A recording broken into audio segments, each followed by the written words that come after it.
The Last of the Mohicans, a narrative of 1757 ********. The Last of the Mohicans, a narrative of 1757 by James Fenimore Cooper. Contents: Introduction, Chapter I, Chapter 2, Chapter 3, Chapter 4, Chapter V, Chapter 6, Chapter 7, Chapter 8, Chapter 9, Chapter X, Chapter 11, Chapter 12, Chapter 13, Chapter 14, Chapter 15, Chapter 16, Chapter 17, Chapter 18, Chapter 19, Chapter XX, Chapter XXI, Chapter XXII, Chapter 23, Chapter XIV, Chapter XXV, Chapter XXVI, Chapter XXVIII, Chapter XXVIII, Chapter XXVI, Chapter XXX, Chapter XXXI, Chapter XXI, Chapter XXXII. Illustration.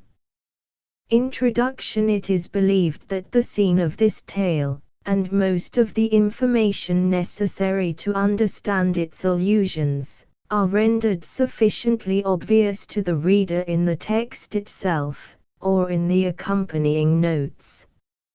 Still, there is so much obscurity in the Indian traditions, and so much confusion in the Indian names, as to render some explanation useful.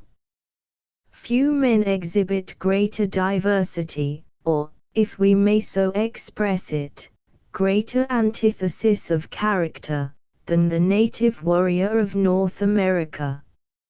In war, he is daring, boastful, cunning, ruthless, self-denying, and self-devoted. In peace, just, generous, hospitable, revengeful, superstitious, modest, and commonly chaste.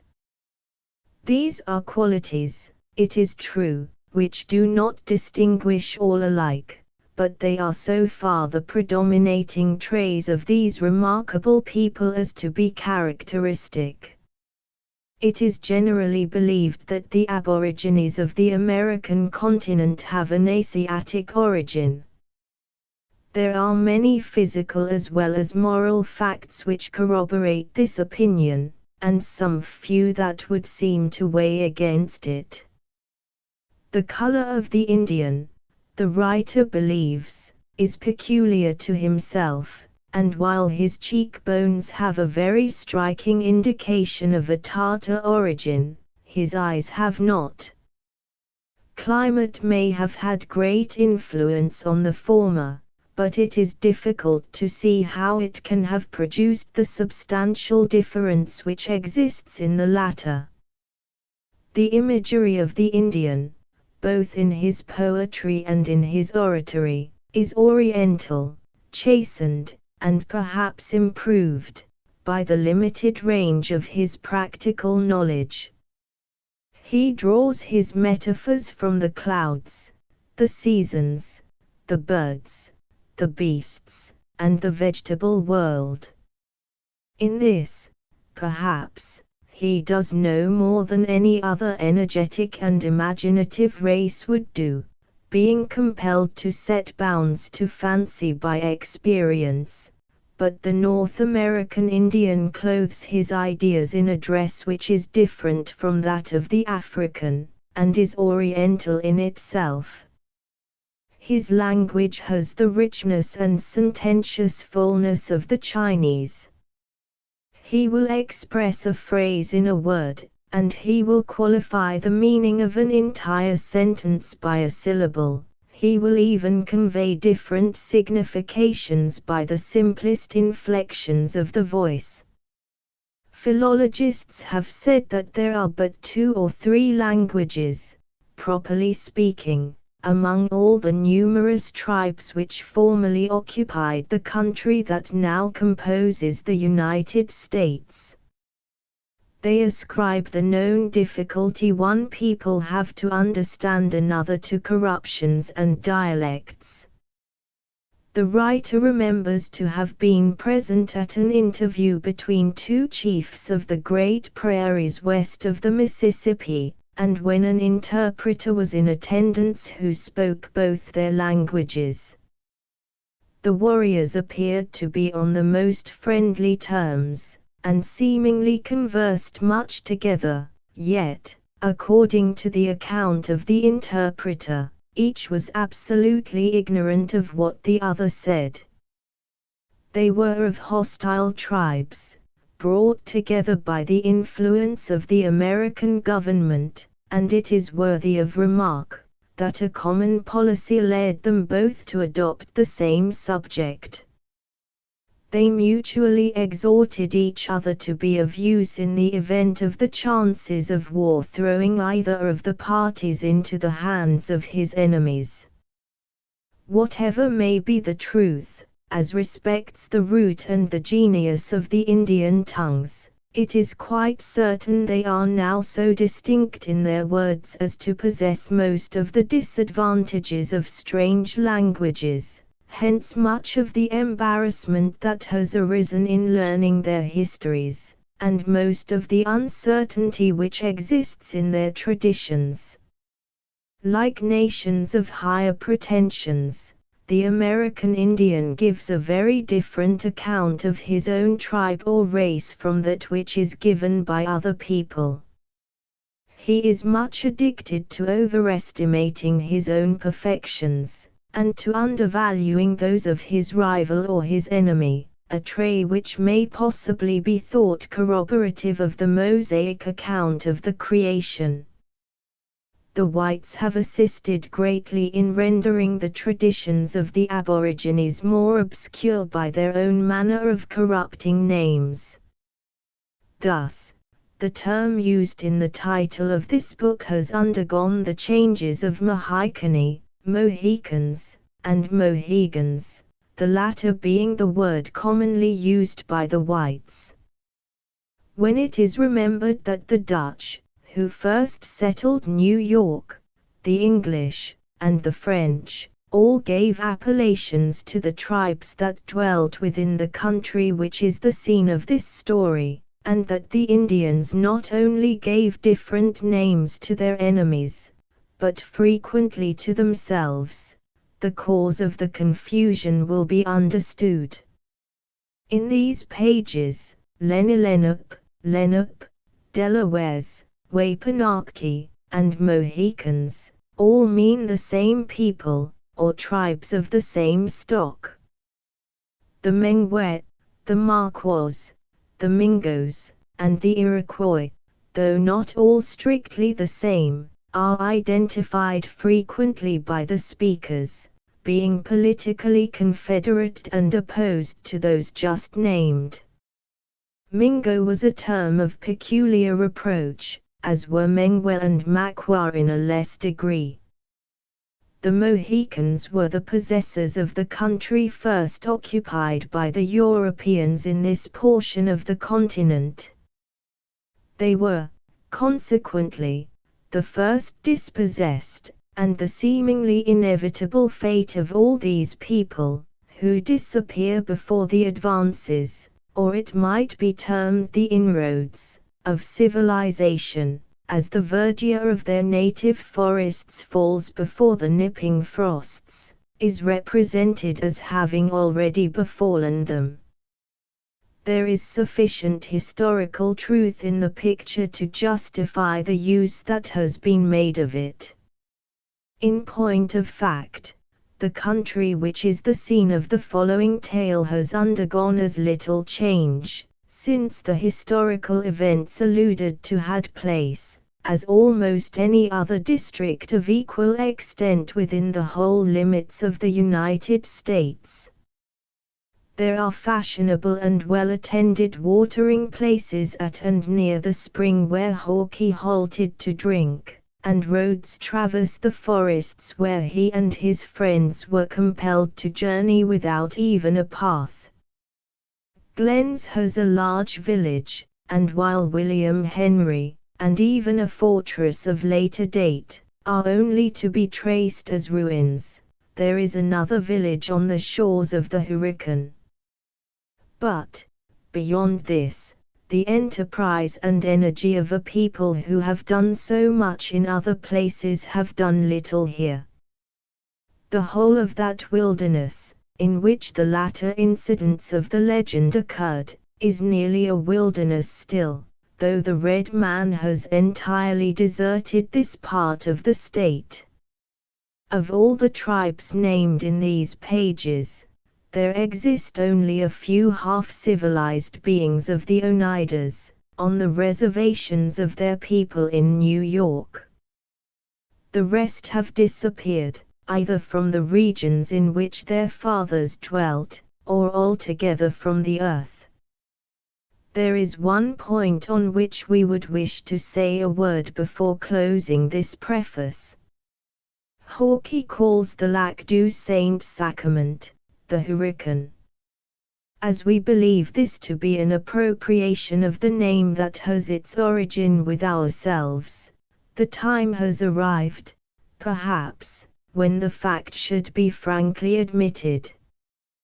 While writing this book, fully a quarter of a century since, it occurred to us that the French name of this lake was too complicated, the American too commonplace, and the Indian too unpronounceable, for either to be used familiarly in a work of fiction. Looking over an ancient map, it was ascertained that a tribe of Indians, called Les Hurricanes by the French, existed in the neighborhood of this beautiful sheet of water. As every word uttered by Natty Bumppo was not to be received as rigid truth, we took the liberty of putting the Hurricane into his mouth, as the substitute for Lake George. The name has appeared to find favor, and all things considered, it may possibly be quite as well to let it stand, instead of going back to the House of Hanover for the appellation of our finest sheet of water. We relieve our conscience by the confession, at all events leaving it to exercise its authority as it may see fit. Chapter I. Mine ear is open, and my heart prepared. The worst is wordly loss thou canst unfold, say, is my kingdom lost? Shakespeare. It was a feature peculiar to the colonial wars of North America, that the toils and dangers of the wilderness were to be encountered before the adverse hosts could meet. A wide and apparently an impervious boundary of forests severed the possessions of the hostile provinces of France and England. The hardy colonist, and the trained European who fought at his side, frequently expended months in struggling against the rapids of the streams, or in effecting the rugged passes of the mountains, in quest of an opportunity to exhibit their courage in a more martial conflict. But, emulating the patience and self-denial of the practiced native warriors, they learned to overcome every difficulty, and it would seem that, in time, there was no recess of the woods so dark, nor any secret place so lovely, that it might claim exemption from the inroads of those who had pledged their blood to satiate their vengeance, or to uphold the cold and selfish policy of the distant monarchs of Europe. Perhaps no district throughout the wide extent of the intermediate frontiers can furnish a livelier picture of the cruelty and fierceness of the savage warfare of those periods than the country which lies between the headwaters of the Hudson and the adjacent lakes. The facilities which nature had there offered to the march of the combatants were too obvious to be neglected. The lengthened sheet of the Champlain stretched from the frontiers of Canada, deep within the borders of the neighboring province of New York, forming a natural passage across half the distance that the French were compelled to master in order to strike their enemies. Near its southern termination, it received the contributions of another lake, whose waters were so limpid as to have been exclusively selected by the Jesuit missionaries to perform the typical purification of baptism, and to obtain for it the title of Lake du Saint-Sacrament. The less zealous English thought they conferred a sufficient honor on its unsullied fountains, when they bestowed the name of their reigning prince, the second of the House of Hanover. The two united to rob the untutored possessors of its wooded scenery of their native right to perpetuate its original appellation of Hurricane. 1.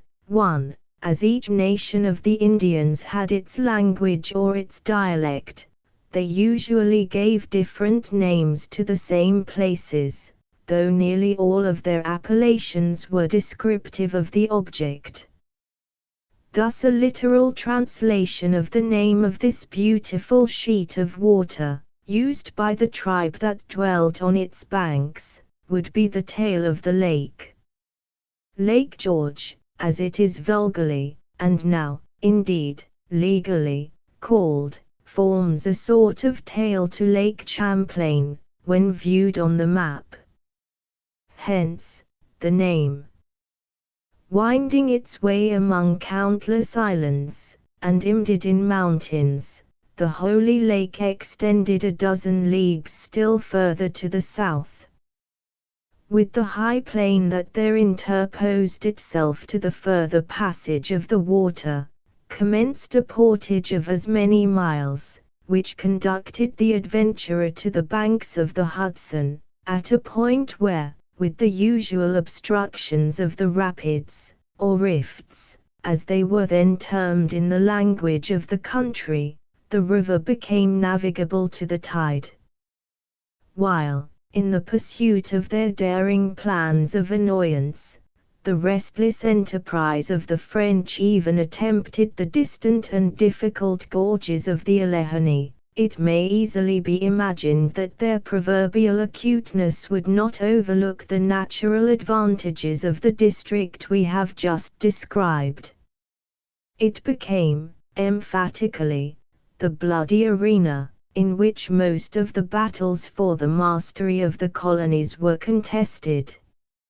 Forts were erected at the different points that commanded the facilities of the route, and were taken and retaken, razed and rebuilt, as victory alighted on the hostile banners. While the husbandman shrank back from the dangerous passes, within the safer boundaries of the more ancient settlements, armies larger than those that had often disposed of the scepters of the mother countries, were seen to bury themselves in these forests, whence they rarely returned but in skeleton bands, that were haggard with care or dejected by defeat. Though the arts of peace were unknown to this fatal region, its forests were alive with men, its shades and glens rang with the sounds of martial music, and the echoes of its mountains threw back the laugh, or repeated the wanton cry, of many a gallant and reckless youth, as he hurried by them, in the noontide of his spirits, to slumber in a long night of forgetfulness. It was in this scene of strife and bloodshed that the incidents we shall attempt to relate occurred, during the third year of the war which England and France last waged for the possession of a country that neither was destined to retain. The imbecility of her military leaders abroad, and the fatal want of energy in her councils at home, had lowered the character of Great Britain from the proud elevation on which it had been placed by the talents and enterprise of her former warriors and statesmen. No longer dreaded by her enemies, her servants were fast losing the confidence of self-respect. In this mortifying abasement, the colonists, though innocent of her imbecility, and too humble to be the agents of her blunders, were but the natural participators. They had recently seen a chosen army from that country, which, reverencing as a mother, they had blindly believed invincible, an army led by a chief who had been selected from a crowd of trained warriors, for his rare military endowments, disgracefully routed by a handful of French and Indians, and only saved from annihilation by the coolness and spirit of a Virginian boy, whose riper fame has since diffused itself, with the steady influence of moral truth, to the uttermost confines of Christendom. 2. A wide frontier had been laid naked by this unexpected disaster, and more substantial evils were preceded by 1,000 fanciful and imaginary dangers.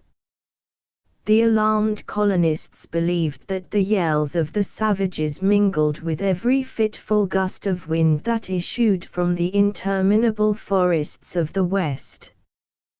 The terrific character of their merciless enemies increased immeasurably the natural horrors of warfare. Numberless recent massacres were still vivid in their recollections, nor was there any ear in the provinces so deaf as not to have drunk in with avidity the narrative of some fearful tale of midnight murder, in which the natives of the forests were the principal and barbarous actors. As the credulous and excited traveler related the hazardous chances of the wilderness, the blood of the timid curdled with terror, and mothers cast anxious glances even at those children which slumbered within the security of the largest towns. In short, the magnifying influence of fear began to set at naught the calculations of reason, and to render those who should have remembered their manhood, the slaves of the basest passions. Even the most confident and the stoutest hearts began to think the issue of the contest was becoming doubtful, and that abject class was hourly increasing in numbers, who thought they foresaw all the possessions of the English crown in America subdued by their Christian foes, or laid waste by the inroads of their relentless allies. 2. Washington, who, after uselessly admonishing the European general of the danger into which he was heedlessly running, saved the remnants of the British army, on this occasion, by his decision and courage. The reputation earned by Washington in this battle was the principal cause of his being selected to command the American armies at a later day. It is a circumstance worthy of observation, that while all America rang with his well-merited reputation, his name does not occur in any European account of the battle, at least the author has searched for it without success. In this manner does the mother country absorb even the fame, under that system of rule. When, therefore, intelligence was received at the fort which covered the southern termination of the portage between the Hudson and the lakes, that Montcalm had been seen moving up the Champlain, with an army numerous as the leaves on the trees, its truth was admitted with more of the craven reluctance of fear than with the stern joy that a warrior should feel, in finding an enemy within reach of his blow. The news had been brought, toward the decline of a day in midsummer, by an Indian runner, who also bore an urgent request from Munro, the commander of a work on the shore of the Holy Lake, for a speedy and powerful reinforcement. It has already been mentioned that the distance between these two posts was less than 5 leagues. The rude path, which originally formed their line of communication, had been widened for the passage of wagons, so that the distance which had been travelled by the son of the forest in 2 hours, might easily be effected by a detachment of troops, with their necessary baggage, between the rising and setting of a summer sun.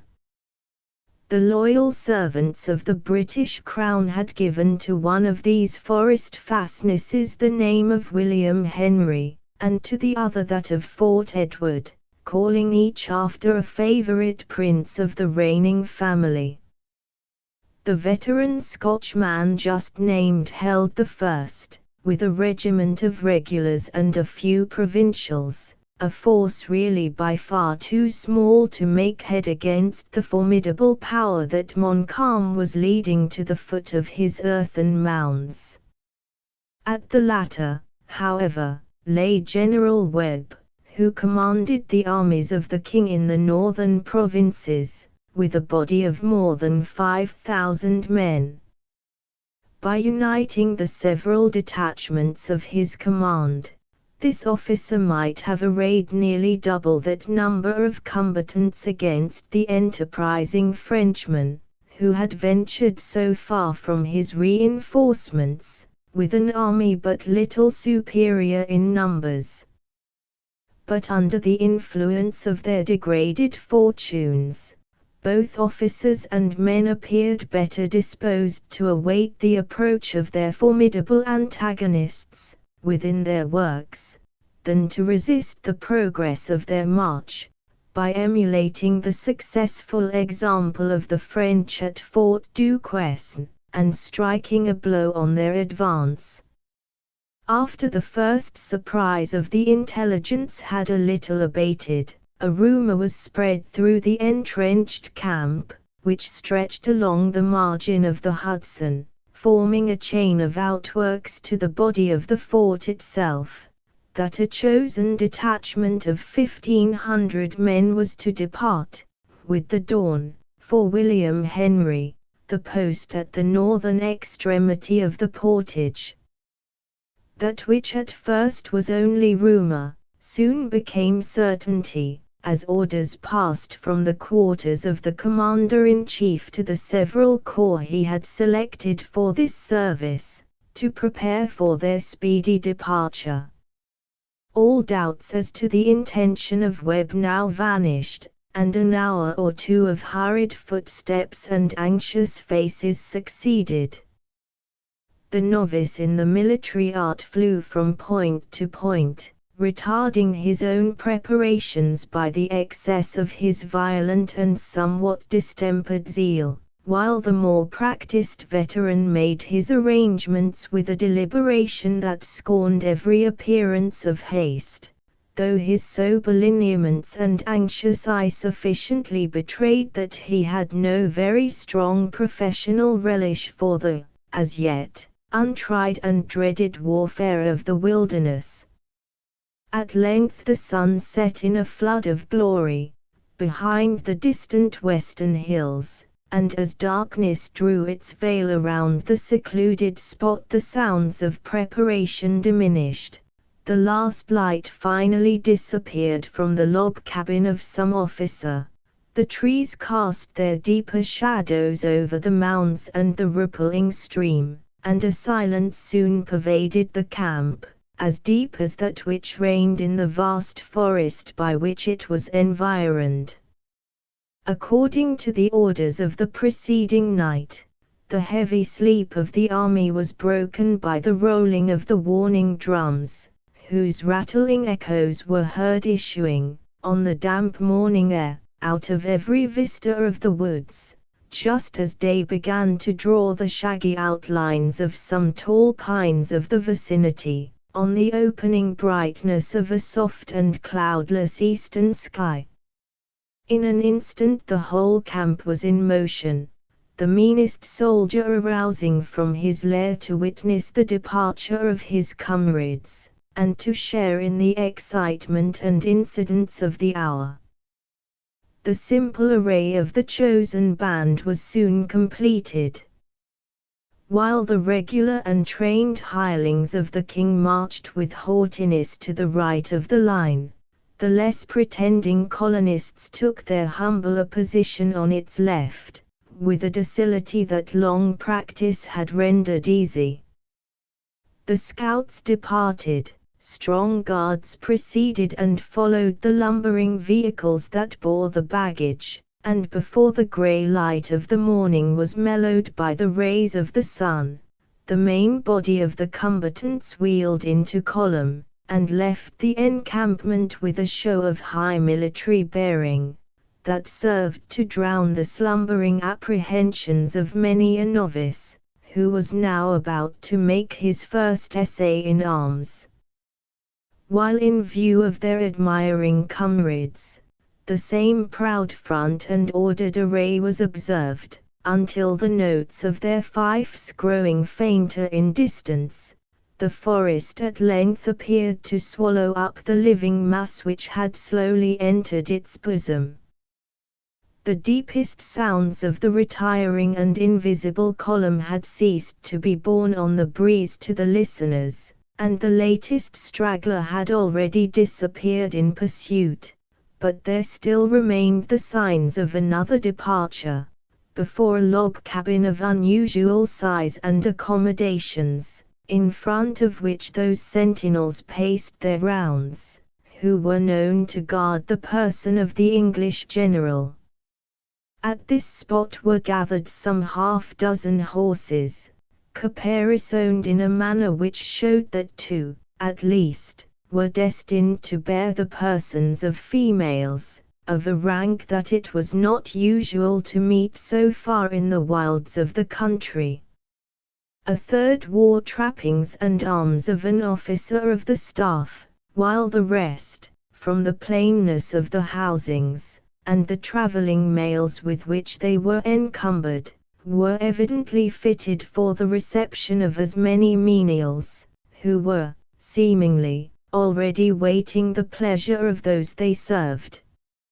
At a respectful distance from this unusual show, were gathered divers groups of curious idlers, some admiring the blood and bone of the high-mettled military charger, and others gazing at the preparations, with the dull wonder of vulgar curiosity.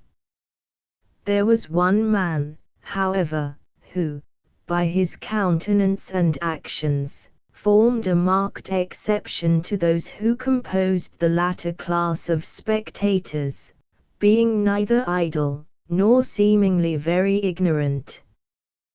The person of this individual was to the last degree ungainly, without being in any particular manner deformed.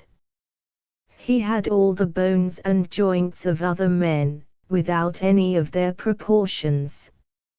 Erect, his stature surpassed that of his fellows, though seated, he appeared reduced within the ordinary limits of the race.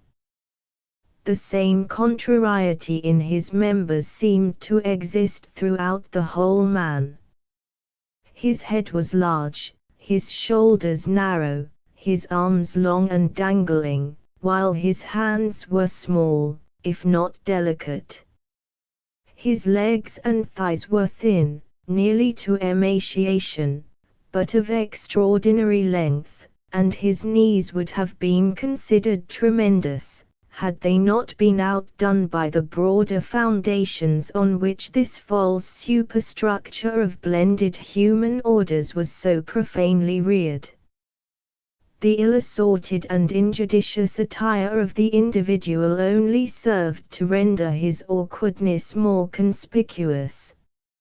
A sky-blue coat, with short and broad skirts and low cape, exposed a long, thin neck, and longer and thinner legs, to the worst animadversions of the evil-disposed. His nether garment was a yellow nankeen, closely fitted to the shape, and tied at his bunches of knees by large knots of white ribbon, a good deal sullied by use. Clouded cotton stockings, and shoes, on one of the latter of which was a plated spur, completed the costume of the lower extremity of this figure, no curve or angle of which was concealed, but, on the other hand, studiously exhibited, through the vanity or simplicity of its owner. From beneath the flap of an enormous pocket of a soiled vest of embossed silk, heavily ornamented with tarnished silver lace, projected an instrument, which, from being seen in such martial company, might have been easily mistaken for some mischievous and unknown implement of war. Small as it was, this uncommon engine had excited the curiosity of most of the Europeans in the camp, though several of the provincials were seen to handle it, not only without fear, but with the utmost familiarity. A large, civil cocked hat, like those worn by clergymen within the last 30 years, surmounted the whole, furnishing dignity to a good-natured and somewhat vacant countenance, that apparently needed such artificial aid, to support the gravity of some high and extraordinary trust. While the common herd stood aloof, in deference to the quarters of Webb, the figure we have described stalked into the center of the domestics, freely expressing his censures or commendations on the merits of the horses, as by chance they displeased or satisfied his judgment. This beast, I rather conclude, friend, is not of home raising, but is from foreign lands, or perhaps from the little island itself over the blue water, he said, in a voice as remarkable for the softness and sweetness of its tones, as was his person for its rare proportions. I may speak of these things, and be no braggart, for I have been down at both havens, that which is situate at the mouth of Thames, and is named after the capital of Old England, and that which is called Haven, with the addition of the word new, and have seen the scows and brigantines collecting their droves, like the gathering to the ark, being outward bound to the island of Jamaica, for the purpose of barter and traffic in four-footed animals. But never before have I beheld a beast which verified the true scripture war horse like this. He poureth in the valley, and rejoiceth in his strength. He goeth on to meet the armed men. He saith among the trumpets, Ha, ha, and he smelleth the battle afar off, the thunder of the captains, and the shouting. It would seem that the stock of the horse of Israel had descended to our own time, would it not, friend? Receiving no reply to this extraordinary appeal, which in truth, as it was delivered with the vigor of full and sonorous tones, merited some sort of notice, he who had thus sung forth the language of the Holy Book turned to the silent figure to whom he had unwittingly addressed himself, and found a new and more powerful subject of admiration in the object that encountered his gaze. His eyes fell on the still, upright, and rigid form of the Indian runner who had borne to the camp the unwelcome tidings of the preceding evening. Although in a state of perfect repose, and apparently disregarding, with characteristic stoicism, the excitement and bustle around him, there was a sullen fierceness mingled with the quiet of the savage, that was likely to arrest the attention of much more experienced eyes than those which now scanned him, in unconcealed amazement. The native bore both the tomahawk and knife of his tribe, and yet his appearance was not altogether that of a warrior. On the contrary, there was an air of neglect about his person, like that which might have proceeded from great and recent exertion, which he had not yet found leisure to repair. The colors of the war paint had blended in dark confusion about his fierce countenance, and rendered his swarthy lineaments still more savage and repulsive than if art had attempted an effect which had been thus produced by chance. His eye, alone, which glistened like a fiery star amid lowering clouds, was to be seen in its state of native wildness. For a single instant his searching and yet wary glance met the wondering look of the other, and then changing its direction, partly in cunning, and partly in disdain, it remained fixed, as if penetrating the distant air. It is impossible to say what unlooked-for remark this short and silent communication, between two such singular men, might have elicited from the white man, had not his active curiosity been again drawn to other objects. A general movement among the domestics, and a low sound of gentle voices, announced the approach of those whose presence alone was wanted to enable the cavalcade to move.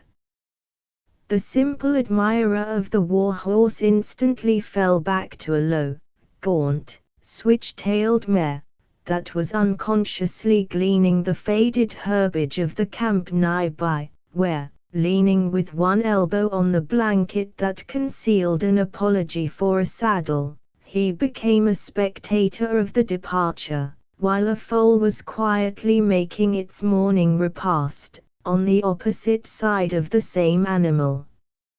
A young man, in the dress of an officer, conducted to their steeds two females, who, as it was apparent by their dresses, were prepared to encounter the fatigues of a journey in the woods. One, and she was the more juvenile in her appearance, though both were young, permitted glimpses of her dazzling complexion, fair golden hair, and bright blue eyes, to be caught, as she artlessly suffered the morning air to blow aside the green veil which descended low from her beaver. The flush which still lingered above the pines in the western sky was not more bright nor delicate than the bloom on her cheek, nor was the opening day more cheering than the animated smile which she bestowed on the youth, as he assisted her into the saddle. The other, who appeared to share equally in the attention of the young officer, concealed her charms from the gaze of the soldiery with a care that seemed better fitted to the experience of 4 or 5 additional years. It could be seen, however, that her person, though molded with the same exquisite proportions, of which none of the graces were lost by the traveling dress she wore, was rather fuller and more mature than that of her companion. No sooner were these females seated, than their attendant sprang lightly into the saddle of the war horse, when the whole three bowed to Webb, who in courtesy, awaited their parting on the threshold of his cabin, and turning their horses' heads, they proceeded at a slow amble, followed by their train, toward the northern entrance of the encampment. As they traversed that short distance, not a voice was heard among them, but a slight exclamation proceeded from the younger of the females, as the Indian runner glided by her, unexpectedly, and led the way along the military road in her front. Though this sudden and startling movement of the Indian produced no sound from the other, In the surprise her veil also was allowed to open its folds, and betrayed an indescribable look of pity, admiration, and horror, as her dark eye followed the easy motions of the savage. The tresses of this lady were shining and black, like the plumage of the raven. Her complexion was not brown, but it rather appeared charged with the color of the rich blood, that seemed ready to burst its bounds. And yet there was neither coarseness nor want of shadowing in a countenance that was exquisitely regular, and dignified and surpassingly beautiful. She smiled, as if in pity at her own momentary forgetfulness, discovering by the act a row of teeth that would have shamed the purest ivory, when, replacing the veil, she bowed her face, and rode in silence, like one whose thoughts were abstracted from the scene around her. Chapter 2. Sola, Sola, wo ha, ho, Sola.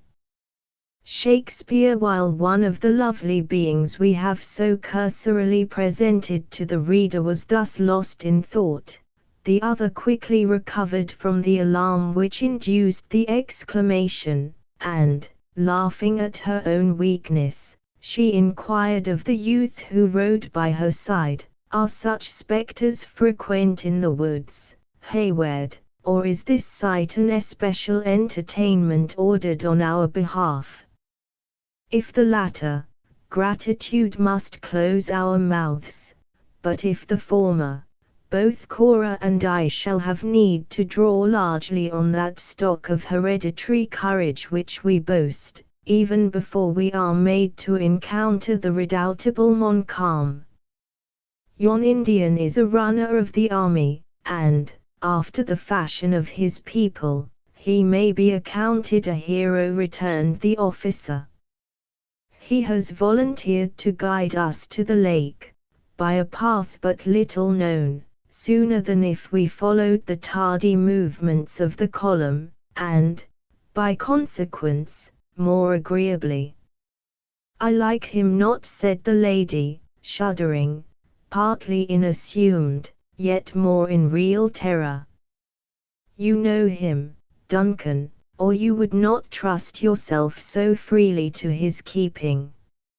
Say, rather, Alice, that I would not trust you. I do know him, or he would not have my confidence, and least of all at this moment. He is said to be a Canadian too, and yet he served with our friends the Mohawks, who, as you know, are one of the 6 allied nations. He was brought among us, as I have heard, by some strange accident in which your father was interested, and in which the savage was rigidly dealt by, but I forget the idle tale. It is enough, that he is now our friend. If he has been my father's enemy, I like him still less, exclaimed the now really anxious girl. Will you not speak to him, Major Hayward, that I may hear his tones? Foolish though it may be, you have often heard me avow my faith in the tones of the human voice.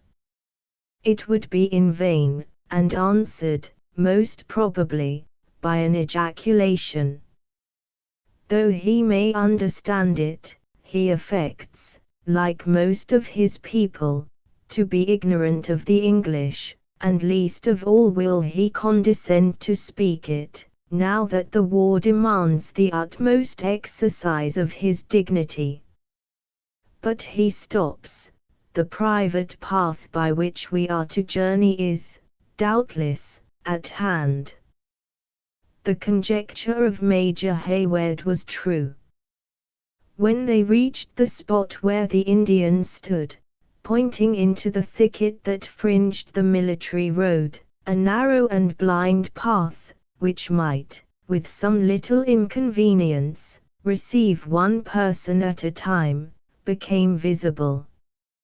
Here, then, lies our way," said the young man, in a low voice.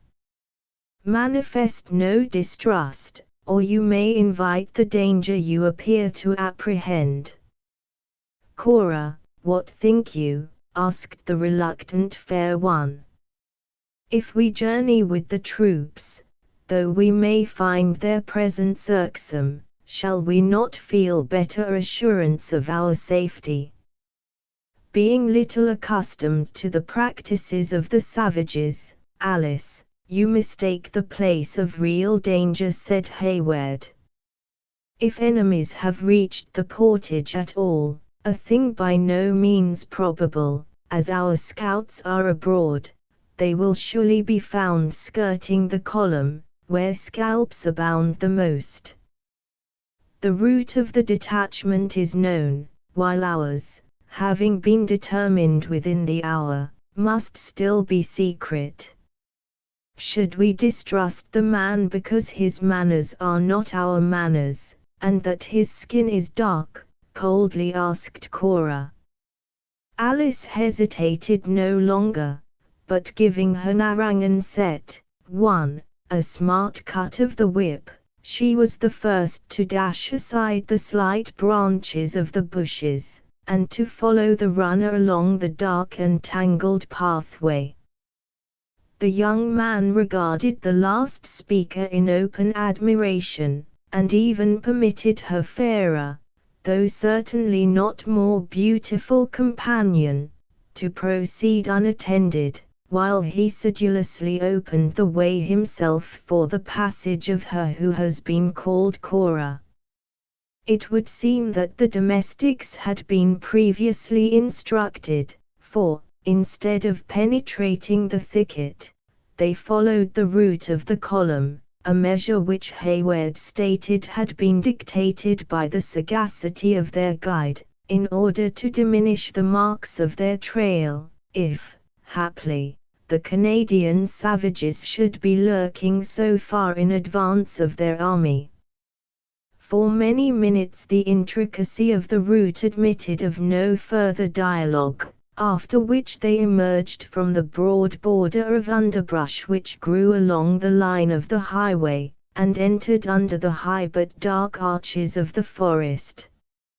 Here their progress was less interrupted, and the instant the guide perceived that the females could command their steeds, he moved on, at a pace between a trot and a walk, and at a rate which kept the sure-footed and peculiar animals they rode at a fast yet easy amble. The youth had turned to speak to the dark-eyed Cora, when the distant sound of horses' hoofs, clattering over the roots of the broken way in his rear, caused him to check his charger, and, as his companions drew their reins at the same instant, the whole party came to a halt, in order to obtain an explanation of the unlooked-for interruption. 1. In the state of Rhode Island there is a bay called Narragansett, so named after a powerful tribe of Indians, which formerly dwelt on its banks.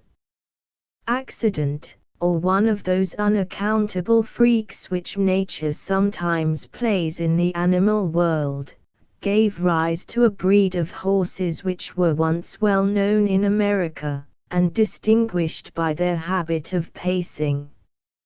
Horses of this race were, and are still, in much request as saddle horses, on account of their hardiness and the ease of their movements.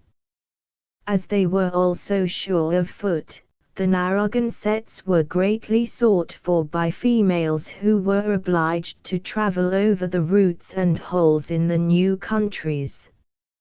In a few moments a colt was seen gliding, like a fallow deer, among the straight trunks of the pines, and, in another instant, the person of the ungainly man, described in the preceding chapter, came into view, with as much rapidity as he could excite his meager beast to endure without coming to an open rupture.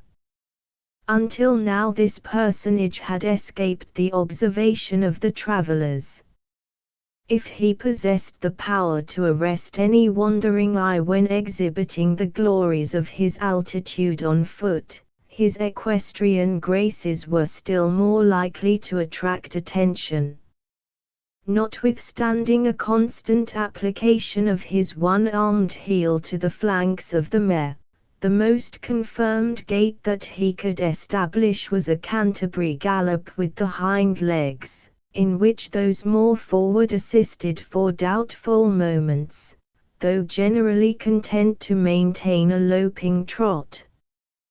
Perhaps the rapidity of the changes from one of these paces to the other created an optical illusion, which might thus magnify the powers of the beast, for it is certain that Hayward, who possessed a true eye for the merits of a horse, was unable, with his utmost ingenuity, to decide by what sort of movement his pursuer worked his sinuous way on his footsteps with such persevering hardihood. The industry and movements of the rider were not less remarkable than those of the ridden. At each change in the evolutions of the latter, the former raised his tall person in the stirrups, producing, in this manner, by the undue elongation of his legs, such sudden growths and diminishings of the stature, as baffled every conjecture that might be made as to his dimensions. If to this be added the fact that, in consequence of the ex parte application of the spur, one side of the mare appeared to journey faster than the other, and that the aggrieved flank was resolutely indicated by unremitted flourishes of a bushy tail, we finish the picture of both horse and man. The frown which had gathered around the handsome, open, and manly brow of Hayward, gradually relaxed, and his lips curled into a slight smile, as he regarded the stranger. Alice made no very powerful effort to control her merriment, and even the dark, thoughtful eye of Cora lighted with a humor that it would seem, the habit, rather than the nature, of its mistress repressed. "Seek you any here?" demanded Hayward, when the other had arrived sufficiently nigh to abate his speed. "I trust you are no messenger of evil tidings." "Even so," replied the stranger, making diligent use of his triangular castor, to produce a circulation in the close air of the woods, and leaving his hearers in doubt to which of the young man's questions he responded. When, however, he had cooled his face, and recovered his breath, he continued, "I hear you are riding to William Henry. As I am journeying thitherward myself, I concluded good company would seem consistent to the wishes of both parties." "You appear to possess the privilege of a casting vote," returned Hayward. "We are three, while you have consulted no one but yourself." "Even so. The first point to be obtained is to know one's own mind. Once sure of that, and where women are concerned it is not easy, the next is, to act up to the decision. I have endeavored to do both, and here I am. If you journey to the lake, you have mistaken your route," said Hayward, haughtily. "The highway thither is at least half a mile behind you." "Even so," returned the stranger, nothing daunted by this cold reception. "I have tarried at Edward a week, and I should be dumb not to have inquired the road I was to journey, and if dumb there would be an end to my calling." After simpering in a small way, like one whose modesty prohibited a more open expression of his admiration of a witticism that was perfectly unintelligible to his hearers, he continued, "It is not prudent for any one of my profession to be too familiar with those he has to instruct, for which reason I follow not the line of the army, besides which, I conclude that a gentleman of your character has the best judgment in matters of wayfaring. I have, therefore, decided to join company, in order that the ride may be made agreeable, and partake of social communion. A most arbitrary, if not a hasty decision, exclaimed Hayward, undecided whether to give vent to his growing anger, or to laugh in the other's face. But you speak of instruction, and of a profession. Are you an adjunct to the provincial corps, as a master of the noble science of defense and offense, or, perhaps, you are one who draws lines and angles, under the pretense of expounding the mathematics? The stranger regarded his interrogator a moment in wonder, and then, losing every mark of self-satisfaction in an expression of solemn humility, he answered, "Of offense, I hope there is none. To either party, of defense, I make none, by God's good mercy, having committed no palpable sin since last entreating his pardoning grace. I understand not your allusions about lines and angles, and I leave expounding to those who have been called and set apart for that holy office. I lay claim to no higher gift than a small insight into the glorious art of petitioning and thanksgiving, as practiced in psalmody. The man is, most manifestly, a disciple of Apollo," cried the amused Alice, "and I take him under my own especial protection. Nay, throw aside that frown, Hayward, and in pity to my longing ears, suffer him to journey in our train. Besides," she added, in a low and hurried voice, casting a glance at the distant Cora, who slowly followed the footsteps of their silent, but sullen guide, "it may be a friend added to our strength, in time of need. Think you, Alice, that I would trust those I love by this secret path, did I imagine such need could happen? Nay, nay, I think not of it now, but this strange man amuses me, and if he hath music in his soul, let us not churlishly reject his company." She pointed persuasively along the path with her riding whip, while their eyes met in a look which the young man lingered a moment to prolong. Then, yielding to her gentle influence, he clapped his spurs into his charger, and in a few bounds was again at the side of Cora. "I am glad to encounter thee, friend," continued the maiden, waving her hand to the stranger to proceed, as she urged her Narragansett to renew its amble. "Partial relatives have almost persuaded me that I am not entirely worthless in a duet myself, and we may enliven our wayfaring by indulging in our favorite pursuit. It might be of signal advantage to one, ignorant as I, to hear the opinions and experience of a master in the art. It is refreshing both to the spirits and to the body to indulge in psalmody, in befitting seasons," returned the master of song, unhesitatingly complying with her intimation to follow, "and nothing would relieve the mind more than such a consoling communion. But 4 parts are altogether necessary to the perfection of melody. You have all the manifestations of a soft and rich treble. I can, by especial aid, carry a full tenor to the highest letter, but we lack counter and bass. Yon officer of the king, who hesitated to admit me to his company, might fill the latter, if one may judge from the intonations of his voice in common dialogue. Judge not too rashly from hasty and deceptive appearances," said the lady, smiling, though Major Hayward can assume such deep notes on occasion, believe me, his natural tones are better fitted for a mellow tenor than the bass you heard. Is he, then, much practiced in the art of psalmody? Demanded her simple companion. Alice felt disposed to laugh, though she succeeded in suppressing her merriment, ere she answered, I apprehend that he is rather addicted to profane song.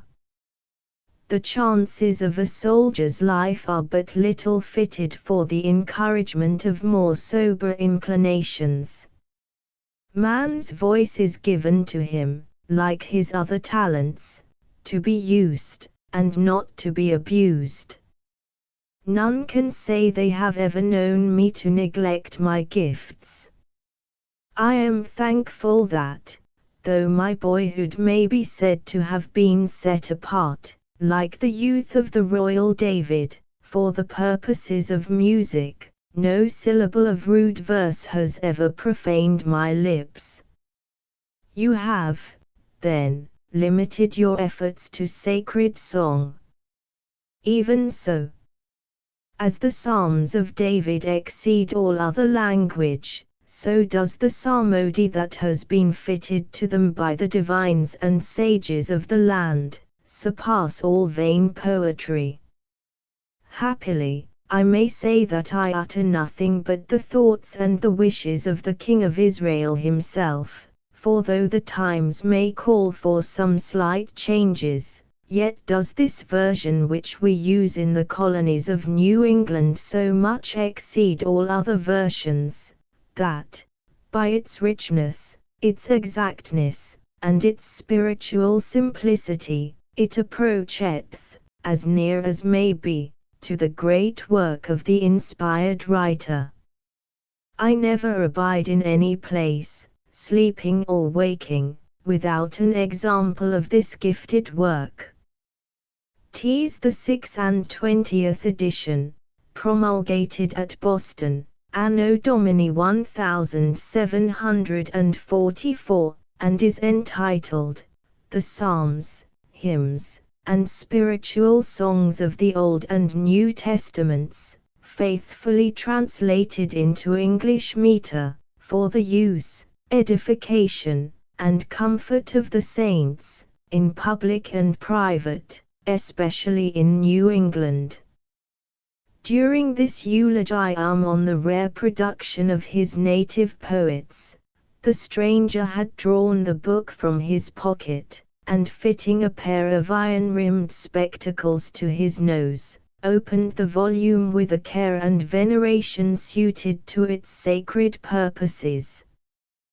Then, without circumlocution or apology, first pronounced the word Standish and placing the unknown engine, already described, to his mouth, from which he drew a high, shrill sound, that was followed by an octave below, from his own voice, he commenced singing the following words, in full, sweet, and melodious tones, that set the music, the poetry, and even the uneasy motion of his ill-trained beast at defiance. How good it is, O sea, and how it pleaseth well, together e'en in unity, for brethren so to dwell.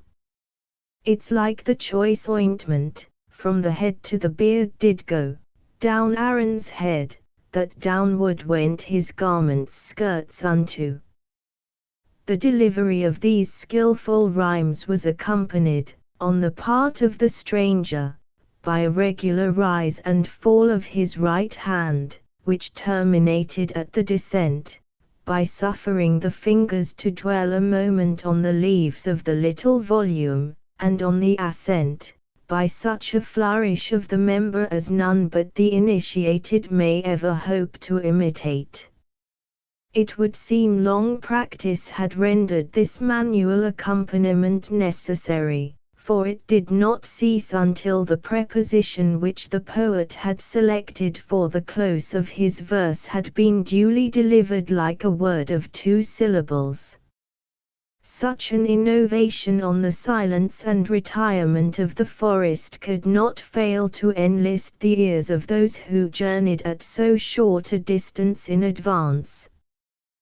The Indian muttered a few words in broken English to Hayward, who, in his turn, spoke to the stranger, at once interrupting, and, for the time, closing his musical efforts.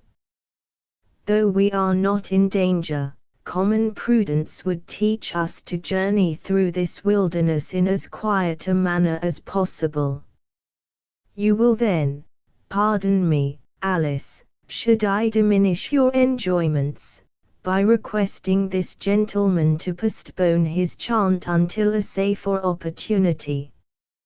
You will diminish them, indeed, returned the arch girl, for never did I hear a more unworthy conjunction of execution and language than that to which I have been listening, and I was far gone in a learned inquiry into the causes of such an unfitness between sound and sense, when you broke the charm of my musings by that bass of yours, Duncan.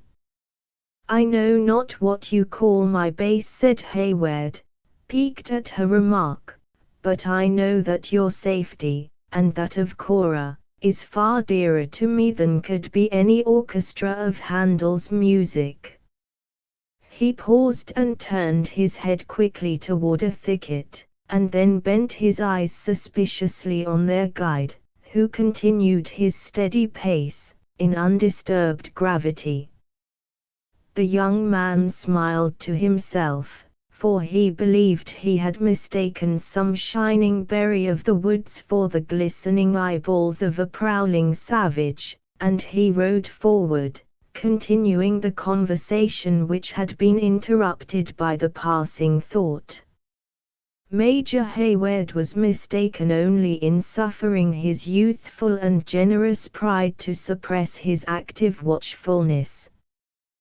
The cavalcade had not long passed, before the branches of the bushes that formed the thicket were cautiously moved asunder, and a human visage, as fiercely wild as savage art and unbridled passions could make it, peered out on the retiring footsteps of the travelers.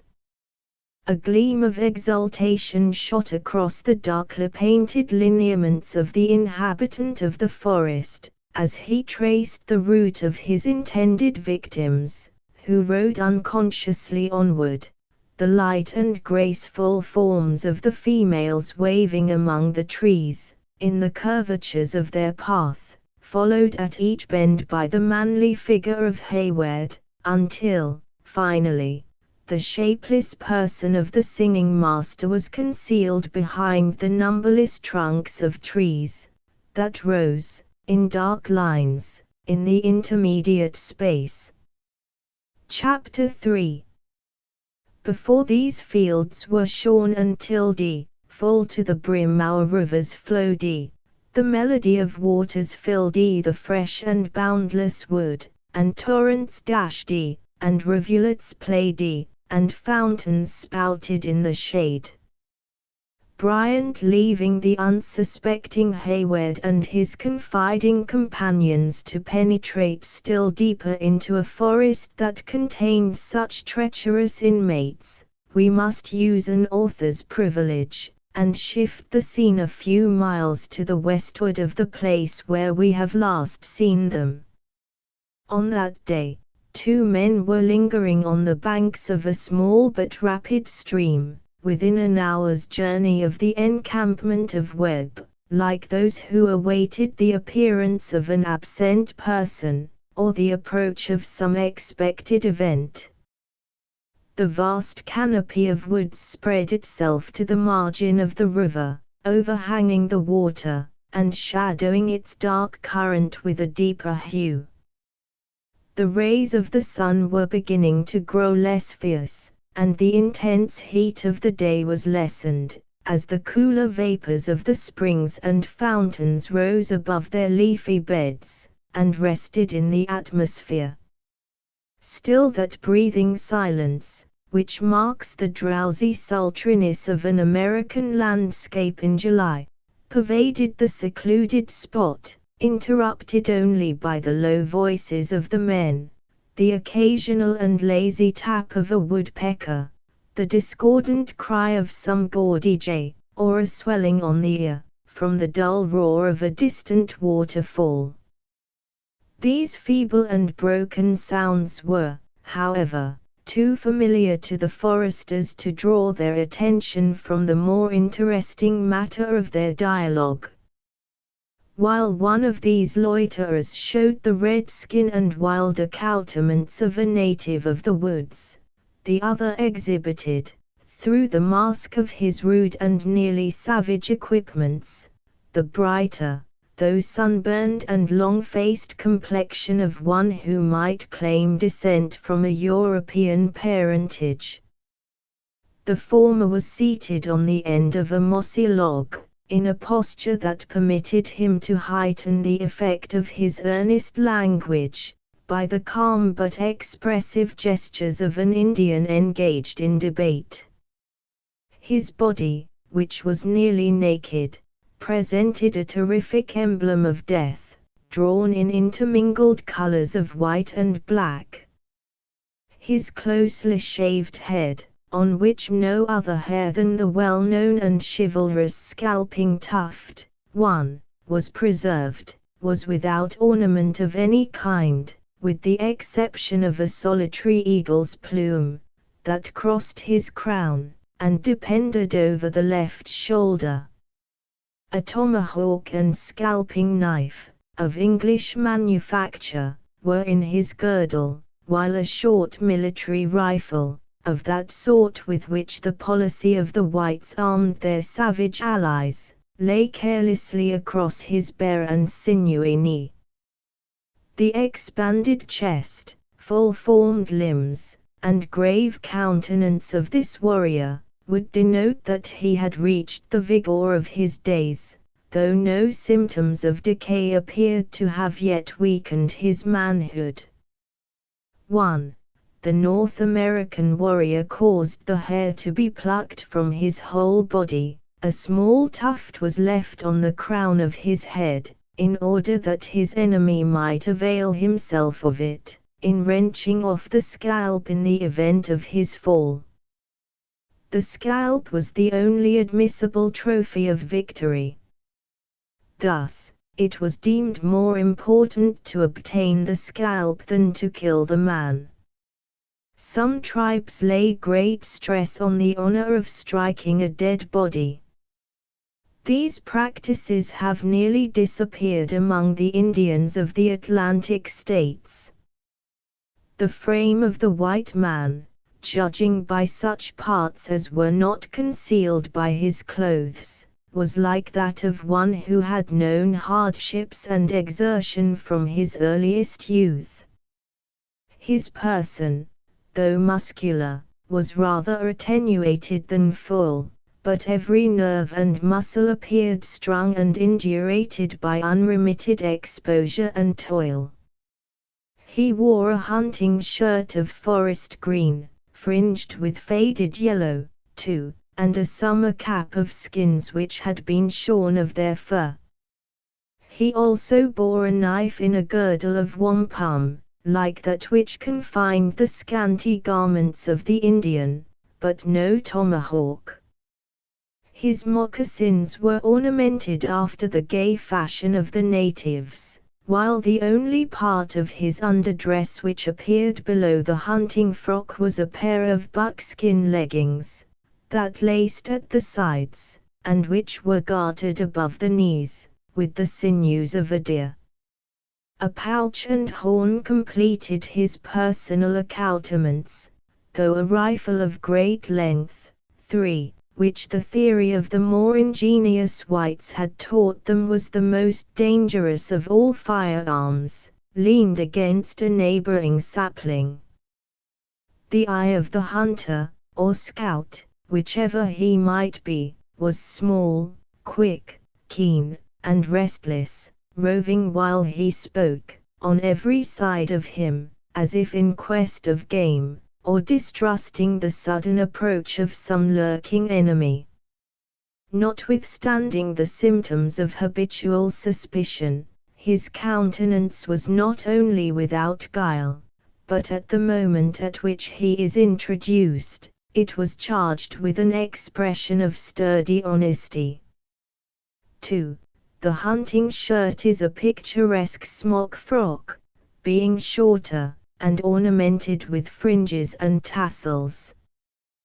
The colors are intended to imitate the hues of the wood, with a view to concealment. Many corps of American riflemen have been thus attired, and the dress is one of the most striking of modern times. The hunting shirt is frequently white. 3. The rifle of the army is short, that of the hunter is always long. Even your traditions make the case in my favor, Chingakguk, he said, speaking in the tongue which was known to all the natives who formerly inhabited the country between the Hudson and the Potomac, and of which we shall give a free translation for the benefit of the reader, endeavoring, at the same time, to preserve some of the peculiarities, both of the individual and of the language.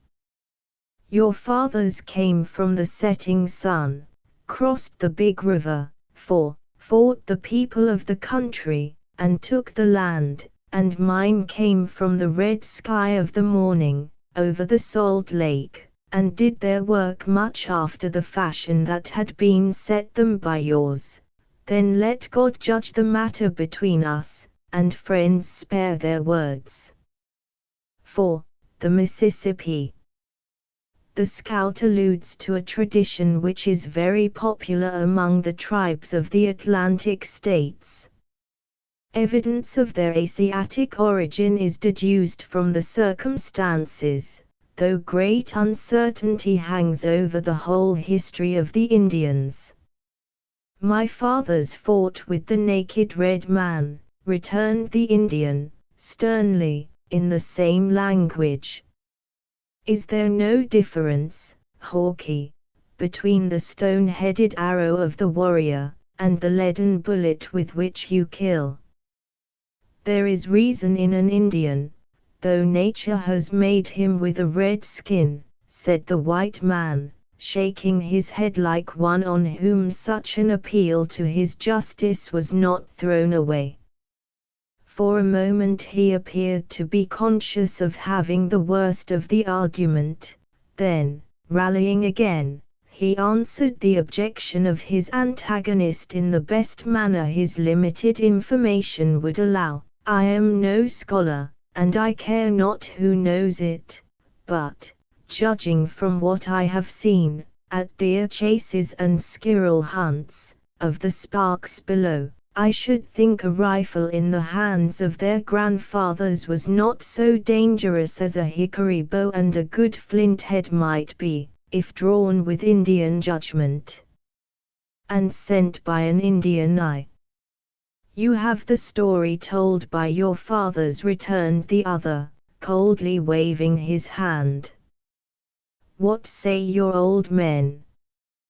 Do they tell the young warriors that the pale faces met the red men, painted for war and armed with the stone hatchet and wooden gun? I am not a prejudiced man, nor one who vaunts himself on his natural privileges, though the worst enemy I have on earth, and he is an Iroquois, daren't deny that I am genuine white, the scout replied, surveying, with secret satisfaction, the faded color of his bony and sinewy hand, and I am willing to own that my people have many ways, of which, as an honest man, I can't approve. It is one of their customs to write in books what they have done and seen, instead of telling them in their villages, where the lie can be given to the face of a cowardly boaster, and the brave soldier can call on his comrades to witness for the truth of his words. In consequence of this bad fashion, a man, who is too conscientious to misspend his days among the women, in learning the names of black marks, may never hear of the deeds of his fathers, nor feel a pride in striving to outdo them. For myself, I conclude the bumpos could shoot, for I have a natural turn with a rifle, which must have been handed down from generation to generation, as, our holy commandments tell us, all good and evil gifts are bestowed, though I should be loath to answer for other people in such a matter. But every story has its two sides, so I ask you, Chingachgook, what passed, according to the traditions of the red men, when our fathers first met? A silence of a minute succeeded, during which the Indian sat mute. Then, full of the dignity of his office, he commenced his brief tale, with a solemnity that served to heighten its appearance of truth. Listen, Hawkeye, and your ear shall drink no lie. 'Tis what my fathers have said, and what the Mohicans have done. He hesitated a single instant, and bending a cautious glance toward his companion, he continued, in a manner that was divided between interrogation and assertion. Does not this stream at our feet run toward the summer, until its waters grow salt, and the current flows upward?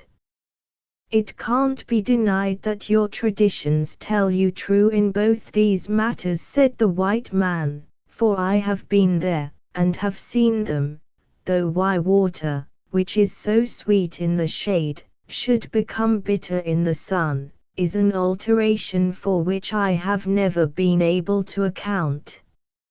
And the current? Demanded the Indian, who expected his reply with that sort of interest that a man feels in the confirmation of testimony, at which he marvels even while he respects it. The fathers of Chingachgook have not lied. The Holy Bible is not more true, and that is the truest thing in nature. They call this upstream current the tide, which is a thing soon explained, and clear enough. 6 hours the waters run in, and 6 hours they run out, and the reason is this: when there is higher water in the sea than in the river, they run in until the river gets to be highest, and then it runs out again. The waters in the woods, and on the great lakes, run downward until they lie like my hand, said the Indian, stretching the limb horizontally before him, and then they run no more. No honest man will deny it, said the scout, a little nettled at the implied distrust of his explanation of the mystery of the tides, and I grant that it is true on the small scale, and where the land is level. But everything depends on what scale you look at things. Now, on the small scale, the earth is level, but on the large scale it is round. In this manner, pools and ponds, and even the great freshwater lakes, may be stagnant, as you and I both know they are, having seen them, but when you come to spread water over a great tract, like the sea, where the earth is round, how in reason can the water be quiet? You might as well expect the river to lie still on the brink of those black rocks a mile above us, though your own ears tell you that it is tumbling over them at this very moment. If unsatisfied by the philosophy of his companion, the Indian was far too dignified to betray his unbelief. He listened like one who was convinced, and resumed his narrative in his former solemn manner. We came from the place where the sun is hid at night, over great plains where the buffaloes live, until we reached the big river. There we fought the Alijwe, till the ground was red with their blood, from the banks of the big river to the shores of the salt lake, there was none to meet us. The Marquis followed at a distance. We said the country should be ours from the place where the water runs up no longer on this stream, to a river 20 suns' journey toward the summer. We drove the Marquis into the woods with the bears. They only tasted salt at the licks, they drew no fish from the great lake, we threw them the bones. All this I have heard and believe, said the white man, observing that the Indian paused, but it was long before the English came into the country. A pine grew then where this chestnut now stands. The first pale faces who came among us spoke no English. They came in a large canoe, when my fathers had buried the tomahawk with the red men around them. Then, Hawkeye, he continued, betraying his deep emotion, only by permitting his voice to fall to those low, guttural tones, which render his language, as spoken at times, so very musical. Then, Hawkeye, we were one people, and we were happy. The salt lake gave us its fish, the wood its deer, and the air its birds. We took wives who bore us children, we worshipped the Great Spirit, and we kept the Marquis beyond the sound of our songs of triumph. Know you anything of your own family at that time? Demanded the white. But you are just a man, for an Indian, and as I suppose you hold their gifts, your fathers must have been brave warriors, and wise men at the council fire. My tribe is the grandfather of nations, but I am an unmixed man. The blood of chiefs is in my veins, where it must stay forever. The Dutch landed, and gave my people the fire water. They drank until the heavens and the earth seemed to meet, and they foolishly thought they had found the Great Spirit. Then they parted with their land. Foot by foot, they were driven back from the shores, until I, that am a chief and a Sagamore, have never seen the sun shine but through the trees, and have never visited the graves of my fathers. Graves bring solemn feelings over the mind, returned the scout, a good deal touched at the calm suffering of his companion, and they often aid a man in his good intentions, though, for myself, I expect to leave my own bones unburied, to bleach in the woods, or to be torn asunder by the wolves. But where are to be found those of your race who came to their kin in the Delaware country, so many summers since? Where are the blossoms of those summers, fallen, one by one, so all of my family departed, each in his turn, to the land of spirits? I am on the hilltop and must go down into the valley, and when Uncas follows in my footsteps there will no longer be any of the blood of the Sagamores, for my boy is the last of the Mohicans.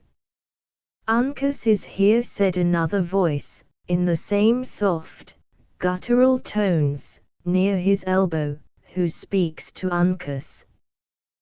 The white man loosened his knife in his leathern sheath, and made an involuntary movement of the hand toward his rifle, at this sudden interruption, but the Indian sat composed, and without turning his head at the unexpected sounds. At the next instant, a youthful warrior passed between them, with a noiseless step, and seated himself on the bank of the rapid stream. No exclamation of surprise escaped the father, nor was any question asked, or reply given, for several minutes, each appearing to await the moment when he might speak, without betraying womanish curiosity or childish impatience. The white man seemed to take counsel from their customs, and, relinquishing his grasp of the rifle, he also remained silent and reserved. At length Chingachgook turned his eyes slowly toward his son, and demanded, "Do the Marquas dare to leave the print of their moccasins in these woods?" "I have been on their trail," replied the young Indian, "and know that they number as many as the fingers of my 2 hands, but they lie hid like cowards. The thieves are out lying for scalps and plunder," said the white man, "whom we shall call Hawkeye, after the manner of his companions. That busy Frenchman, Montcalm, will send his spies into our very camp, but he will know what road we travel." "'Tis enough," returned the father, glancing his eye toward the setting sun, "they shall be driven like deer from their bushes. Hawkeye, let us eat tonight, and show the Marquas that we are men tomorrow. I am as ready to do the one as the other, but to fight the Iroquois 'tis necessary to find the skulkers, and to eat 'tis necessary to get the game. Talk of the devil and he will come. There is a pair of the biggest antlers I have seen this season, moving the bushes below the hill. Now, Uncas," he continued, in a half-whisper, and laughing with a kind of inward sound, like one who had learned to be watchful, "I will bet my charger 3 times full of powder, against a foot of wampum, that I take him atwixt the eyes, and nearer to the right than to the left." "It cannot be," said the young Indian, springing to his feet with youthful eagerness, "all but the tips of his horns are hid." "He's a boy," said the white man, shaking his head while he spoke, and addressing the father.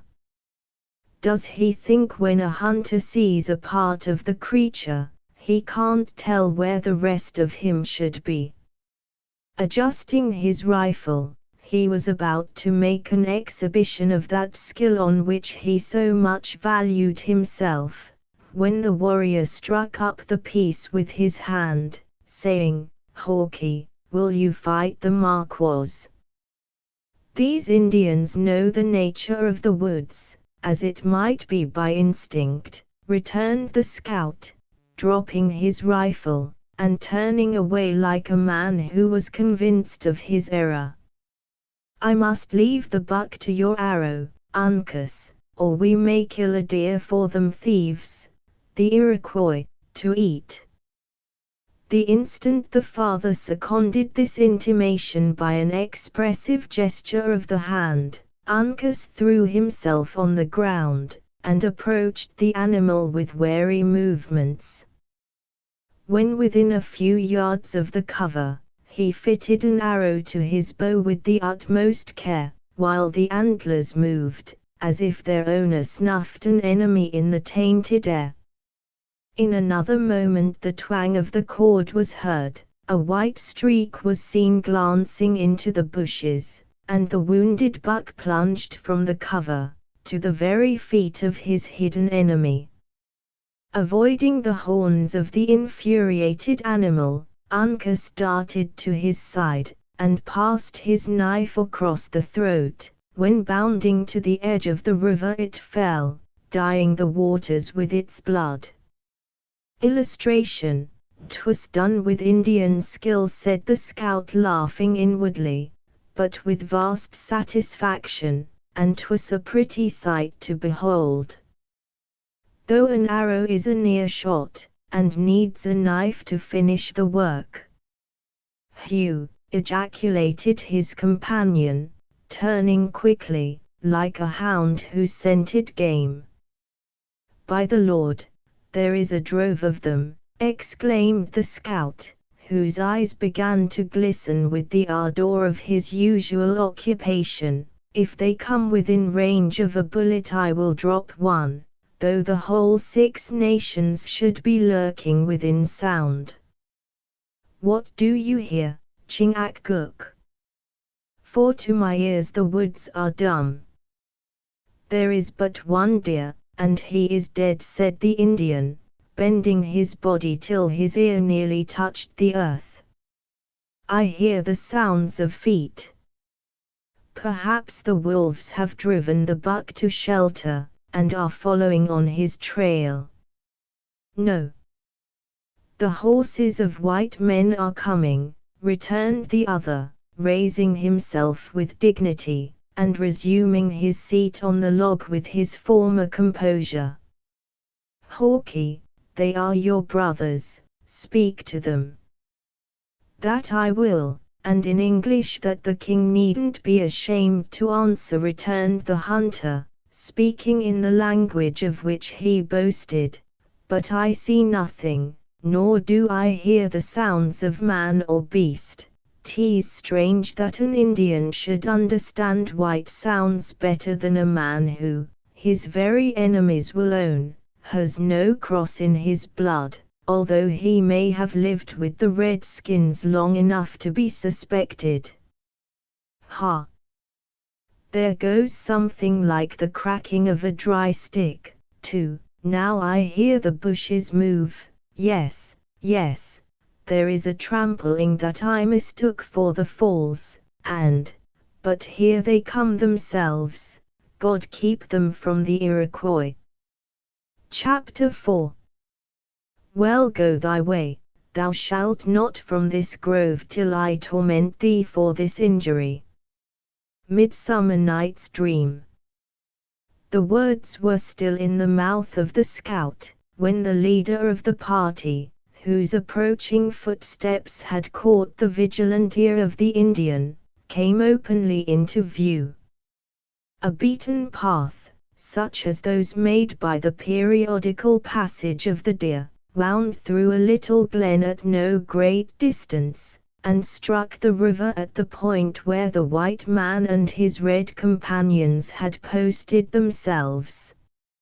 Along this track the travelers, who had produced a surprise so unusual in the depths of the forest, advanced slowly toward the hunter, who was in front of his associates, in readiness to receive them.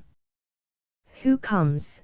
demanded the scout, throwing his rifle carelessly across his left arm, and keeping the forefinger of his right hand on the trigger, though he avoided all appearance of menace in the act.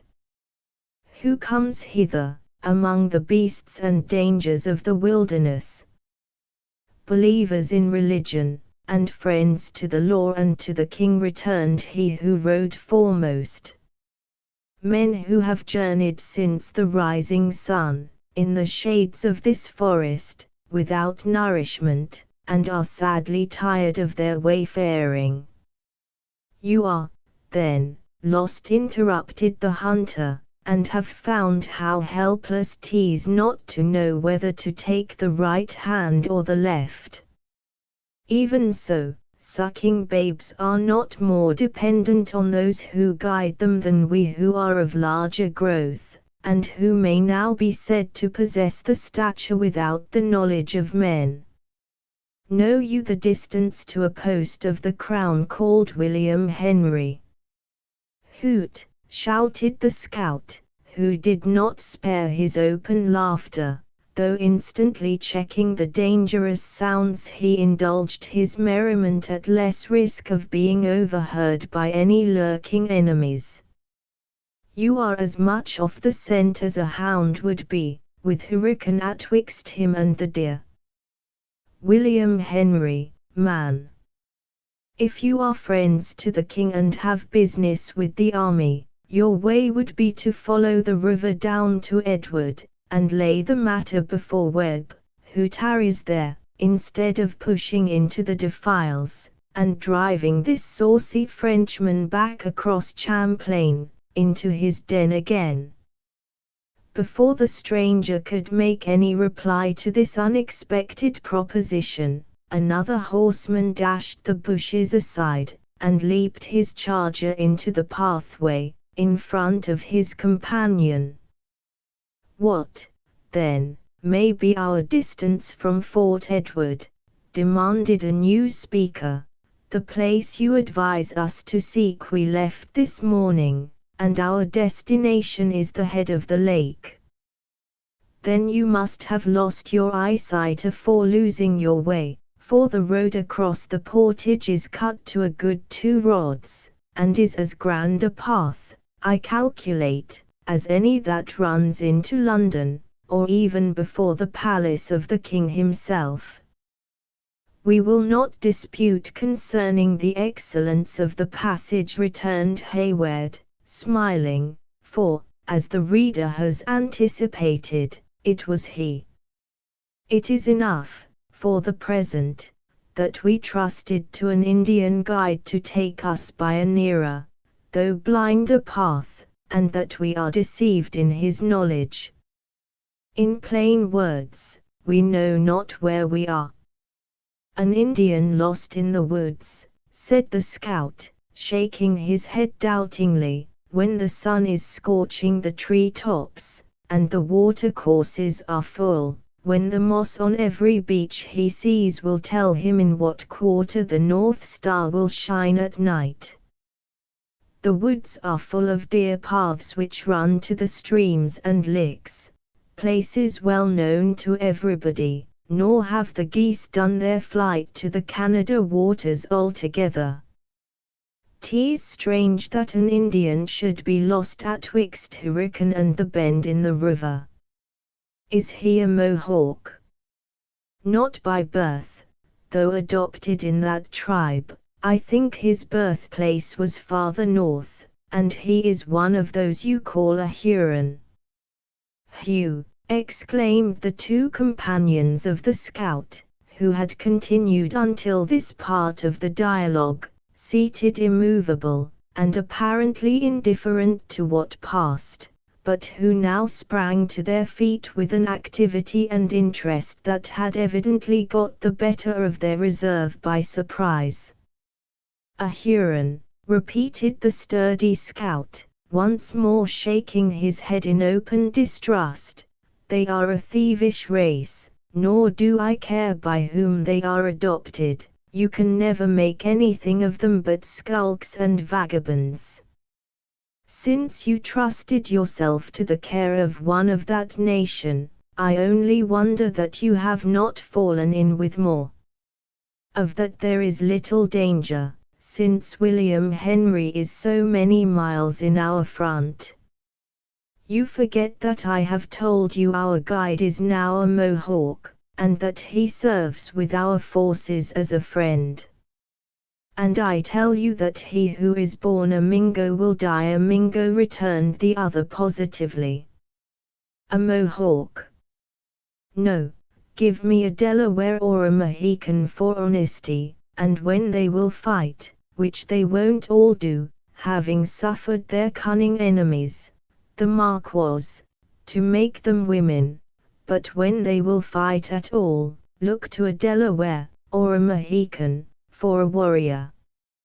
"Enough of this," said Hayward, impatiently. "I wish not to inquire into the character of a man that I know, and to whom you must be a stranger. You have not yet answered my question, what is our distance from the main army at Edward?" "It seems that may depend on who is your guide. One would think such a horse as that might get over a good deal of ground atwixt sun up and sundown." "I wish no contention of idle words with you, friend," said Hayward, curbing his dissatisfied manner, and speaking in a more gentle voice. "If you will tell me the distance to Fort Edward, and conduct me thither, your labor shall not go without its reward. And in so doing, how know I that I don't guide an enemy and a spy of Montcalm to the works of the army? It is not every man who can speak the English tongue that is an honest subject. If you serve with the troops, of whom I judge you to be a scout, you should know of such a regiment of the king as the 60th.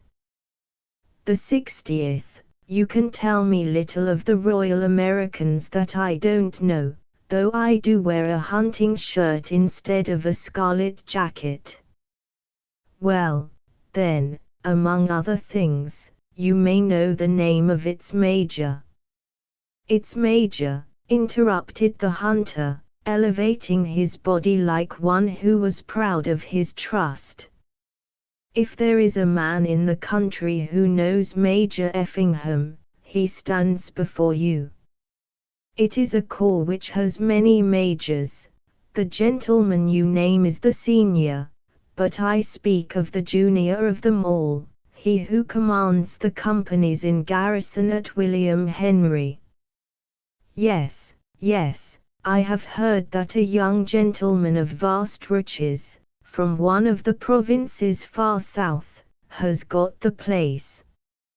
He is over young, too, to hold such rank, and to be put above men whose heads are beginning to bleach, and yet they say he is a soldier in his knowledge, and a gallant gentleman.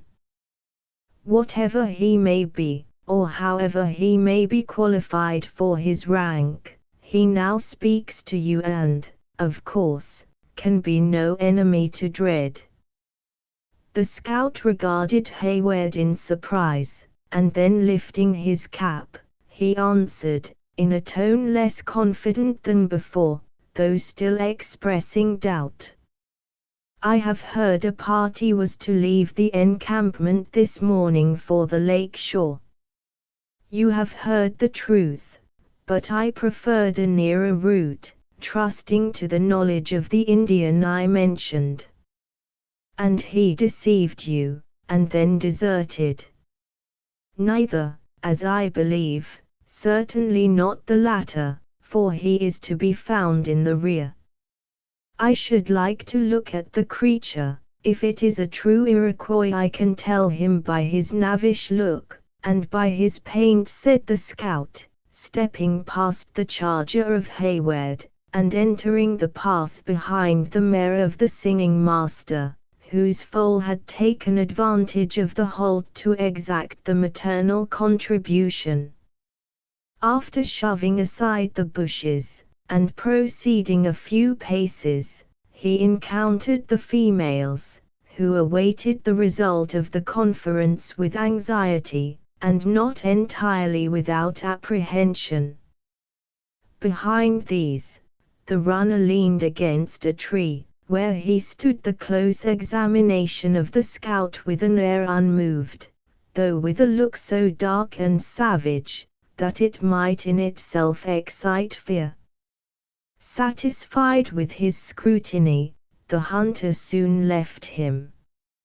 As he repassed the females, he paused a moment to gaze upon their beauty, answering to the smile and nod of Alice with a look of open pleasure.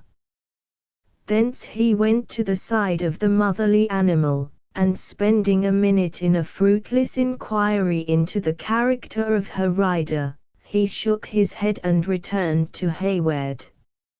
A Mingo is a Mingo, and God having made him so, neither the Mohawks nor any other tribe can alter him, he said, when he had regained his former position. If we were alone, and you would leave that noble horse at the mercy of the wolves tonight, I could show you the way to Edward myself, within an hour, for it lies only about an hour's journey hence, but with such ladies in your company 'tis impossible. And why? They are fatigued, but they are quite equal to a ride of a few more miles. 'Tis a natural impossibility, repeated the scout. I wouldn't walk a mile in these woods after night gets into them, in company with that runner, for the best rifle in the colonies. They are full of outlying Iroquois, and your mongrel Mohawk knows where to find them too well to be my companion. Think you so? said Hayward, leaning forward in the saddle, and dropping his voice nearly to a whisper. "I confess I have not been without my own suspicions, though I have endeavored to conceal them, and affected a confidence I have not always felt, on account of my companions. It was because I suspected him that I would follow no longer, making him, as you see, follow me. I knew he was one of the cheats as soon as I laid eyes on him," returned the scout, placing a finger on his nose, in sign of caution. "The thief is leaning against the foot of the sugar sapling, that you can see over them bushes. His right leg is in a line with the bark of the tree, and tapping his rifle, I can take him from where I stand, between the angle and the knee, with a single shot, putting an end to his tramping through the woods, for at least a month to come. If I should go back to him, the cunning varmint would suspect something, and be dodging through the trees like a frightened deer. It will not do. He may be innocent, and I dislike the act. Though, if I felt confident of his treachery, 'tis a safe thing to calculate on the knavery of an Iroquois," said the scout, throwing his rifle forward, by a sort of instinctive movement. "Hold," interrupted Hayward, "it will not do. We must think of some other scheme, and yet, I have much reason to believe the rascal has deceived me." The hunter, who had already abandoned his intention of maiming the runner, mused a moment, and then made a gesture, which instantly brought his two red companions to his side. They spoke together earnestly in the Delaware language, though in an undertone, and by the gestures of the white man, which were frequently directed towards the top of the sapling, it was evident he pointed out the situation of their hidden enemy.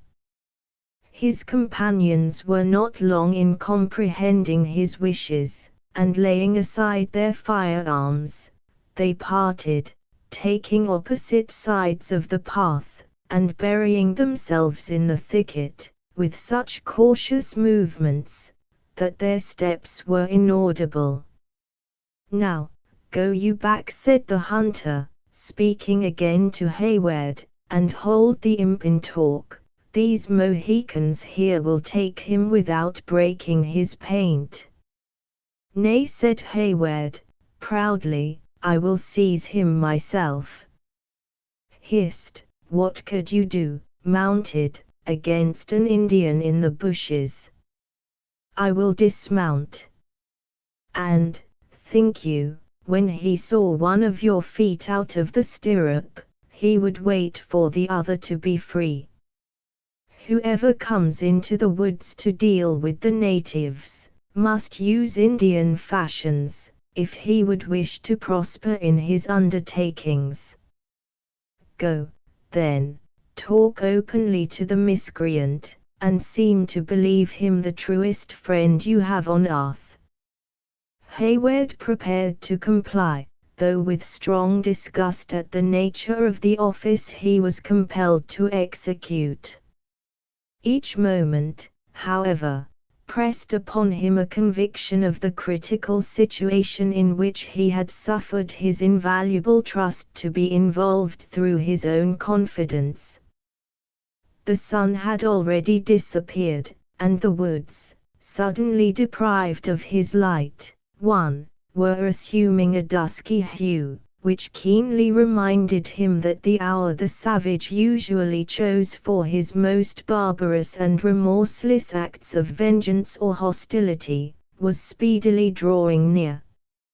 Stimulated by apprehension, he left the scout, who immediately entered into a loud conversation with the stranger that had so unceremoniously enlisted himself in the party of travelers that morning. In passing his gentler companions, Hayward uttered a few words of encouragement, and was pleased to find that, though fatigued with the exercise of the day, they appeared to entertain no suspicion that their present embarrassment was other than the result of accident.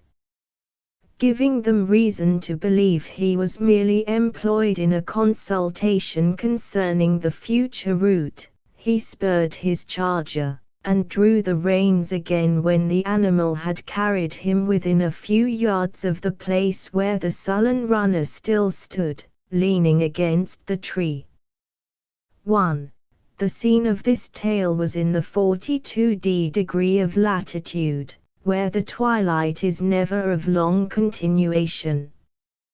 You may see, Magua, he said, endeavoring to assume an air of freedom and confidence, that the night is closing around us, and yet we are no nearer to William Henry than when we left the encampment of Webb with the rising sun. You have missed the way, nor have I been more fortunate. But, happily, we have fallen in with a hunter, he whom you hear talking to the singer, that is acquainted with the deer paths and byways of the woods, and who promises to lead us to a place where we may rest securely till the morning. The Indian riveted his glowing eyes on Hayward as he asked, in his imperfect English, "Is he alone?" "Alone," hesitatingly answered Hayward, to whom deception was too new to be assumed without embarrassment. "Oh, not alone, surely, Magua, for you know that we are with him." "Then le renard subtil will go," returned the runner, coolly raising his little wallet from the place where it had lain at his feet, "and the pale faces will see none but their own color. Go." "Whom call you le renard?" "'Tis the name his Canada fathers have given to Magua," returned the runner, with an air that manifested his pride at the distinction. "Night is the same as day to le subtil, when Munro waits for him." "And what account will le renard give the chief of William Henry concerning his daughters?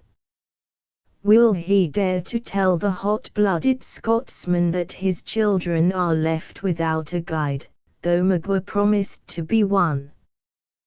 Though the grey-head has a loud voice, and a long arm, le renard will not hear him, nor feel him, in the woods. But what will the Mohawks say? They will make him petticoats, and bid him stay in the wigwam with the women, for he is no longer to be trusted with the business of a man. Le Subtil knows the path to the Great Lakes, and he can find the bones of his fathers, was the answer of the unmoved runner. Enough, Magua, said Hayward, are we not friends? Why should there be bitter words between us? Munro has promised you a gift for your services when performed, and I shall be your debtor for another. Rest your weary limbs, then, and open your wallet to eat. We have a few moments to spare, let us not waste them in talk like wrangling women. When the ladies are refreshed we will proceed. The pale faces make themselves dogs to their women, muttered the Indian, in his native language, and when they want to eat, their warriors must lay aside the tomahawk to feed their laziness. What say you, Renard? Le Subtil says it is good.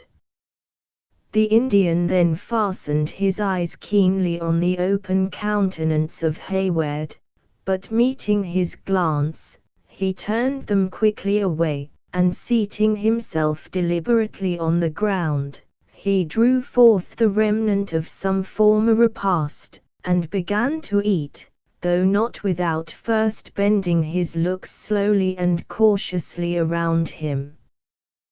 "This is well," continued Hayward, "and La Renaud will have strength and sight to find the path in the morning." He paused, for sounds like the snapping of a dried stick, and the rustling of leaves, rose from the adjacent bushes, but recollecting himself instantly, he continued, "We must be moving before the sun is seen, or Montcalm may lie in our path, and shut us out from the fortress." The hand of Magua dropped from his mouth to his side, and though his eyes were fastened on the ground, his head was turned aside, his nostrils expanded, and his ears seemed even to stand more erect than usual, giving to him the appearance of a statue that was made to represent intense attention.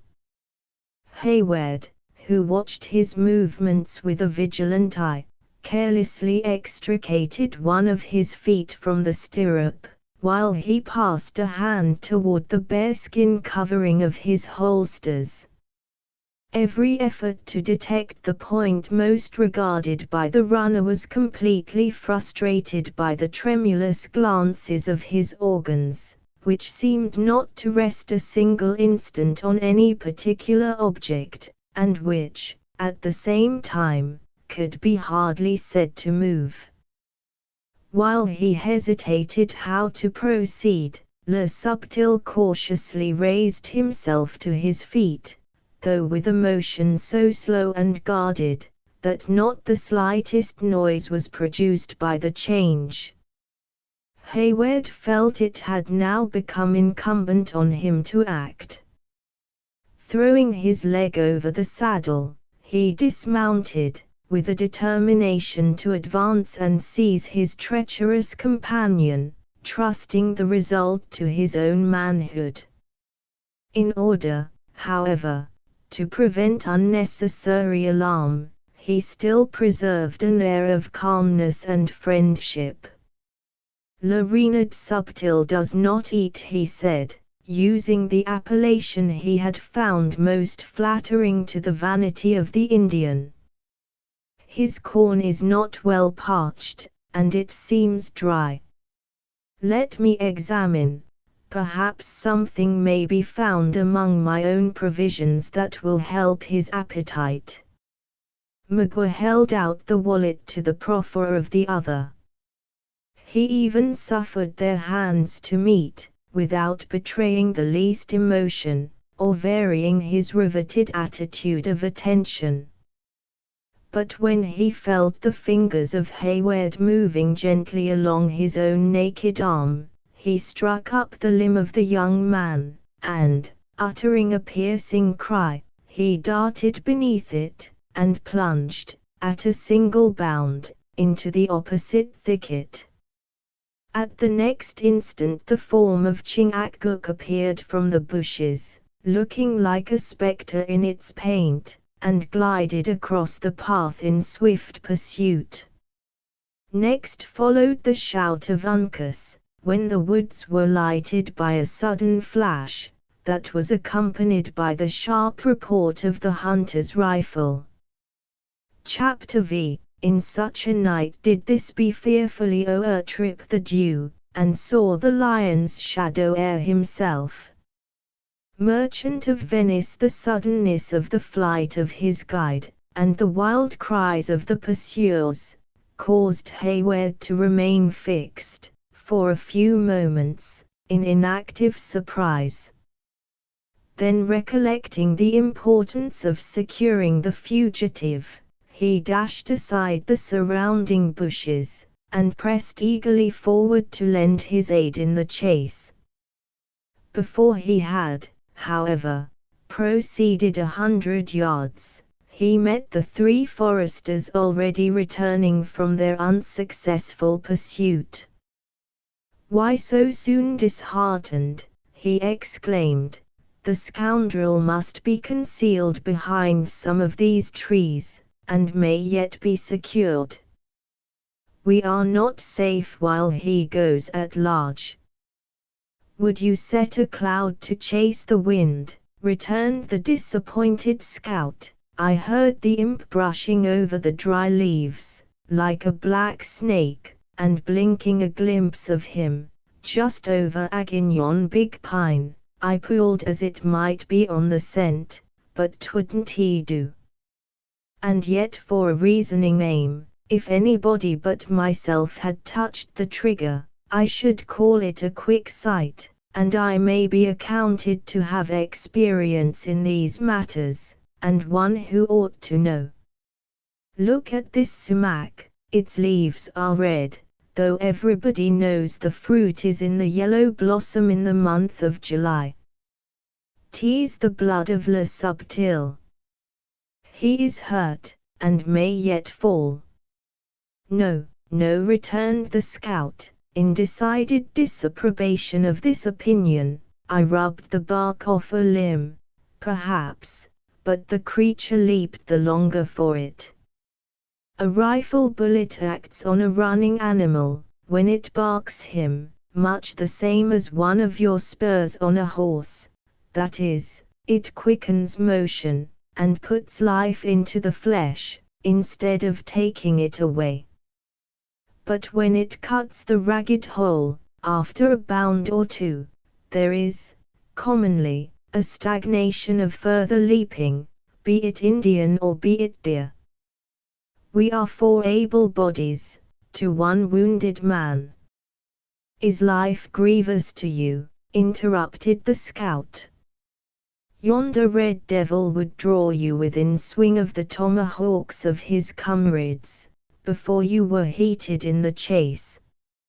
It was an undoubtful act in a man who has so often slept with the war whoop ringing in the air, to let off his piece within sound of an ambushment. But then it was a natural temptation. 'Twas very natural. Come, friends, let us move our station, and in such fashion, too, as will throw the cunning of a Mingo on a wrong scent, or our scalps will be drying in the wind in front of Montcalm's marquee, in this hour tomorrow. This appalling declaration, which the scout uttered with the cool assurance of a man who fully comprehended, while he did not fear to face the danger, served to remind Hayward of the importance of the charge with which he himself had been entrusted. Glancing his eyes around, with a vain effort to pierce the gloom that was thickening beneath the leafy arches of the forest, he felt as if, cut off from human aid, his unresisting companions would soon lie at the entire mercy of those barbarous enemies, who, like beasts of prey, only waited till the gathering darkness might render their blows more fatally certain. His awakened imagination, deluded by the deceptive light, converted each waving bush, or the fragment of some fallen tree, into human forms, and 20 times he fancied he could distinguish the horrid visages of his lurking foes, peering from their hiding places, in never-ceasing watchfulness of the movements of his party. Looking upward, he found that the thin fleecy clouds, which evening had painted on the blue sky, were already losing their faintest tints of rose color, while the imdid stream, which glided past the spot where he stood, was to be traced only by the dark boundary of its wooded banks. "What is to be done?" he said, feeling the utter helplessness of doubt in such a pressing strait. "Desert me not, for God's sake, remain to defend those I escort, and freely name your own reward." His companions, who conversed apart in the language of their tribe, heeded not this sudden and earnest appeal. Though their dialogue was maintained in low and cautious sounds, but little above a whisper, Hayward, who now approached, could easily distinguish the earnest tones of the younger warrior from the more deliberate speeches of his seniors. It was evident that they debated on the propriety of some measure that nearly concerned the welfare of the travellers. Yielding to his powerful interest in the subject, and impatient of a delay that seemed fraught with so much additional danger, Hayward drew still nigher to the dusky group, with an intention of making his offers of compensation more definite, when the white man, motioning with his hand, as if he conceded the disputed point, turned away, saying in a sort of soliloquy, and in the English tongue, "Uncas is right. It would not be the act of men to leave such harmless things to their fate, even though it breaks up the harboring place forever. If you would save these tender blossoms from the fangs of the worst of serpents, gentlemen, you have neither time to lose nor resolution to throw away. How can such a wish be doubted? Have I not already offer your prayers to him who can give us wisdom to circumvent the cunning of the devils who fill these woods?" calmly interrupted the scout, "but spare your offers of money, which neither you may live to realize, nor I to profit by. These Mohicans and I will do what man's thoughts can invent, to keep such flowers, which, though so sweet, were never made for the wilderness, from harm, and that without hope of any other recompense but such as God always gives to upright dealings. First, you must promise 2 things, both in your own name and for your friends, or without serving you we shall only injure ourselves." "Name them." "The one is, to be still as these sleeping woods, let what will happen, and the other is, to keep the place where we shall take you, forever a secret from all mortal men." "I will do my utmost to see both these conditions fulfilled." "Then follow, for we are losing moments that are as precious as the heart's blood to a stricken deer." Hayward could distinguish the impatient gesture of the scout, through the increasing shadows of the evening, and he moved in his footsteps, swiftly, toward the place where he had left the remainder of the party. When they rejoined the expecting and anxious females, he briefly acquainted them with the conditions of their new guide, and with the necessity that existed for their hushing every apprehension in instant and serious exertions.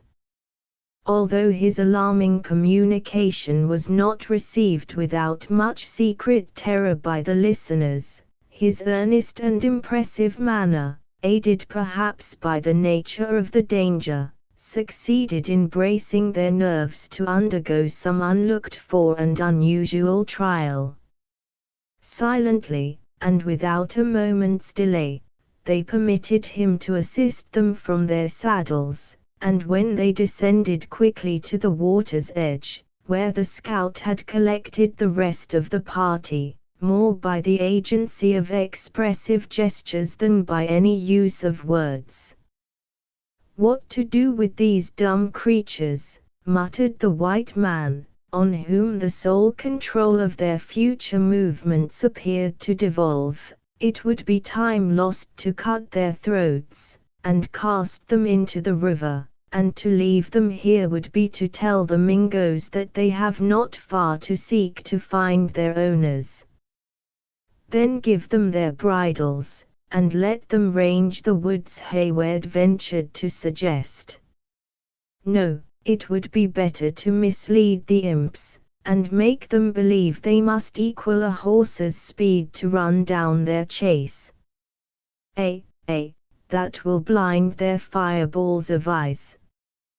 Chingach hissed. "What stirs the bush?" "The colt." "That colt, at least, must die," muttered the scout, grasping at the mane of the nimble beast, which easily eluded his hand. Uncas, your arrows." "Hold!" exclaimed the proprietor of the condemned animal, aloud, without regard to the whispering tones used by the others. "Spare the foal of Miriam, it is the comely offspring of a faithful dam, and would willingly injure naught." "When men struggle for the single life God has given them," said the scout, sternly, "even their own kind seem no more than the beasts of the wood. If you speak again, I shall leave you to the mercy of the Marquis. Draw to your arrow's head, Uncas, we have no time for second blows."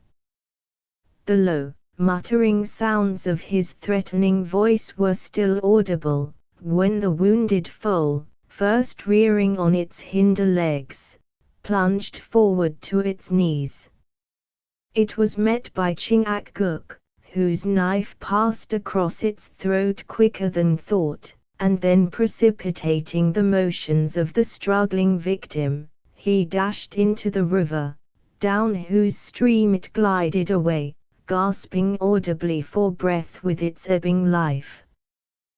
This deed of apparent cruelty, but of real necessity, fell upon the spirits of the travelers like a terrific warning of the peril in which they stood, heightened as it was by the calm though steady resolution of the actors in the scene.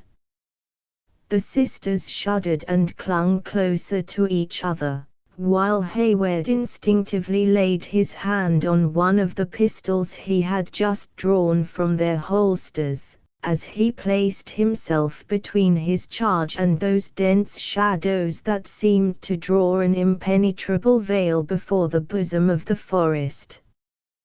The Indians, however, hesitated not a moment, but taking the bridles, they led the frightened and reluctant horses into the bed of the river. At a short distance from the shore they turned, and were soon concealed by the projection of the bank, under the brow of which they moved, in a direction opposite to the course of the waters. In the meantime, the scout drew a canoe of bark from its place of concealment beneath some low bushes, whose branches were waving with the eddies of the current, into which he silently motioned for the females to enter. They complied without hesitation, though many a fearful and anxious glance was thrown behind them, toward the thickening gloom, which now lay like a dark barrier along the margin of the stream.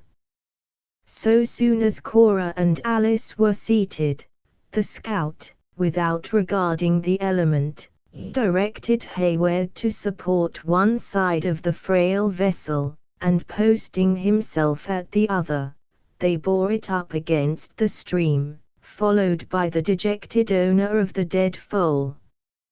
In this manner they proceeded, for many rods, in a silence that was only interrupted by the rippling of the water, as its eddies played around them, or the low dash made by their own cautious footsteps.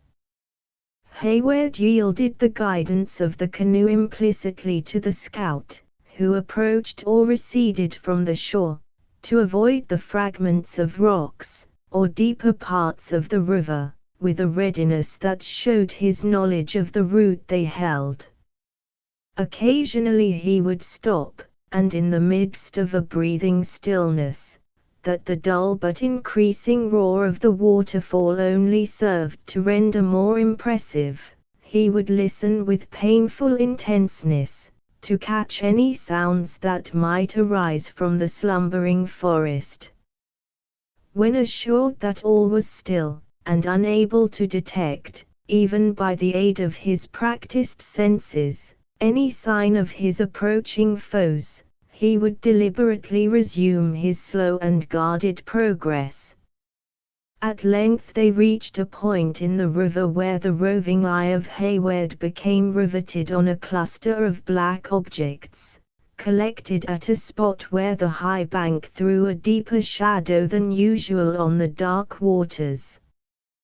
Hesitating to advance, he pointed out the place to the attention of his companion. Returned the composed scout, the Indians have hid the beasts with the judgment of natives. Water leaves no trail, and an owl's eyes would be blinded by the darkness of such a hole. The whole party was soon reunited, and another consultation was held between the scout and his new comrades, during which, they, whose fates depended on the faith and ingenuity of these unknown foresters, had a little leisure to observe their situation more minutely. The river was confined between high and cragged rocks, one of which impended above the spot where the canoe rested. As these, again, were surmounted by tall trees, which appeared to totter on the brows of the precipice, it gave the stream the appearance of running through a deep and narrow dell.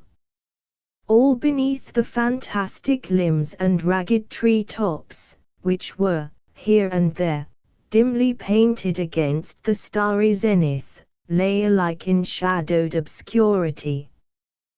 Behind them, the curvature of the banks soon bounded the view by the same dark and wooded outline, but in front, and apparently at no great distance, the water seemed piled against the heavens, whence it tumbled into caverns, out of which issued those sullen sounds that had loaded the evening atmosphere.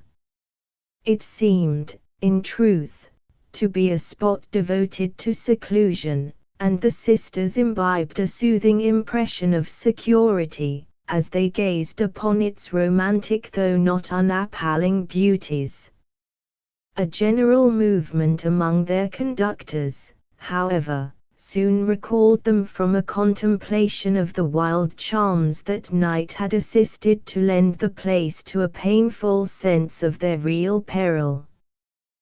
The horses had been secured to some scattering shrubs that grew in the fissures of the rocks, where, standing in the water, they were left to pass the night. The scout directed Hayward and his disconsolate fellow travelers to seat themselves in the forward end of the canoe, and took possession of the other himself, as erect and steady as if he floated in a vessel of much firmer materials. The Indians warily retraced their steps toward the place they had left, when the scout, placing his pole against a rock, by a powerful shove, sent his frail bark directly into the turbulent stream. For many minutes the struggle between the light bubble in which they floated and the swift current was severe and doubtful. Forbidden to stir even a hand, and almost afraid to breath, lest they should expose the frail fabric to the fury of the stream, the passengers watched the glancing waters in feverish suspense. 20 times they thought the whirling eddies were sweeping them to destruction, when the master hand of their pilot would bring the bows of the canoe to stem the rapid. A long, a vigorous, and, as it appeared to the females, a desperate effort, closed the struggle. Just as Alice veiled her eyes in horror, under the impression that they were about to be swept within the vortex at the foot of the cataract, the canoe floated, stationary, at the side of a flat rock, that lay on a level with the water. "Where are we, and what is next to be done?" demanded Hayward, perceiving that the exertions of the scout had ceased. "You are at the foot of Glens," returned the other, speaking aloud, without fear of consequences within the roar of the cataract, "and the next thing is to make a steady landing, lest the canoe upset, and you should go down again the hard road we have traveled faster than you came up. 'Tis a hard rift to stem, when the river is a little swelled, and 5 is an unnatural number to keep dry, in a hurry-scurry, with a little birchen bark and gum. There, go you all on the rock, and I will bring up the Mohicans with the venison. A man had better sleep without his scalp, than famish in the midst of plenty. His passengers gladly complied with these directions. As the last foot touched the rock, the canoe whirled from its station, when the tall form of the scout was seen, for an instant, gliding above the waters, before it disappeared in the impenetrable darkness that rested on the bed of the river. Left by their guide, the travelers remained a few minutes in helpless ignorance, afraid even to move along the broken rocks, lest a false step should precipitate them down some one of the many deep and roaring caverns, into which the water seemed to tumble, on every side of them. Their suspense, however, was soon relieved, for, aided by the skill of the natives, the canoe shot back into the eddy, and floated again at the side of the low rock, before they thought the scout had even time to rejoin his companions. "We are now fortified, garrisoned, and provisioned," cried Hayward cheerfully, "and may set Montcalm and his allies at defiance. How, now, my vigilant sentinel, can see anything of those you call the Iroquois, on the mainland?" "I call them Iroquois, because to me every native, who speaks a foreign tongue, is accounted an enemy, though he may pretend to serve the king. If Webb wants faith and honesty in an Indian, let him bring out the tribes of the Delawares, and send these greedy and lying Mohawks and Oneidas, with their 6 nations of varlets, where in nature they belong, among the French. We should then exchange a warlike for a useless friend. I have heard that the Delawares have laid aside the hatchet, and are content to be called women.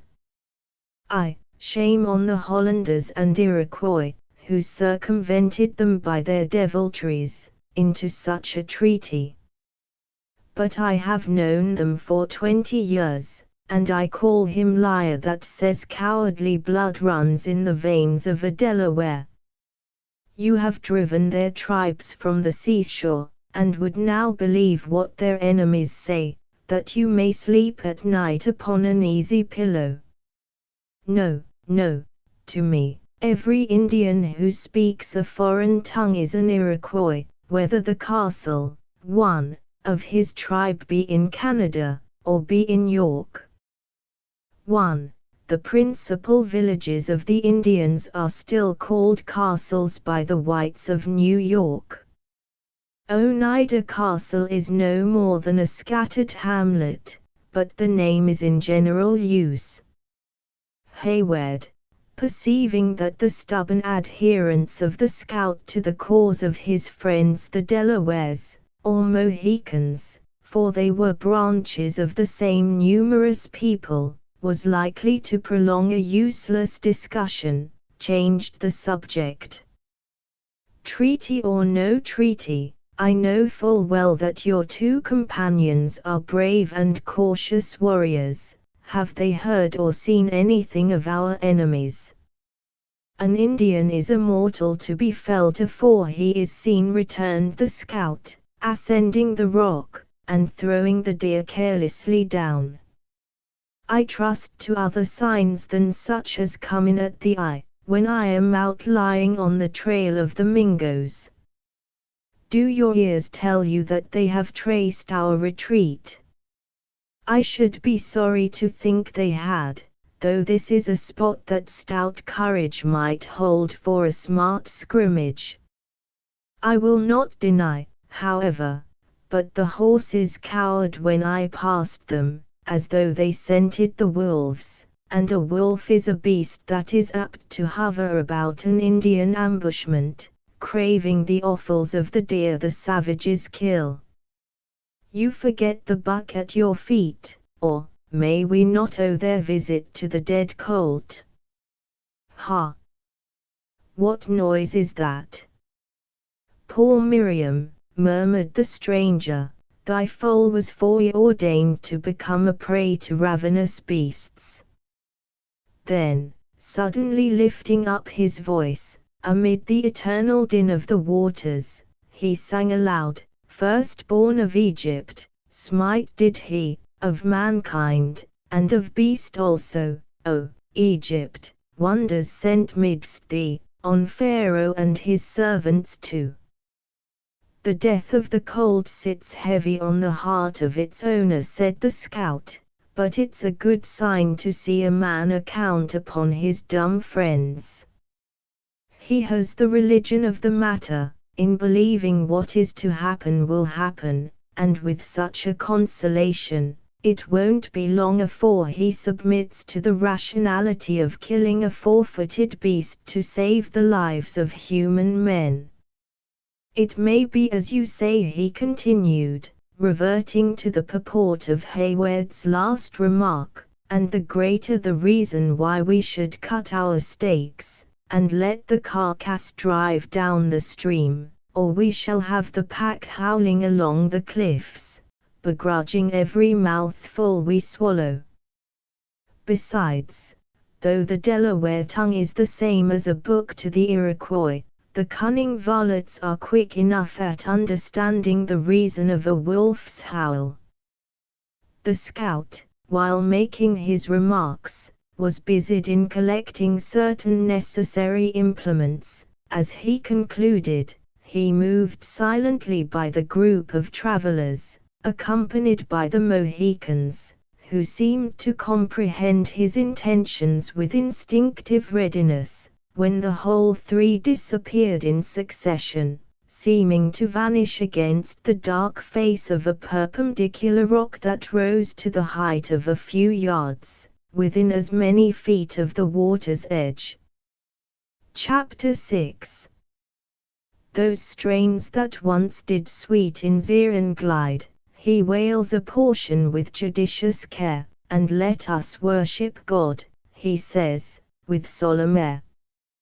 Burns Hayward and his female companions witnessed this mysterious movement with secret uneasiness, for, though the conduct of the white man had hitherto been above reproach, his rude equipments, blunt address, and strong antipathies, together with the character of his silent associates, were all causes for exciting distrust in minds that had been so recently alarmed by Indian treachery. The stranger alone disregarded the passing incidents. He seated himself on a projection of the rocks, whence he gave no other signs of consciousness than by the struggles of his spirit, as manifested in frequent and heavy sighs. Smothered voices were next heard, as though men called to each other in the bowels of the earth, when a sudden light flashed upon those without, and laid bare the much prized secret of the place. At the further extremity of a narrow, deep cavern in the rock, whose length appeared much extended by the perspective and the nature of the light by which it was seen, was seated the scout, holding a blazing knot of pine. The strong glare of the fire fell full upon his sturdy, weather-beaten countenance and forest attire, lending an air of romantic wildness to the aspect of an individual, who, seen by the sober light of day, would have exhibited the peculiarities of a man remarkable for the strangeness of his dress, the iron-like inflexibility of his frame, and the singular compound of quick, vigilant sagacity, and of exquisite simplicity, that by turns usurped the possession of his muscular features. At a little distance in advance stood Uncas, his whole person thrown powerfully into view.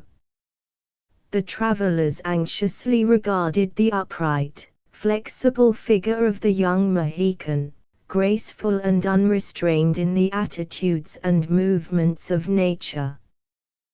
Though his person was more than usually screened by a green and fringed hunting shirt, like that of the white man, there was no concealment to his dark, glancing, fearless eye, alike terrible and calm, the bold outline of his high, haughty features, pure in their native red, or to the dignified elevation of his receding forehead, together with all the finest proportions of a noble head, bared to the generous scalping tuft.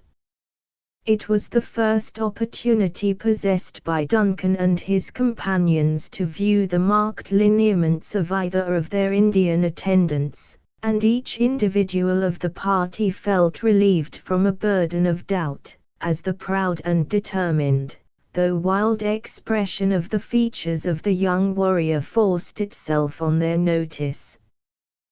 They felt it might be a being partially benighted in the veil of ignorance, but it could not be one who would willingly devote his rich natural gifts to the purposes of wanton treachery. The ingenuous Alice gazed at his free air and proud carriage, as she would have looked upon some precious relic of the Grecian chisel, to which life had been imparted by the intervention of a miracle, while Hayward, though accustomed to see the perfection of form which abounds among the uncorrupted natives, openly expressed his admiration at such an unblemished specimen of the noblest proportions of man. "I could sleep in peace," whispered Alice, in reply, "with such a fearless and generous-looking youth for my sentinel. Surely, Duncan, those cruel murders, those terrific scenes of torture, of which we read and hear so much, are never acted in the presence of such as he. This certainly is a rare and brilliant instance of those natural qualities in which these peculiar people are said to excel," he answered. "I agree with you, Alice, in thinking that such a front and eye were formed rather to intimidate than to deceive. But let us not practice a deception upon ourselves, by expecting any other exhibition of what we esteem virtue than according to the fashion of the savage. As bright examples of great qualities are but too uncommon among Christians, so are they singular and solitary with the Indians, though, for the honor of our common nature, neither are incapable of producing them. Let us then hope that this Mohican may not disappoint our wishes, but prove what his looks assert him to be, a brave and constant friend." "Now Major Hayward speaks as Major Hayward should," said Cora, "who that looks at this creature of nature, remembers the shade of his skin." A short and apparently an embarrassed silence succeeded this remark, which was interrupted by the scout calling to them, aloud, to enter. "This fire begins to show too bright a flame," he continued, as they complied, "and might light the Mingoes to our undoing. Uncas, drop the blanket, and show the knaves its dark side. This is not such a supper as a major of the Royal Americans has a right to expect, but I've known stout detachments of the corps glad to eat their venison raw, and without a relish, too. 1. Here, you see, we have plenty of salt, and can make a quick broil. There's fresh sassafras boughs for the ladies to sit on, which may not be as proud as their mahogany chairs, but which sends up a sweeter flavor than the skin of any hog can do, be it of Guinea, or be it of any other land. Come, friend, don't be mournful for the colt, 'twas an innocent thing, and had not seen much hardship. Its death will save the creature many a sore back and weary foot. 1. In vulgar parlance, the condiments of a repast are called by the American a relish, substituting the thing for its effect. These provincial terms are frequently put in the mouths of the speakers, according to their several conditions in life. Most of them are of local use, and others quite peculiar to the particular class of men to which the character belongs. In the present instance, the scout uses the word with immediate reference to the salt with which his own party was so fortunate as to be provided. Uncas did as the other had directed, and when the voice of Hawkeye ceased, the roar of the cataract sounded like the rumbling of distant thunder. "Are we quite safe in this cavern?" demanded Hayward. "Is there no danger of surprise?" A single armed man, at its entrance, would hold us at his mercy. A spectral-looking figure stalked from out of the darkness behind the scout, and seizing a blazing brand, held it toward the further extremity of their place of retreat. Alice uttered a faint shriek, and even Cora rose to her feet, as this appalling object moved into the light, but a single word from Hayward calmed them, with the assurance it was only their attendant, Chingachgook, who, lifting another blanket, discovered that the cavern had 2 outlets. Then, holding the brand, he crossed a deep, narrow chasm in the rocks which ran at right angles with the passage they were in, but which, unlike that, was open to the heavens, and entered another cave, answering to the description of the first, in every essential particular. "Such old foxes as Chingachgook and myself are not often caught in a barrow with one hole," said Hawkeye, laughing. "You can easily see the cunning of the place. The rock is black limestone, which everybody knows is soft. It makes no uncomfortable pillow, where brush and pine wood is scarce. Well, the fall was once a few yards below us, and I dare to say was, in its time, as regular and as handsome a sheet of water as any along the Hudson. But old age is a great injury to good looks, as these sweet young ladies have yet to learn. The place is sadly changed. These rocks are full of cracks, and in some places they are softer than at others, and the water has worked out deep hollows for itself, until it has fallen back, some 100 feet, breaking here and wearing there, until the falls have neither shape nor consistency. "In what part of them are we?" asked Hayward. "Why, we are nigh the spot that Providence first placed them at, but where, it seems, they were too rebellious to stay. The rock proved softer on each side of us, and so they left the center of the river bare and dry, first working out these 2 little holes for us to hide in. We are then on an island.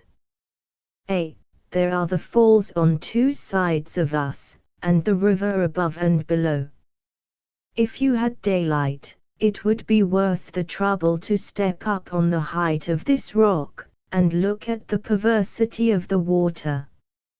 It falls by no rule at all, sometimes it leaps, sometimes it tumbles, there it skips, here it shoots, in one place 'tis white as snow, and in another 'tis green as grass, hereabouts, it pitches into deep hollows, that rumble and crush the earth, and thereaways, it ripples and sings like a brook, fashioning whirlpools and gullies in the old stone, as if 'twas no harder than trodden clay. the whole design of the river seems disconcerted. First it runs smoothly, as if meaning to go down the descent as things were ordered, then it angles about and faces the shores, nor are there places wanting where it looks backward, as if unwilling to leave the wilderness, to mingle with the salt. Lady, the fine cobweb-looking cloth you wear at your throat is coarse, and like a fish net. 2 little spots I can show you, where the river fabricates all sorts of images, as if having broke loose from order, it would try its hand at everything. And yet what does it amount to?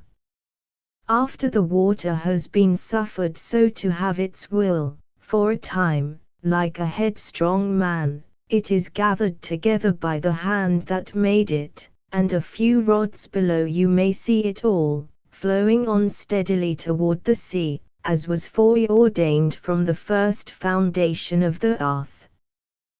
While his auditors received a cheering assurance of the security of their place of concealment from this untutored description of glens, too, they were much inclined to judge differently from Hawkeye, of its wild beauties.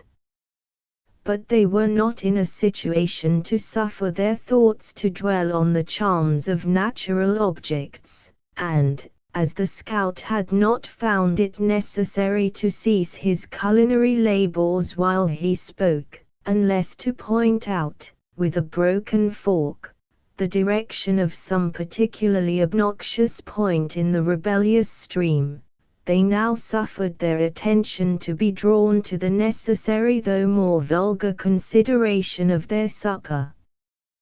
2. Glens Falls are on the Hudson, some 40 or 50 miles above the head of tide, or that place where the river becomes navigable for sloops. The description of this picturesque and remarkable little cataract, as given by the scout, is sufficiently correct, though the application of the water to uses of civilized life has materially injured its beauties. The rocky island and the 2 caverns are known to every traveler, since the former sustains the pier of a bridge, which is now thrown across the river, immediately above the fall. In explanation of the taste of Hawkeye, it should be remembered that men always prize that most which is least enjoyed. Thus, in a new country, the woods and other objects, which in an old country would be maintained at great cost, are got rid of, simply with a view of improving as it is called. The repast, which was greatly aided by the addition of a few delicacies that Hayward had the precaution to bring with him when they left their horses, was exceedingly refreshing to the weary party. Uncas acted as attendant to the females, performing all the little offices within his power, with a mixture of dignity and anxious grace, that served to amuse Hayward, who well knew that it was an utter innovation on the Indian customs, which forbid their warriors to descend to any menial employment, especially in favor of their women. As the rites of hospitality were, however, considered sacred among them, this little departure from the dignity of manhood excited no audible comment.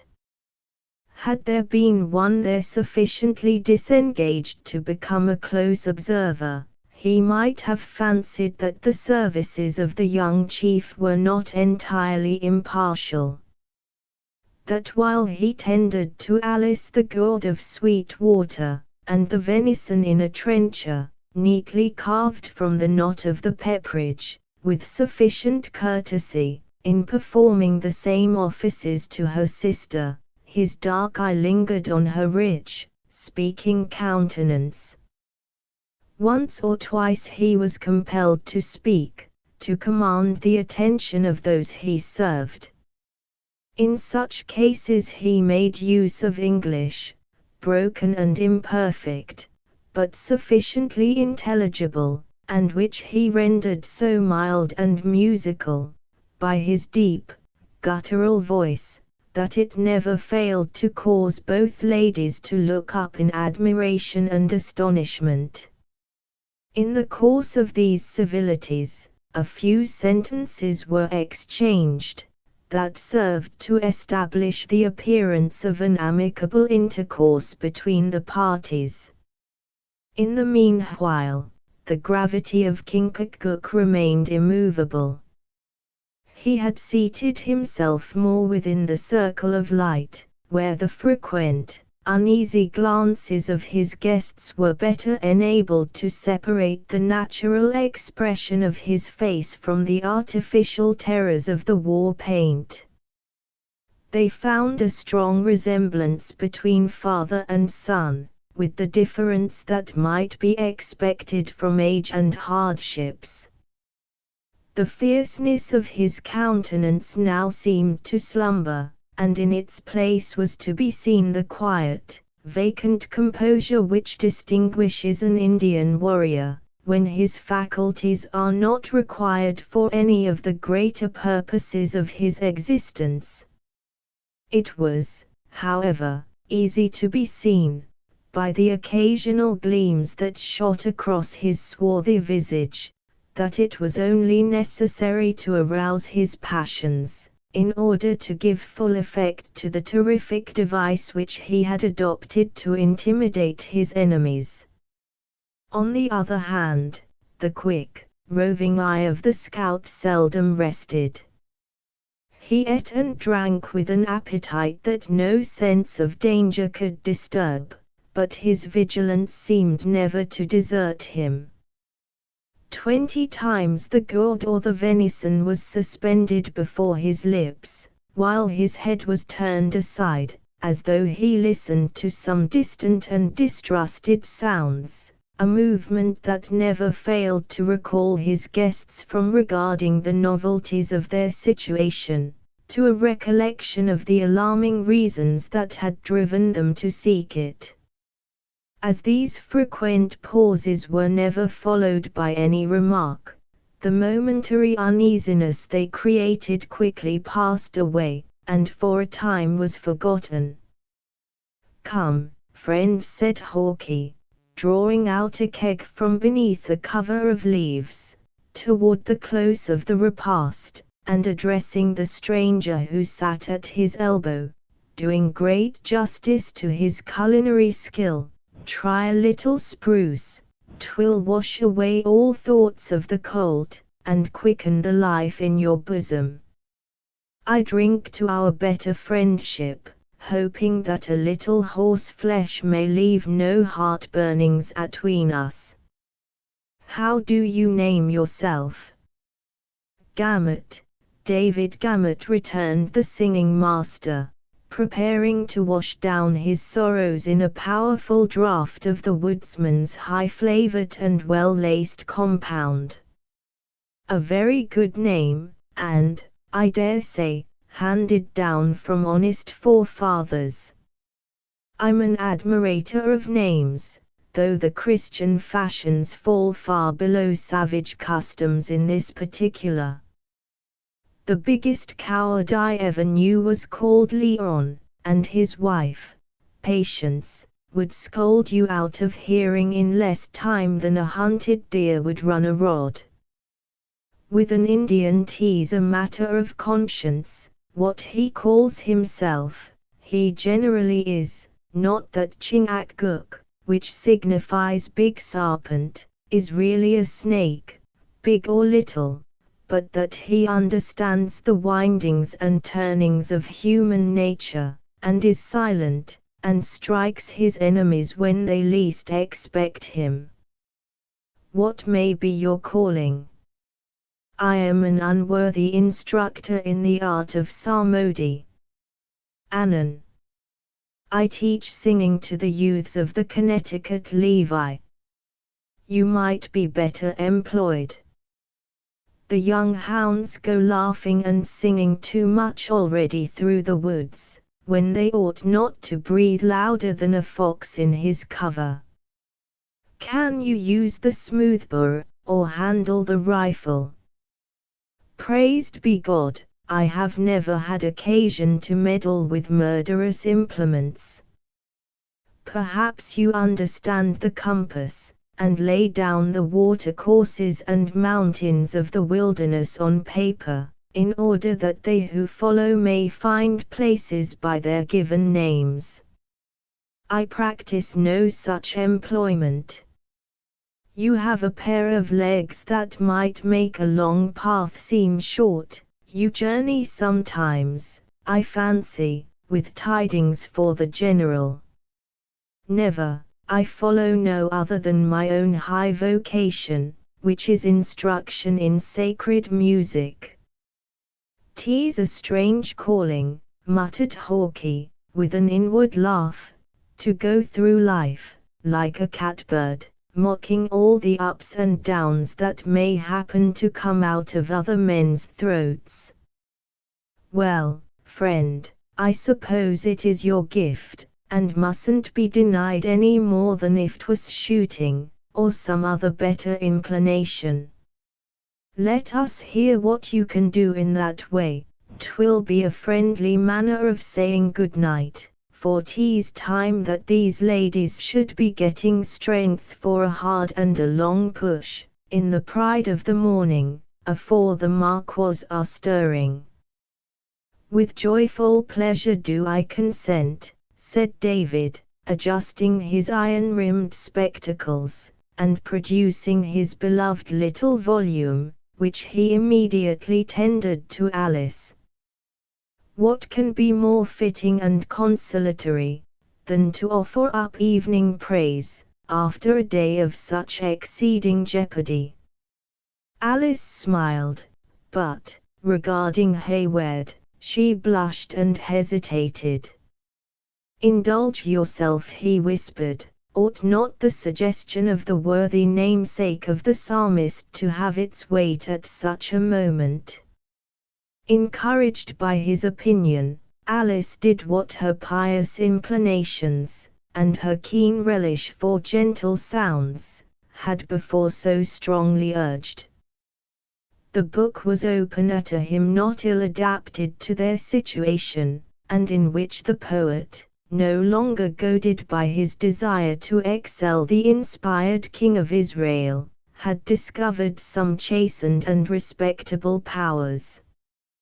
Cora betrayed a disposition to support her sister, and the sacred song proceeded, after the indispensable preliminaries of the pitch-pipe, and the tune had been duly attended to by the methodical David. The air was solemn and slow. At times it rose to the fullest compass of the rich voices of the females, who hung over their little book in holy excitement, and again it sank so low, that the rushing of the waters ran through their melody, like a hollow accompaniment. The natural taste and true ear of David governed and modified the sounds to suit the confined cavern, every crevice and cranny of which was filled with the thrilling notes of their flexible voices. The Indians riveted their eyes on the rocks, and listened with an attention that seemed to turn them into stone. But the scout, who had placed his chin in his hand, with an expression of cold indifference, gradually suffered his rigid features to relax, until, as verse succeeded verse, he felt his iron nature subdued, while his recollection was carried back to boyhood, when his ears had been accustomed to listen to similar sounds of praise, in the settlements of the colony. His roving eyes began to moisten, and before the hymn was ended scalding tears rolled out of fountains that had long seemed dry, and followed each other down those cheeks, that had oftener felt the storms of heaven than any testimonials of weakness. The singers were dwelling on one of those low, dying chords, which the ear devours with such greedy rapture, as if conscious that it is about to lose them, when a cry, that seemed neither human nor earthly, rose in the outward air, penetrating not only the recesses of the cavern, but to the inmost hearts of all who heard it. It was followed by a stillness apparently as deep as if the waters had been checked in their furious progress, at such a horrid and unusual interruption. "What is it?" murmured Alice, after a few moments of terrible suspense. Illustration. "What is it?" murmured Alice, after a few moments of terrible suspense. "What is it?" repeated Huyard aloud. Neither Hawkie nor the Indians made any reply.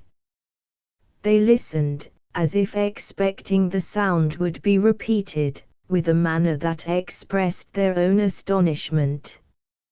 At length they spoke together, earnestly, in the Delaware language, when Uncas, passing by the inner and most concealed aperture, cautiously left the cavern. When he had gone, the scout first spoke in English. "What it is, or what it is not, none here can tell, though two of us have ranged the woods for more than 30 years. I did believe there was no cry that Indian or beast could make, that my ears had not heard, but this has proved that I was only a vain and conceited mortal." "Was it not, then, the shout the warriors make when they wish to intimidate their enemies?" asked Cora, who stood drawing her veil about her person, with a calmness to which her agitated sister was a stranger. "No, no, this was bad, and shocking, and had a sort of unhuman sound, but when you once hear the war whoop, you will never mistake it for anything else." "Well, Uncas," speaking in Delaware to the young chief as he re-entered, "what see you? Do our lights shine through the blankets?" The answer was short, and apparently decided, being given in the same tongue. "There is nothing to be seen without," continued Hawkie, shaking his head in discontent, "and our hiding place is still in darkness. Pass into the other cave, you that need it, and seek for sleep. We must be afoot long before the sun, and make the most of our time to get to Edward, while the Mingoes are taking their morning nap." Cora set the example of compliance, with a steadiness that taught the more timid Alice the necessity of obedience.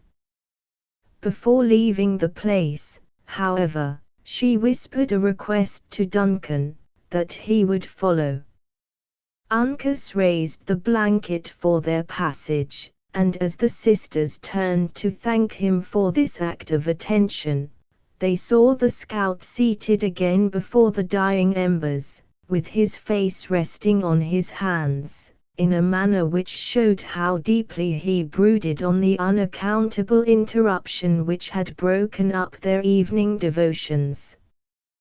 Hayward took with him a blazing knot, which threw a dim light through the narrow vista of their new apartment.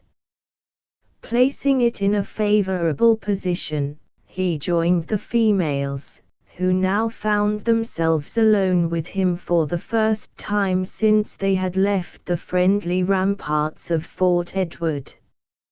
"Leave us not, Duncan," said Alice, "we cannot sleep in such a place as this, with that horrid cry still ringing in our ears.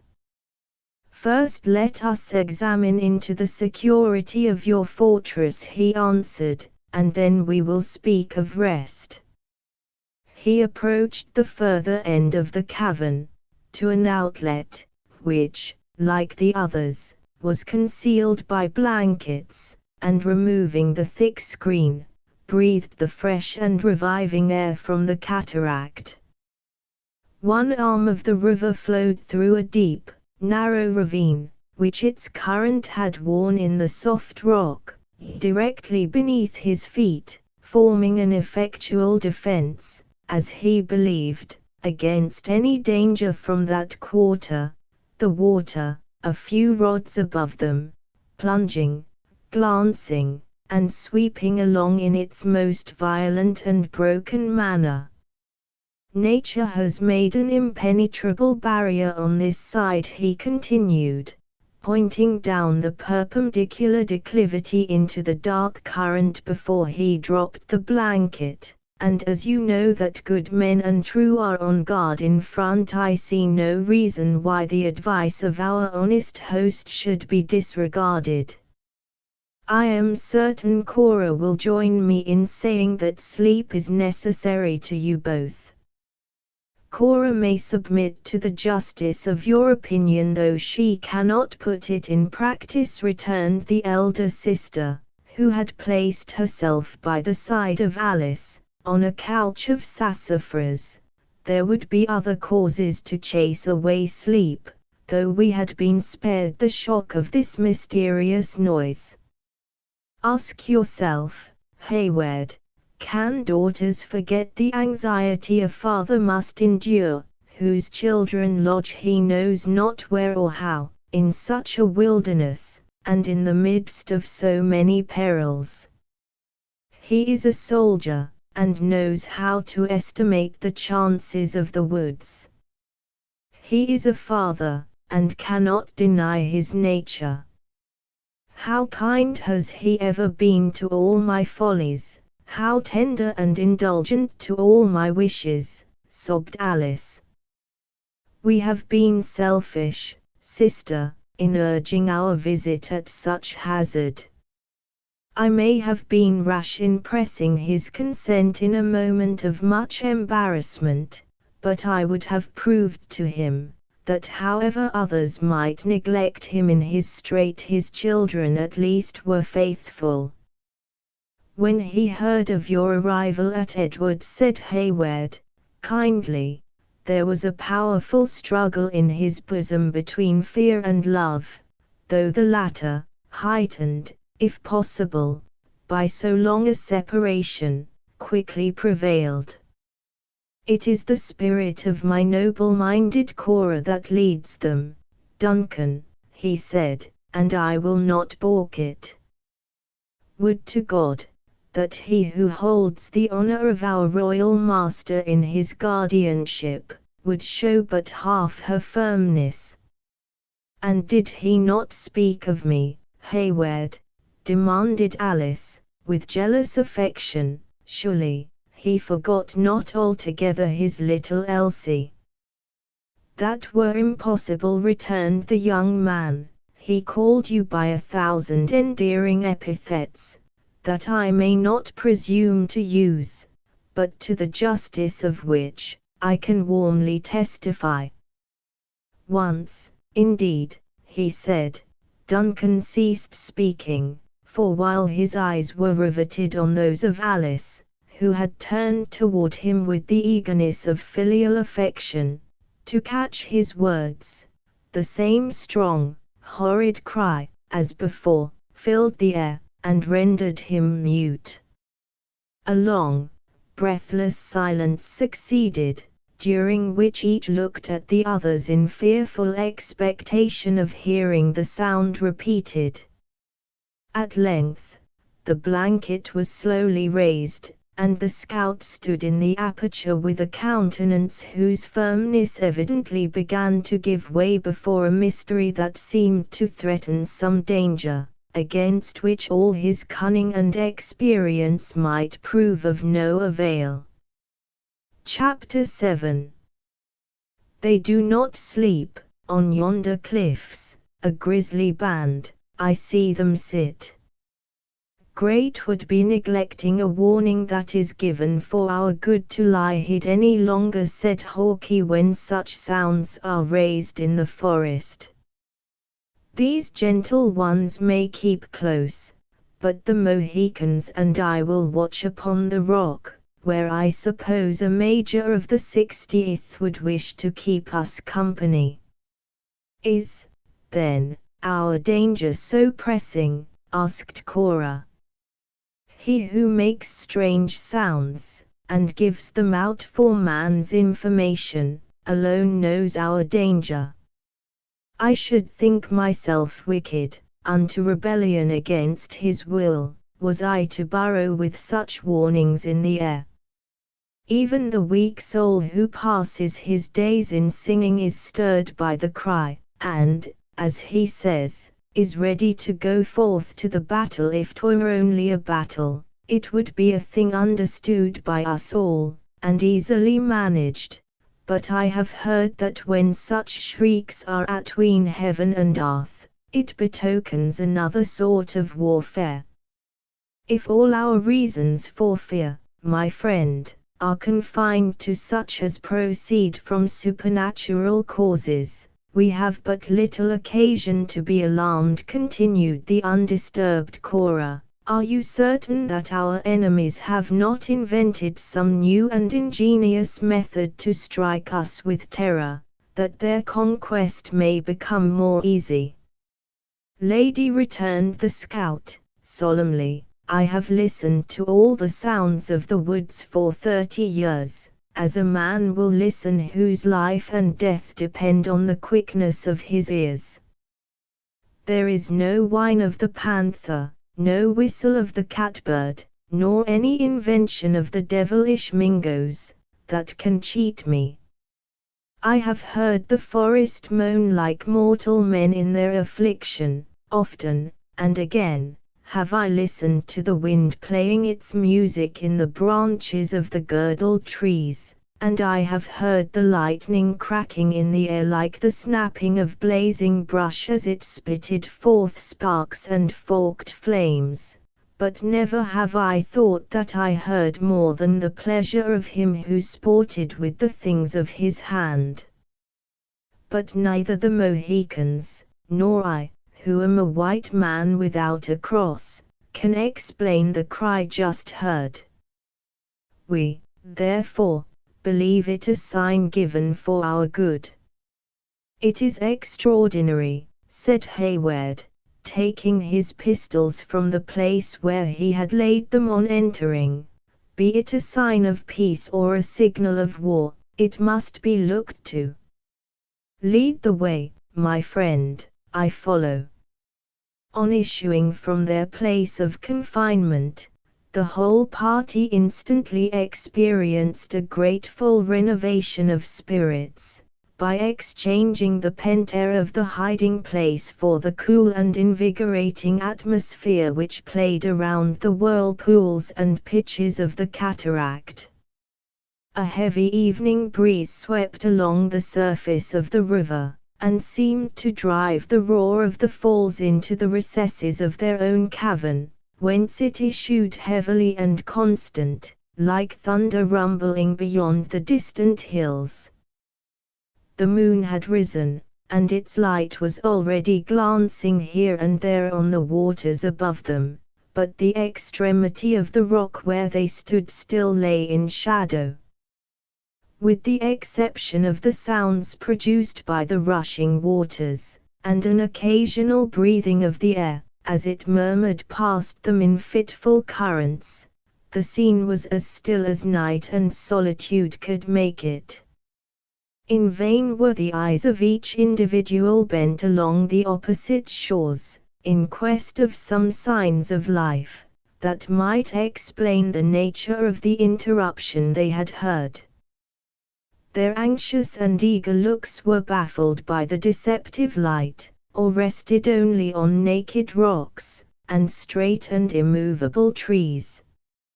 "Here is nothing to be seen but the gloom and quiet of a lovely evening," whispered Duncan. "How much should we prize such a scene, and all this breathing solitude, at any other moment, Cora?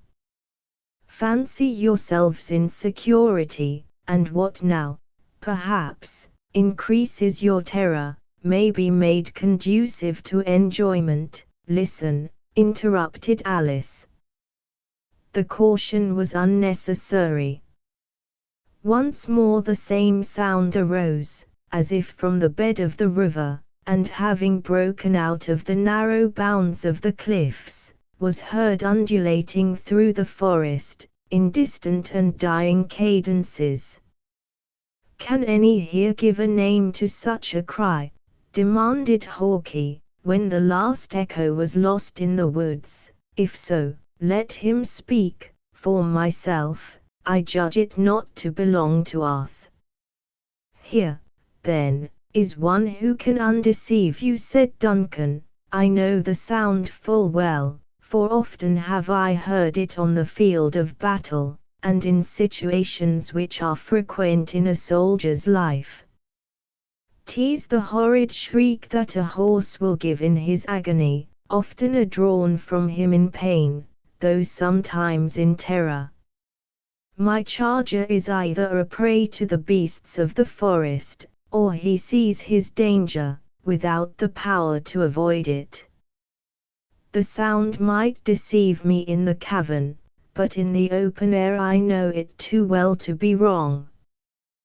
The scout and his companions listened to this simple explanation with the interest of men who imbibe new ideas, at the same time that they get rid of old ones, which had proved disagreeable inmates.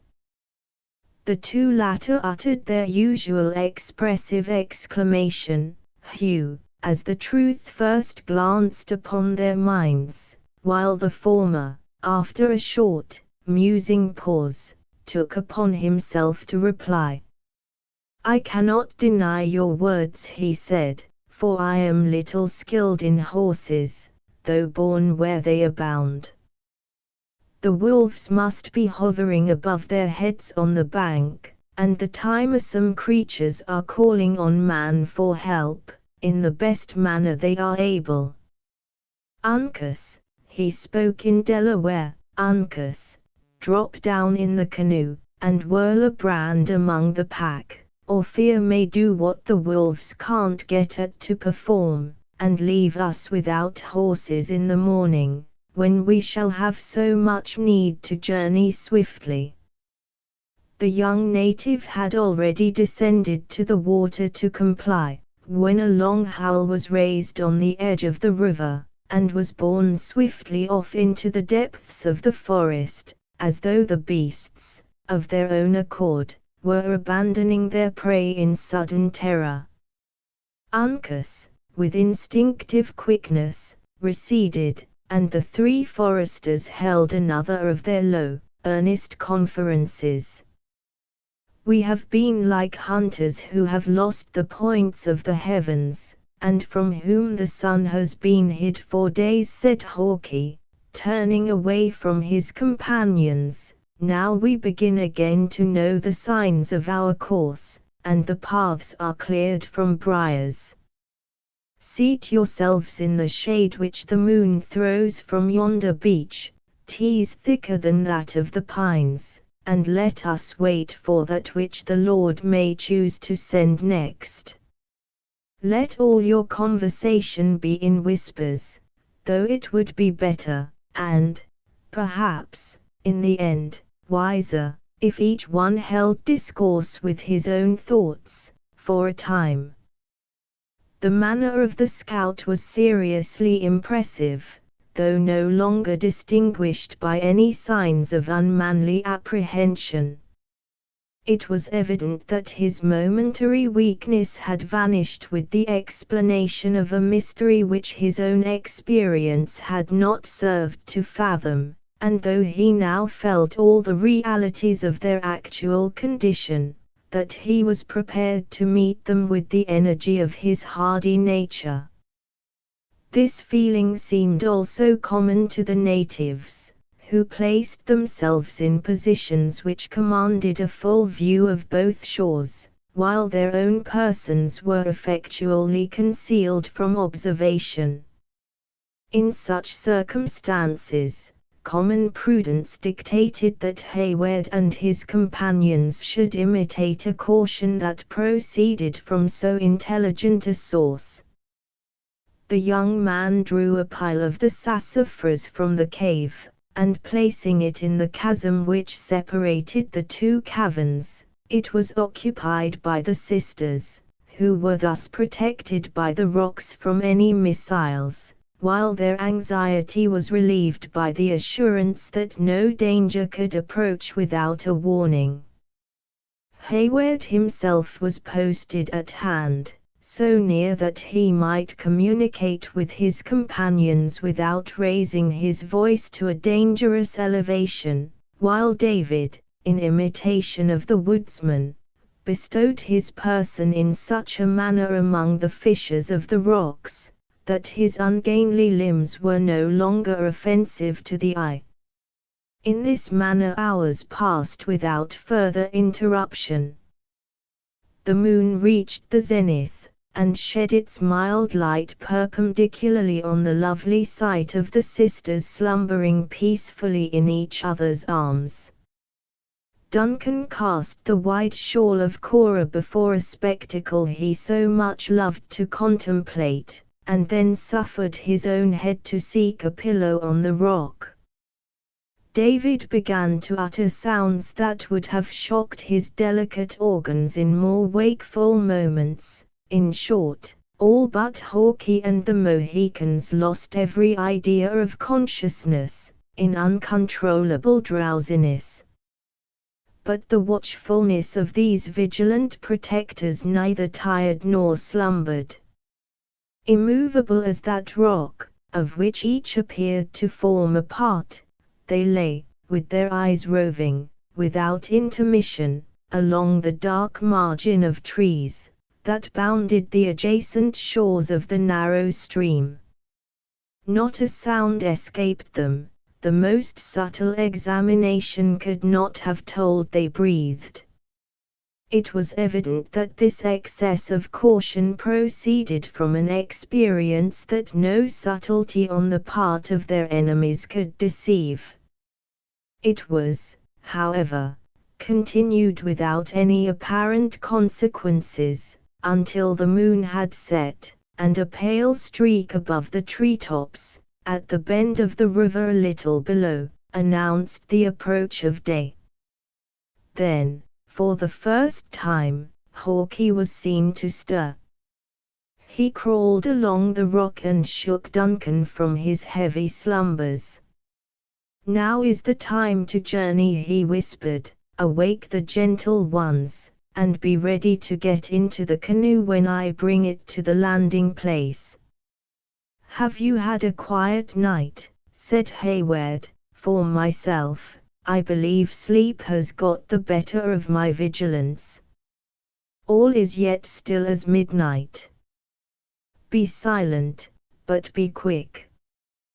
By this time Duncan was thoroughly awake, and he immediately lifted the shawl from the sleeping females.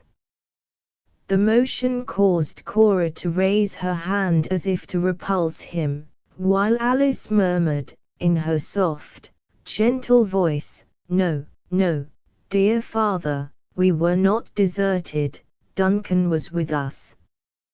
"Yes, sweet innocence," whispered the youth, "Duncan is here, and while life continues or danger remains, he will never quit thee." Cora. Alice. Awake. The hour has come to move. A loud shriek from the younger of the sisters, and the form of the other standing upright before him, in bewildered horror, was the unexpected answer he received. While the words were still on the lips of Hayward, there had arisen such a tumult of yells and cries as served to drive the swift currents of his own blood back from its bounding course into the fountains of his heart. It seemed, for near a minute, as if the demons of hell had possessed themselves of the air about them, and were venting their savage humors in barbarous sounds. The cries came from no particular direction, though it was evident they filled the woods, and, as the appalled listeners easily imagined, the caverns of the falls, the rocks, the bed of the river, and the upper air. David raised his tall person in the midst of the infernal din, with a hand on either ear, exclaiming, "Whence comes this discord? Has hell broke loose, that man should utter sounds like these?" The bright flashes and the quick reports of a dozen rifles, from the opposite banks of the stream, followed this incautious exposure of his person, and left the unfortunate singing master senseless on that rock where he had been so long slumbering. The Mohicans boldly sent back the intimidating yell of their enemies, who raised a shout of savage triumph at the fall of Gamut. The flash of rifles was then quick and close between them, but either party was too well skilled to leave even a limb exposed to the hostile aim. Duncan listened with intense anxiety for the strokes of the paddle, believing that flight was now their only refuge. The river glanced by with its ordinary velocity, but the canoe was nowhere to be seen on its dark waters. He had just fancied they were cruelly deserted by their scout, as a stream of flame issued from the rock beneath them, and a fierce yell, blended with a shriek of agony, announced that the messenger of death sent from the fatal weapon of Hawkeye had found a victim. At this slight repulse the assailants instantly withdrew, and gradually the place became as still as before the sudden tumult. Duncan seized the favorable moment to spring to the body of Gamut, which he bore within the shelter of the narrow chasm that protected the sisters. In another minute the whole party was collected in this spot of comparative safety. "The poor fellow has saved his scalp," said Hawkeye, coolly passing his hand over the head of David, "but he is a proof that a man may be born with too long a tongue. 'Twas downright madness to show 6 feet of flesh and blood, on a naked rock, to the raging savages. I only wonder he has escaped with life." "Is he not dead?" demanded Cora, in a voice whose husky tones showed how powerfully natural horror struggled with her assumed firmness. "Can we do aught to assist the wretched man?" "No, no, the life is in his heart yet, and after he has slept a while he will come to himself, and be a wiser man for it, till the hour of his real time shall come," returned Hawkeye, casting another oblique glance at the insensible body, while he filled his charger with admirable nicety. "Carry him in, Uncas, and lay him on the sassafras. The longer his nap lasts the better it will be for him, as I doubt whether he can find a proper cover for such a shape on these rocks, and singing won't do any good with the Iroquois." "You believe, then, the attack will be renewed?" asked Hayward. "Do I expect a hungry wolf will satisfy his craving with a mouthful? They have lost a man, and 'tis their fashion, when they meet a loss, and fail in the surprise, to fall back, but we shall have them on again, with new expedients to circumvent us, and master our scalps. Our main hope," he continued, raising his rugged countenance, across which a shade of anxiety just then passed like a darkening cloud, "will be to keep the rock until Munro can send a party to our help. God send it may be soon, and under a leader that knows the Indian customs." "You hear our probable fortunes," Cora said Duncan, "and you know we have everything to hope from the anxiety and experience of your father. Come, then, with Alice, into this cavern, where you, at least, will be safe from the murderous rifles of our enemies, and where you may bestow a care suited to your gentle natures on our unfortunate comrade." The sisters followed him into the outer cave, where David was beginning, by his sighs, to give symptoms of returning consciousness, and then commending the wounded man to their attention, he immediately prepared to leave them. "Duncan," said the tremulous voice of Cora, when he had reached the mouth of the cavern. He turned and beheld the speaker, whose color had changed to a deadly paleness, and whose lips quivered, gazing after him, with an expression of interest which immediately recalled him to her side. "Remember, Duncan, how necessary your safety is to our own, how you bear a father's sacred trust, how much depends on your discretion and care. In short," she added, while the telltale blood stole over her features, crimsoning her very temples, "how very deservedly dear you are to all of the name of Munro." "If anything could add to my own base love of life," said Hayward, suffering his unconscious eyes to wander to the youthful form of the silent Alice, "it would be so kind an assurance.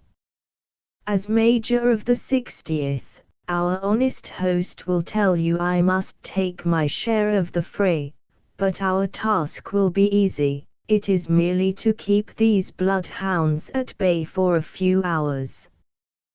Without waiting for a reply, he tore himself from the presence of the sisters, and joined the scout and his companions, who still lay within the protection of the little chasm between the two caves. "I tell you, Uncas," said the former, as Hayward joined them, "you are wasteful of your powder, and the kick of the rifle disconcerts your aim. Little powder, light lead, and a long arm, seldom fail of bringing the death screech from a Mingo. At least, such has been my experience with the creatures.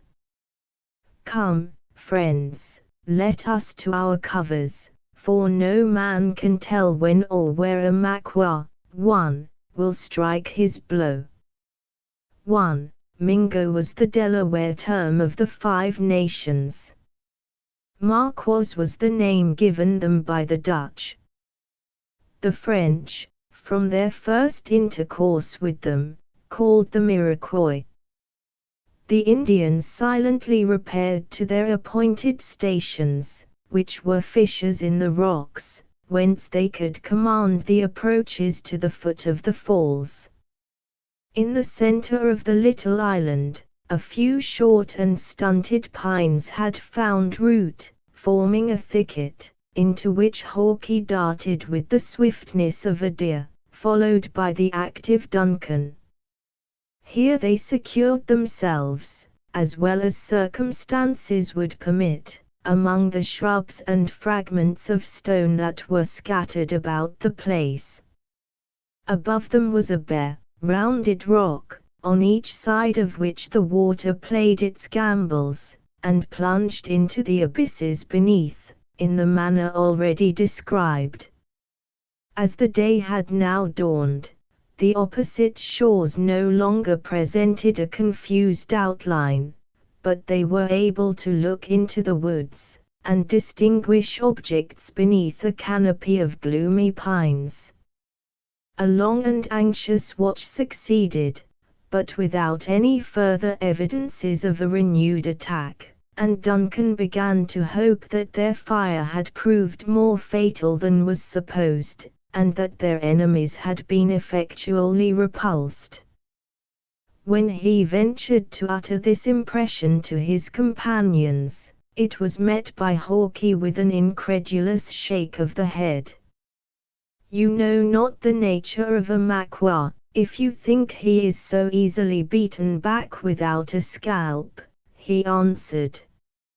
"If there was one of the imps yelling this morning, there were 40, and they know our number and quality too well to give up the chase so soon.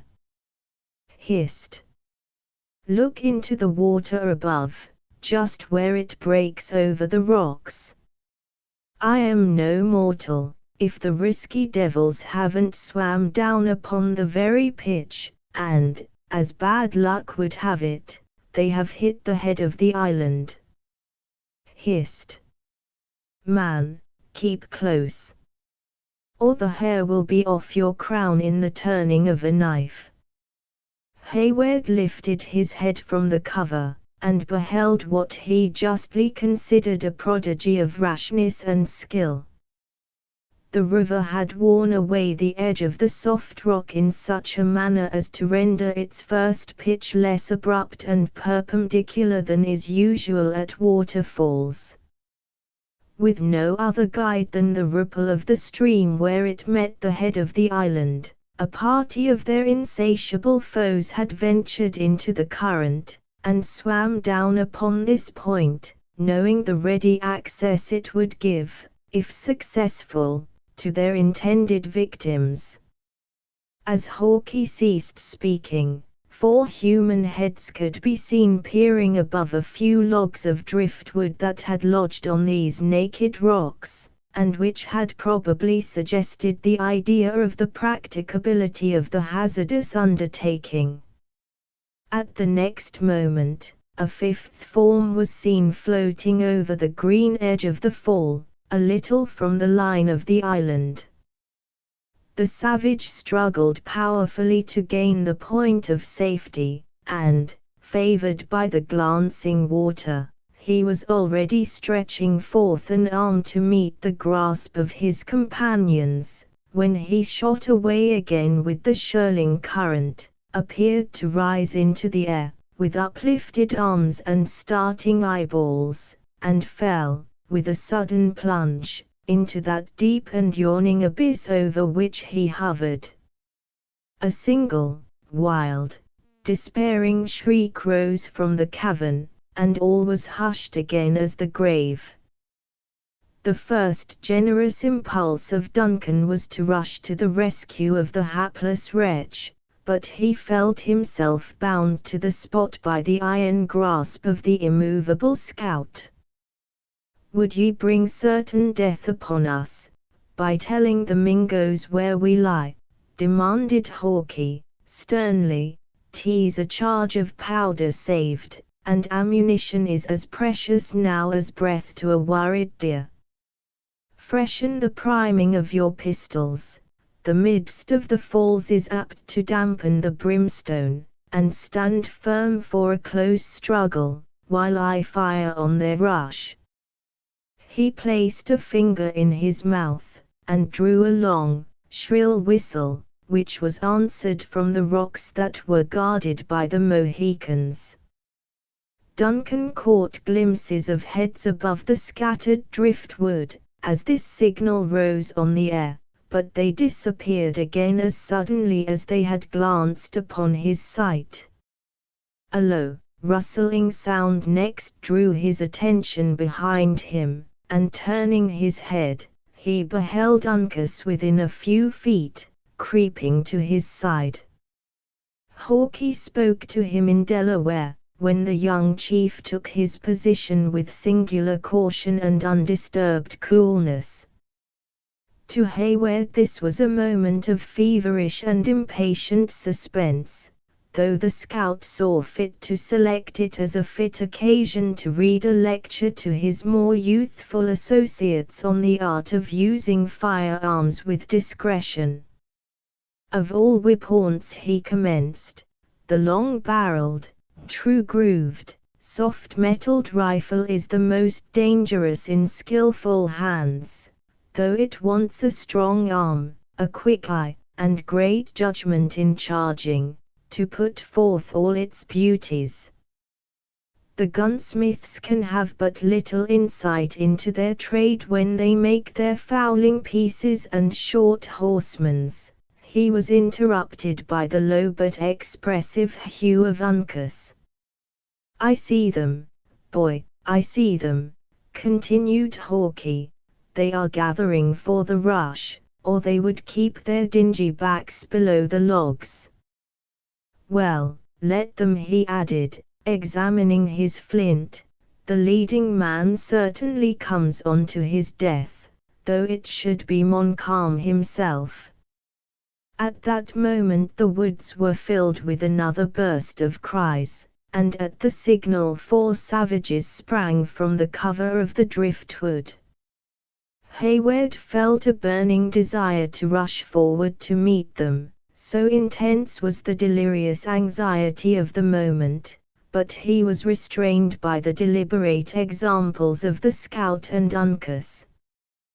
When their foes, who had leaped over the black rocks that divided them, with long bounds, uttering the wildest yells, were within a few rods, the rifle of Hawkeye slowly rose among the shrubs, and poured out its fatal contents. The foremost Indian bounded like a stricken deer, and fell headlong among the clefts of the island. "Now, Uncas," cried the scout, drawing his long knife, while his quick eyes began to flash with ardor, "take the last of the screeching imps, of the other 2 we are certain." He was obeyed, and but 2 enemies remained to be overcome. Hayward had given one of his pistols to Hawkeye, and together they rushed down a little declivity toward their foes. They discharged their weapons at the same instant, and equally without success. "I knowed it, and I said it," muttered the scout, whirling the despised little implement over the falls with bitter disdain. "Come on, ye bloody-minded hell-hounds, ye meet a man without a cross." The words were barely uttered, when he encountered a savage of gigantic stature, of the fiercest mien. At the same moment, Duncan found himself engaged with the other, in a similar contest of hand to hand. With ready skill, Hawkeye and his antagonist each grasped that uplifted arm of the other which held the dangerous knife. For near a minute they stood looking one another in the eye, and gradually exerting the power of their muscles for the mastery. Illustration: at length, the toughened sinews of the white man prevailed over the less practiced limbs of the native. The arm of the latter slowly gave way before the increasing force of the scout, who, suddenly wresting his armed hand from the grasp of the foe, drove the sharp weapon through his naked bosom to the heart. In the meantime, Hayward had been pressed in a more deadly struggle. His slight sword was snapped in the first encounter. As he was destitute of any other means of defense, his safety now depended entirely on bodily strength and resolution. Though deficient in neither of these qualities, he had met an enemy every way his equal. Happily, he soon succeeded in disarming his adversary, whose knife fell on the rock at their feet, and from this moment it became a fierce struggle who should cast the other over the dizzy height into a neighboring cavern of the falls. Every successive struggle brought them nearer to the verge, where Duncan perceived the final and conquering effort must be made. Each of the combatants threw all his energies into that effort, and the result was that both tottered on the brink of the precipice. Hayward felt the grasp of the other at his throat, and saw the grim smile the savage gave, under the revengeful hope that he hurried his enemy to a fate similar to his own, as he felt his body slowly yielding to a resistless power, and the young man experienced the passing agony of such a moment in all its horrors. At that instant of extreme danger, a dark hand and glancing knife appeared before him. The Indian released his hold, as the blood flowed freely from around the severed tendons of the wrist, and while Duncan was drawn backward by the saving hand of Uncas, his charmed eyes still were riveted on the fierce and disappointed countenance of his foe, who fell sullenly and disappointed down the irrecoverable precipice. "To cover! To cover!" cried Hawke, who just then had dispatched the enemy. "To cover, for your lives, the work is but half ended."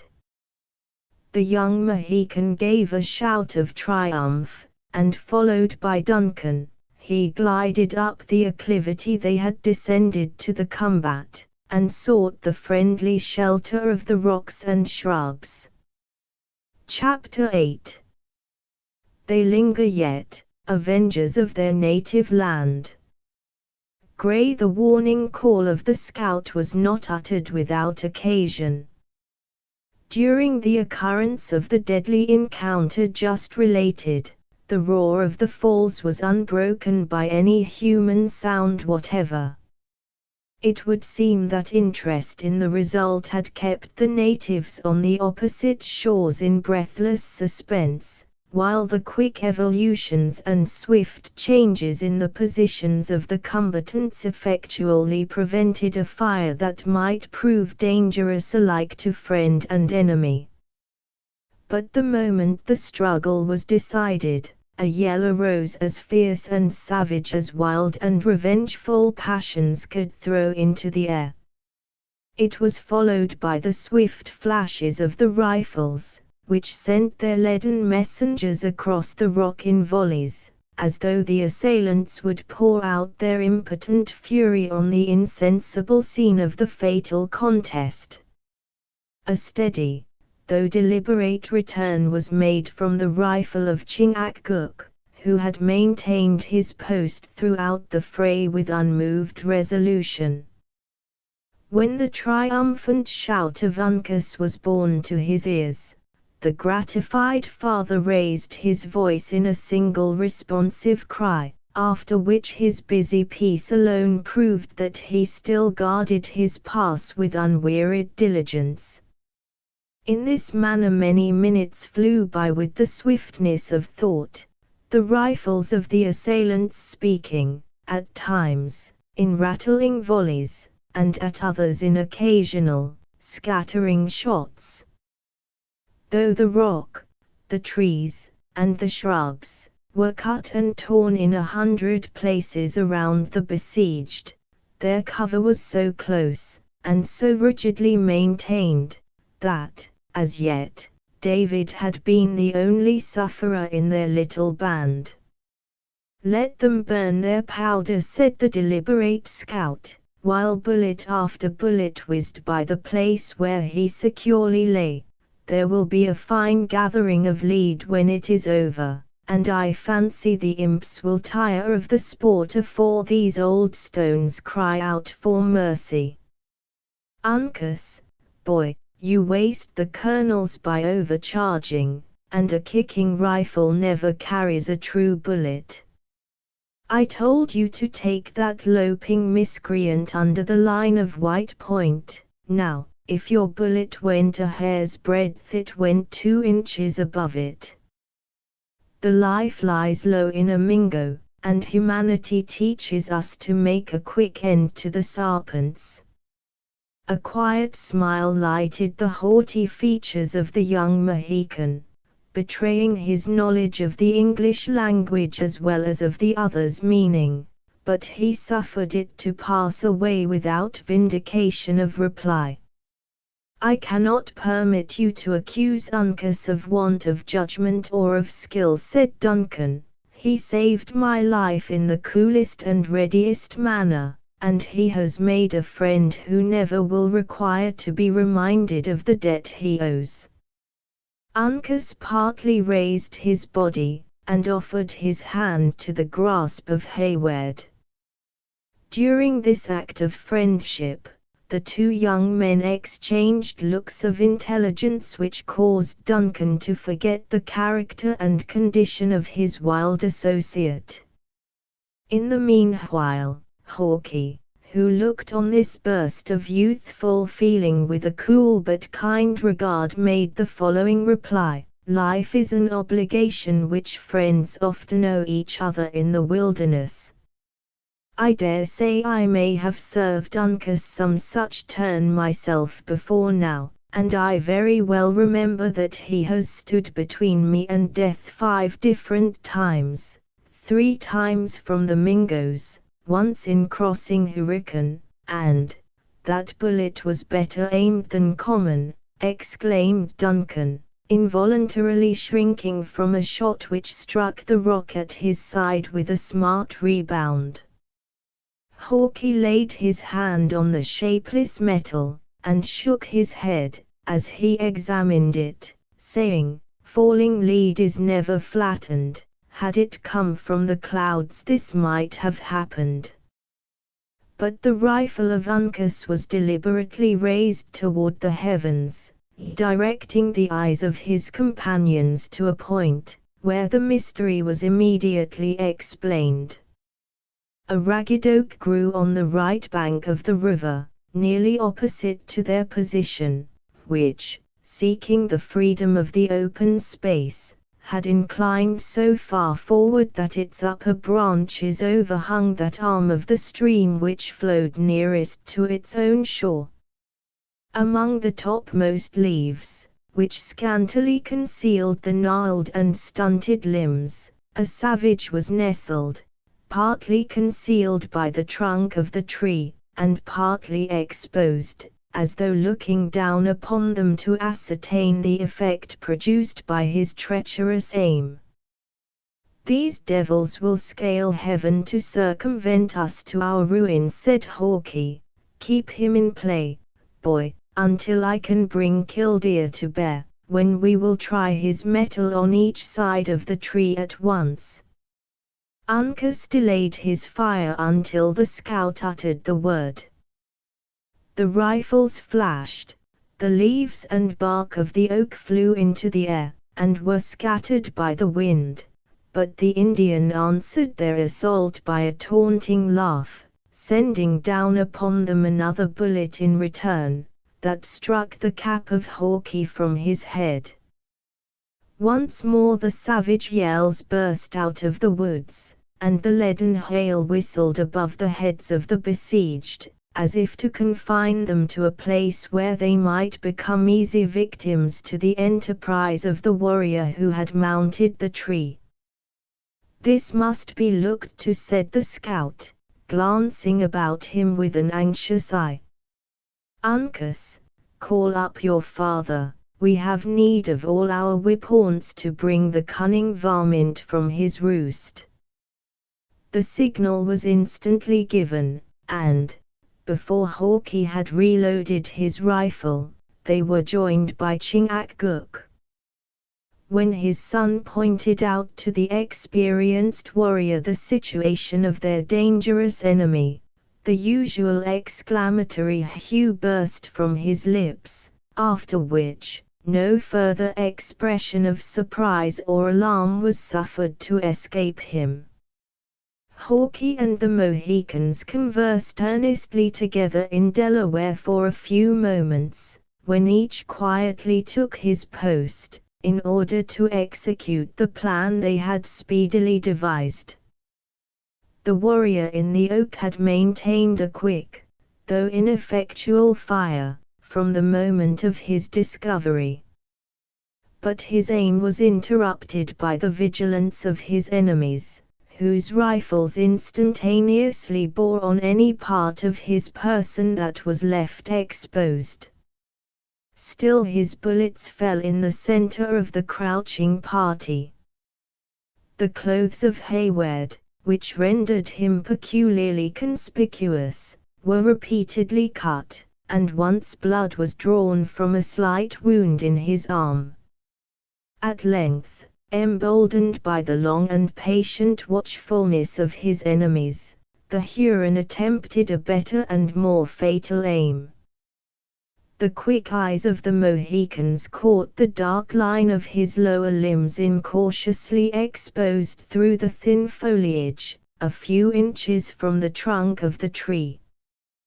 Their rifles made a common report, when, sinking on his wounded limb, part of the body of the savage came into view. Swift as thought, Hawkeye seized the advantage, and discharged his fatal weapon into the top of the oak. The leaves were unusually agitated.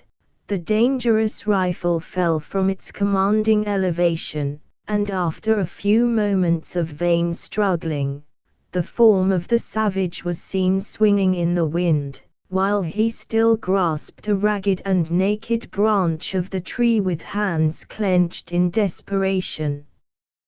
"Give him, in pity, give him the contents of another rifle," cried Duncan, turning away his eyes in horror from the spectacle of a fellow creature in such awful jeopardy. "Not a Connell," exclaimed the obdurate Hawkeye, "his death is certain, and we have no powder to spare, for Indian fights sometimes last for days, tease their scalps or ours. And God, who made us, has put into our natures the craving to keep the skin on the head." Against this stern and unyielding morality, supported as it was by such visible policy, there was no appeal.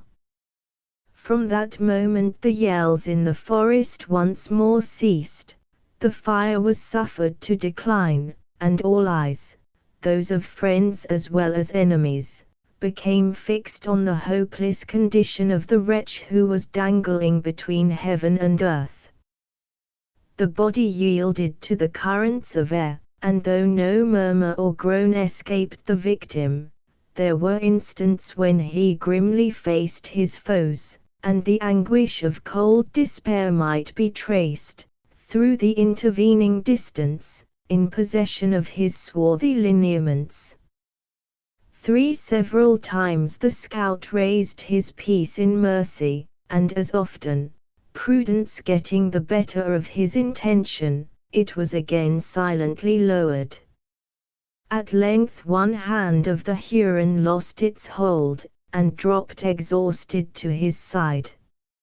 A desperate and fruitless struggle to recover the branch succeeded, and then the savage was seen for a fleeting instant, grasping wildly at the empty air.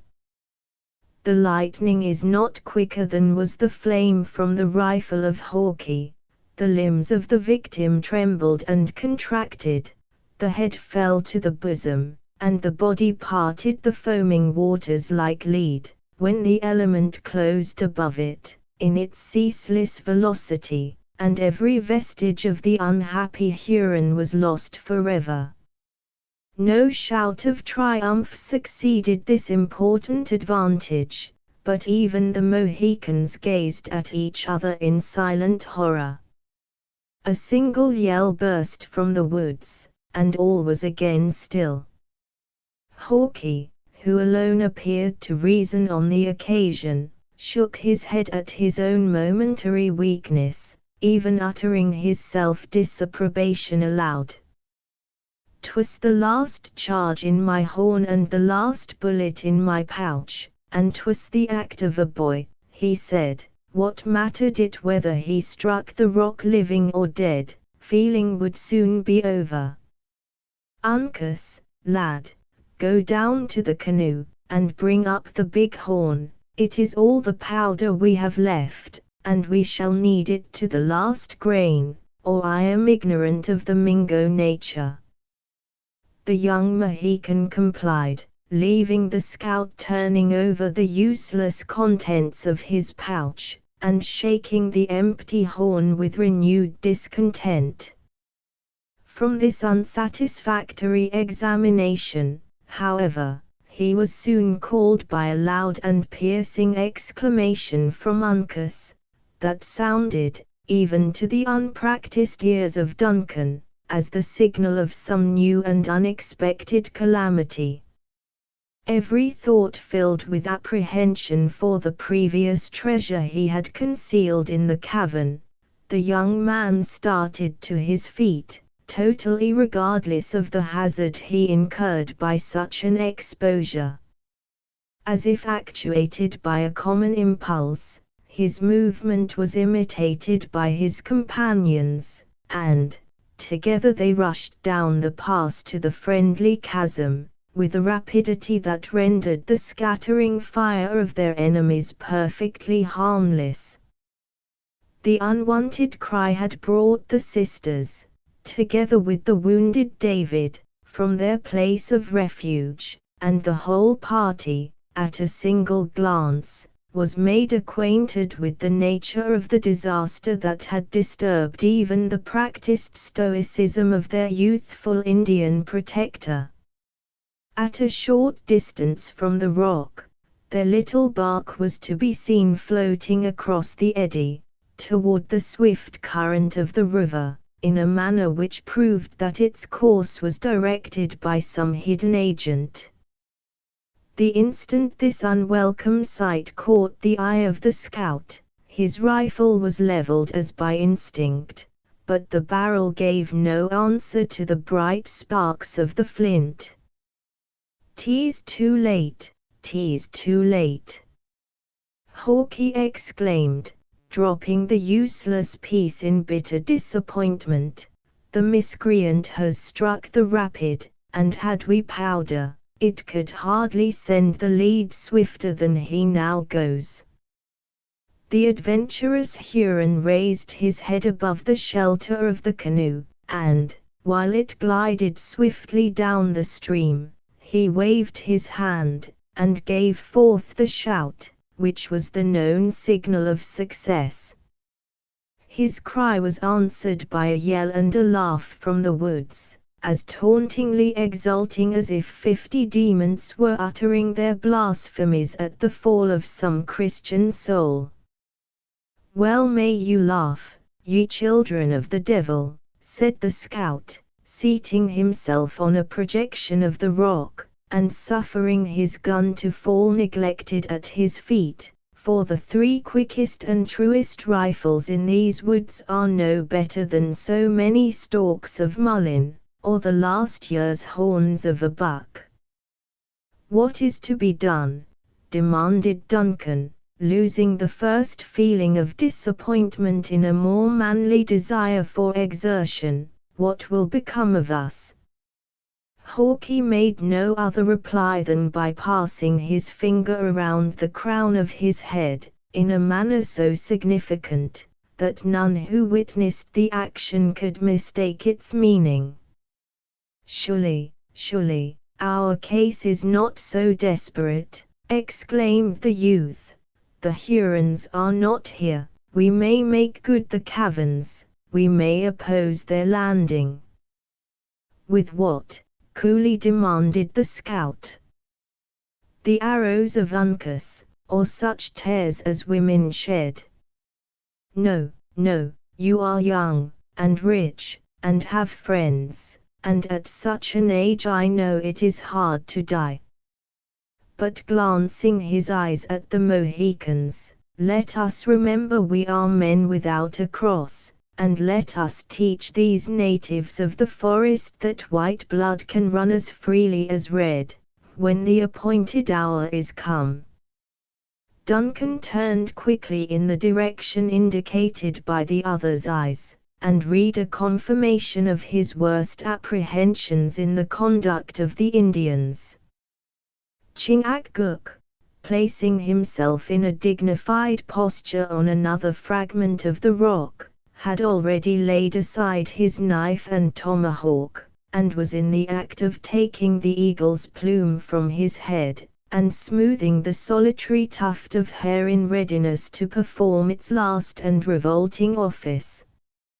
His countenance was composed, though thoughtful, while his dark, gleaming eyes were gradually losing the fierceness of the combat in an expression better suited to the change he expected momentarily to undergo.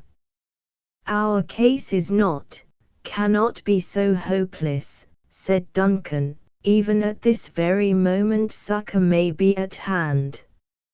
I see no enemies. They have sickened of a struggle in which they risk so much with so little prospect of gain. It may be a minute, or it may be an hour, afore the wily serpents steal upon us, and it is quite in nature for them to be lying within hearing at this very moment, said Hawkie, but come they will, and in such a fashion as will leave us nothing to hope. Chingachgook, he spoke in Delaware, my brother, we have fought our last battle together, and the Marquis will triumph in the death of the sage man of the Mohicans, and of the pale face, whose eyes can make night as day, and level the clouds to the mists of the springs. Let the Mingo women go weep over the slain, returned the Indian, with characteristic pride and unmoved firmness. The great snake of the Mohicans has coiled himself in their wigwams, and has poisoned their triumph with the wailings of children, whose fathers have not returned. 11 warriors lie hid from the graves of their tribes since the snows have melted, and none will tell where to find them when the tongue of Chingachgook shall be silent. Let them draw the sharpest knife, and whirl the swiftest tomahawk, for their bitterest enemy is in their hands. Uncas, topmost branch of a noble trunk, call on the cowards to hasten, or their hearts will soften, and they will change to women. They look among the fishes for their dead, returned the low, soft voice of the youthful chieftain. The Hurons float with the slimy eels. They drop from the oaks like fruit that is ready to be eaten. And the Delawares laugh. Muttered the scout, who had listened to this peculiar burst of the natives with deep attention. They have warmed their Indian feelings, and they'll soon provoke the Marquis to give them a speedy end. As for me, who am of the whole blood of the whites, it is befitting that I should die as becomes my color, with no words of scoffing in my mouth, and without bitterness at the heart. Why die at all, said Cora, advancing from the place where natural horror had, until this moment, held her riveted to the rock. The path is open on every side. Fly, then, to the woods, and call on God for succor. Go, brave men, we owe you too much already, let us no longer involve you in our hapless fortunes. You but little know the craft of the Iroquois, lady, if you judge they have left the path open to the woods, returned Hawkie, who, however, immediately added in his simplicity, the downstream current, it is certain, might soon sweep us beyond the reach of their rifles or the sound of their voices. Then try the river. Why linger to add to the number of the victims of our merciless enemies? Why, repeated the scout, looking about him proudly, because it is better for a man to die at peace with himself than to live haunted by an evil conscience. What answer could we give Munro, when he asked us where and how we left his children? Go to him, and say that you left them with a message to hasten to their aid, returned Cora, advancing nigher to the scout in her generous ardor, that the Hurons bear them into the northern wilds, but that by vigilance and speed they may yet be rescued, and if, after all, it should please heaven that his assistance come too late, bear to him, she continued, her voice gradually lowering, until it seemed nearly choked, the love, the blessings, the final prayers of his daughters, and bid him not mourn their early fate, but to look forward with humble confidence to the Christian's goal to meet his children. The hard, weather-beaten features of the scout began to work, and when she had ended, he dropped his chin to his hand, like a man musing profoundly on the nature of the proposal. "There is reason in her words," at length broke from his compressed and trembling lips, "and they bear the spirit of Christianity. What might be right and proper in a redskin, may be sinful in a man who has not even a cross in blood to plead for his ignorance." Chingachgook. Uncas. Hear you the talk of the dark-eyed woman? He now spoke in Delaware to his companions, and his address, though calm and deliberate, seemed very decided. The elder Mohican heard with deep gravity, and appeared to ponder on his words, as though he felt the importance of their import. After a moment of hesitation, he waved his hand in assent, and uttered the English word good, with the peculiar emphasis of his people. Then, replacing his knife and tomahawk in his girdle, the warrior moved silently to the edge of the rock which was most concealed from the banks of the river. Here he paused a moment, pointed significantly to the woods below, and saying a few words in his own language, as if indicating his intended route, he dropped into the water, and sank from before the eyes of the witnesses of his movements. The scout delayed his departure to speak to the generous girl, whose breathing became lighter as she saw the success of her remonstrance. "Wisdom is sometimes given to the young, as well as to the old," he said, "and what you have spoken is wise, not to call it by a better word. If you are led into the woods, that is such of you as may be spared for a while, break the twigs on the bushes as you pass, and make the marks of your trail as broad as you can, when, if mortal eyes can see them, depend on having a friend who will follow to the ends of the earth afore he deserts you." He gave Cora an affectionate shake of the hand, lifted his rifle, and after regarding it a moment with melancholy solicitude, laid it carefully aside, and descended to the place where Chingachgook had just disappeared. For an instant he hung suspended by the rock, and looking about him, with a countenance of peculiar care, he added bitterly, "Had the powder held out, this disgrace could never have befallen." Then, loosening his hold, the water closed above his head, and he also became lost to view. All eyes now were turned on Uncas, who stood leaning against the ragged rock, in immovable composure. After waiting a short time, Cora pointed down the river, and said, "Your friends have not been seen, and are now, most probably, in safety. Is it not time for you to follow?" "Uncas will stay," the young Mohican calmly answered in English. "To increase the horror of our capture, and to diminish the chances of our release."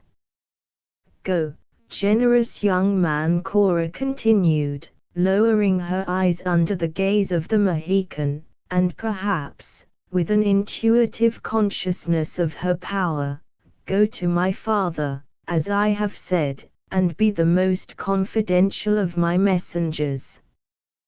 Tell him to trust you with the means to buy the freedom of his daughters. Go.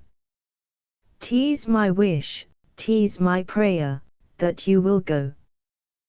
The settled, calm look of the young chief changed to an expression of gloom, but he no longer hesitated. With a noiseless step he crossed the rock, and dropped into the troubled stream. Hardly a breath was drawn by those he left behind, until they caught a glimpse of his head emerging for air, far down the current, when he again sank, and was seen no more. These sudden and apparently successful experiments had all taken place in a few minutes of that time which had now become so precious. After a last look at Uncas, Cora turned and with a quivering lip, addressed herself to Hayward. "I have heard of your boasted skill in the water, too, Duncan," she said. "Follow, then, the wise example set you by these simple and faithful beings." "Is such the faith that Cora Munro would exact from her protector?" said the young man, smiling mournfully, but with bitterness. "This is not a time for idle subtleties and false opinions," she answered, "but a moment when every duty should be equally considered. To us you can be of no further service here, but your precious life may be saved for other and nearer friends." He made no reply, though his eye fell wistfully on the beautiful form of Alice, who was clinging to his arm with the dependency of an infant. "Consider," continued Cora, after a pause, during which she seemed to struggle with a pang even more acute than any that her fears had excited, "that the worst to us can be but death, a tribute that all must pay at the good time of God's appointment." "There are evils worse than death," said Duncan, speaking hoarsely, and as if fretful at her importunity, "but which the presence of one who would die in your behalf may avert." Cora ceased her entreaties, and veiling her face in her shawl, drew the nearly insensible Alice after her into the deepest recess of the inner cavern. Chapter 9. "Be gay securely, dispel, my fair, with smiles, the timorous clouds that hang on thy clear brow." Death of Agrippina. The sudden and almost magical change, from the stirring incidents of the combat to the stillness that now reigned around him, acted on the heated imagination of Hayward like some exciting dream. While all the images and events he had witnessed remained deeply impressed on his memory, he felt a difficulty in persuading him of their truth. Still ignorant of the fate of those who had trusted to the aid of the swift current, he at first listened intently to any signal or sounds of alarm, which might announce the good or evil fortune of their hazardous undertaking. His attention was, however, bestowed in vain, for with the disappearance of Uncas, every sign of the adventurers had been lost, leaving him in total uncertainty of their fate. In a moment of such painful doubt, Duncan did not hesitate to look around him, without consulting that protection from the rocks which just before had been so necessary to his safety. Every effort, however, to detect the least evidence of the approach of their hidden enemies was as fruitless as the inquiry after his late companions.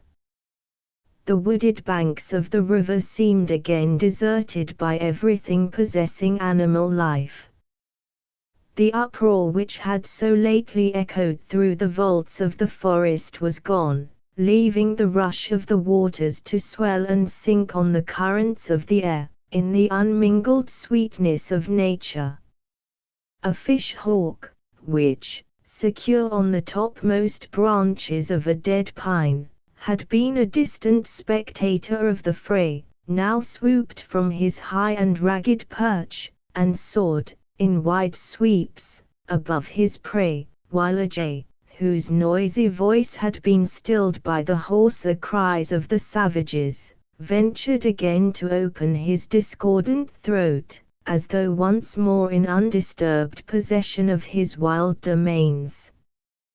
Duncan caught from these natural accompaniments of the solitary scene a glimmering of hope, and he began to rally his faculties to renewed exertions, with something like a reviving confidence of success. "The Hurons are not to be seen," he said, addressing David, who had by no means recovered from the effects of the stunning blow he had received. "Let us conceal ourselves in the cavern, and trust the rest to Providence. I remember to have united with 2 comely maidens, in lifting up our voices in praise and thanksgiving," returned the bewildered singing master, "since which time I have been visited by a heavy judgment for my sins. I have been mocked with the likeness of sleep, while sounds of discord have rent my ears, such as might manifest the fullness of time, and that nature had forgotten her harmony. Poor fellow, thine own period was, in truth, near its accomplishment. But arouse, and come with me. I will lead you where all other sounds but those of your own psalmody shall be excluded. There is melody in the fall of the cataract, and the rushing of many waters is sweet to the senses," said David, pressing his hand confusedly on his brow. "Is not the air yet filled with shrieks and cries, as though the departed spirits of the damned—" "Not now, not now," interrupted the impatient Hayward. "They have ceased, and they who raised them, I trust in God.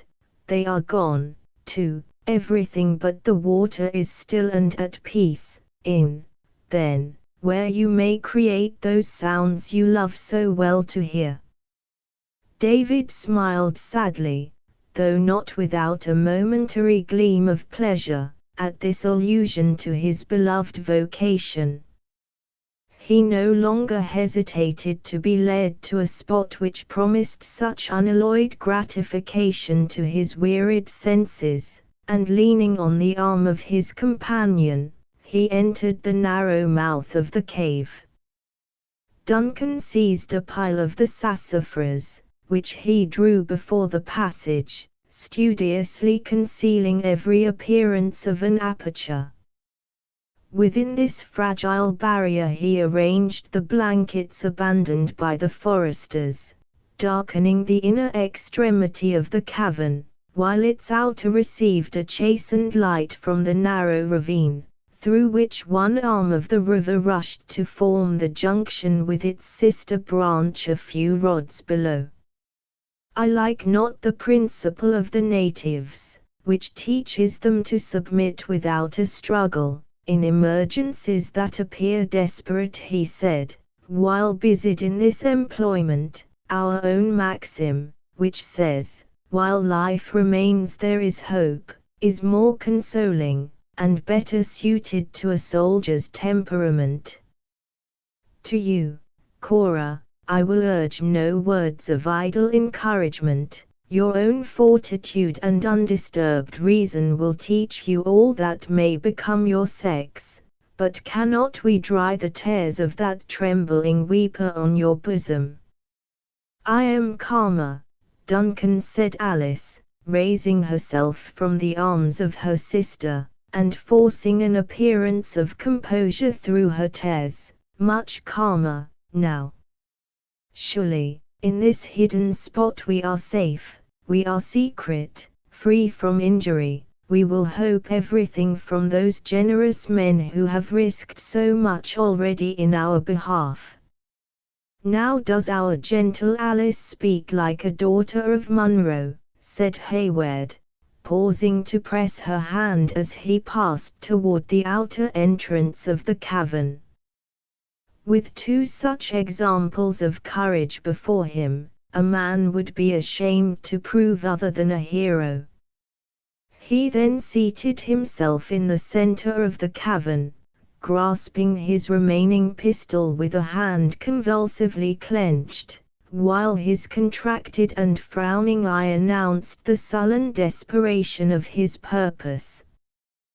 "The Hurons, if they come, may not gain our position so easily as they think," he slowly muttered, and propping his head back against the rock, He seemed to await the result in patience, though his gaze was unceasingly bent on the open avenue to their place of retreat. With the last sound of his voice, a deep, a long, and almost breathless silence succeeded. The fresh air of the morning had penetrated the recess, and its influence was gradually felt on the spirits of its inmates. As minute after minute passed by, leaving them in undisturbed security, the insinuating feeling of hope was gradually gaining possession of every bosom, though each one felt reluctant to give utterance to expectations that the next moment might so fearfully destroy. David alone formed an exception to these varying emotions.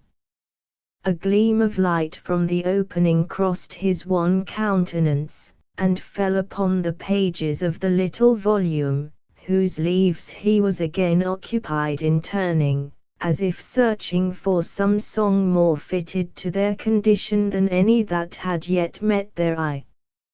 He was, most probably, acting all this time under a confused recollection of the promised consolation of Duncan. At length, it would seem, his patient industry found its reward, for, without explanation or apology, he pronounced aloud the words "Isle of Wight," drew a long, sweet sound from his pitch pipe, and then ran through the preliminary modulations of the air whose name he had just mentioned, with the sweeter tones of his own musical voice. "May not this prove dangerous?" asked Cora, glancing her dark eye at Major Hayward. "Poor fellow, his voice is too feeble to be heard above the din of the falls," was the answer. "Beside, the cavern will prove his friend. Let him indulge his passions, since it may be done without hazard." "Isle of Wight," repeated David, looking about him with that dignity with which he had long been wont to silence the whispering echoes of his school. "'Tis a brave tune, and set to solemn words. Let it be sung with meet respect." After allowing a moment of stillness to enforce his discipline, the voice of the singer was heard, in low, murmuring syllables, gradually stealing on the ear, until it filled the narrow vault with sounds rendered trebly thrilling by the feeble and tremulous utterance produced by his debility. The melody, which no weakness could destroy, gradually wrought its sweet influence on the senses of those who heard it. It even prevailed over the miserable travesty of the Song of David which the singer had selected from a volume of similar effusions, and caused the sense to be forgotten in the insinuating harmony of the sounds. Alice unconsciously dried her tears, and bent her melting eyes on the pallid features of Gamut, with an expression of chastened delight that she neither affected or wished to conceal. Cora bestowed an approving smile on the pious efforts of the namesake of the Jewish prince, and Hayward soon turned his steady, stern look from the outlet of the cavern, to fasten it, with a milder character, on the face of David, or to meet the wandering beams which at moments strayed from the humid eyes of Alice. The open sympathy of the listeners stirred the spirit of the votary of music, whose voice regained its richness and volume, without losing that touching softness which proved its secret charm. Exerting his renovated powers to their utmost, he was yet filling the arches of the cave with long and full tones, when a yell burst into the air without, that instantly stilled his pious strains, choking his voice suddenly, as though his heart had literally bounded into the passage of his throat. "We are lost!" exclaimed Alice, throwing herself into the arms of Cora. Not yet, not yet, returned the agitated but undaunted Hayward. The sound came from the center of the island, and it has been produced by the sight of their dead companions. We are not yet discovered, and there is still hope. Faint and almost despairing as was the prospect of escape, the words of Duncan were not thrown away, for it awakened the powers of the sisters in such a manner that they awaited the results in silence. A second yell soon followed the first, when a rush of voices was heard pouring down the island, from its upper to its lower extremity, until they reached the naked rock above the caverns, where, after a shout of savage triumph, the air continued full of horrible cries and screams, such as man alone can utter, and he only when in a state of the fiercest barbarity. The sounds quickly spread around them in every direction. Some called to their fellows from the water's edge, and were answered from the heights above. Cries were heard in the startling vicinity of the chasm between the two caves, which mingled with hoarser yells that arose out of the abyss of the deep ravine.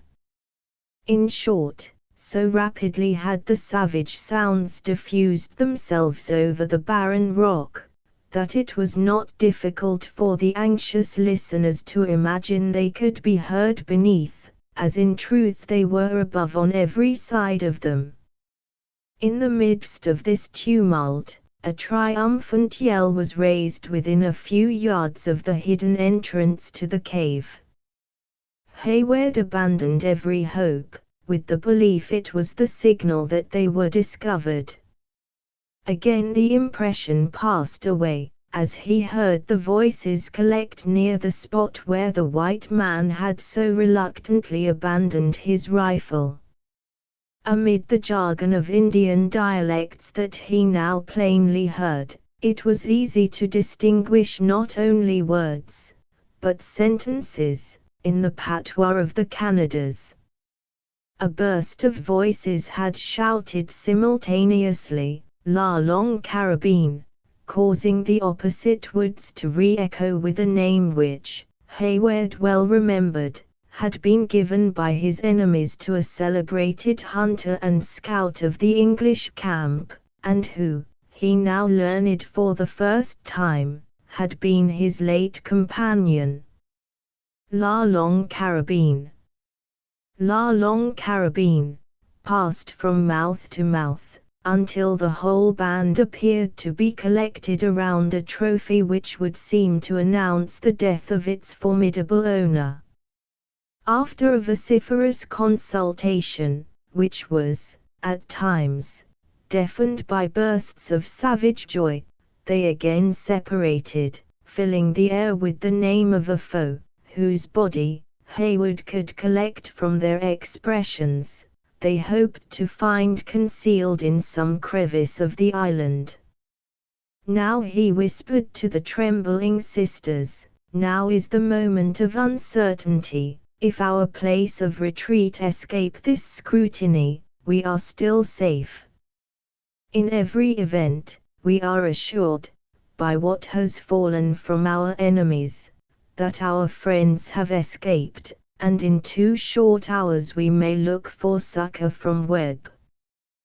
There were now a few minutes of fearful stillness, during which Hayward well knew that the savages conducted their search with greater vigilance and method. More than once he could distinguish their footsteps, as they brushed the sassafras, causing the faded leaves to rustle, and the branches to snap. At length, the pile yielded a little, a corner of a blanket fell, and a faint ray of light gleamed into the inner part of the cave. Cora folded Alice to her bosom in agony, and Duncan sprang to his feet. A shout was at that moment heard, as if issuing from the center of the rock, announcing that the neighboring cavern had at length been entered.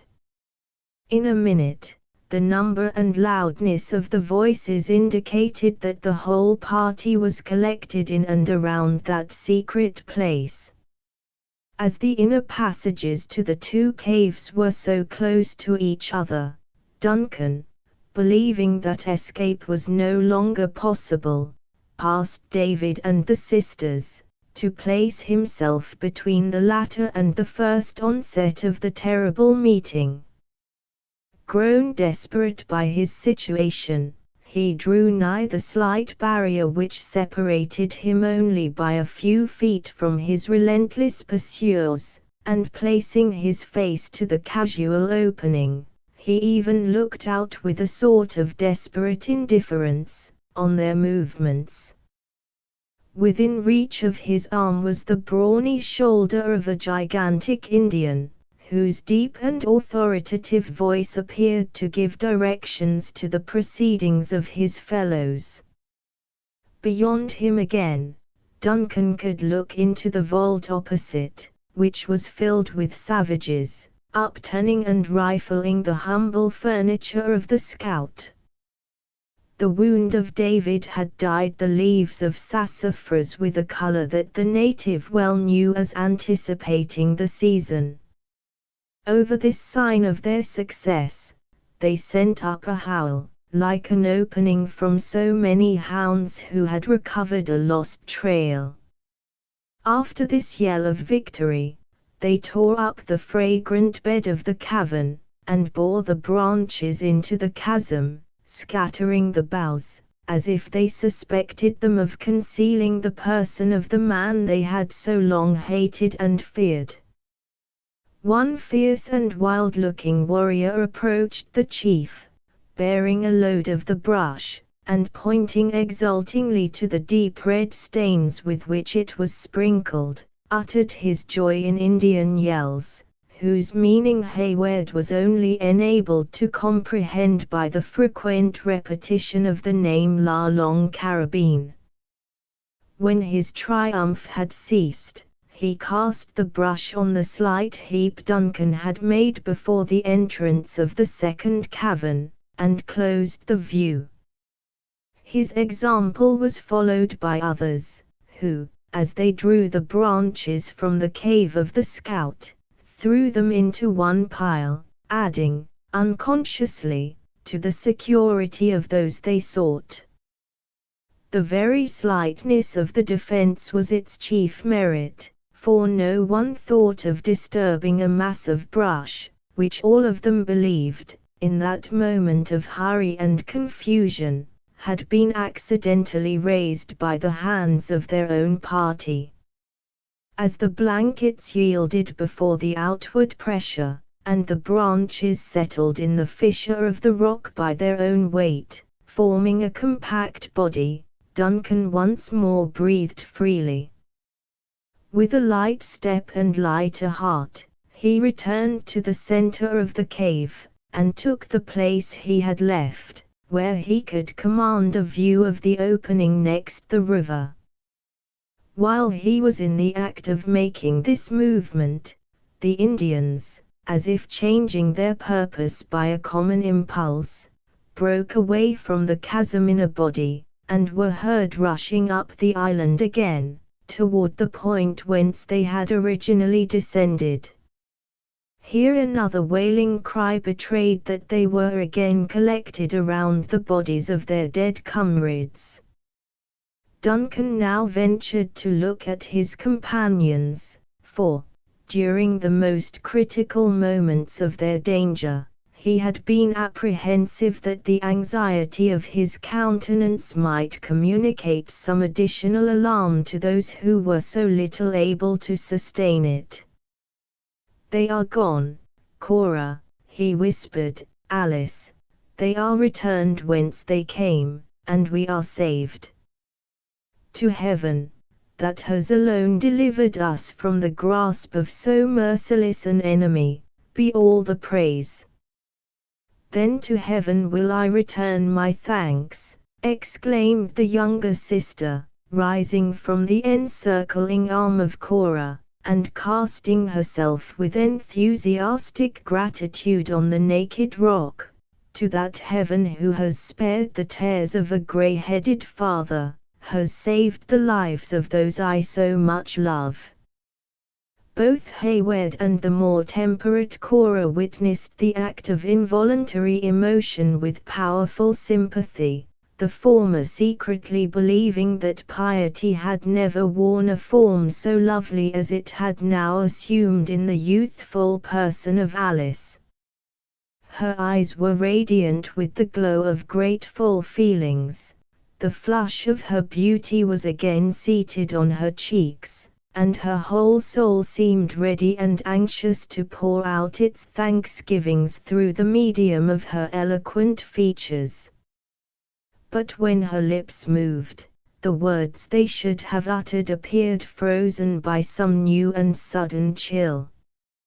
Her bloom gave place to the paleness of death, her soft and melting eyes grew hard, and seemed contracting with horror, while those hands, which she had raised, clasped in each other, toward heaven, dropped in horizontal lines before her, the fingers pointed forward in convulsed motion. Hayward turned the instant she gave a direction to his suspicions, and peering just above the ledge which formed the threshold of the open outlet of the cavern, he beheld the malignant, fierce and savage features of La Reynard Subtil. In that moment of surprise, the self-possession of Hayward did not desert him. He observed by the vacant expression of the Indian's countenance, that his eye, accustomed to the open air, had not yet been able to penetrate the dusky light which pervaded the depth of the cavern. He had even thought of retreating beyond a curvature in the natural wall, which might still conceal him and his companions, when by the sudden gleam of intelligence that shot across the features of the savage, he saw it was too late, and that they were betrayed. The look of exultation and brutal triumph which announced this terrible truth was irresistibly irritating.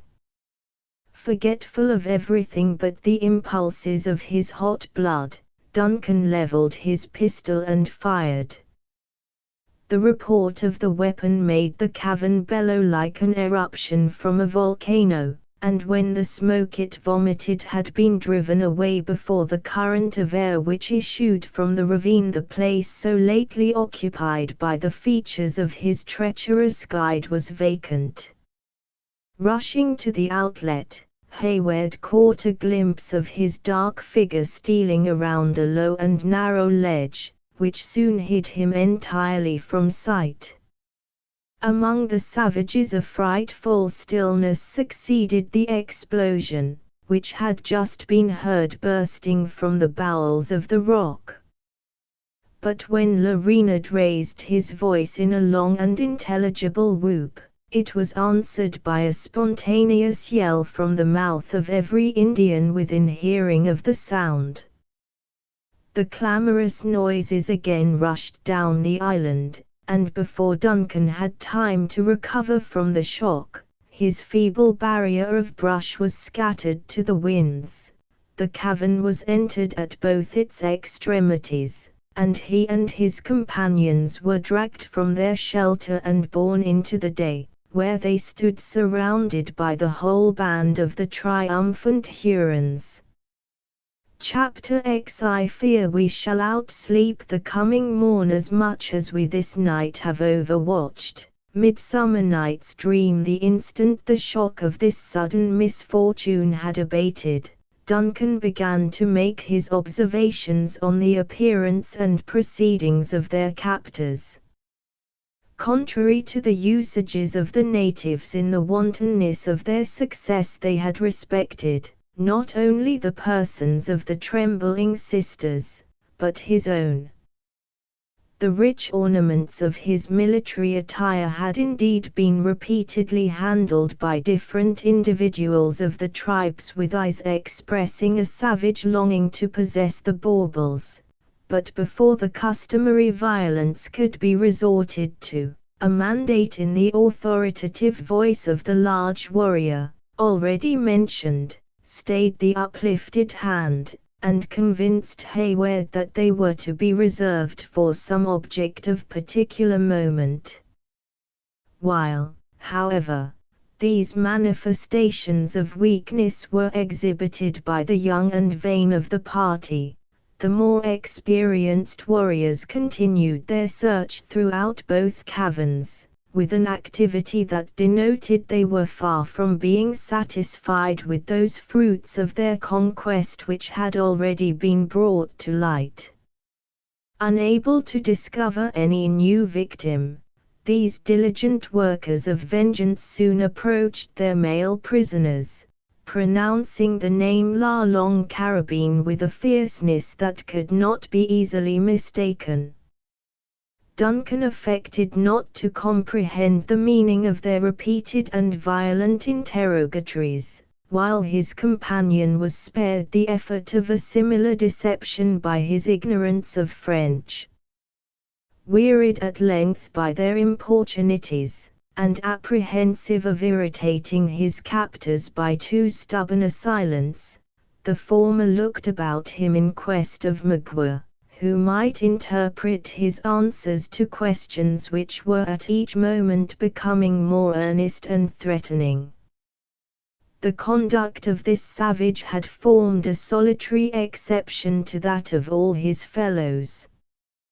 While the others were busily occupied in seeking to gratify their childish passion for finery, by plundering even the miserable effects of the scout, or had been searching with such bloodthirsty vengeance in their looks for their absent owner, Le Renard had stood at a little distance from the prisoners, with a demeanor so quiet and satisfied, as to betray that he had already effected the grand purpose of his treachery. When the eyes of Hayward first met those of his recent guide, he turned them away in horror at the sinister though calm look he encountered. Conquering his disgust, however, he was able, with an averted face, to address his successful enemy. Le Renard Subtil is too much of a warrior, said the reluctant Hayward, to refuse telling an unarmed man what his conquerors say. They ask for the hunter who knows the paths through the woods, returned Magua, in his broken English, laying his hand, at the same time, with a ferocious smile, on the bundle of leaves with which a wound on his own shoulder was bandaged. La Longue Carabine. His rifle is good, and his eye never shut, but, like the short gun of the White Chief, it is nothing against the life of Le Subtil. Le Renard is too brave to remember the hurts received in war, or the hands that gave them. Was it war, when the tired Indian rested at the sugar tree to taste his corn, who filled the bushes with creeping enemies, who drew the knife, whose tongue was peace, while his heart was colored with blood? Did Magua say that the hatchet was out of the ground, and that his hand had dug it up? As Duncan dared not retort upon his accuser by reminding him of his own premeditated treachery, and disdained to deprecate his resentment by any words of apology, he remained silent. Magua seemed also content to rest the controversy as well as all further communication there, for he resumed the leaning attitude against the rock from which, in momentary energy, he had arisen. But the cry of La Longue Carabine was renewed the instant the impatient savages perceived that the short dialogue was ended. "You hear," said Magua, with stubborn indifference, "the Red Hurons call for the life of the Long Rifle, or they will have the blood of him that keep him hid. He is gone, escaped, he is far beyond their reach. Reynard smiled with cold contempt, as he answered, "When the white man dies, he thinks he is at peace, but the red men know how to torture even the ghosts of their enemies. Where is his body? Let the Hurons see his scalp." "He is not dead, but escaped."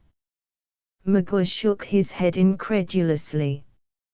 "Is he a bird, to spread his wings, or is he a fish, to swim without air? The white chief read in his books, and he believes the Hurons are fools. Though no fish, the long rifle can swim. He floated down the stream when the powder was all burned, and when the eyes of the Hurons were behind a cloud." "And why did the white chief stay?" demanded the still incredulous Indian. "Is he a stone that goes to the bottom, or does the scalp burn his head?"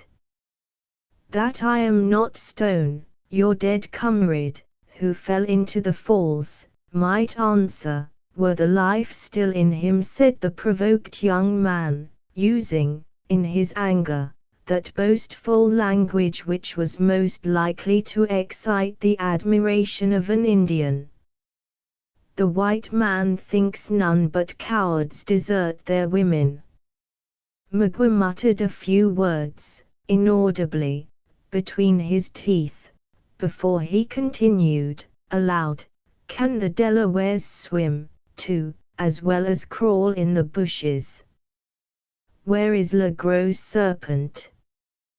Duncan, who perceived by the use of these Canadian appellations, that his late companions were much better known to his enemies than to himself, answered, reluctantly, "He also is gone down with the water. Le Cerf Agile is not here." "I know not whom you call the nimble deer," said Duncan, gladly profiting by any excuse to create delay. "Uncas," returned Magua, pronouncing the Delaware name with even greater difficulty than he spoke his English words. "Bounding elk is what the white man says, when he calls to the young Mohican. Here is some confusion in names between us," Le Renard said Duncan, hoping to provoke a discussion. "Dame is the French for deer, and surf for stag. Elan is the true term, when one would speak of an elk." "Yes," muttered the Indian, in his native tongue, "the pale faces are prattling women. They have 2 words for each thing, while a redskin will make the sound of his voice speak for him." Then, changing his language, he continued, adhering to the imperfect nomenclature of his provincial instructors. "The deer is swift, but weak. The elk is swift, but strong, and the son of Le Serpent is Le Cerf Agile. Has he leaped the river to the woods? If you mean the younger Delaware, he, too, has gone down with the water." As there was nothing improbable to an Indian in the manner of the escape, Magua admitted the truth of what he had heard, with a readiness that afforded additional evidence how little he would prize such worthless captives. With his companions, however, the feeling was manifestly different. The Hurons had awaited the result of this short dialogue with characteristic patience, and with a silence that increased until there was a general stillness in the band. When Hayward ceased to speak, they turned their eyes, as one man, on Magua, demanding, in this expressive manner, an explanation of what had been said. Their interpreter pointed to the river, and made them acquainted with the result, as much by the action as by the few words he uttered. When the fact was generally understood, the savages raised a frightful yell, which declared the extent of their disappointment. Some ran furiously to the water's edge, beating the air with frantic gestures, while others spat upon the element, to resent the supposed treason it had committed against their acknowledged rights as conquerors. A few, and they not the least powerful and terrific of the band, threw lowering looks, in which the fiercest passion was only tempered by habitual self-command, at those captives who still remained in their power, while one or two even gave vent to their malignant feelings by the most menacing gestures, against which neither the sex nor the beauty of the sisters was any protection. The young soldier made a desperate but fruitless effort to spring to the side of Alice, when he saw the dark hand of a savage twisted in the rich tresses which were flowing in volumes over her shoulders, while a knife was passed around the head from which they fell, as if to denote the horrid manner in which it was about to be robbed of its beautiful ornament. But his hands were bound, and at the first movement he made, he felt the grasp of the powerful Indian who directed the band, pressing his shoulder like a vice.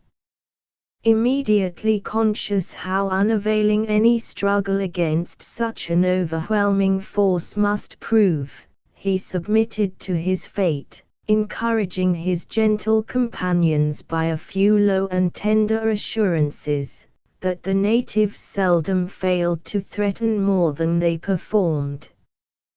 But while Duncan resorted to these words of consolation to quiet the apprehensions of the sisters, he was not so weak as to deceive himself. He well knew that the authority of an Indian chief was so little conventional, that it was oftener maintained by physical superiority than by any moral supremacy he might possess. The danger was, therefore, magnified exactly in proportion to the number of the savage spirits by which they were surrounded. The most positive mandate from him who seemed the acknowledged leader, was liable to be violated at each moment by any rash hand that might choose to sacrifice a victim to the manes of some dead friend or relative. While, therefore, he sustained an outward appearance of calmness and fortitude, his heart leaped into his throat, whenever any of their fierce captors drew nearer than common to the helpless sisters, or fastened one of their sullen, wandering looks on those fragile forms which were so little able to resist the slightest assault. His apprehensions were, however, greatly relieved, when he saw that the leader had summoned his warriors to himself in council. Their deliberations were short, and it would seem, by the silence of most of the party, the decision unanimous. By the frequency with which the few speakers pointed in the direction of the encampment of Webb, it was apparent they dreaded the approach of danger from that quarter. This consideration probably hastened their determination, and quickened the subsequent movements. During his short conference, Hayward, finding a respite from his gravest fears, had leisure to admire the cautious manner in which the Hurons had made their approaches, even after hostilities had ceased. It has already been stated that the upper half of the island was a naked rock, and destitute of any other defences than a few scattered logs of driftwood. They had selected this point to make their descent, having borne the canoe through the wood around the cataract for that purpose. Placing their arms in the little vessel, a dozen men clinging to its sides had trusted themselves to the direction of the canoe, which was controlled by two of the most skillful warriors, in attitudes that enabled them to command a view of the dangerous passage. Favored by this arrangement, they touched the head of the island at that point which had proved so fatal to their first adventurers, but with the advantages of superior numbers, and the possession of firearms. That such had been the manner of their descent was rendered quite apparent to Duncan, for they now bore the light bark from the upper end of the rock, and placed it in the water, near the mouth of the outer cavern. As soon as this change was made, the leader made signs to the prisoners to descend and enter. As resistance was impossible, and remonstrance useless, Hayward set the example of submission, by leading the way into the canoe, where he was soon seated with the sisters and the still wondering David. Notwithstanding the Hurons were necessarily ignorant of the little channels among the eddies and rapids of the stream, they knew the common signs of such a navigation too well to commit any material blunder. When the pilot chosen for the task of guiding the canoe had taken his station, the whole band plunged again into the river, the vessel glided down the current, and in a few moments the captives found themselves on the south bank of the stream, nearly opposite to the point where they had struck it the preceding evening. Illustration: here was held another short but earnest consultation, during which the horses, to whose panic their owners ascribed their heaviest misfortune, were led from the cover of the woods, and brought to the sheltered spot. The band now divided. The great chief, so often mentioned, mounting the charger of Hayward, led the way directly across the river, followed by most of his people, and disappeared in the woods, leaving the prisoners in charge of 6 savages, at whose head was Le Renard Subtil. Duncan witnessed all their movements with renewed uneasiness. He had been fond of believing, from the uncommon forbearance of the savages, that he was reserved as a prisoner to be delivered to Montcalm.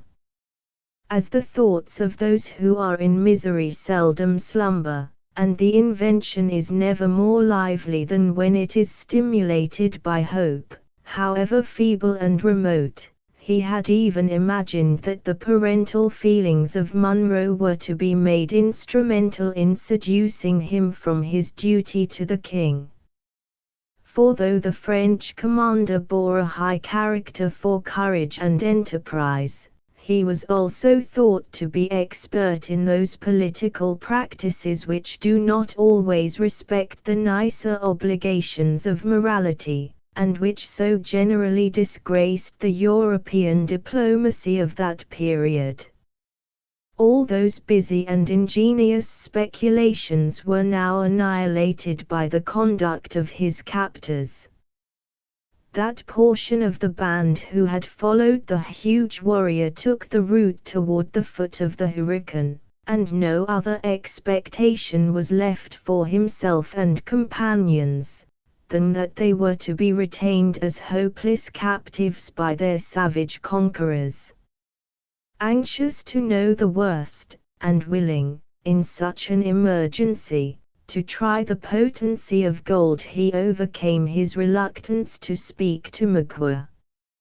Addressing himself to his former guide, who had now assumed the authority and manner of one who was to direct the future movements of the party, he said, in tones as friendly and confiding as he could assume, "I would speak to Magua, what is fit only for so great a chief to hear."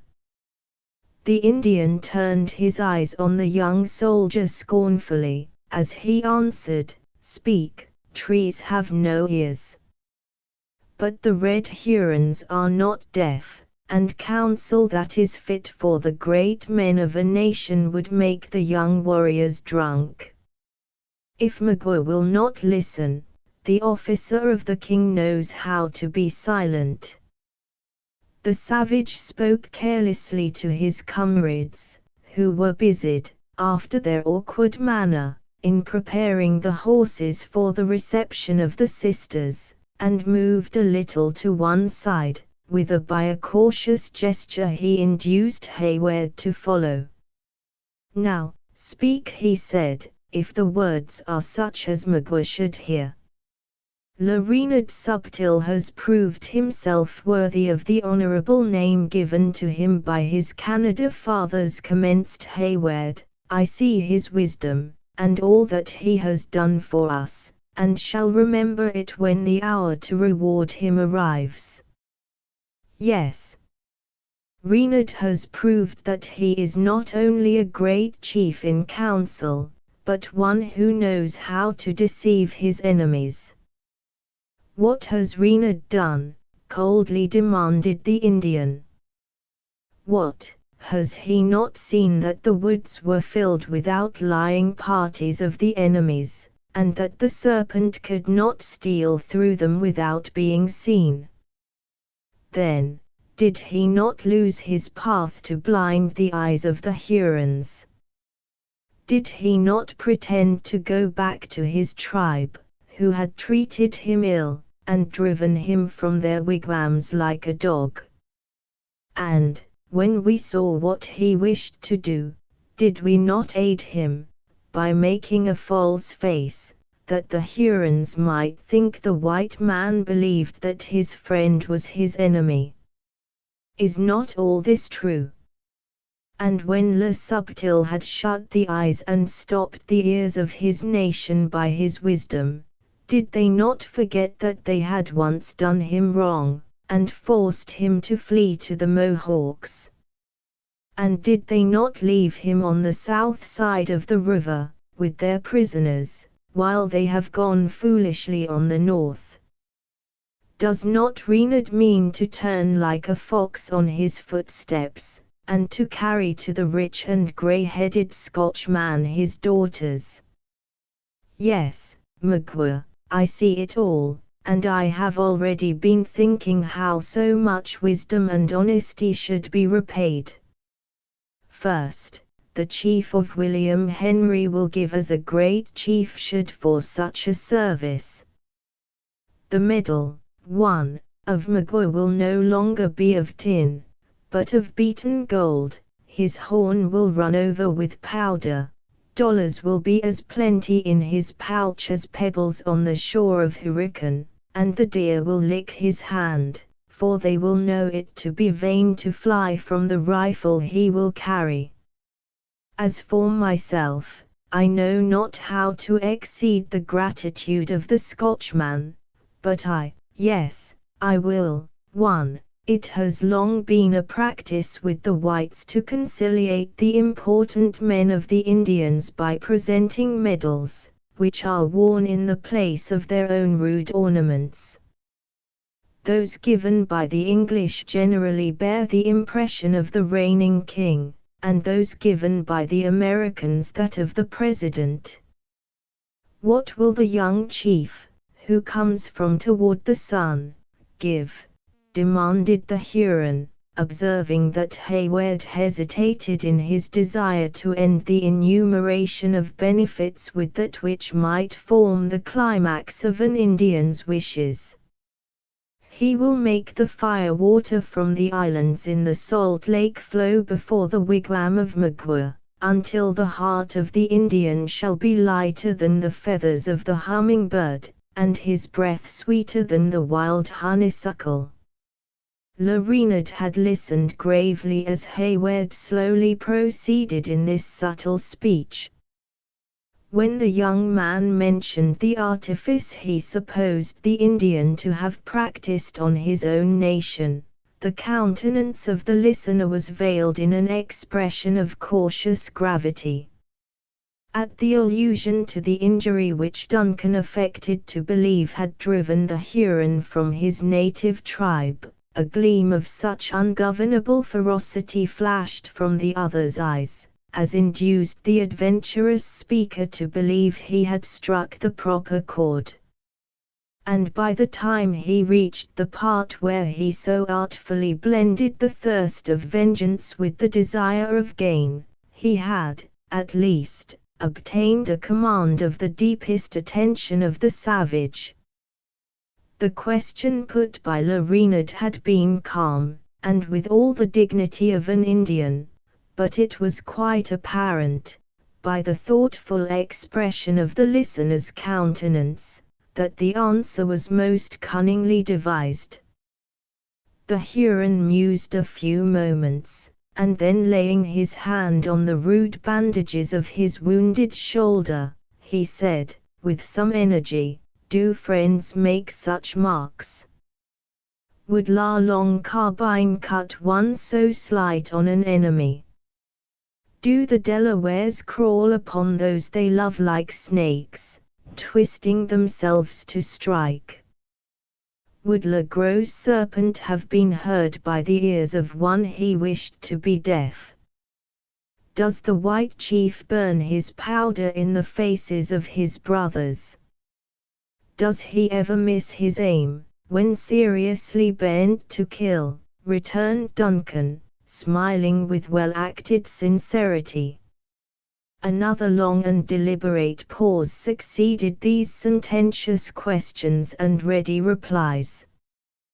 Duncan saw that the Indian hesitated. In order to complete his victory, he was in the act of recommencing the enumeration of the rewards, when Magua made an expressive gesture and said, "Enough, Le Renard is a wise chief, and what he does will be seen.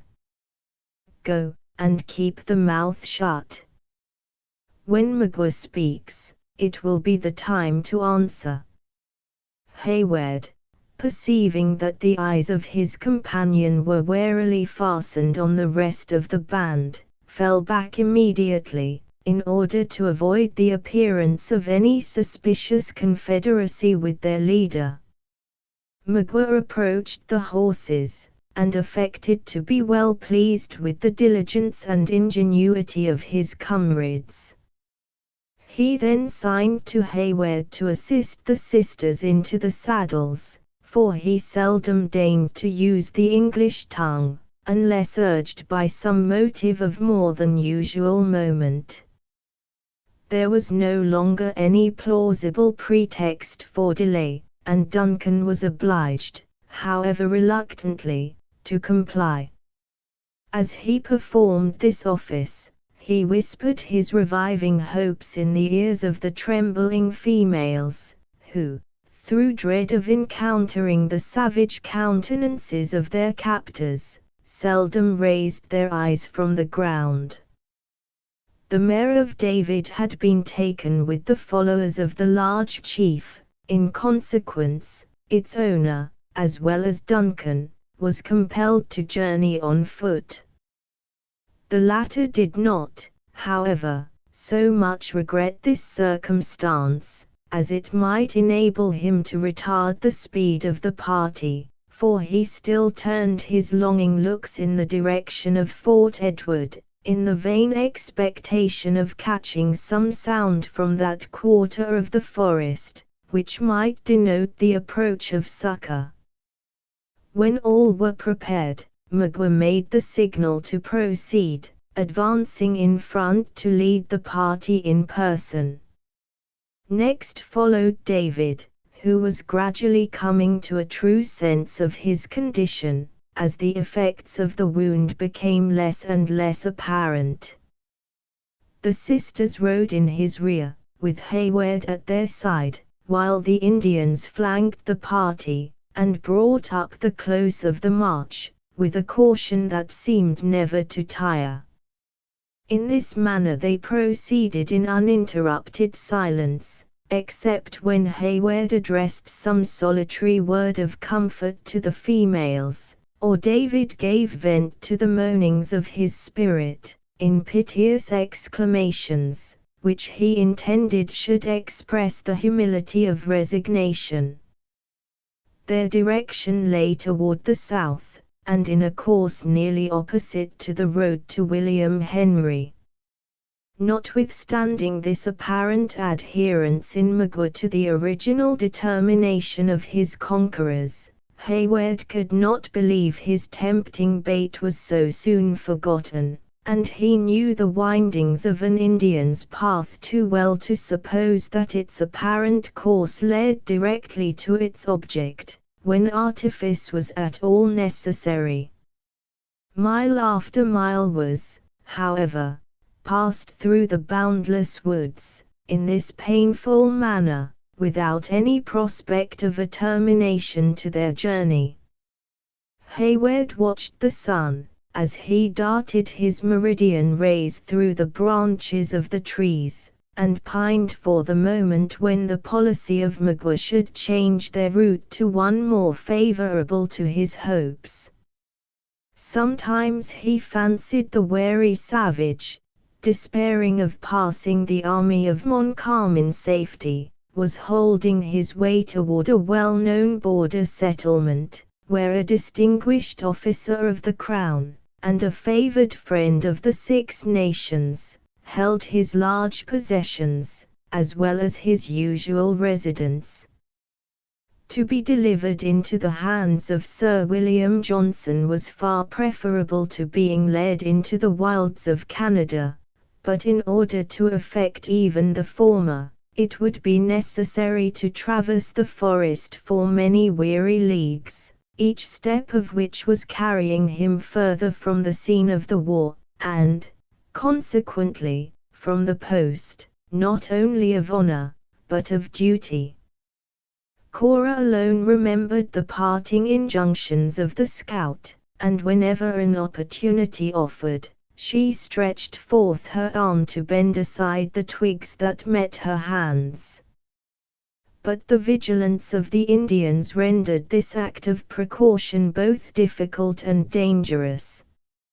She was often defeated in her purpose, by encountering their watchful eyes, when it became necessary to feign an alarm she did not feel, and occupy the limb by some gesture of feminine apprehension. Once, and once only, was she completely successful, when she broke down the bough of a large sumac, and by a sudden thought, let her glove fall at the same instant. This sign, intended for those that might follow, was observed by one of her conductors, who restored the glove, broke the remaining branches of the bush in such a manner that it appeared to proceed from the struggling of some beast in its branches, and then laid his hand on his tomahawk, with a look so significant, that it put an effectual end to these stolen memorials of their passage. As there were horses, to leave the prints of their footsteps, in both bands of the Indians, this interruption cut off any probable hopes of assistance being conveyed through the means of their trail. Hayward would have ventured a remonstrance had there been anything encouraging in the gloomy reserve of Magua. But the savage, during all this time, seldom turned to look at his followers, and never spoke. With the sun for his only guide, or aided by such blind marks as are only known to the sagacity of a native, he held his way along the barrens of pine, through occasional little fertile vales, across brooks and rivulets, and over undulating hills, with the accuracy of instinct, and nearly with the directness of a bird. He never seemed to hesitate. Whether the path was hardly distinguishable, whether it disappeared, or whether it lay beaten and plain before him, made no sensible difference in his speed or certainty.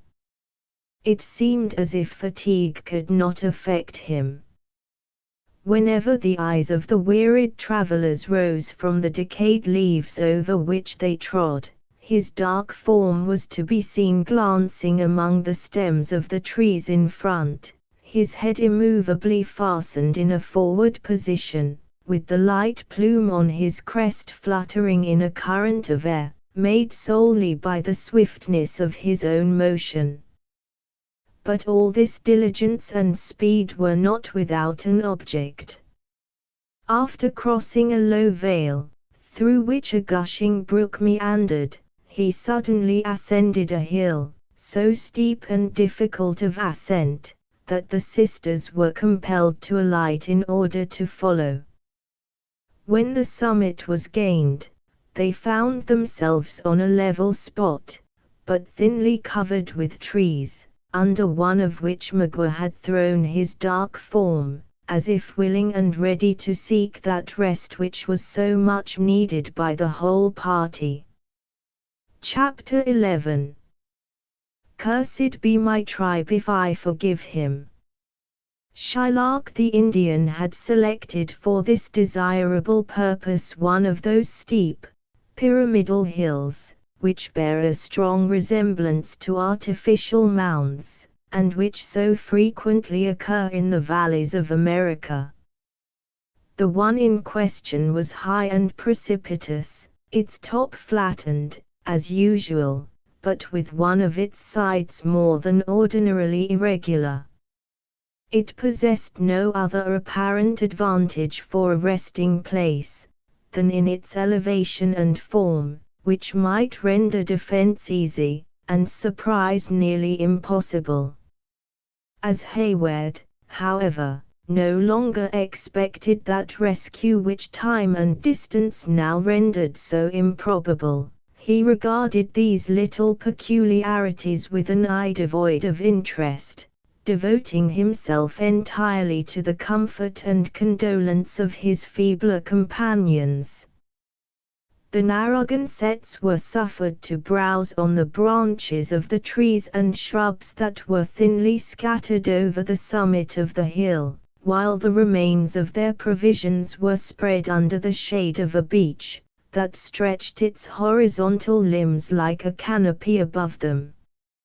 Notwithstanding the swiftness of their flight, one of the Indians had found an opportunity to strike a straggling fawn with an arrow, and had borne the more preferable fragments of the victim, patiently on his shoulders, to the stopping place. Without any aid from the science of cookery, he was immediately employed, in common with his fellows, in gorging himself with this digestible sustenance. Magua alone sat apart, without participating in the revolting meal, and apparently buried in the deepest thought. This abstinence, so remarkable in an Indian, when he possessed the means of satisfying hunger, at length attracted the notice of Hayward. The young man willingly believed that the Huron deliberated on the most eligible manner of eluding the vigilance of his associates. With a view to assist his plans by any suggestion of his own, and to strengthen the temptation, he left the beach, and straggled, as if without an object, to the spot where La Reynard was seated. Has not Magua kept the sun in his face long enough to escape all danger from the Canadians? He asked, as though no longer doubtful of the good intelligence established between them, and will not the chief of William Henry be better pleased to see his daughters before another night may have hardened his heart to their loss, to make him less liberal in his reward? Do the pale faces love their children less in the morning than at night? Asked the Indian, coldly. By no means, returned Hayward, anxious to recall his error. If he had made one, the white man may, and does often, forget the burial place of his fathers. He sometimes ceases to remember those he should love, and has promised to cherish, but the affection of a parent for his child is never permitted to die. And is the heart of the white-headed chief soft, and will he think of the babes that his squaws have given him? He is hard on his warriors and his eyes are made of stone.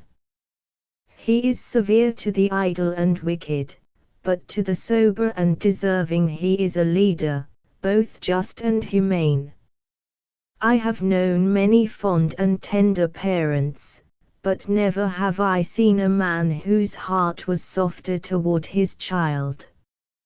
You have seen the grey head in front of his warriors, Magua, but I have seen his eyes swimming in water, when he spoke of those children who are now in your power. Hayward paused, for he knew not how to construe the remarkable expression that gleamed across the swarthy features of the attentive Indian. At first it seemed as if the remembrance of the promised reward grew vivid in his mind, while he listened to the sources of parental feeling which were to assure its possession, but, as Duncan proceeded, the expression of joy became so fiercely malignant that it was impossible not to apprehend it proceeded from some passion more sinister than avarice. "Go," said the Huron, suppressing the alarming exhibition in an instant, in a death-like calmness of countenance, "go to the dark-haired daughter, and say, Magua waits to speak. The father will remember what the child promises." Duncan, who interpreted this speech to express a wish for some additional pledge that the promised gifts should not be withheld, slowly and reluctantly repaired to the place where the sisters were now resting from their fatigue, to communicate its purport to Cora. "You understand the nature of an Indian's wishes," he concluded, as he led her toward the place where she was expected, "and must be prodigal of your offers of powder and blankets. Ardent spirits are, however, the most prized by such as he, nor would it be amiss to add some boon from your own hand, with that grace you so well know how to practice. Remember, Cora, that on your presence of mind and ingenuity, even your life, as well as that of Alice, may in some measure depend." "Hayward, and yours?" "Mine is of little moment. It is already sold to my king, and is a prize to be seized by any enemy who may possess the power. I have no father to expect me, and but few friends to lament a fate which I have courted with the insatiable longings of youth after distinction. But hush! We approach the Indian. Magua, the lady with whom you wish to speak, is here." The Indian rose slowly from his seat, and stood for near a minute silent and motionless. He then signed with his hand for Hayward to retire, saying, coldly, "When the Huron talks to the women, his tribe shut their ears." Duncan, still lingering, as if refusing to comply, Cora said, with a calm smile, "You hear, Hayward, and delicacy at least should urge you to retire. Go to Alice, and comfort her with our reviving prospects." She waited until he had departed, and then turning to the native, with the dignity of her sex in her voice and manner, she added, "What would La Renaud say to the daughter of Munro?" "Listen," said the Indian, laying his hand firmly upon her arm, as if willing to draw her utmost attention to his words, a movement that Cora as firmly but quietly repulsed. By extricating the limb from his grasp, Magua was born a chief and a warrior among the red Hurons of the lakes. He saw the suns of 20 summers make the snows of 20 winters run off in the streams before he saw a pale face, and he was happy. Then his Canada fathers came into the woods, and taught him to drink the fire water, and he became a rascal. The Hurons drove him from the graves of his fathers, as they would chase the hunted buffalo. He ran down the shores of the lakes, and followed their outlet to the city of Canaan. There he hunted and fished, till the people chased him again through the woods into the arms of his enemies. The chief, who was born a Huron, was at last a warrior among the Mohawks.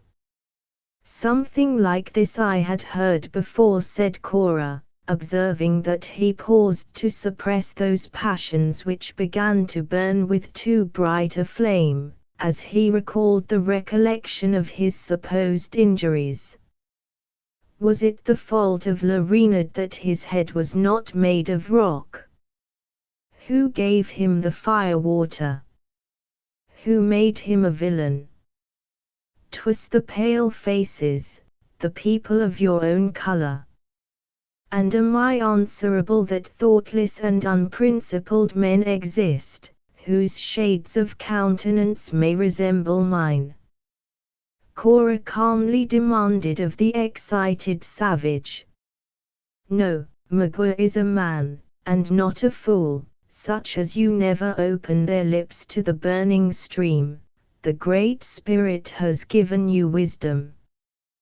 What, then, have I do to, or say, in the matter of your misfortunes, not to say of your errors?" "Listen," repeated the Indian, resuming his earnest attitude. "When his English and French fathers dug up the hatchet, Le Renard struck the war-post of the Mohawks, and went out against his own nation. The pale faces have driven the redskins from their hunting grounds, and now when they fight, a white man leads the way. The old chief at Hurricane, your father, was the great captain of our war party. He said to the Mohawks, 'Do this, and do that,' and he was minded.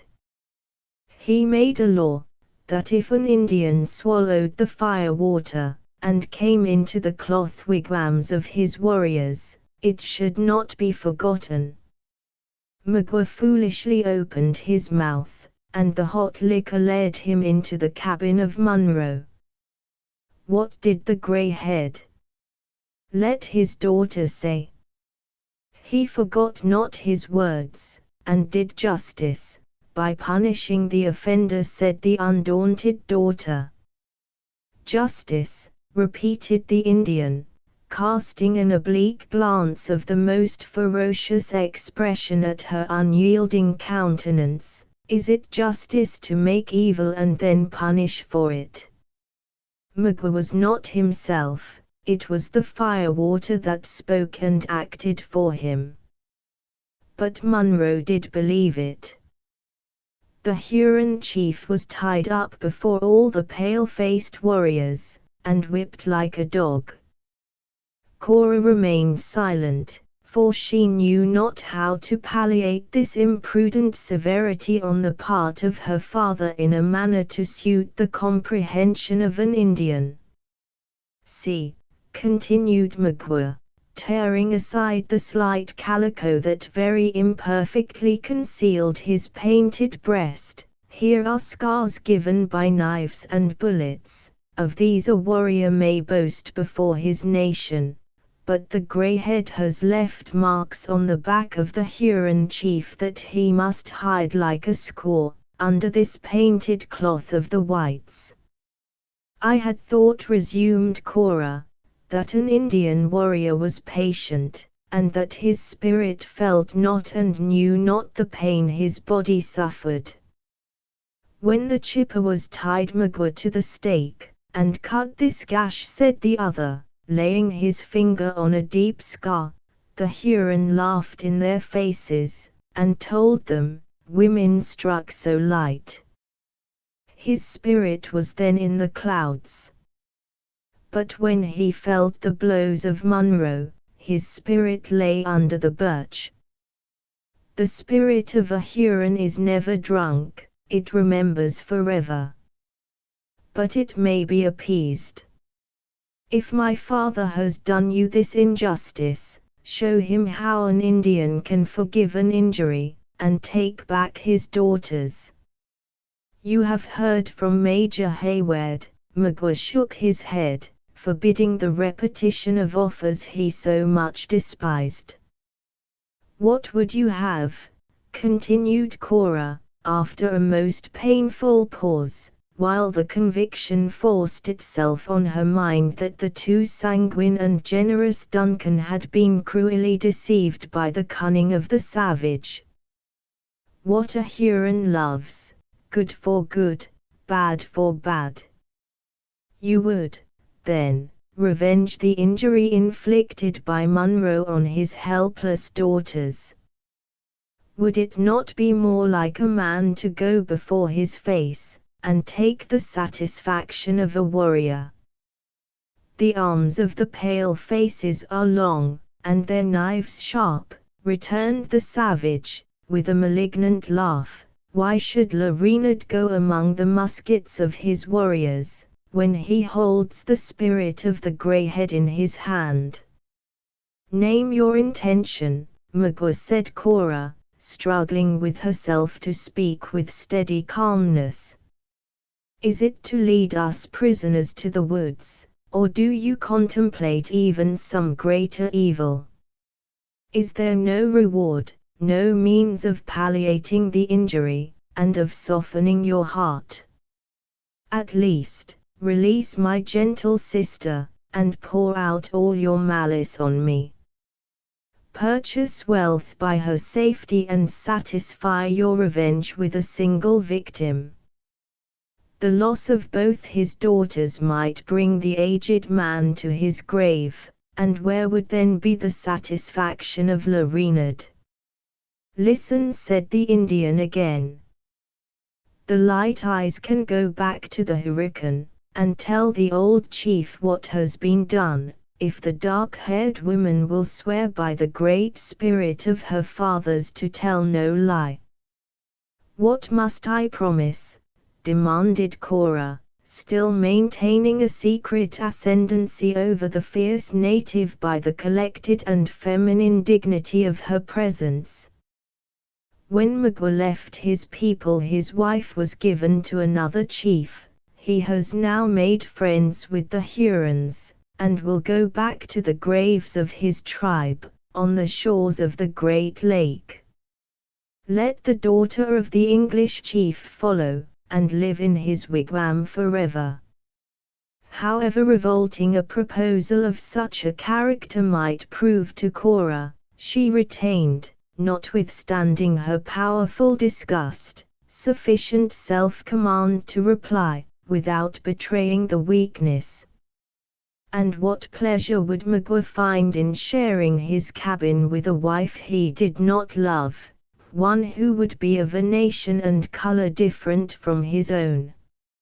It would be better to take the gold of Munro, and buy the heart of some Huron maid with his gifts.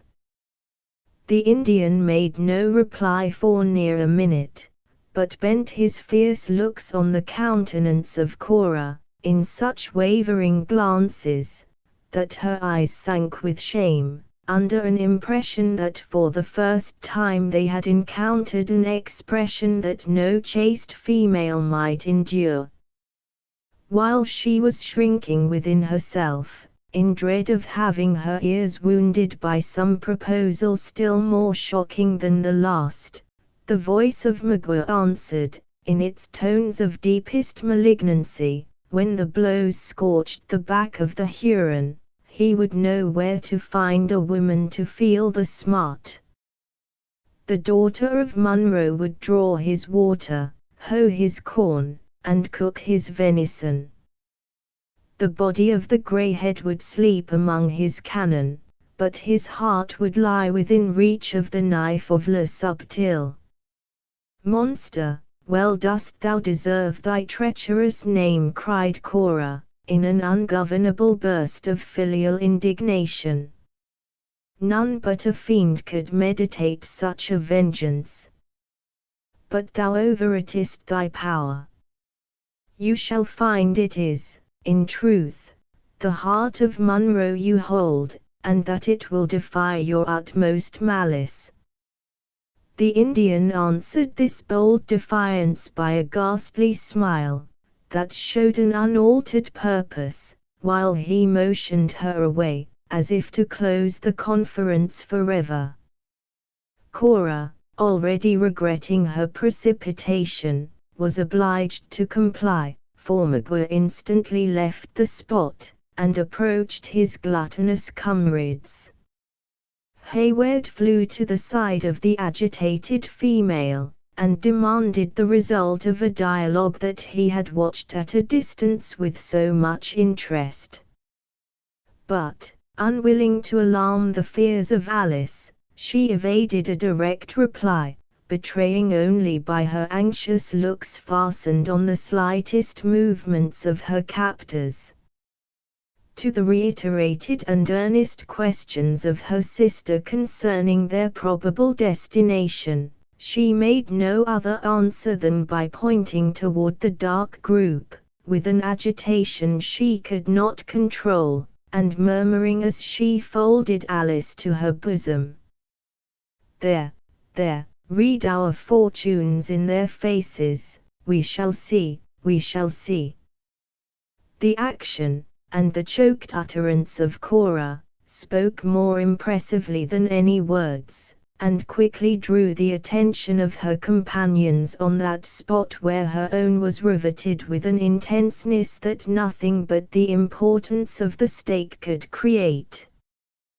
When Magua reached the cluster of lolling savages, who, gorged with their disgusting meal, lay stretched on the earth in brutal indulgence, he commenced speaking with the dignity of an Indian chief. The first syllables he uttered had the effect to cause his listeners to raise themselves in attitudes of respectful attention. As the Huron used his native language, the prisoners, notwithstanding the caution of the natives had kept them within the swing of their tomahawks, could only conjecture the substance of his harangue from the nature of those significant gestures with which an Indian always illustrates his eloquence. At first, the language, as well as the action of Magua, appeared calm and deliberative. When he had succeeded in sufficiently awakening the attention of his comrades, Hayward fancied, by his pointing so frequently toward the direction of the Great Lakes, that he spoke of the land of their fathers, and of their distant tribe. Frequent indications of applause escaped the listeners, who, as they uttered the expressive hue, looked at each other in commendation of the speaker. Le Renard was too skillful to neglect his advantage. He now spoke of the long and painful route by which they had left those spacious grounds and happy villages, to come and battle against the enemies of their Canadian fathers. He enumerated the warriors of the party, their several merits, their frequent services to the nation, their wounds, and the number of the scalps they had taken. Whenever he alluded to any present, and the subtle Indian neglected none, the dark countenance of the flattered individual gleamed with exultation, nor did he even hesitate to assert the truth of the words, by gestures of applause and confirmation. Then the voice of the speaker fell, and lost the loud, animated tones of triumph with which he had enumerated their deeds of success and victory. He described the cataract of Glens, the impregnable position of its rocky island, with its caverns and its numerous rapids and whirlpools. He named the name of La Longue Carabine and paused until the forest beneath them had sent up the last echo of a loud and long yell, with which the hated appellation was received.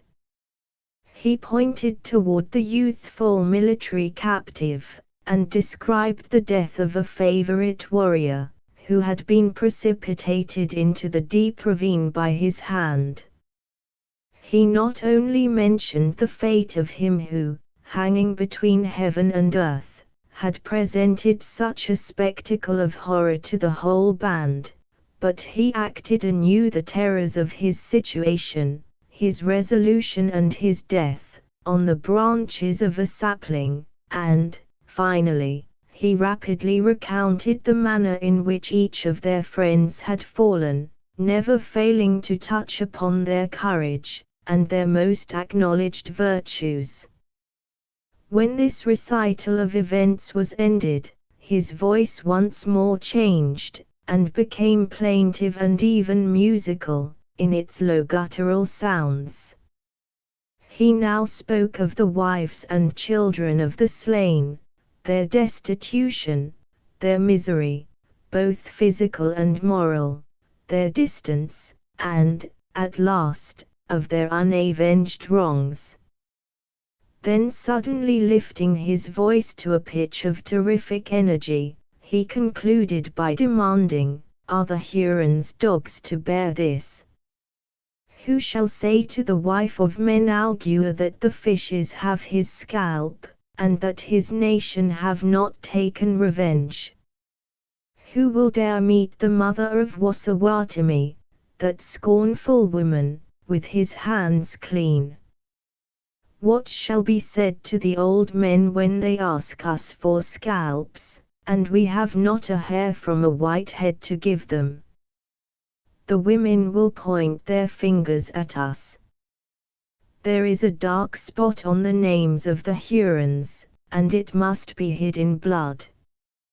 His voice was no longer audible in the burst of rage which now broke into the air, as if the wood, instead of containing so small a band, was filled with the nation. During the foregoing address the progress of the speaker was too plainly read by those most interested in his success through the medium of the countenances of the men he addressed.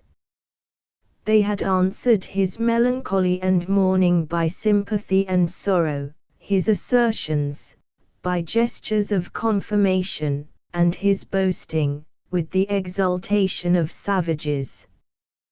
When he spoke of courage, their looks were firm and responsive; when he alluded to their injuries, their eyes kindled with fury; when he mentioned the taunts of the women, they dropped their heads in shame; but when he pointed out their means of vengeance, he struck a chord which never failed to thrill in the breast of an Indian. With the first intimation that it was within their reach, the whole band sprang upon their feet as one man, giving utterance to their rage in the most frantic cries. They rushed upon their prisoners in a body with drawn knives and uplifted tomahawks. Hayward threw himself between the sisters and the foremost, whom he grappled with a desperate strength that for a moment checked his violence. This unexpected resistance gave Magua time to interpose, and with rapid enunciation and animated gesture, he drew the attention of the band again to himself. In that language he knew so well how to assume, he diverted his comrades from their instant purpose, and invited them to prolong the misery of their victims. His proposal was received with acclamations, and executed with the swiftness of thought. Two powerful warriors cast themselves on Hayward, while another was occupied in securing the less active singing master. Neither of the captives, however, submitted without a desperate, though fruitless, struggle. Even David hurled his assailant to the earth, nor was Hayward secured until the victory over his companion enabled the Indians to direct their united force to that object. He was then bound and fastened to the body of the sapling, on whose branches Magua had acted the pantomime of the falling Huron. When the young soldier regained his recollection, he had the painful certainty before his eyes that a common fate was intended for the whole party. On his right was Cora in a durance similar to his own, pale and agitated, but with an eye whose steady look still read the proceedings of their enemies.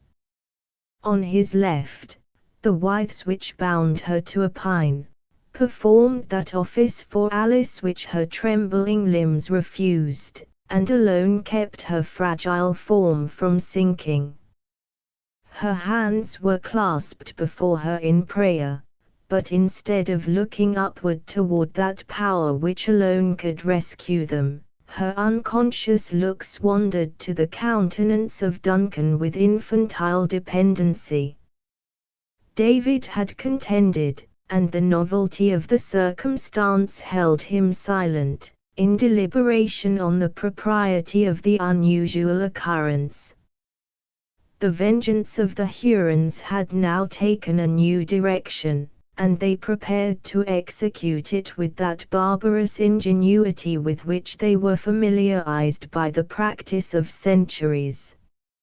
Some sought knots, to raise the blazing pile, one was riving the splinters of pine, in order to pierce the flesh of their captives with the burning fragments, and others bent the tops of two saplings to the earth, in order to suspend Hayward by the arms between the recoiling branches. But the vengeance of Magua sought a deeper and more malignant enjoyment. While the less refined monsters of the band prepared, before the eyes of those who were to suffer, these well-known and vulgar means of torture, he approached Cora, and pointed out, with the most malign expression of countenance, the speedy fate that awaited her. "Ha," he added, "what says the daughter of Munro? Her head is too good to find a pillow in the wigwam of La Reynard. Will she like it better when it rolls about this hill a plaything for the wolves? Her bosom cannot nurse the children of a Huron, she will see it spit upon by Indians." "What means the monster?" demanded the astonished Hayward. "Nothing," was the firm reply. "He is a savage, a barbarous and ignorant savage, and knows not what he does.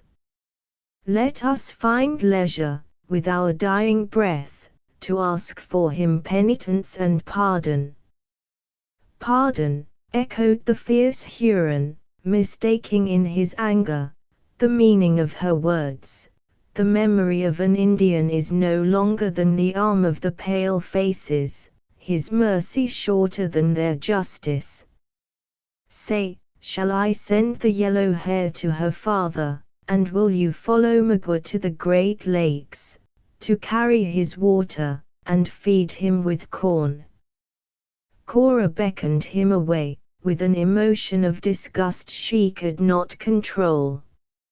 "Leave me," she said, with a solemnity that for a moment checked the barbarity of the Indian. "You mingle bitterness in my prayers, you stand between me and my God." The slight impression produced on the savage was, however, soon forgotten, and he continued pointing, with taunting irony, toward Alice. "Look, the child weeps. She is too young to die. Send her to Munro, to comb his grey hairs, and keep life in the heart of the old man." Cora could not resist the desire to look upon her youthful sister, in whose eyes she met an imploring glance, that betrayed the longings of nature. "What says he, dearest Cora?" asked the trembling voice of Alice. "Did he speak of sending me to our father?" For many moments the elder sister looked upon the younger, with a countenance that wavered with powerful and contending emotions. At length she spoke, though her tones had lost their rich and calm fullness, in an expression of tenderness that seemed maternal.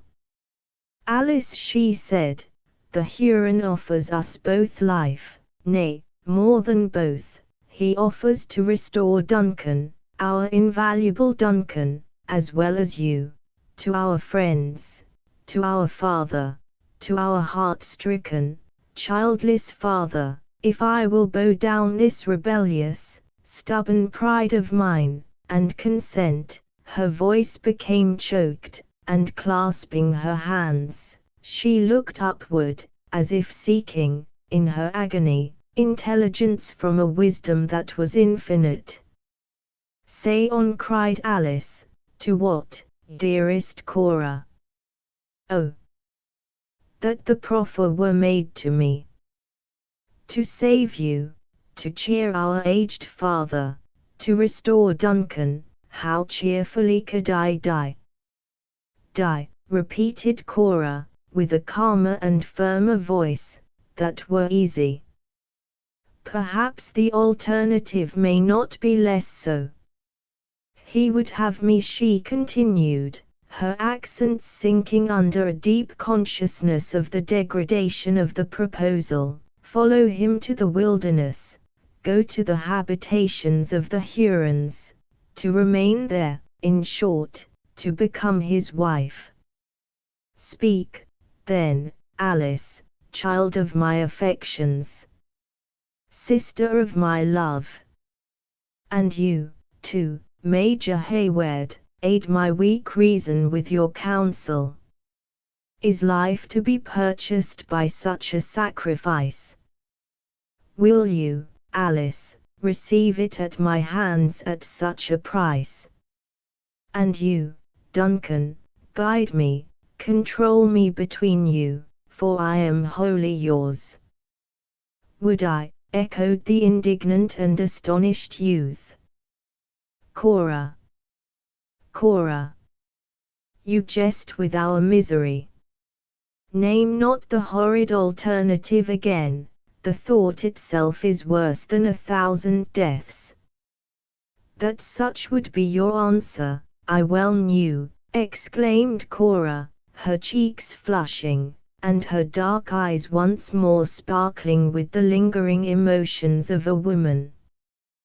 "What says my Alice? For her will I submit without another murmur." Although both Hayward and Cora listened with painful suspense and the deepest attention, no sounds were heard in reply. It appeared as if the delicate and sensitive form of Alice would shrink into itself, as she listened to this proposal.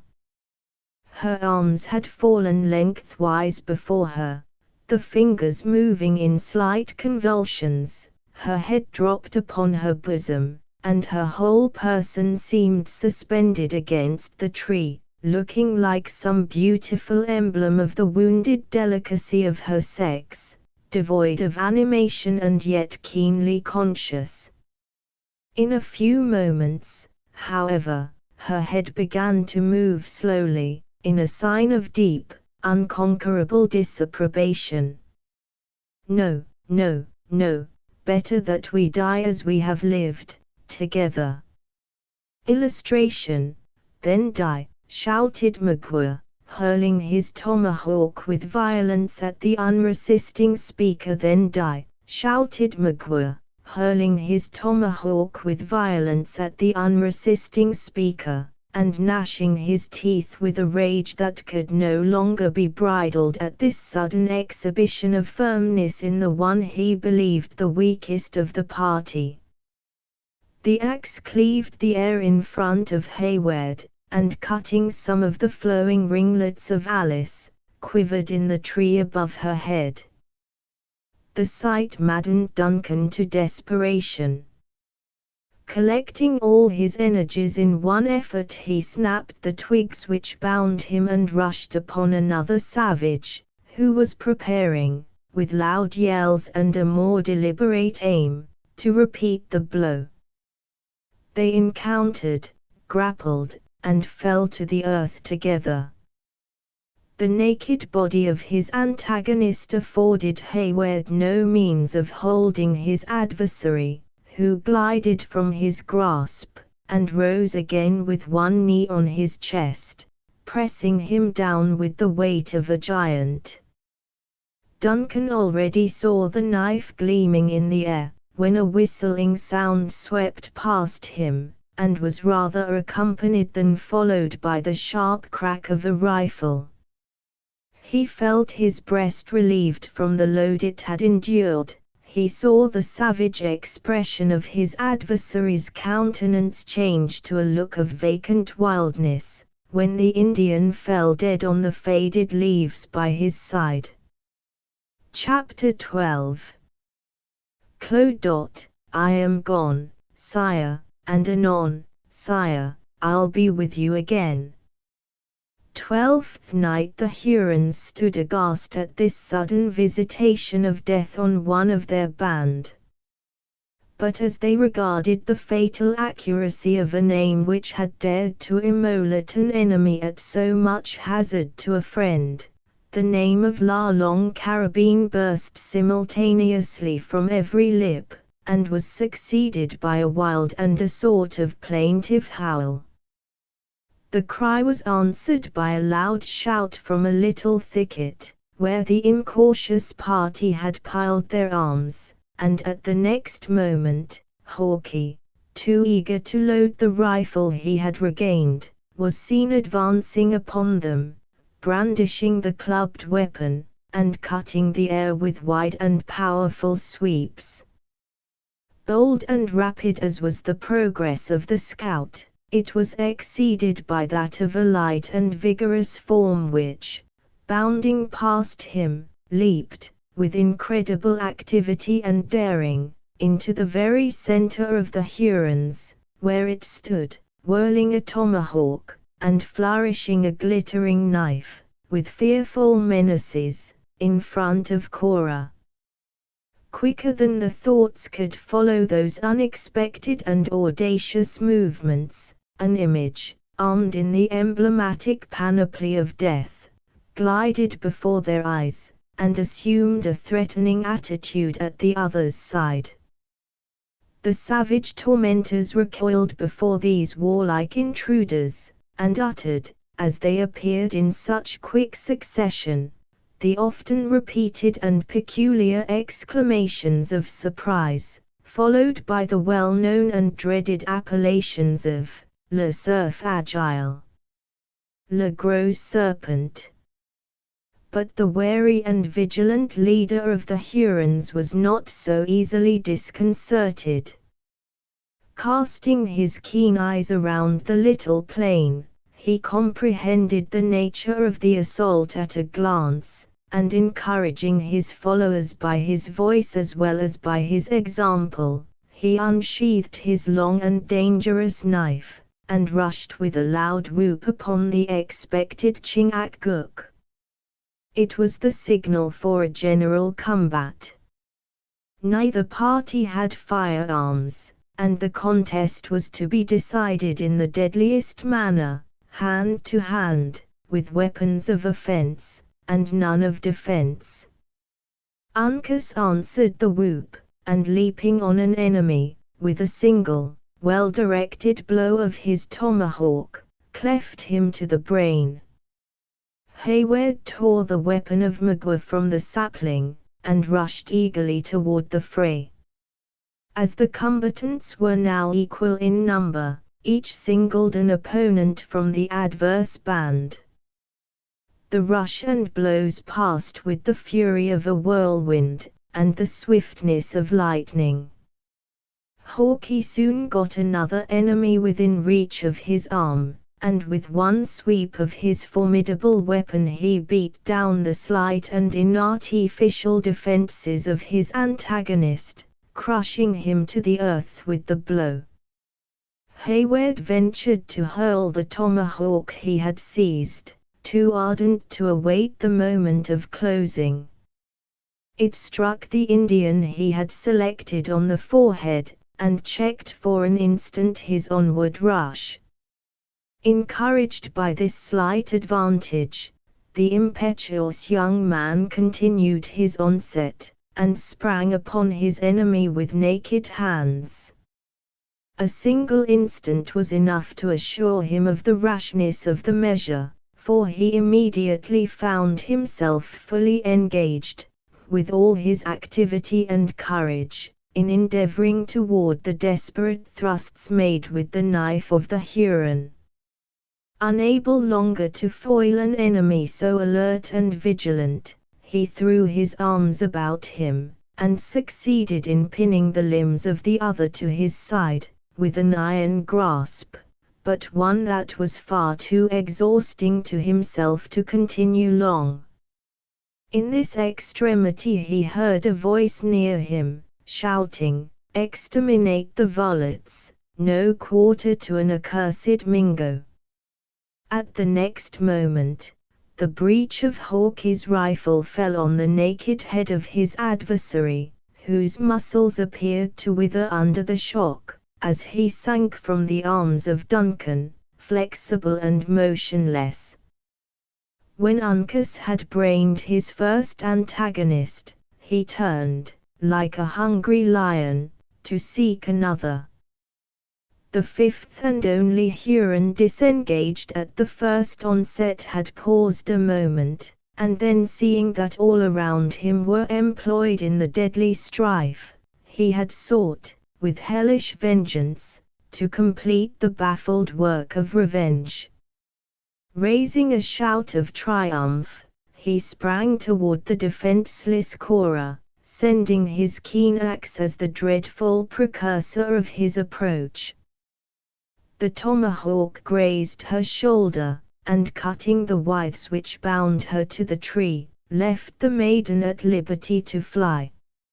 She eluded the grasp of the savage, and reckless of her own safety, threw herself on the bosom of Alice, striving with convulsed and ill-directed fingers, to tear asunder the twigs which confined the person of her sister. Any other than a monster would have relented at such an act of generous devotion to the best and purest affection, but the breast of the Huron was a stranger to sympathy. Seizing Cora by the rich tresses which fell in confusion about her form, he tore her from her frantic hold, and bowed her down with brutal violence to her knees. The savage drew the flowing curls through his hand, and raising them on high with an outstretched arm, he passed the knife around the exquisitely molded head of his victim, with a taunting and exulting laugh. But he purchased this moment of fierce gratification with the loss of the fatal opportunity. It was just then the sight caught the eye of Uncas. Bounding from his footsteps he appeared for an instant, darting through the air and descending in a ball he fell on the chest of his enemy, driving him many yards from the spot, headlong and prostrate. The violence of the exertion cast the young Mohican at his side. They arose together, fought, and bled, each in his turn. But the conflict was soon decided. The tomahawk of Hayward and the rifle of Hawkeye descended on the skull of the Huron, at the same moment that the knife of Uncas reached his heart. Illustration: the battle was now entirely terminated with the exception of the protracted struggle between Le Renard Subtil and Le Gros Serpent. Well did these barbarous warriors prove that they deserved those significant names which had been bestowed for deeds in former wars. When they engaged, some little time was lost in eluding the quick and vigorous thrusts which had been aimed at their lives. Suddenly darting on each other, they closed, and came to the earth, twisted together like twining serpents, in pliant and subtle folds. At the moment when the victors found themselves unoccupied, the spot where these experienced and desperate combatants lay could only be distinguished by a cloud of dust and leaves, which moved from the center of the little plain toward its boundary, as if raised by the passage of a whirlwind. Urged by the different motives of filial affection, friendship and gratitude, Hayward and his companions rushed with one accord to the place, encircling the little canopy of dust which hung above the warriors. In vain did Uncas dart around the cloud, with a wish to strike his knife into the heart of his father's foe. The threatening rifle of Hawkeye was raised and suspended in vain, while Duncan endeavored to seize the limbs of the Huron with hands that appeared to have lost their power. Covered as they were with dust and blood, the swift evolutions of the combatants seemed to incorporate their bodies into one. The death-like looking figure of the Mohican, and the dark form of the Huron, gleamed before their eyes in such quick and confused succession, that the friends of the former knew not where to plant the succoring blow. It is true there were short and fleeting moments, when the fiery eyes of Magua were seen glittering, like the fabled organs of the basilisk through the dusty wreath by which he was enveloped, and he read by those short and deadly glances the fate of the combat in the presence of his enemies. Ere, however, any hostile hand could descend on his devoted head, its place was filled by the scowling visage of Chingachgook. In this manner the scene of the combat was removed from the center of the little plain to its verge. The Mohican now found an opportunity to make a powerful thrust with his knife.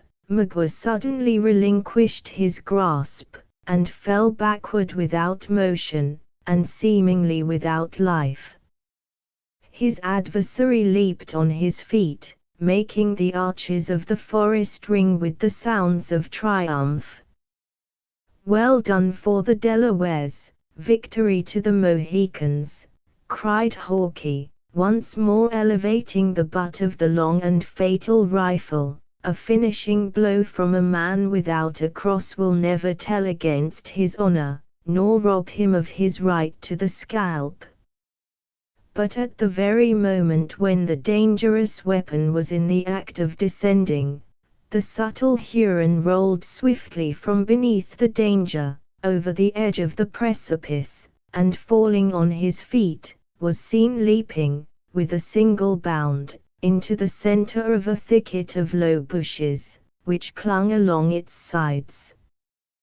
The Delawares, who had believed their enemy dead, uttered their exclamation of surprise, and were following with speed and clamor, like hounds in open view of the deer, when a shrill and peculiar cry from the scout instantly changed their purpose, and recalled them to the summit of the hill.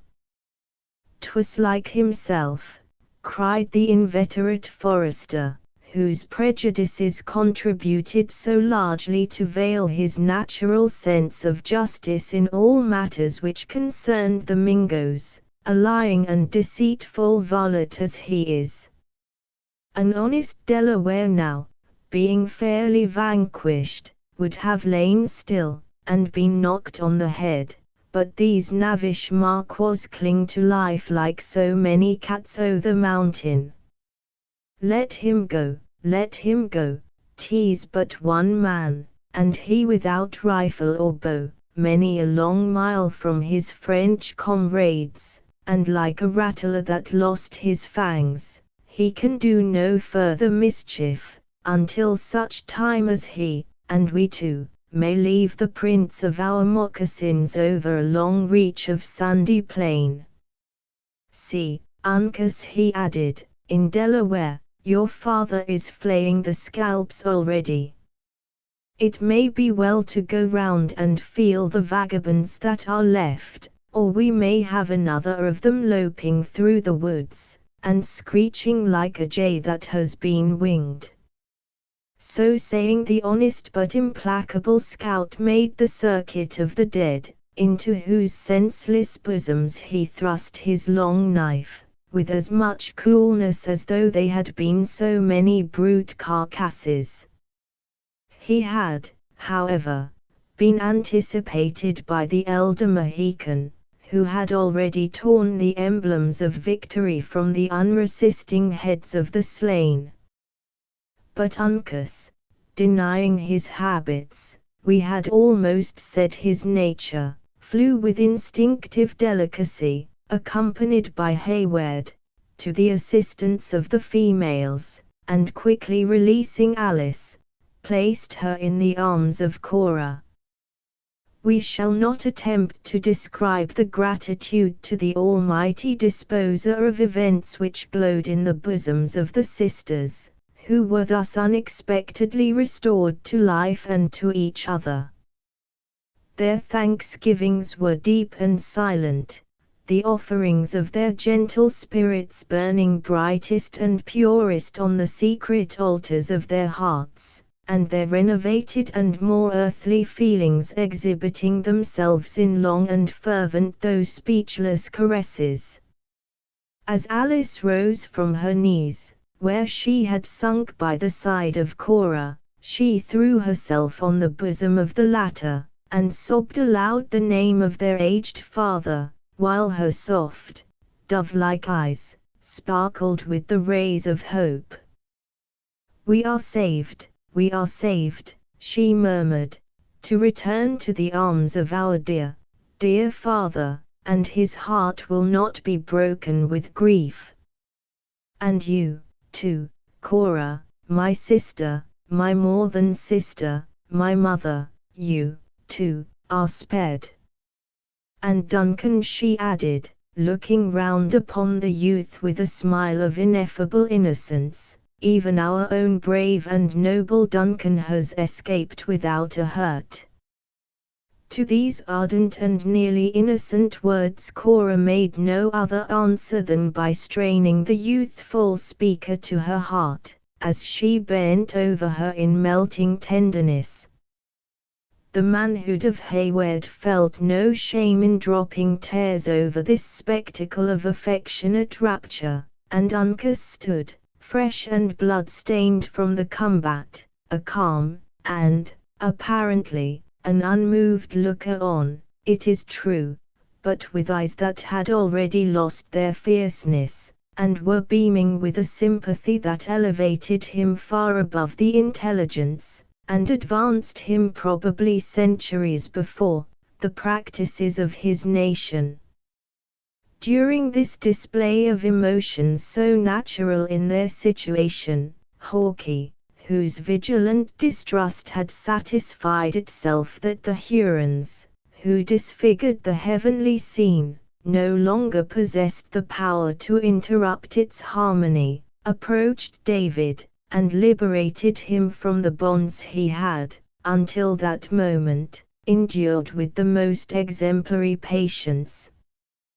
"There," exclaimed the scout, casting the last withe behind him, "you are once more master of your own limbs, though you seem not to use them with much greater judgment than that in which they were first fashioned. If advice from one who is not older than yourself, but who, having lived most of his time in the wilderness, may be said to have experience beyond his years, will give no offense, you are welcome to my thoughts, and these are, to part with the little tooting instrument in your jacket to the first fool you meet with, and buy some weapon with the money, if it be only the barrel of a horseman's pistol. By industry and care, you might thus come to some preferment, for by this time, I should think, your eyes would plainly tell you that a carrion crow is a better bird than a mocking thresher. The one will, at least, remove foul sights from before the face of man, while the other is only good to brew disturbances in the woods, by cheating the ears of all that hear them. Arms and the clarion for the battle, but the song of thanksgiving to the victory, answered the liberated David.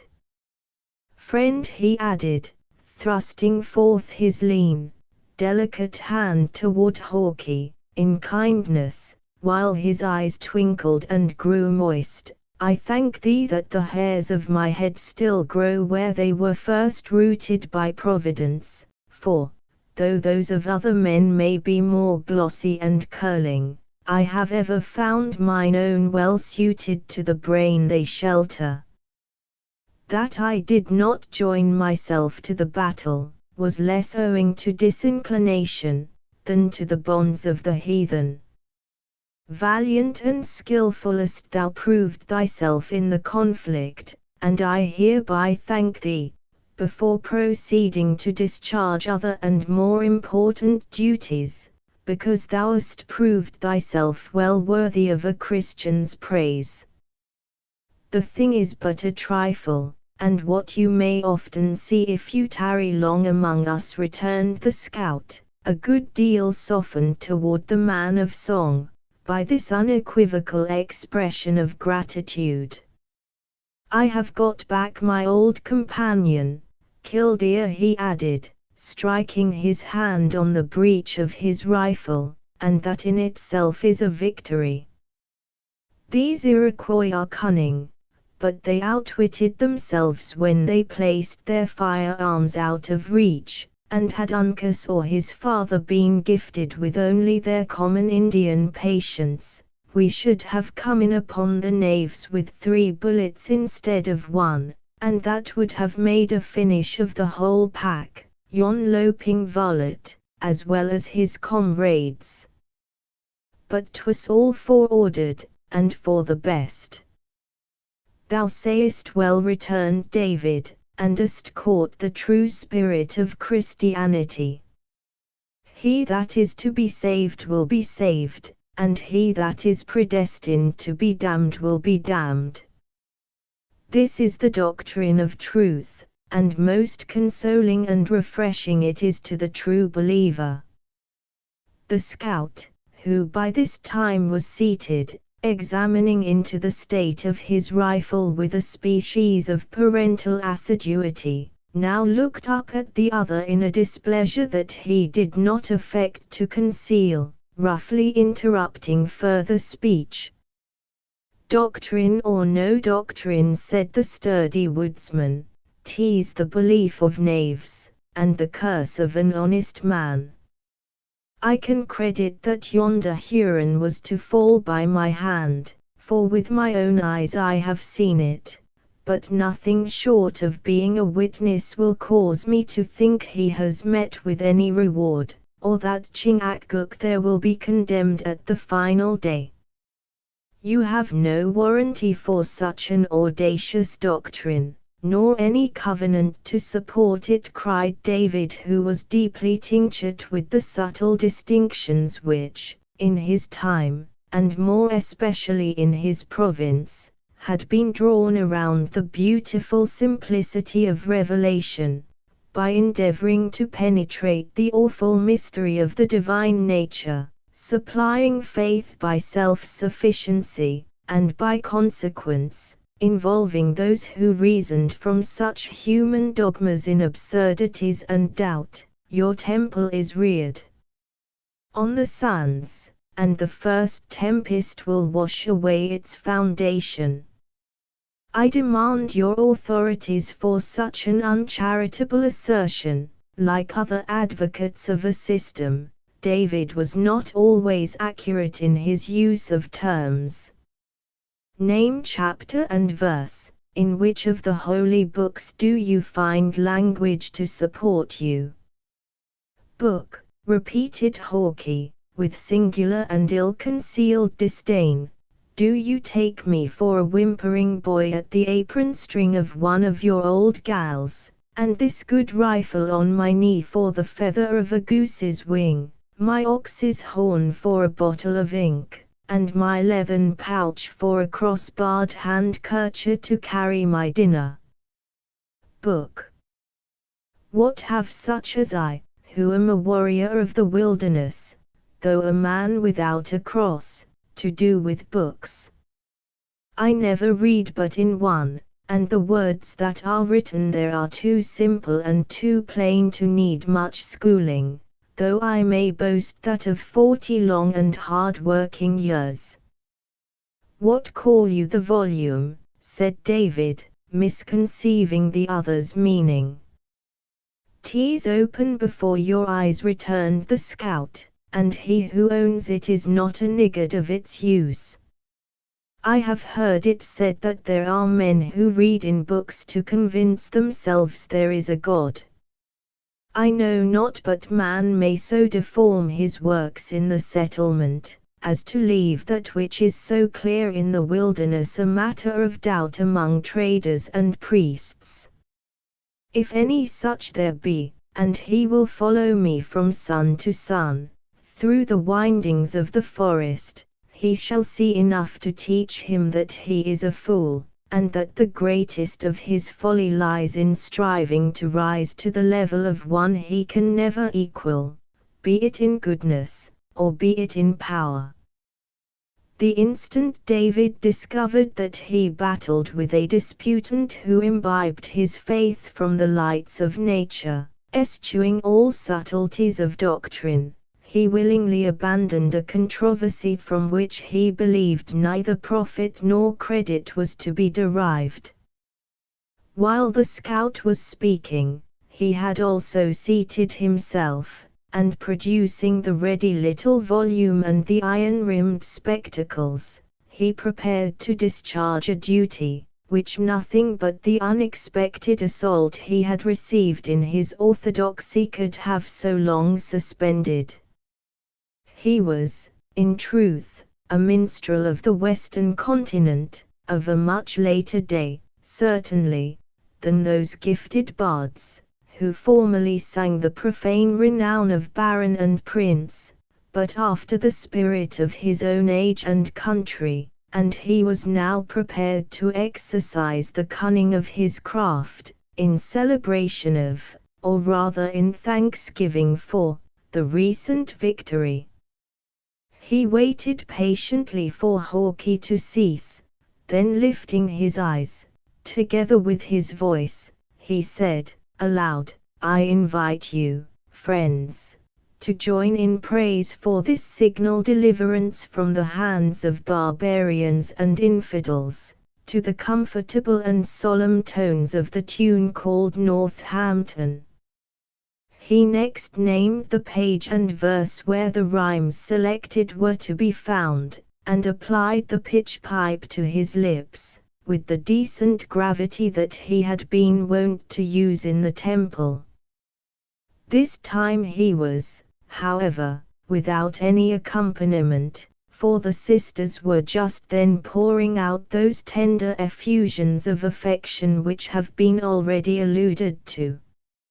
Nothing deterred by the smallness of his audience, which, in truth, consisted only of the discontented scout, he raised his voice, commencing and ending the sacred song without accident or interruption of any kind. Illustration: Hawkeye listened while he coolly adjusted his flint and reloaded his rifle, but the sounds, wanting the extraneous assistance of scene and sympathy, failed to awaken his slumbering emotions. Never minstrel, or by whatever more suitable name David should be known, drew upon his talents in the presence of more insensible auditors, though considering the singleness and sincerity of his motive, it is probable that no bard of profane song ever uttered notes that ascended so near to that throne where all homage and praise is due. The scout shook his head, and muttering some unintelligible words, among which throat and Iroquois were alone audible, he walked away, to collect and to examine into the state of the captured arsenal of the Hurons. In this office he was now joined by Chingachgook, who found his own, as well as the rifle of his son, among the arms. Even Hayward and David were furnished with weapons, nor was ammunition wanting to render them all effectual. When the foresters had made their selection, and distributed their prizes, the scout announced that the hour had arrived when it was necessary to move. By this time the song of Gamut had ceased, and the sisters had learned to still the exhibition of their emotions. Aided by Duncan and the younger Mohican, the two latter descended the precipitous sides of that hill which they had so lately ascended under so very different auspices, and whose summit had so nearly proved the scene of their massacre. At the foot they found the Narragansetts browsing the herbage of the bushes, and having mounted, they followed the movements of a guide, who, in the most deadly straits, had so often proved himself their friend. The journey was, however, short. Hawke, leaving the blind path that the Hurons had followed, turned short to his right, and entering the thicket, he crossed a babbling brook, and halted in a narrow dell, under the shade of a few water elms. Their distance from the base of the fatal hill was but a few rods, and the steeds had been serviceable only in crossing the shallow stream. The scout and the Indians appeared to be familiar with the sequestered place where they now were, for, leaning their rifle against the trees, they commenced throwing aside the dried leaves, and opening the blue clay, out of which a clear and sparkling spring of bright, glancing water, quickly bubbled. The white man then looked about him, as though seeking for some object, which was not to be found as readily as he expected. Them careless imps, the Mohawks, with their Tuscarora and Onondaga brethren, have been here slaking their thirst, he muttered, and the vagabonds have thrown away the good. This is the way with benefits, when they are bestowed on such disremembering hounds. Here has the Lord laid his hand, in the midst of the howling wilderness, for their good, and raised a fountain of water from the bowels of the earth, that might laugh at the richest shop of apothecaries wherein all the colonies, and see. The knaves have trodden in the clay, and deformed the cleanliness of the place, as though they were brute beasts, instead of human men. Uncas silently extended toward him the desired good, which the spleen of Hawke had hitherto prevented him from observing on a branch of an elm. Filling it with water, he retired a short distance, to a place where the ground was more firm and dry. Here he coolly seated himself, and after taking a long, and, apparently, a grateful draught, he commenced a very strict examination of the fragments of food left by the Hurons, which had hung in a wallet on his arm. "Thank you, lad," he continued, returning the empty gourd to Uncas. "Now we will see how these rampaging Hurons lived, when out lying in ambushments. Look at this. The varlets know the better pieces of the deer, and one would think they might carve and roast a saddle, equal to the best cook in the land. But everything is raw, for the Iroquois are thorough savages. Uncas, take my steel and kindle a fire. A mouthful of a tender broil will give nature a helping hand, after so long a trail."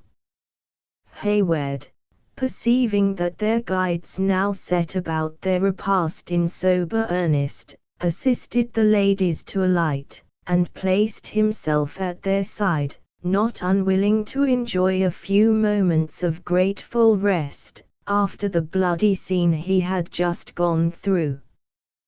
While the culinary process was in hand, curiosity induced him to inquire into the circumstances which had led to their timely and unexpected rescue. "How is it that we see you so soon, my generous friend?" he asked, "and without aid from the garrison of Edward? Had we gone to the bend in the river, we might have been in time to rake the leaves over your bodies, but too late to have saved your scalps," coolly answered the scout. "No, no, instead of throwing away strength and opportunity by crossing to the fort, we lay by, under the bank of the Hudson, waiting to watch the movements of the Hurons." "You were, then, witnesses of all that passed?"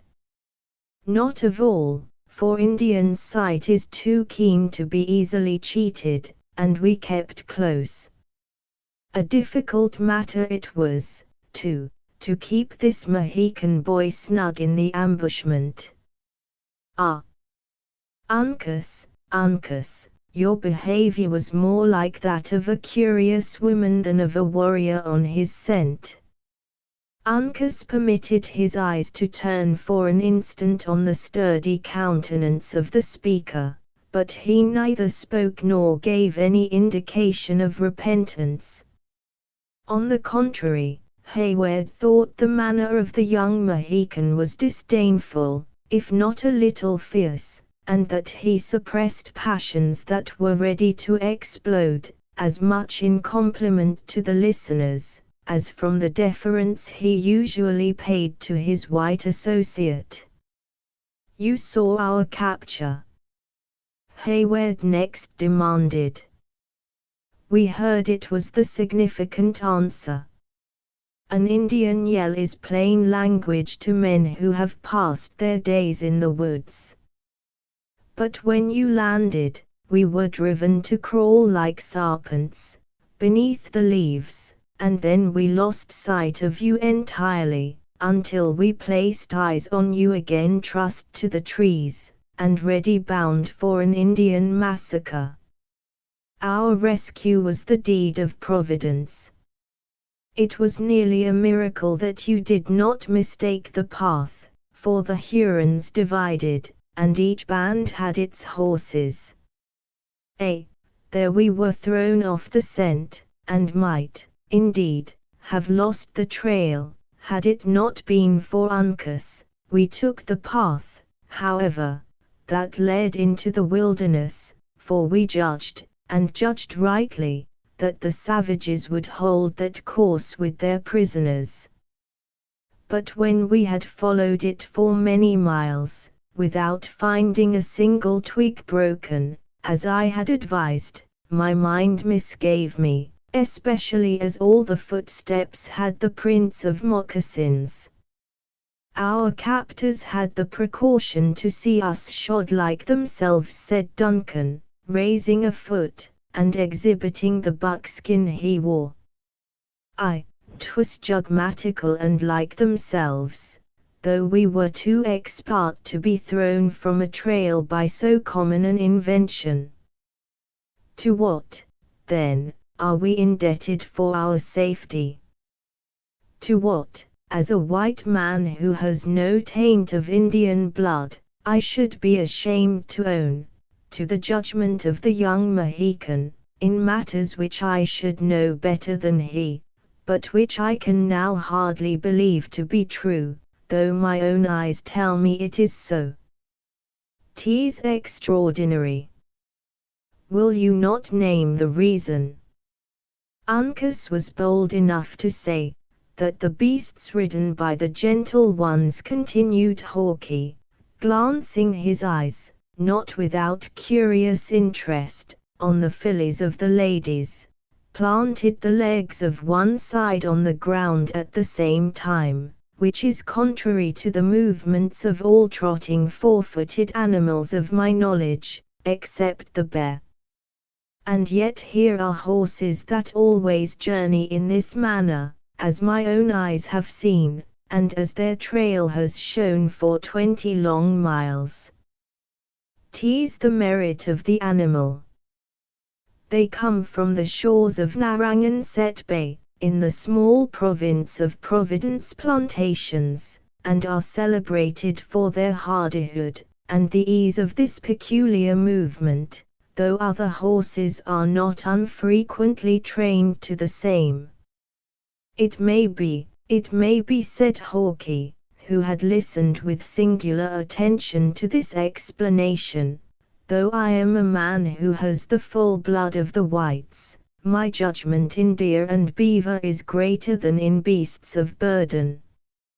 Major Effingham has many noble chargers, but I have never seen one travel after such a sidling gait.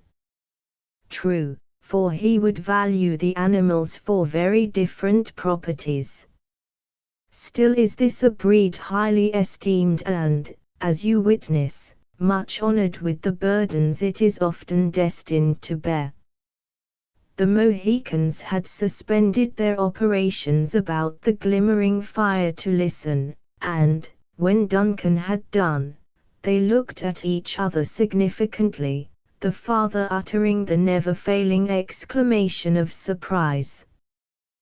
The scout ruminated, like a man digesting his newly acquired knowledge, and once more stole a glance at the horses. I dare to say there are even stranger sights to be seen in the settlements, he said, at length. Nature is sadly abused by man, when he once gets the mastery. But, go sidling or go straight, Uncas had seen the movement, and their trail led us on to the broken bush. The outer branch, near the prints of one of the horses, was bent upward, as a lady breaks a flower from its stem, but all the rest were ragged and broken down, as if the strong hand of a man had been tearing them. So I concluded that the cunning varmints had seen the twig bent, and had torn the rest, to make us believe a buck had been feeling the boughs with his antlers. I do believe your sagacity did not deceive you, for some such thing occurred. That was easy to see, added the scout, in no degree conscious of having exhibited any extraordinary sagacity, and a very different matter it was from a waddling horse.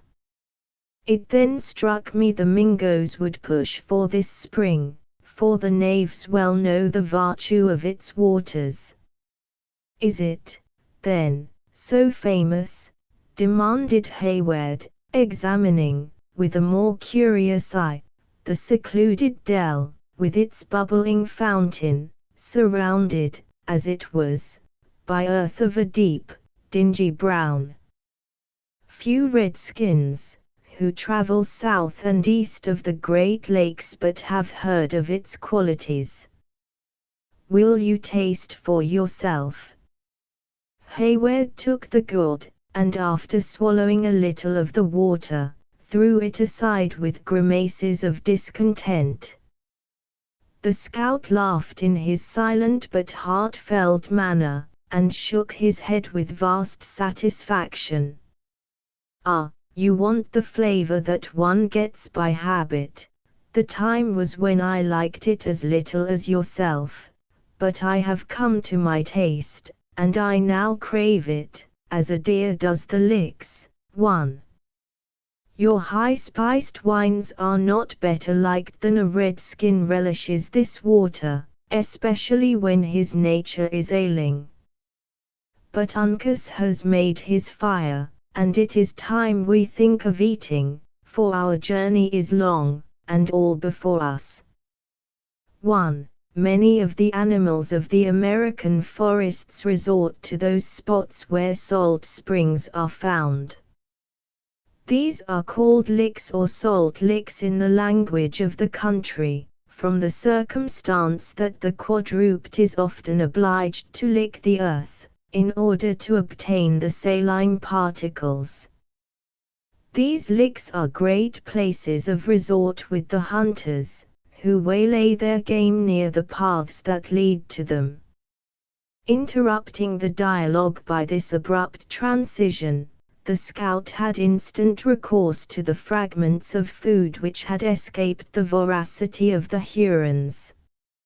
A very summary process completed the simple cookery, when he and the Mohicans commenced their humble meal, with the silence and characteristic diligence of men who ate in order to enable themselves to endure great and unremitting toil. When this necessary, and, happily, grateful duty had been performed, each of the foresters stooped and took a long and parting draught at that solitary and silent spring, too, around which and its sister fountains, within 50 years, the wealth, beauty and talents of a hemisphere were to assemble in throngs, in pursuit of health and pleasure. Then Hawkie announced his determination to proceed. The sisters resumed their saddles, Duncan and David grasped their rifles, and followed on footsteps, the scout leading the advance, and the Mohicans bringing up the rear. The whole party moved swiftly through the narrow path, toward the north, leaving the healing waters to mingle unheeded with the adjacent brooks and the bodies of the dead to fester on the neighboring mount, without the rites of sepulture, a fate but too common to the warriors of the woods to excite either commiseration or comment. 2. The scene of the foregoing incidents is on the spot where the village of Ballston now stands, one of the two principal watering places of America. Chapter 13. I'll seek a readier path. Parnell. The route taken by Hawkie lay across those sandy plains, relived by occasional valleys and swells of land, which had been traversed by their party on the morning of the same day, with the baffled Magua for their guide. The sun had now fallen low toward the distant mountains, and as their journey lay through the interminable forest, the heat was no longer oppressive. Their progress, in consequence, was proportionate, and long before the twilight gathered about them, they had made good many toilsome miles on their return. The hunter, like the savage whose place he filled, seemed to select among the blind signs of their wild route, with a species of instinct, seldom abating his speed, and never pausing to deliberate. A rapid and oblique glance at the moss on the trees, with an occasional upward gaze toward the setting sun, or a steady but passing look at the direction of the numerous water-courses, through which he waded, were sufficient to determine his path, and remove his greatest difficulties. In the meantime, the forest began to change its hues, losing that lively green which had embellished its arches, in the graver light which is the usual precursor of the close of day. While the eyes of the sisters were endeavoring to catch glimpses through the trees, of the flood of golden glory which formed a glittering halo around the sun, tinging here and there with ruby streaks, or bordering with narrow edgings of shining yellow, a mass of clouds that lay piled at no great distance above the western hills, Hawkie turned suddenly and pointing upward toward the gorgeous heavens, he spoke. "Yonder is the signal given to man to seek his food and natural rest," he said. "Better and wiser would it be, if he could understand the signs of nature, and take a lesson from the fowls of the air and the beasts of the field. Our night, however, will soon be over, for with the moon we must be up and moving again. I remember to have Footy the Marquois, hereaways, in the first war in which I ever drew blood from man, and we threw up a work of blocks, to keep the ravenous varmints from handling our scalps. If my marks do not fail me, we shall find the place a few rods further to our left.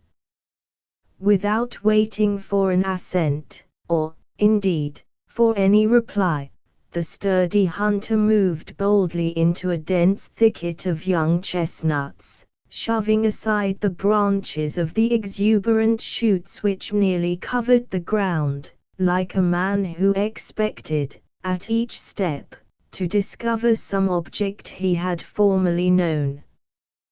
The recollection of the scout did not deceive him. After penetrating through the brush, matted as it was with briars, for a few 100 feet, he entered an open space that surrounded a low, green hillock, which was crowned by the decayed blockhouse in question. This rude and neglected building was one of those deserted works, which, having been thrown up on an emergency, had been abandoned with the disappearance of danger, and was now quietly crumbling in the solitude of the forest, neglected and nearly forgotten, like the circumstances which had caused it to be reared. Such memorials of the passage and struggles of man are yet frequent throughout the broad barrier of wilderness which once separated the hostile provinces, and form a species of ruins that are intimately associated with the recollections of colonial history, and which are in appropriate keeping with the gloomy character of the surrounding scenery. The roof of bark had long since fallen, and mingled with the soil, but the huge logs of pine, which had been hastily thrown together, still preserved their relative positions, though one angle of the work had given way under the pressure, and threatened a speedy downfall to the remainder of the rustic edifice. While Hayward and his companions hesitated to approach a building so decayed, Hawkeye and the Indians entered within the low walls, not only without fear, but with obvious interest.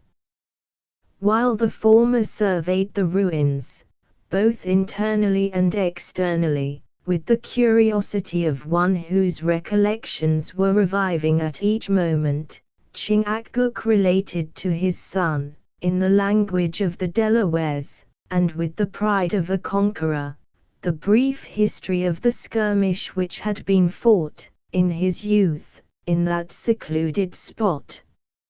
A strain of melancholy, however, blended with his triumph, rendering his voice, as usual, soft and musical. In the meantime, the sisters gladly dismounted, and prepared to enjoy their halt in the coolness of the evening, and in a security which they believed nothing but the beasts of the forest could invade. Would not our resting place have been more retired, my worthy friend? Demanded the more vigilant Duncan, perceiving that the scout had already finished his short survey. Had we chosen a spot less known, and one more rarely visited than this? Few live who know the blockhouse was ever razed, was the slow and musing answer. 'Tis not often that books are made, and narratives written of such a scrimmage as was here fought atween the Mohicans and the Mohawks, in a war of their own waging. I was then a younker, and went out with the Delawares, because I knowed they were a scandalized and wronged race. 40 days and 40 nights did the imps crave our blood around this pile of logs, which I designed and partly reared, being, as you'll remember, no Indian myself, but a man without a cross. The Delawares lent themselves to the work, and we made it good, 10 to 20, until our numbers were nearly equal, and then we sallied out upon the hounds, and not a man of them ever got back to tell the fate of his party. Yes, yes, I was then young, and new to the sight of blood, and not relishing the thought that creatures who had spirits like myself should lay on the naked ground, to be torn asunder by beasts, or to bleach in the rains, I buried the dead with my own hands, under that very little hillock where you have placed yourselves, and no bad seat does it make neither, though it be raised by the bones of mortal men. Hayward and the sisters arose, on the instant, from the grassy sepulchre, nor could the two latter, notwithstanding the terrific scenes they had so recently passed through, entirely suppress an emotion of natural horror, when they found themselves in such familiar contact with the grave of the dead Mohawks. The grey light, the gloomy little area of dark grass, surrounded by its border of brush, beyond which the pines rose, in breathing silence, apparently into the very clouds, and the death-like stillness of the vast forest, were all in unison to deepen such a sensation.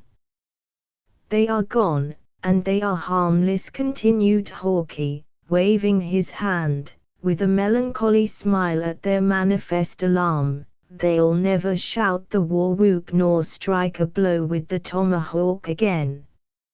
And of all those who aided in placing them where they lie, Chingachgook and I only are living. The brothers and family of the Mohican formed our war party, and you see before you all that are now left of his race." The eyes of the listeners involuntarily sought the forms of the Indians, with a compassionate interest in their desolate fortune. Their dark persons were still to be seen within the shadows of the blockhouse, the son listening to the relation of his father with that sort of intenseness which would be created by a narrative that redounded so much to the honor of those whose names he had long revered for their courage and savage virtues. "I had thought the Delawares a pacific people," said Duncan, "and that they never waged war in person, trusting the defense of their hands to those very Mohawks that you slew." "'Tis true in part," returned the scout, "and yet, at the bottom, 'tis a wicked lie. Such a treaty was made in ages gone by, through the deviltries of the Duchess, who wished to disarm the natives that had the best right to the country, where they had settled themselves. The Mohicans, though a part of the same nation, having to deal with the English, never entered into the silly bargain, but kept to their manhood, as in truth did the Delawares, when their eyes were opened to their folly. You see before you a chief of the great Mohican Sagamores. Once his family could chase their deer over tracts of country wider than that which belongs to the Albany Patiroon, without crossing brook or hill that was not their own, but what is left of their descendant. He may find his 6 feet of earth when God chooses, and keep it in peace, perhaps, if he has a friend who will take the pains to sink his head so low that the plowshares cannot reach it." "Enough," said Hayward, apprehensive that the subject might lead to a discussion that would interrupt the harmony so necessary to the preservation of his fair companions. "We have journeyed far, and few among us are blessed with forms like that of yours, which seems to know neither fatigue nor weakness. The sinews and bones of a man carry me through it all," said the hunter, surveying his muscular limbs with a simplicity that betrayed the honest pleasure the compliment afforded him. "There are larger and heavier men to be found in the settlements, but you might travel many days in a city before you could meet one able to walk 50 miles without stopping to take breath, or who has kept the hounds within hearing during a chase of hours." However, as flesh and blood are not always the same, it is quite reasonable to suppose that the gentle ones are willing to rest, after all they have seen and done this day. Uncas, clear out the spring, while your father and I make a cover for their tender heads of these chestnut shoots, and a bed of grass and leaves. The dialogue ceased, while the hunter and his companions busied themselves in preparations for the comfort and protection of those they guided. A spring, which many long years before had induced the natives to select the place for their temporary fortification, was soon cleared of leaves, and a fountain of crystal gushed from the bed, diffusing its waters over the verdant hillock. A corner of the building was then roofed in such a manner as to exclude the heavy dew of the climate, and piles of sweet shrubs and dried leaves were laid beneath it for the sisters to repose on. While the diligent woodsmen were employed in this manner, Cora and Alice partook of that refreshment which duty required much more than inclination prompted them to accept. They then retired within the walls, and first offering up their thanksgivings for past mercies, and petitioning for a continuance of the divine favor throughout the coming night, they laid their tender forms on the fragrant couch, and in spite of recollections and forebodings, soon sank into those slumbers which nature so imperiously demanded, and which were sweetened by hopes for the morrow. Duncan had prepared himself to pass the night in watchfulness near them, just without the ruin, but the scout, perceiving his intention, pointed toward Chingachgook, as he coolly disposed his own person on the grass, and said, "The eyes of a white man are too heavy and too blind for such a watch as this. The Mohican will be our sentinel, therefore let us sleep."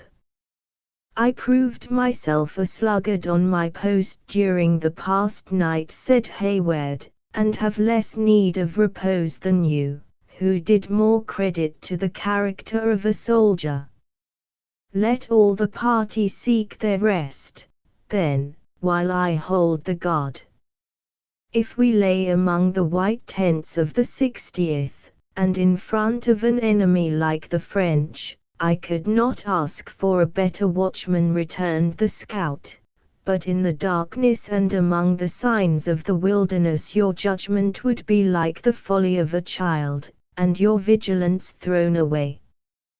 Do then, like Uncas and myself, sleep, and sleep in safety." Hayward perceived, in truth, that the younger Indian had thrown his form on the side of the hillock while they were talking, like one who sought to make the most of the time allotted to rest, and that his example had been followed by David, whose voice literally clove to his jaws with the fever of his wound, heightened, as it was, by their toilsome march. Unwilling to prolong a useless discussion, the young man affected to comply, by posting his back against the logs of the blockhouse, in a half-recumbent posture, though resolutely determined, in his own mind, not to close an eye until he had delivered his precious charge into the arms of Munro himself.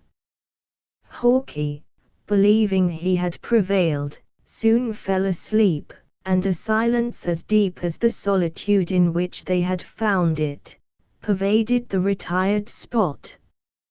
For many minutes Duncan succeeded in keeping his senses on the alert, and alive to every moaning sound that arose from the forest.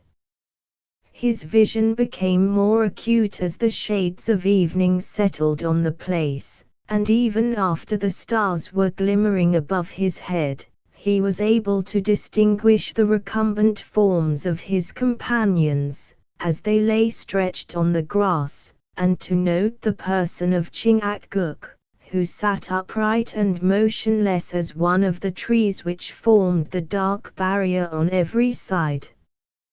He still heard the gentle breathings of the sisters, who lay within a few feet of him, and not a leaf was ruffled by the passing air of which his ear did not detect the whispering sound. At length, however, the mournful notes of a whippoorwill became blended with the moanings of an owl. His heavy eyes occasionally sought the bright rays of the stars, and he then fancied he saw them through the fallen lids. At instants of momentary wakefulness he mistook a bush for his associate sentinel. His head next sank upon his shoulder, which, in its turn, sought the support of the ground, and, finally, his whole person became relaxed and pliant, and the young man sank into a deep sleep, dreaming that he was a knight of ancient chivalry, holding his midnight vigils before the tent of a recaptured princess, whose favor he did not despair of gaining, by such a proof of devotion and watchfulness. How long the tired Duncan lay in this insensible state he never knew himself, but his slumbering visions had been long lost in total forgetfulness, when he was awakened by a light tap on the shoulder. Aroused by this signal, slight as it was, he sprang upon his feet with a confused recollection of the self-imposed duty he had assumed with the commencement of the night. "Who comes?" he demanded, feeling for his sword, at the place where it was usually suspended. "Speak, friend or enemy?" "Friend," replied the low voice of Chingachgook, who, pointing upward at the luminary which was shedding its mild light through the opening in the trees, directly in their bivouac, immediately added, in his rude English, "Moon comes and white man's fort far, far off, time to move, when sleep shuts both eyes of the Frenchman." "You say true. Call up your friends, and bridle the horses while I prepare my own companions for the march." "We are awake," Duncan said the soft, silvery tones of Alice within the building, "and ready to travel very fast after so refreshing a sleep, but you have watched through the tedious night in our behalf, after having endured so much fatigue the livelong day." "Say, rather, I would have watched, but my treacherous eyes betrayed me. Twice have I proved myself unfit for the trust I bear." "Nay, Duncan, deny it not," interrupted the smiling Alice, issuing from the shadows of the building into the light of the moon. "In all the loveliness of her freshened beauty, I know you to be a heedless one, when self is the object of your care, and but too vigilant in favor of others. Can we not tarry here a little longer while you find the rest you need?" "Cheerfully, most cheerfully, will Cora and I keep the vigils, while you and all these brave men endeavor to snatch a little sleep. If shame could cure me of my drowsiness, I should never close an eye again," said the uneasy youth, gazing at the ingenuous countenance of Alice, where, however, in its sweet solicitude, he read nothing to confirm his half-awakened suspicion. "It is but too true, that after leading you into danger by my heedlessness, I have not even the merit of guarding your pillows as should become a soldier. No one but Duncan himself should accuse Duncan of such a weakness. Go, then, and sleep. Believe me, neither of us, weak girls as we are, will betray our watch." The young man was relieved from the awkwardness of making any further protestations of his own demerits, by an exclamation from Chingachgook, and the attitude of riveted attention assumed by his son.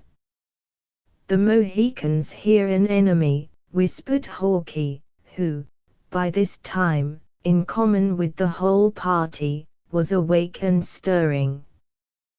"They scent danger in the wind." "God forbid," exclaimed Hayward. "Surely we have had enough of bloodshed." While he spoke, however, the young soldier seized his rifle, and advancing toward the front, prepared to atone for his venial remissness, by freely exposing his life in defense of those he attended.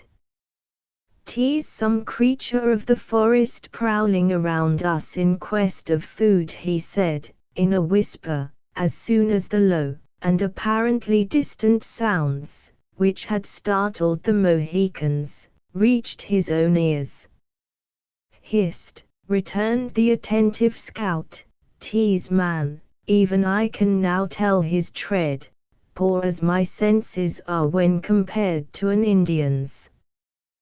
That scampering Huron has fallen in with one of Montcalm's outlying parties, and they have struck upon our trail. I shouldn't like, myself, to spill more human blood in this spot," he added, looking around with anxiety in his features, at the dim objects by which he was surrounded, "but what must be, must. Lead the horses into the blockhouse, Uncas, and, friends, do you follow to the same shelter. Poor and old as it is, it offers a cover, and has rung with the crack of a rifle afore tonight." He was instantly obeyed, the Mohicans leading the Narragansets within the ruin, whither the whole party repaired with the most guarded silence. The sound of approaching footsteps were now too distinctly audible to leave any doubts as to the nature of the interruption. They were soon mingled with voices calling to each other in an Indian dialect, which the hunter, in a whisper, affirmed to Hayward was the language of the Hurons. When the party reached the point where the horses had entered the thicket which surrounded the blockhouse, they were evidently at fault, having lost those marks which, until that moment, had directed their pursuit. It would seem by the voices that 20 men were soon collected at that one spot, mingling their different opinions and advice in noisy clamor. "The knaves know our weakness," whispered Hawke, who stood by the side of Hayward, in deep shade, looking through an opening in the logs, "or they wouldn't indulge their idleness in such a squaw's march. Listen to the reptiles. Each man among them seems to have 2 tongues, and but a single leg." Duncan, brave as he was in the combat, could not, in such a moment of painful suspense, make any reply to the cool and characteristic remark of the scout. He only grasped his rifle more firmly, and fastened his eyes upon the narrow opening, through which he gazed upon the moonlight view with increasing anxiety. The deeper tones of one who spoke as having authority were next heard, amid a silence that denoted the respect with which his orders, or rather advice, was received. After which, by the rustling of leaves, and crackling of dried twigs, it was apparent the savages were separating in pursuit of the lost trail. Fortunately for the pursued, the light of the moon, while it shed a flood of mild luster upon the little area around the ruin, was not sufficiently strong to penetrate the deep arches of the forest, where the objects still lay in deceptive shadow. The search proved fruitless, for so short and sudden had been the passage from the faint path the travelers had journeyed into the thicket, that every trace of their footsteps was lost in the obscurity of the woods. It was not long, however, before the restless savages were heard beating the brush, and gradually approaching the inner edge of that dense border of young chestnuts which encircled the little area. "They are coming," muttered Hayward, endeavoring to thrust his rifle through the chink in the logs. "Let us fire on their approach." "Keep everything in the shade," returned the scout. The snapping of a flint, or even the smell of a single kernel of the brimstone, would bring the hungry varlets upon us in a body. Should it please God that we must give battle for the scalps, trust to the experience of men who know the ways of the savages, and who are not often backward when the war whoop is howled. Duncan cast his eyes behind him, and saw that the trembling sisters were cowering in the far corner of the building, while the Mohicans stood in the shadow, like two upright posts, ready, and apparently willing, to strike when the blow should be needed. Curbing his impatience, he again looked out upon the area, and awaited the result in silence. At that instant the thicket opened, and a tall and armed Huron advanced a few paces into the open space. As he gazed upon the silent blockhouse, the moon fell upon his swarthy countenance, and betrayed its surprise and curiosity. He made the exclamation which usually accompanies the former emotion in an Indian, and, calling in a low voice, soon drew a companion to his side. These children of the woods stood together for several moments, pointing at the crumbling edifice, and conversing in the unintelligible language of their tribe. They then approached, though with slow and cautious steps, pausing every instant to look at the building, like startled deer whose curiosity struggled powerfully with their awakened apprehensions for the mastery. The foot of one of them suddenly rested on the mound, and he stopped to examine its nature. At this moment, Hayward observed that the scout loosened his knife in its sheath, and lowered the muzzle of his rifle. Imitating these movements, the young man prepared himself for the struggle which now seemed inevitable. The savages were so near, that the least motion in one of the horses, or even a breath louder than common, would have betrayed the fugitives. But in discovering the character of the mound, the attention of the Hurons appeared directed to a different object. They spoke together, and the sounds of their voices were low and solemn, as if influenced by a reverence that was deeply blended with awe. Then they drew warily back, keeping their eyes riveted on the ruin, as if they expected to see the apparitions of the dead issue from its silent walls, until, having reached the boundary of the area, they moved slowly into the thicket and disappeared.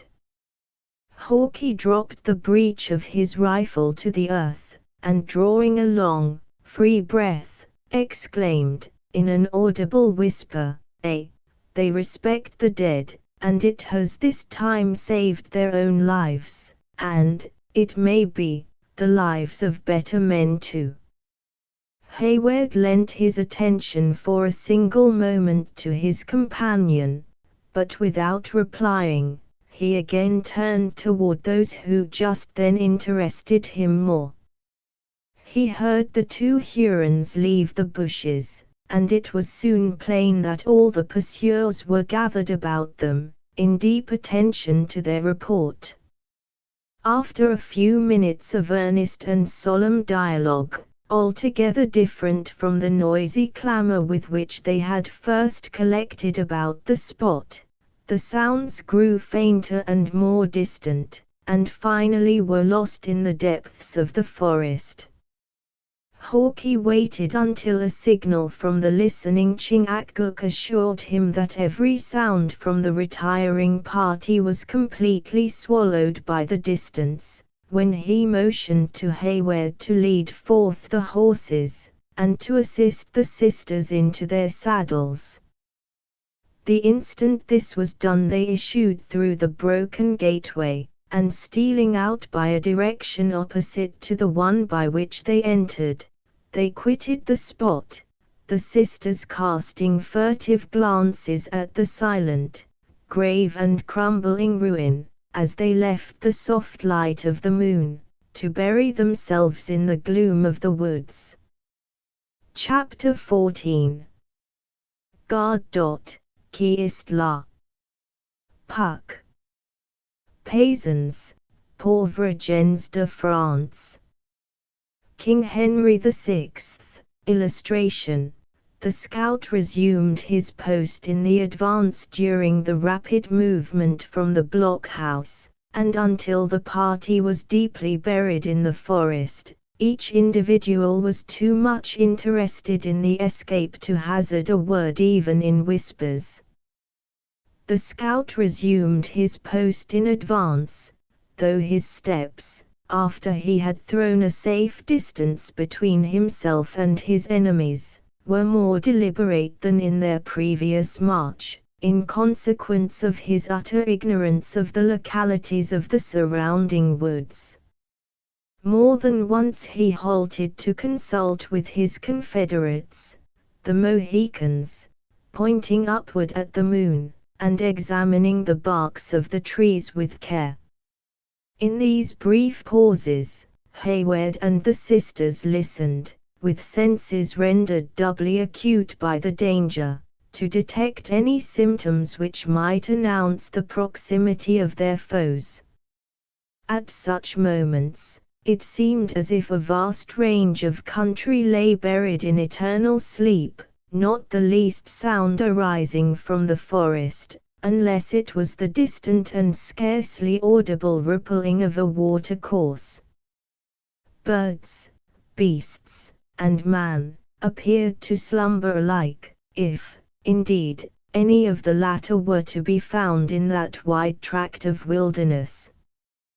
But the sounds of the rivulet, feeble and murmuring as they were, relieved the guides at once from no trifling embarrassment, and toward it they immediately held their way.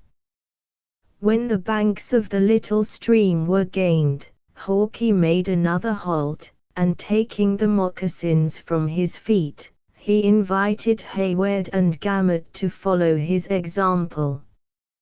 He then entered the water, and for near an hour they traveled in the bed of the brook, leaving no trail. The moon had already sunk into an immense pile of black clouds, which lay impending above the western horizon, when they issued from the low and devious watercourse to rise again to the light and level of the sandy but wooded plain. Here the scout seemed to be once more at home, for he held on this way with the certainty and diligence of a man who moved in the security of his own knowledge. The path soon became more uneven, and the travelers could plainly perceive that the mountains drew nigher to them on each hand, and that they were, in truth, about entering one of their gorges. Suddenly, Hawkie made a pause, and, waiting until he was joined by the whole party, he spoke, though in tones so low and cautious, that they added to the solemnity of his words, in the quiet and darkness of the place. It is easy to know the pathways, and to find the licks and watercourses of the wilderness, he said, but who that saw this spot could venture to say, that a mighty army was at rest among yonder silent trees and barren mountains? We are, then, at no great distance from William Henry," said Hayward, advancing nigher to the scout. "It is yet a long and weary path, and when and where to strike it is now our greatest difficulty." "See," he said, pointing through the trees toward a spot where a little basin of water reflected the stars from its placid bosom, "here is the bloody pond, and I am on ground that I have not only often traveled, but over which I have fought the enemy, from the rising to the setting sun. Ha! That sheet of dull and dreary water, then, is the sepulchre of the brave men who fell in the contest. I have heard it named, but never have I stood on its banks before. 3 battles did we make with the Dutch Frenchmen, 1, in a day," continued Hawke, pursuing the train of his own thoughts, rather than replying to the remark of Duncan. "He met us hard by, in our outward march to ambush his advance, and scattered us, like driven deer, through the defile, to the shores of Hurricane. Then we rallied behind our fallen trees, and made head against him, under Sir William, who was made Sir William for that very deed, and well did we pay him for the disgrace of the morning. Hundreds of Frenchmen saw the sun that day for the last time, and even their leader, Dieskau himself, fell into our hands, so cut and torn with the lead, that he has gone back to his own country, unfit for further acts in war." 1. Baron Dieskau, a German, in the service of France.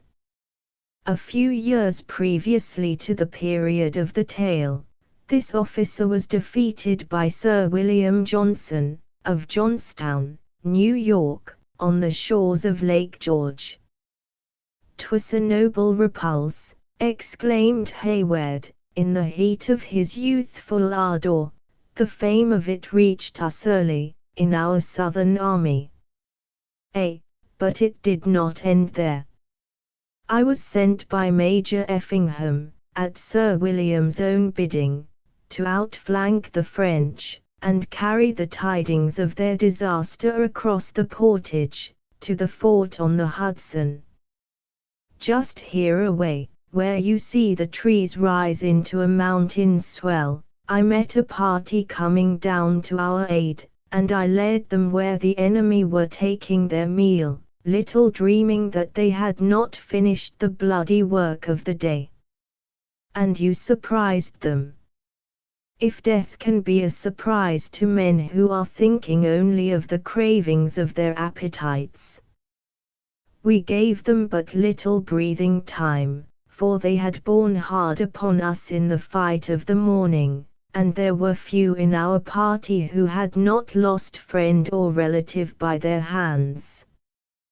When all was over, the dead, and some say the dying, were cast into that little pond. These eyes have seen its waters colored with blood, as natural water never yet flowed from the bowels of the earth. It was a convenient, and, I trust, will prove a peaceful grave for a soldier. You have then seen much service on this frontier. Said the scout, erecting his tall person with an air of military pride.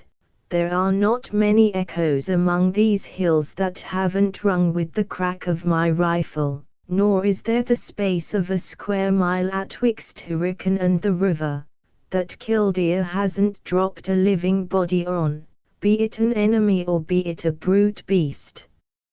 As for the grave there being as quiet as you mention, it is another matter.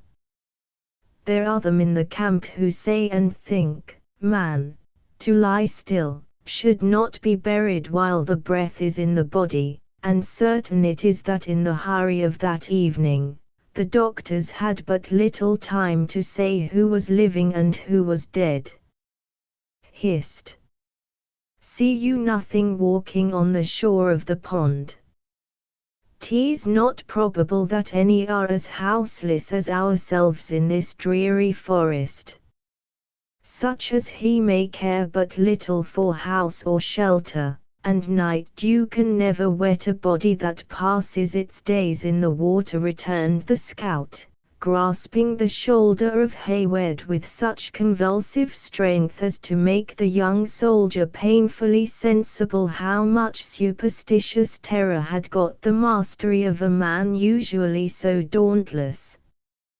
By heaven, there is a human form, and it approaches. Stand to your arms, my friends, for we know not whom we encounter. Qui vive?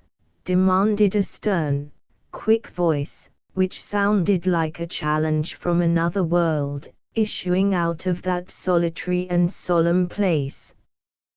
What says it? Whispered the scout. It speaks neither Indian nor English. Qui vive? Repeated the same voice, which was quickly followed by the rattling of arms, and a menacing attitude. France, cried Hayward, advancing from the shadow of the trees to the shore of the pond, within a few yards of the sentinel. D'où venez-vous, ou allez-vous, d'aussi bonjour? Demanded the grenadier, in the language and with the accent of a man from old France. Je viens de la découverte, it je vis me coucher. It is vous officier du roi.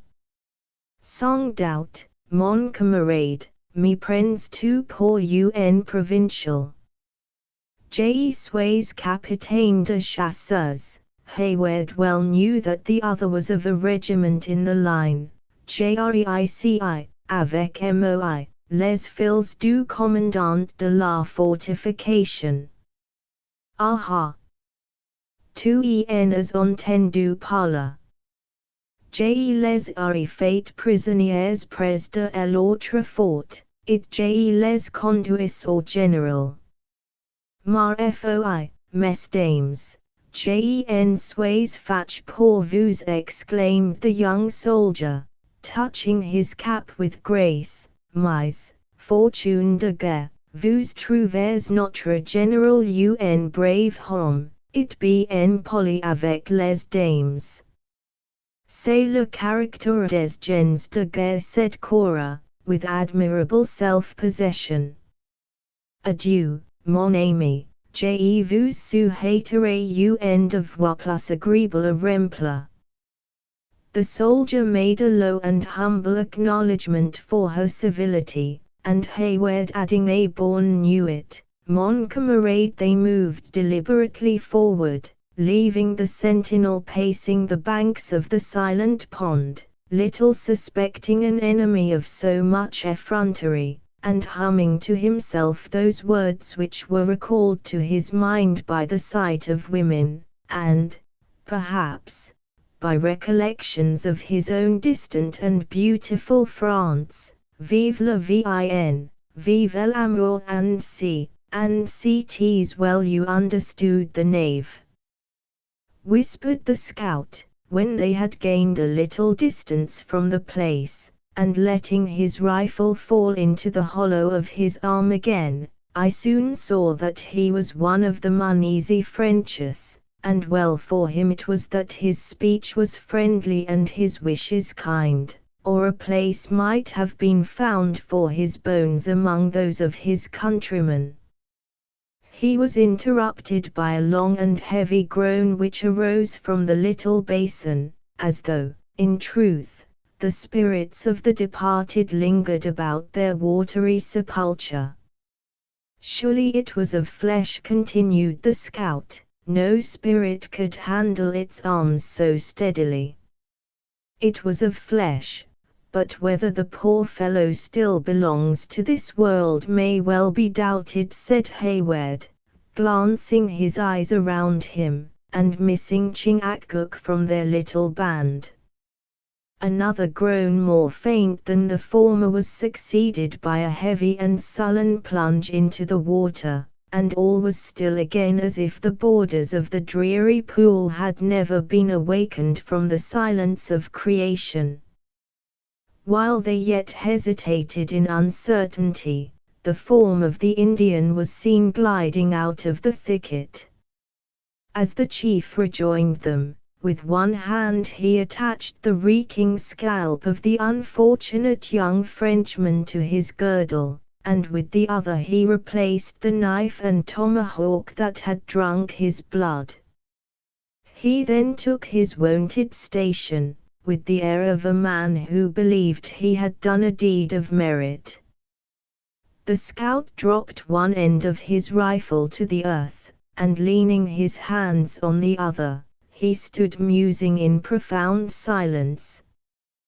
Then, shaking his head in a mournful manner, he muttered, "'Twould have been a cruel and an unhuman act for a white skin, but 'tis the gift and nature of an Indian, and I suppose it should not be denied.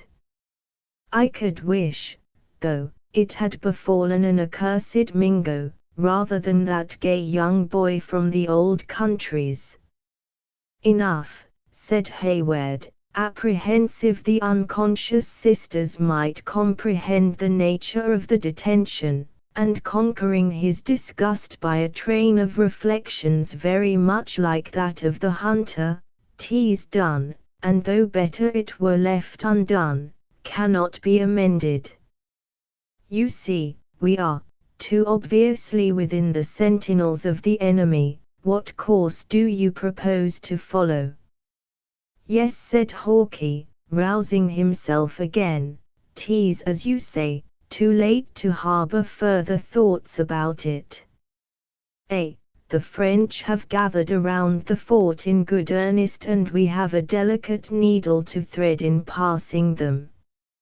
"And but little time to do it in," added Hayward, glancing his eyes upwards, toward the bank of vapor that concealed the setting moon. "And little time to do it in," repeated the scout. "The thing may be done in two fashions, by the help of Providence, without which it may not be done at all." "Name them quickly, for time presses." "One would be to dismount the gentle ones, and let their beasts range the plain. By sending the Mohicans in front, we might then cut a lane through their sentries, and enter the fort over the dead bodies." "It will not do, it will not do," interrupted the generous Hayward. "A soldier might force his way in this manner, but never with such a convoy."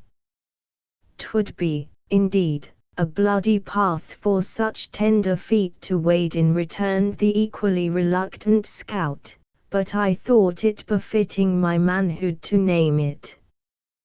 "We must, then, turn in our trail and get without the line of their lookouts, when we will bend short to the west, and enter the mountains, where I can hide you, so that all the devil's hounds in Montcalm's pay would be thrown off the scent for months to come."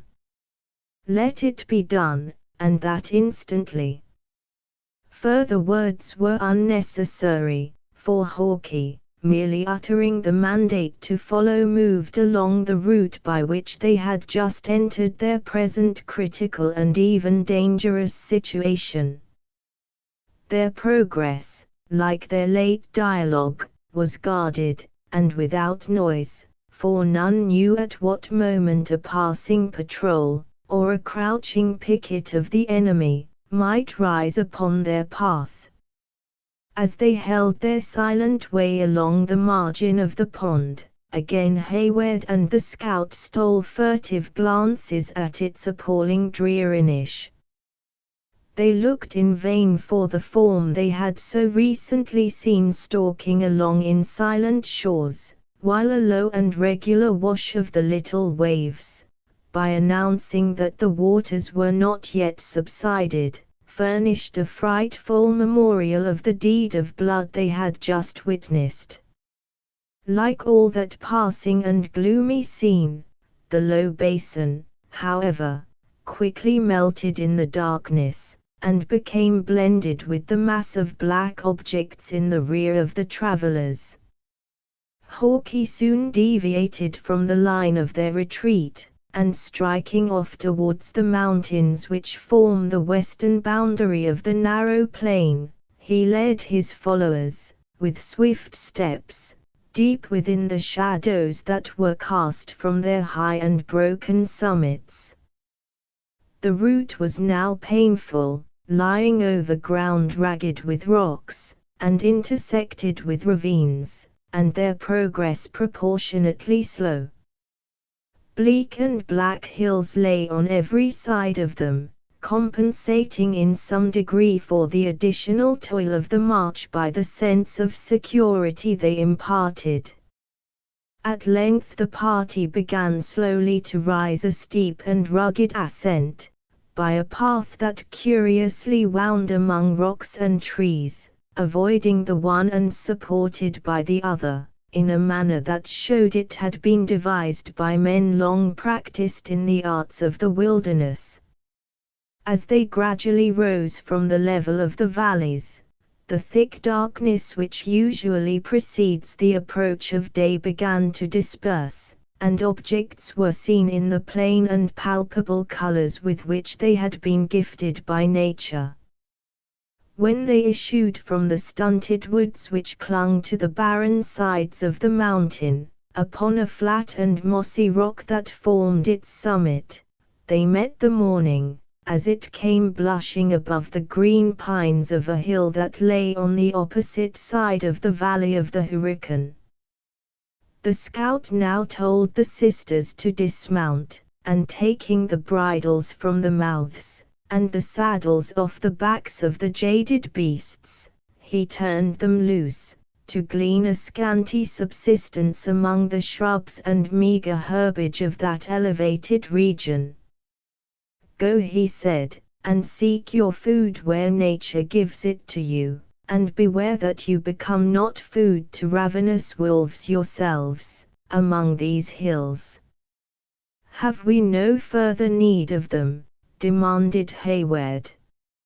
See, and judge with your own eyes, said the scout, advancing toward the eastern brow of the mountain, whither he beckoned for the whole party to follow. If it was as easy to look into the heart of man as it is to spy out the nakedness of Montcalm's camp from this spot, hypocrites would grow scarce, and the cunning of a Mingo might prove a losing game, compared to the honesty of a Delaware.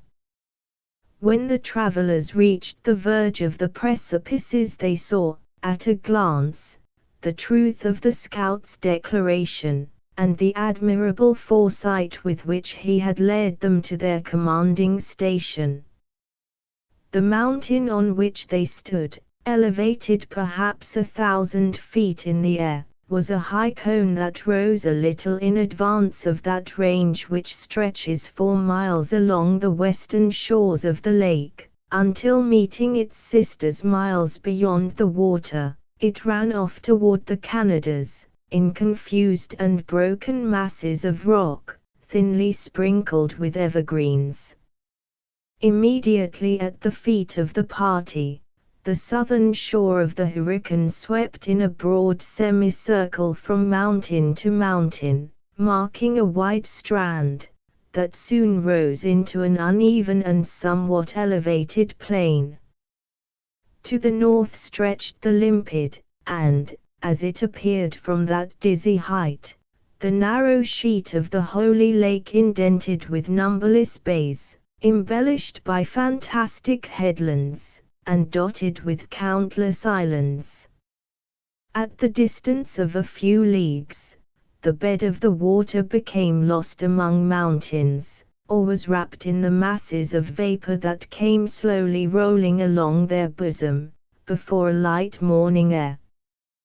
but a narrow opening between the crests of the hills pointed out the passage by which they found their way still further north, to spread their pure and ample sheets again, before pouring out their tribute into the distant Champlain. To the south stretched the defile, or rather broken plain, so often mentioned.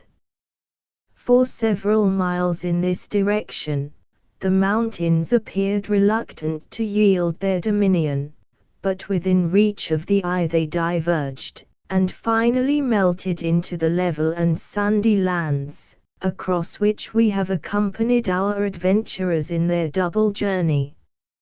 Along both ranges of hills, which bounded the opposite sides of the lake and valley, clouds of light vapor were rising in spiral wreaths from the uninhabited woods, looking like the smoke of hidden cottages, or rolled lazily down the declivities, to mingle with the fogs of the lower land.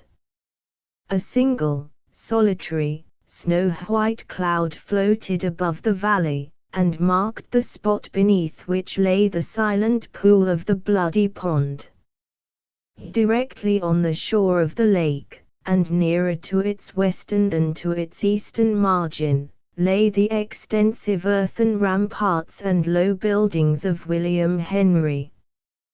Two of the sweeping bastions appeared to rest on the water which washed their bases, while a deep ditch and extensive morasses guarded its other sides and angles. The land had been cleared of wood for a reasonable distance around the work, but every other part of the scene lay in the green livery of nature, except where the limpid water mellowed the view, or the bold rocks thrust their black and naked heads above the undulating outline of the mountain ranges.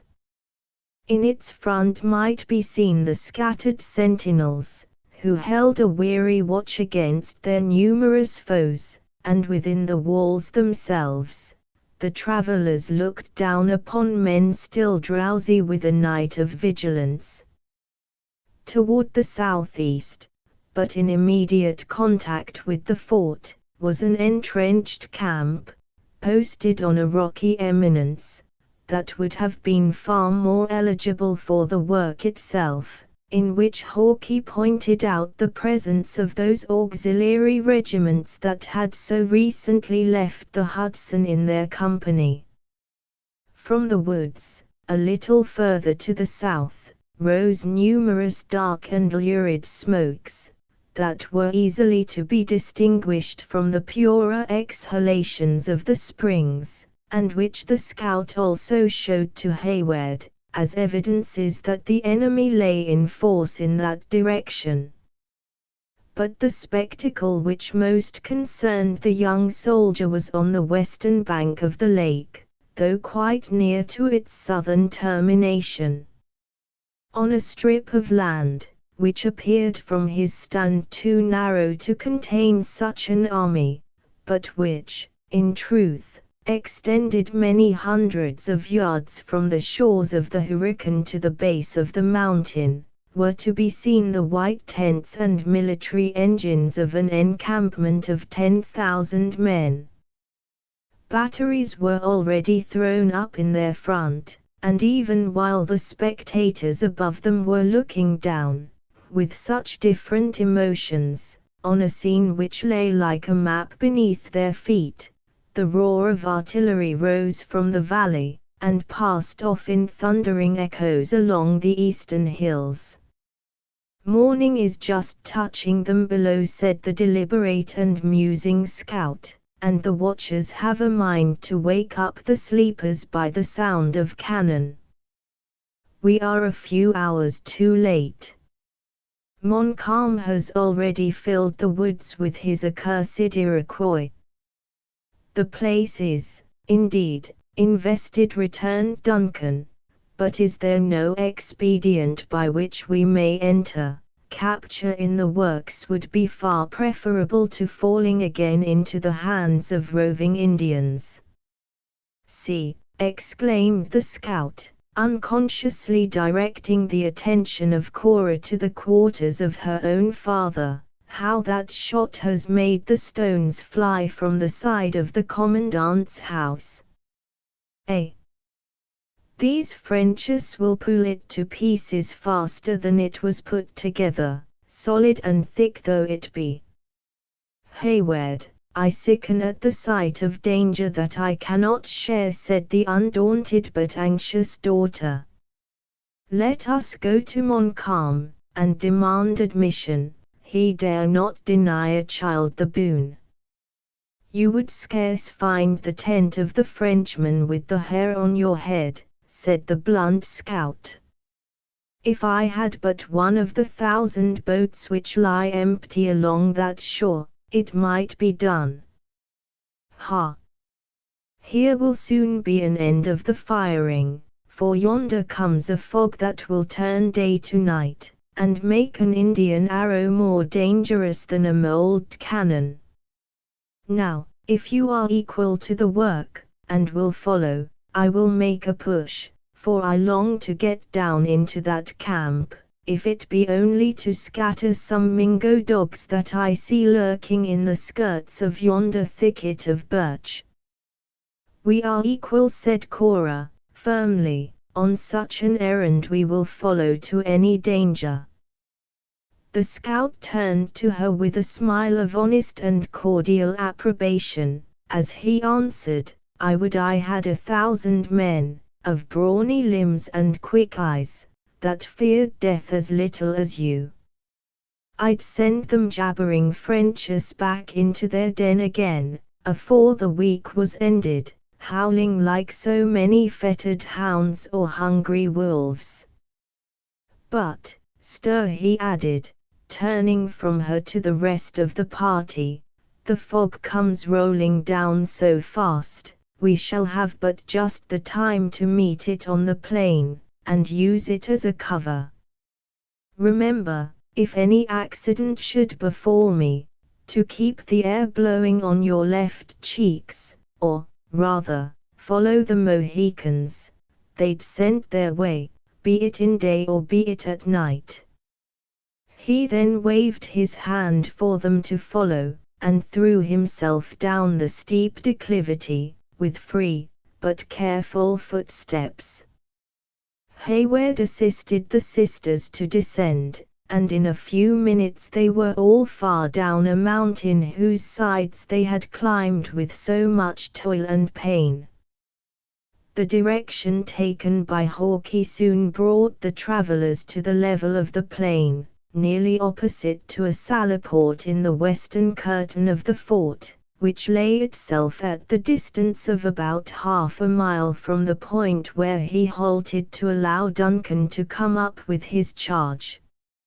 In their eagerness, and favored by the nature of the ground, they had anticipated the fog, which was rolling heavily down the lake, and it became necessary to pause, until the mists had wrapped the camp of the enemy in their fleecy mantle.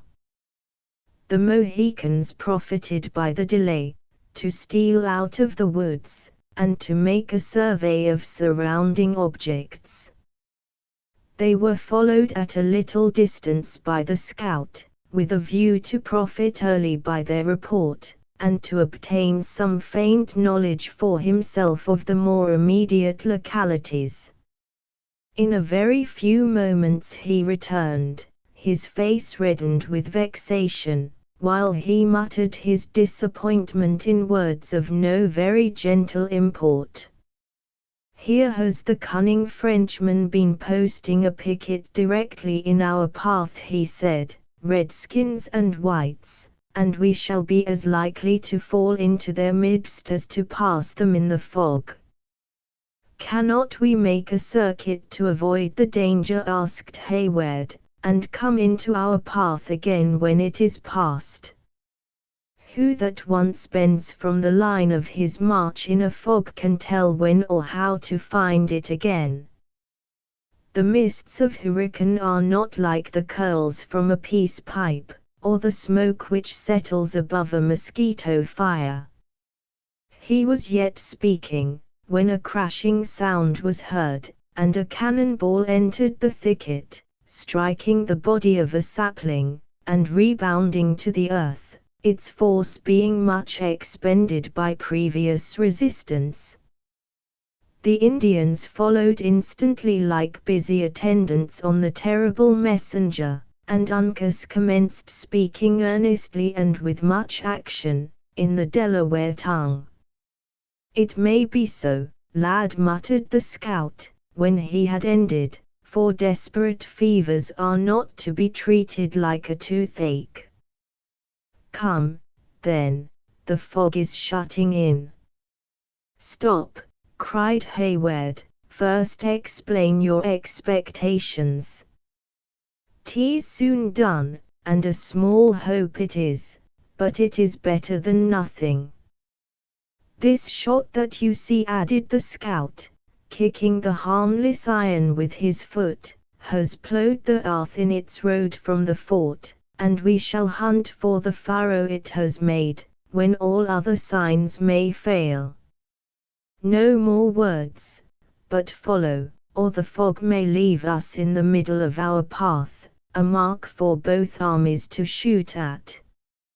Hayward, perceiving that, in fact, a crisis had arrived, when acts were more required than words, placed himself between the sisters, and drew them swiftly forward, keeping the dim figure of their leader in his eye.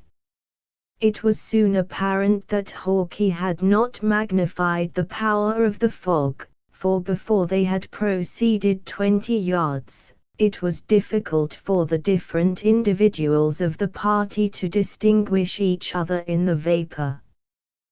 They had made their little circuit to the left, and were already inclining again toward the right, having, as Hayward thought, got over nearly half the distance to the friendly works, when his ears were saluted with the fierce summons, apparently within 20 feet of them, of "Kivala." "Push on," whispered the scout, once more bending to the left. "Push on," repeated Hayward, when the summons was renewed by a dozen voices, each of which seemed charged with menace. "Say moi," cried Duncan, dragging rather than leading those he supported swiftly onward. "Beat, qui, moi. Ami de la France. 2 as plus l'rdun ennemi de la France, arito u par du jet effarai ami du diable. Non. Few, camarades, few." The order was instantly obeyed, and the fog was stirred by the explosion of 50 muskets. Happily, the aim was bad, and the bullets cut the air in a direction a little different from that taken by the fugitives, though still so nigh them, that to the unpracticed ears of David and the 2 females, it appeared as if they whistled within a few inches of the organs. The outcry was renewed, and the order, not only to fire again, but to pursue, was too plainly audible. When Hayward briefly explained the meaning of the words they heard, Hawkeye halted and spoke with quick decision and great firmness. "Let us deliver our fire," he said. "They will believe it a sortie, and give way, or they will wait for reinforcements." The scheme was well conceived, but failed in its effects. The instant the French heard the pieces, it seemed as if the plain was alive with men, muskets rattling along its whole extent, from the shores of the lake to the furthest boundary of the woods. "We shall draw their entire army upon us, and bring on a general assault," said Duncan. "Lead on, my friend, for your own life and ours." The scout seemed willing to comply, but, in the hurry of the moment, and in the change of position, he had lost the direction. In vain he turned either cheek toward the light air, they felt equally cool. In this dilemma, Uncas lighted on the furrow of the cannon ball, where it had cut the ground in 3 adjacent ant hills. "Give me the range," said Hawkeye, bending to catch a glimpse of the direction, and then instantly moving onward. Cries, oaths, voices calling to each other, and the reports of muskets, were now quick and incessant, and, apparently, on every side of them. Suddenly a strong glare of light flashed across the scene, the fog rolled upward in thick wreaths, and several cannons belched across the plain, and the roar was thrown heavily back from the bellowing echoes of the mountain. "'Tis from the fort," exclaimed Hawkeye, turning short on his tracks, and we, like stricken fools, were rushing to the woods, under the very knives of the Marquis. The instant their mistake was rectified, the whole party retraced the error with the utmost diligence. Duncan willingly relinquished the support of Cora to the arm of Uncas, and Cora as readily accepted the welcome assistance. Men, hot and angry in pursuit, were evidently on their footsteps, and each instant threatened their capture, if not their destruction.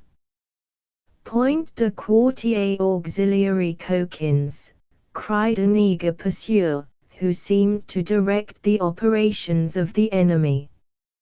"Stand firm, and be ready, my gallant 60ths," suddenly exclaimed a voice above them. "Wait to see the enemy, fire low and sweep the glacis." "Father, father," exclaimed a piercing cry from out the mist, "it is I, Alice, thy own Elsie. Spare, oh! Save your daughters." "Hold!" shouted the former speaker, in the awful tones of parental agony, the sound reaching even to the woods, and rolling back in solemn echo. "'Tis she! God has restored me to my children. Throw open the salleport, to the field, 60ths, to the field, pull not a trigger, lest ye kill my lambs. Drive off these dogs of France with your steel." Duncan heard the grating of the rusty hinges, and darting to the spot, directed by the sound, he met a long line of dark red warriors, passing swiftly toward the glacis. He knew them for his own battalion of the Royal Americans, and flying to their head, soon swept every trace of his pursuers from before the works.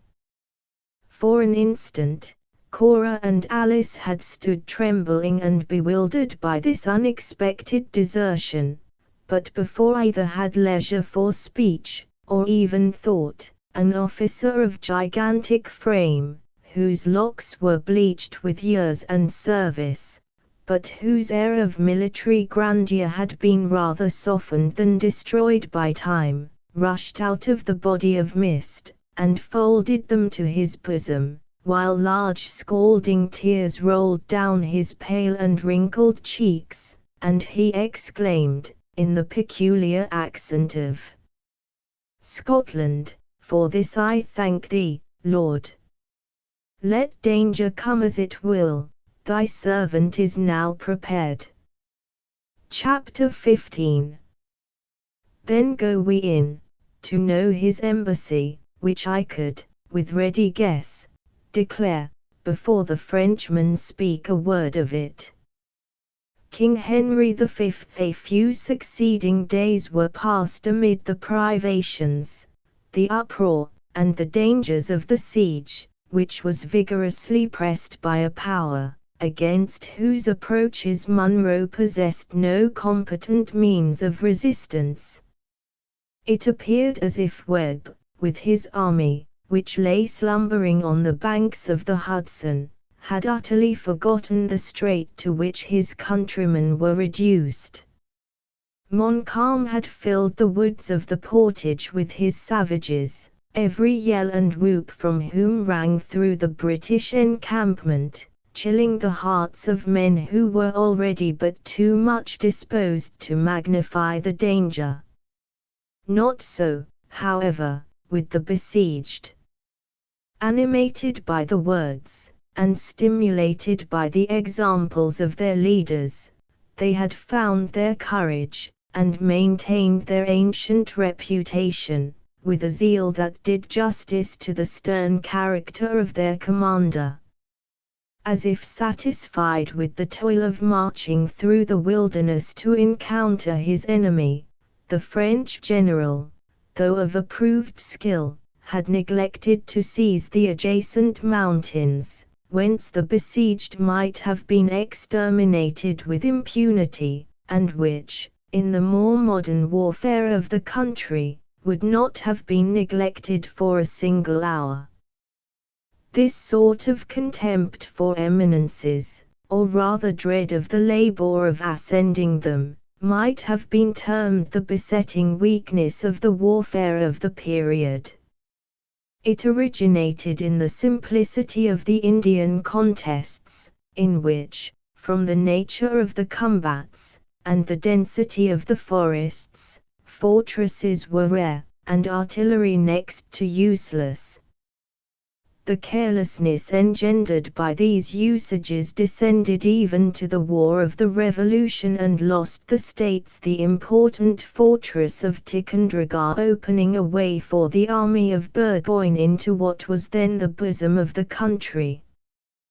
We look back at this ignorance, or infatuation, whichever it may be called, with wonder, knowing that the neglect of an eminence, whose difficulties, like those of Mount Defiance, have been so greatly exaggerated, would, at the present time, prove fatal to the reputation of the engineer who had planned the works at their base, or to that of the general whose lot it was to defend them.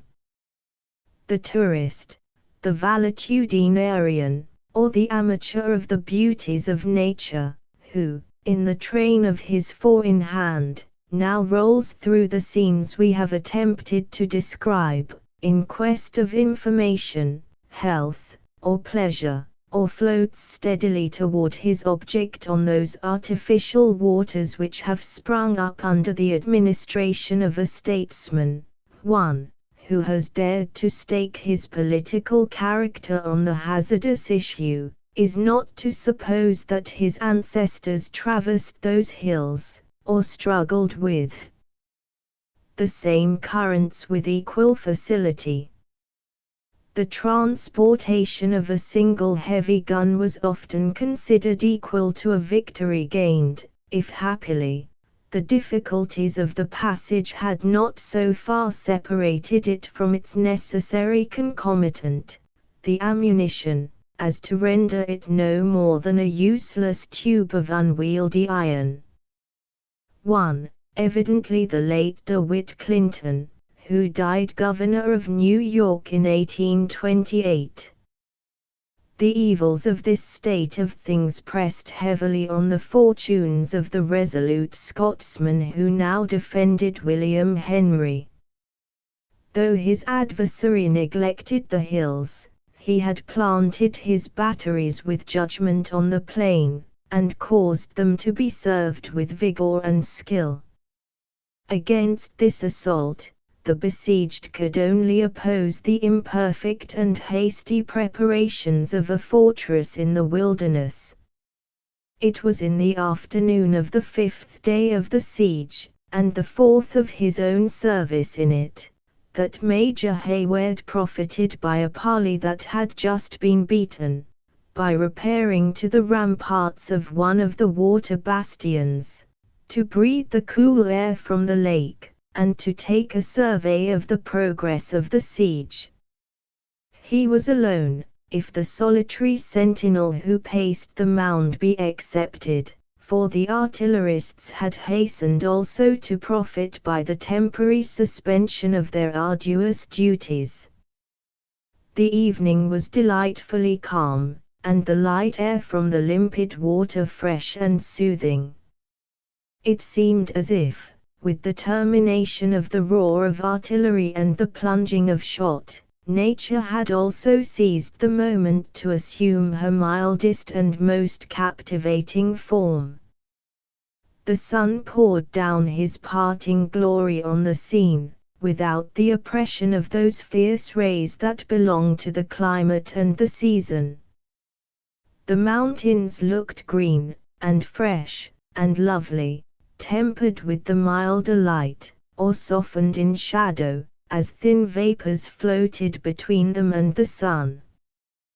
The numerous islands rested on the bosom of the Hurricane, some low and sunken, as if embedded in the waters, and others appearing to hover about the element, in little hillocks of green velvet, among which the fishermen of the beleaguering army peacefully rowed their skiffs, or floated at rest on the glassy mirror in quiet pursuit of their employment. The scene was at once animated and still. All that pertained to nature was sweet, or simply grand, while those parts which depended on the temper and movements of man were lively and playful. 2 little spotless flags were abroad, the one on a salient angle of the fort, and the other on the advanced battery of the besiegers, emblems of the truth which existed, not only to the acts, but it would seem, also, to the enmity of the combatants.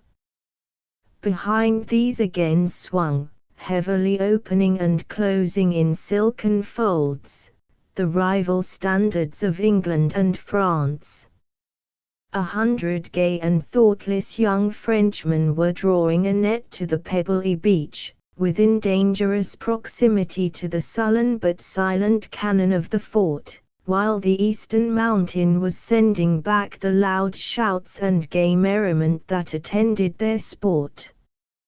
Some were rushing eagerly to enjoy the aquatic games of the lake, and others were already toiling their way up the neighboring hills, with the restless curiosity of their nation.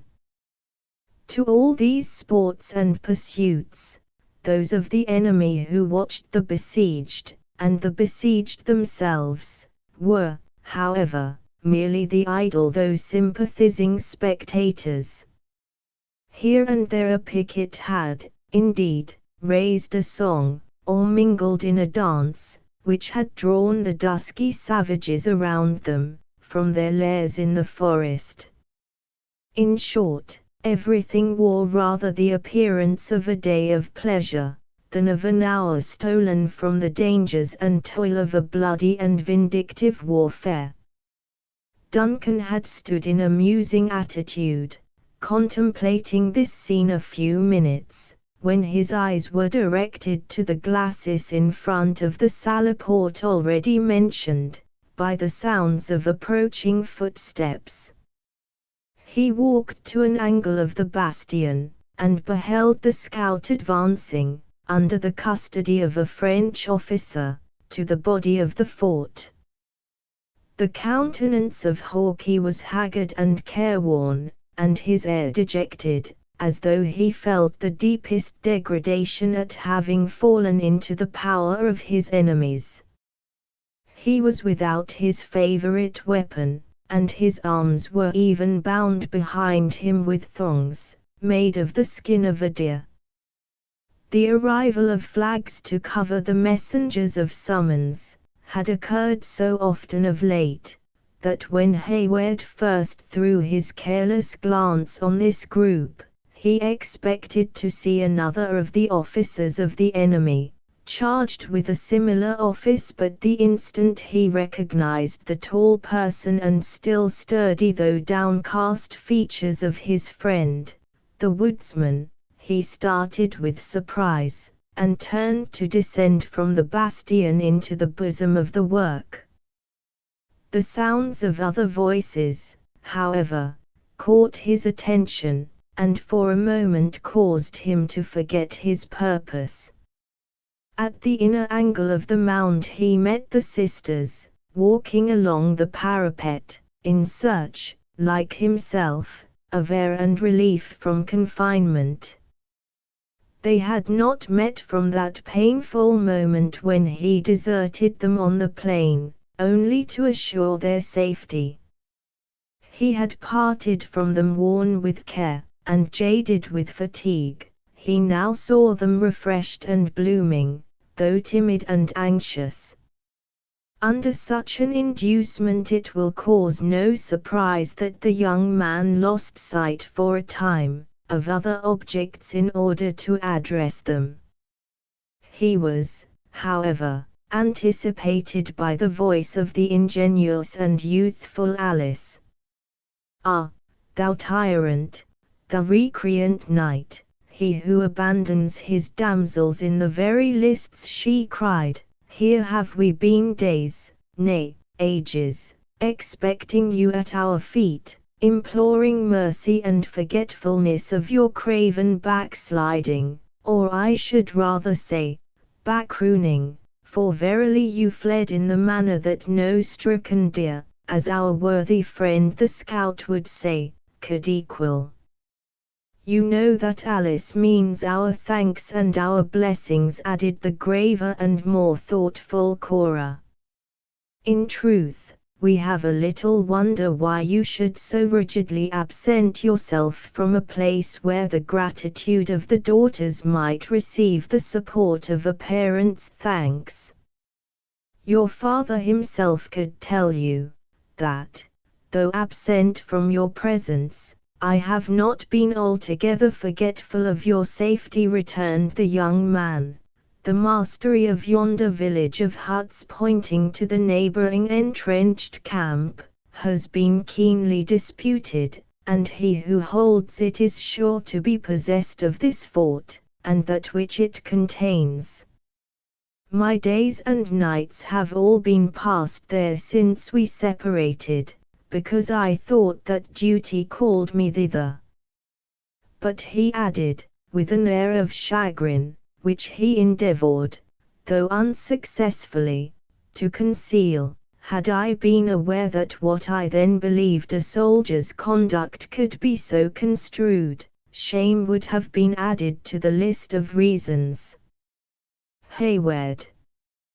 "Duncan!" exclaimed Alice, bending forward to read his half-averted countenance, until a lock of her golden hair rested on her flushed cheek, and nearly concealed the tear that had started to her eye. "Did I think this idle tongue of mine had pained you, I would silence it forever. Cora can say, if Cora would, how justly we have prized your services, and how deep, I had almost said, how fervent, is our gratitude." "And will Cora attest the truth of this?" cried Duncan, suffering the cloud to be chased from his countenance by a smile of open pleasure. "What says our graver sister? Will she find an excuse for the neglect of the night in the duty of a soldier?" Cora made no immediate answer, but turned her face toward the water, as if looking on the sheet of the hurricane. When she did bend her dark eyes on the young man, they were yet filled with an expression of anguish that at once drove every thought but that of kind solicitude from his mind. "You are not well, dearest Miss Munro," he exclaimed. "We have trifled while you are in suffering." "'Tis nothing," she answered, refusing his support with feminine reserve. "That I cannot see the sunny side of the picture of life, like this artless but ardent enthusiast," she added, laying her hand lightly, but affectionately, on the arm of her sister, "is the penalty of experience, and, perhaps, the misfortune of my nature. See," she continued, as if determined to shake off infirmity, in a sense of duty. Look around you, Major Hayward, and tell me what a prospect is this for the daughter of a soldier whose greatest happiness is his honor and his military renown. Neither ought nor shall be tarnished by circumstances over which he has had no control, Duncan warmly replied. But your words recall me to my own duty. I go now to your gallant father, to hear his determination in matters of the last moment to the defense. God bless you in every fortune, noble Cora, I may and must call you. She frankly gave him her hand, though her lip quivered, and her cheeks gradually became of ashy paleness. In every fortune, I know you will be an ornament and honor to your sex. Alice, adieu. His voice changed from admiration to tenderness. Adieu, Alice, we shall soon meet again, as conquerors, I trust, and amid rejoicings. Without waiting for an answer from either, the young man threw himself down the grassy steps of the bastion, and moving rapidly across the parade, he was quickly in the presence of their father. Munro was pacing his narrow apartment with a disturbed air and gigantic strides as Duncan entered. You have anticipated my wishes, Major Hayward, he said. I was about to request this favor. I am sorry to see, sir, that the messenger I so warmly recommended has returned in custody of the French. I hope there is no reason to distrust his fidelity. The fidelity of the long rifle is well known to me, returned Munro, and is above suspicion, though his usual good fortune seems, at last, to have failed. Montcalm has got him, and with the accursed politeness of his nation, he has sent him in with a doleful tale, of knowing how I valued the fellow. He could not think of retaining him. A Jesuitical way that, Major Duncan Hayward, of telling a man of his misfortunes. But the general and his succor. Did ye look to the south as ye entered, and could ye not see them? Said the old soldier, laughing bitterly. Hoot, hoot, you're an impatient boy, sir, and cannot give the gentlemen leisure for their march. They are coming, then. The scout has said as much. When, and by what path? For the dunce has omitted to tell me this. There is a letter, it would seem, too, and that is the only agreeable part of the matter. For the customary attentions of your Marquis of Montcalm, I warrant me, Duncan, that he of Lothian would buy a dozen such marquisates. But if the news of the letter were bad, the gentility of this French monsieur would certainly compel him to let us know it. He keeps the letter, then, while he releases the messenger. That does he, and all for the sake of what you call your bonhomie. I would venture, if the truth was known, the fellow's grandfather taught the noble science of dancing. But what says the scout? He has eyes and ears, and a tongue. What verbal report does he make? Oh, sir, he is not wanting in natural organs, and he is free to tell all that he has seen and heard.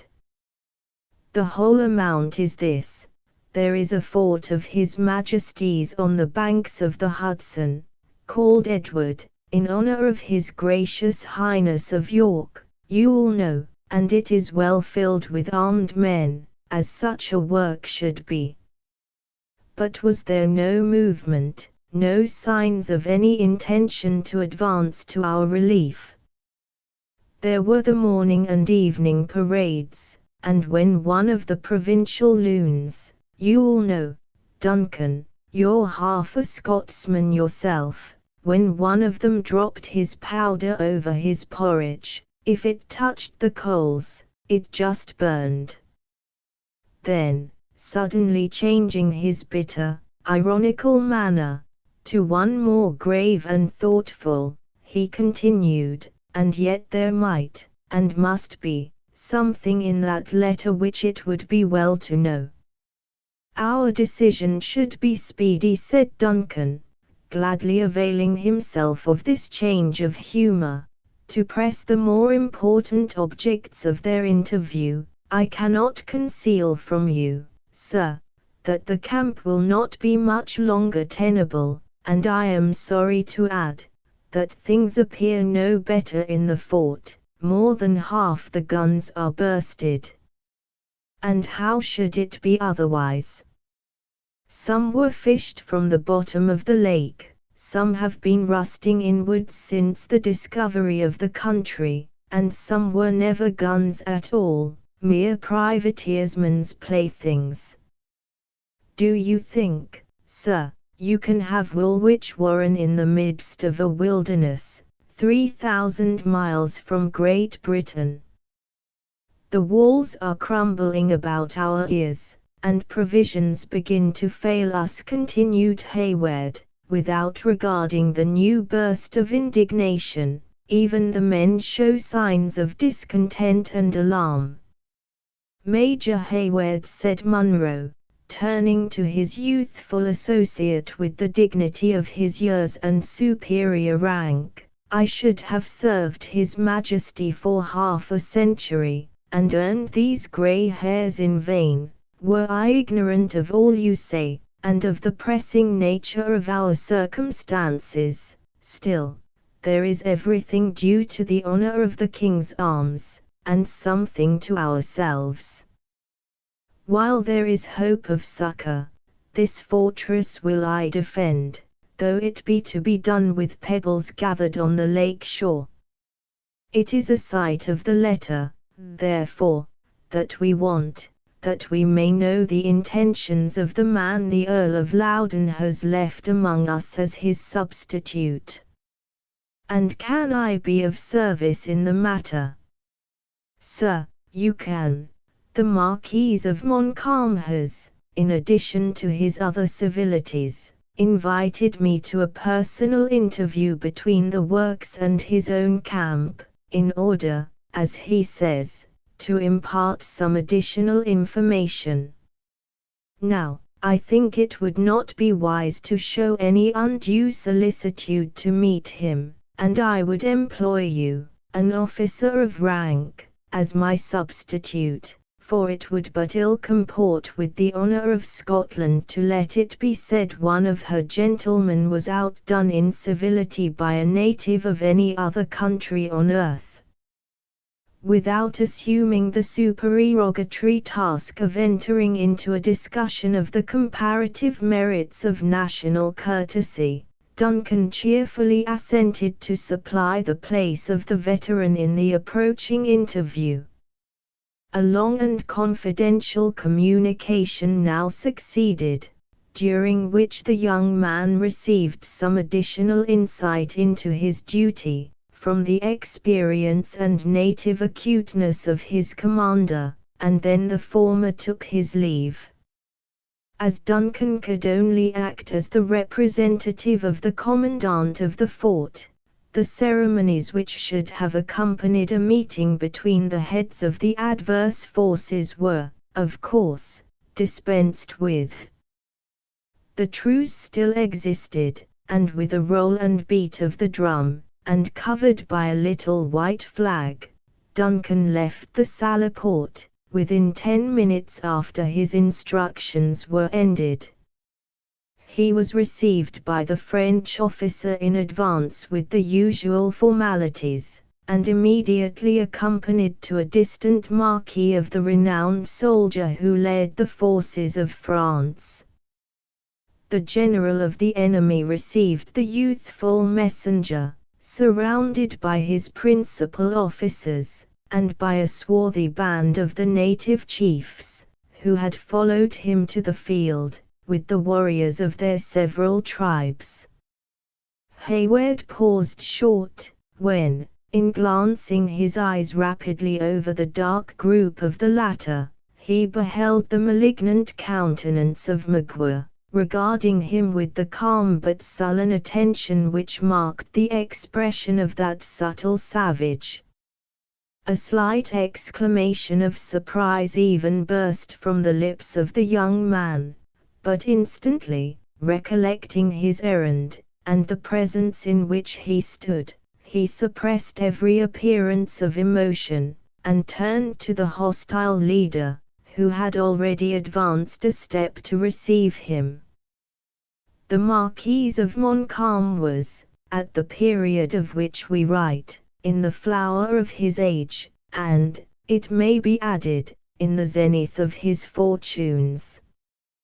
But even in that enviable situation, he was affable, and distinguished as much for his attention to the forms of courtesy, as for that chivalrous courage which, only 2 short years afterward, induced him to throw away his life on the plains of Abraham. Duncan, in turning his eyes from the malign expression of Magua, suffered them to rest with pleasure on the smiling and polished features, and the noble military air, of the French general. Monsieur, said the latter, j'ai beaucoup de plaisir à vous cet interprète. J'ai quoi, monsieur? Question-il n'est pas nécessaire, Hayward modestly replied, j'ai parle un peu français. Ah, j'en suis bien, said Montcalm, taking Duncan familiarly by the arm, and leading him deep into the marquee, a little out of earshot. Je déteste ces fripons là, on any site je me circule pas honest avec eux. A.B.N. Monsieur, he continued, still speaking in French, though I should have been proud of receiving your commandant, I am very happy that he has seen proper to employ an officer so distinguished, and who, I am sure, is so amiable, as yourself. Duncan bowed low, pleased with the compliment, in spite of a most heroic determination to suffer no artifice to allure him into forgetfulness of the interest of his prince, and Montcalm, after a pause of a moment, as if to collect his thoughts, proceeded, your commandant is a brave man, and well qualified to repel my assault. Mais, monsieur, is it not time to begin to take more counsel of humanity, and less of your courage? The one as strongly characterizes the hero as the other. We consider the qualities as inseparable, returned Duncan, smiling, but while we find in the vigor of your excellency every motive to stimulate the one, we can, as yet, see no particular call for the exercise of the other. Montcalm, in his turn, slightly bowed, but it was with the air of a man too practiced to remember the language of flattery. After musing a moment, he added, it is possible my glasses have deceived me, and that your works resist our cannon better than I had supposed. You know our force. Our accounts vary, said Duncan, carelessly. The highest, however, has not exceeded 20,000 men. The Frenchman bit his lip, and fastened his eyes keenly on the other as if to read his thoughts. Then, with a readiness peculiar to himself, he continued, as if assenting to the truth of an enumeration which quite doubled his army, it is a poor compliment to the vigilance of us soldiers, monsieur, that, do what we will, we never can conceal our numbers. If it were to be done at all, one would believe it might succeed in these woods. Though you think it too soon to listen to the calls of humanity, he added, smiling archly, I may be permitted to believe that gallantry is not forgotten by one so young as yourself. The daughters of the commandant, I learn, have passed into the fort since it was invested. It is true, monsieur, but, so far from weakening our efforts, they set us an example of courage in their own fortitude. Were nothing but resolution necessary to repel so accomplished a soldier as M. de Montcalm, I would gladly trust the defense of William Henry to the elder of those ladies.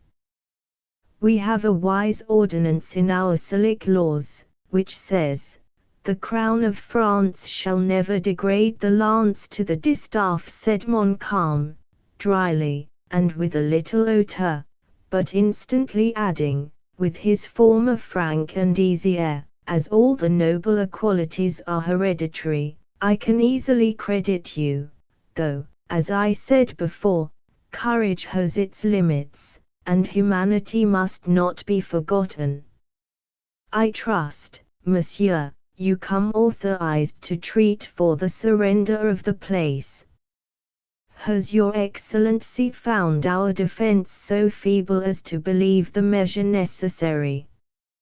I should be sorry to have the defense protracted in such a manner as to irritate my red friends there, continued Montcalm, glancing his eyes at the group of grave and attentive Indians, without attending to the others' questions. I find it difficult, even now, to limit them to the usages of war. Hayward was silent, for a painful recollection of the dangers he had so recently escaped came over his mind, and recalled the images of those defenseless beings who had shared in all his sufferings. Ces messieurs là, said Montcalm, following up the advantage which he conceived he had gained, are most formidable when baffled, and it is unnecessary to tell you with what difficulty they are restrained in their anger. ABN, monsieur. Shall we speak of the terms? I fear your excellency has been deceived as to the strength of William Henry, and the resources of its garrison. I have not sat down before Quebec, but an earthen work, that is defended by 2,300 gallant men, was the laconic reply. Our mounds are earthen, certainly, nor are they seated on the rocks of Cape Diamond, but they stand on that shore which proved so destructive to Dieskau and his army. There is also a powerful force within a few hours' march of us, which we account upon as a part of our means.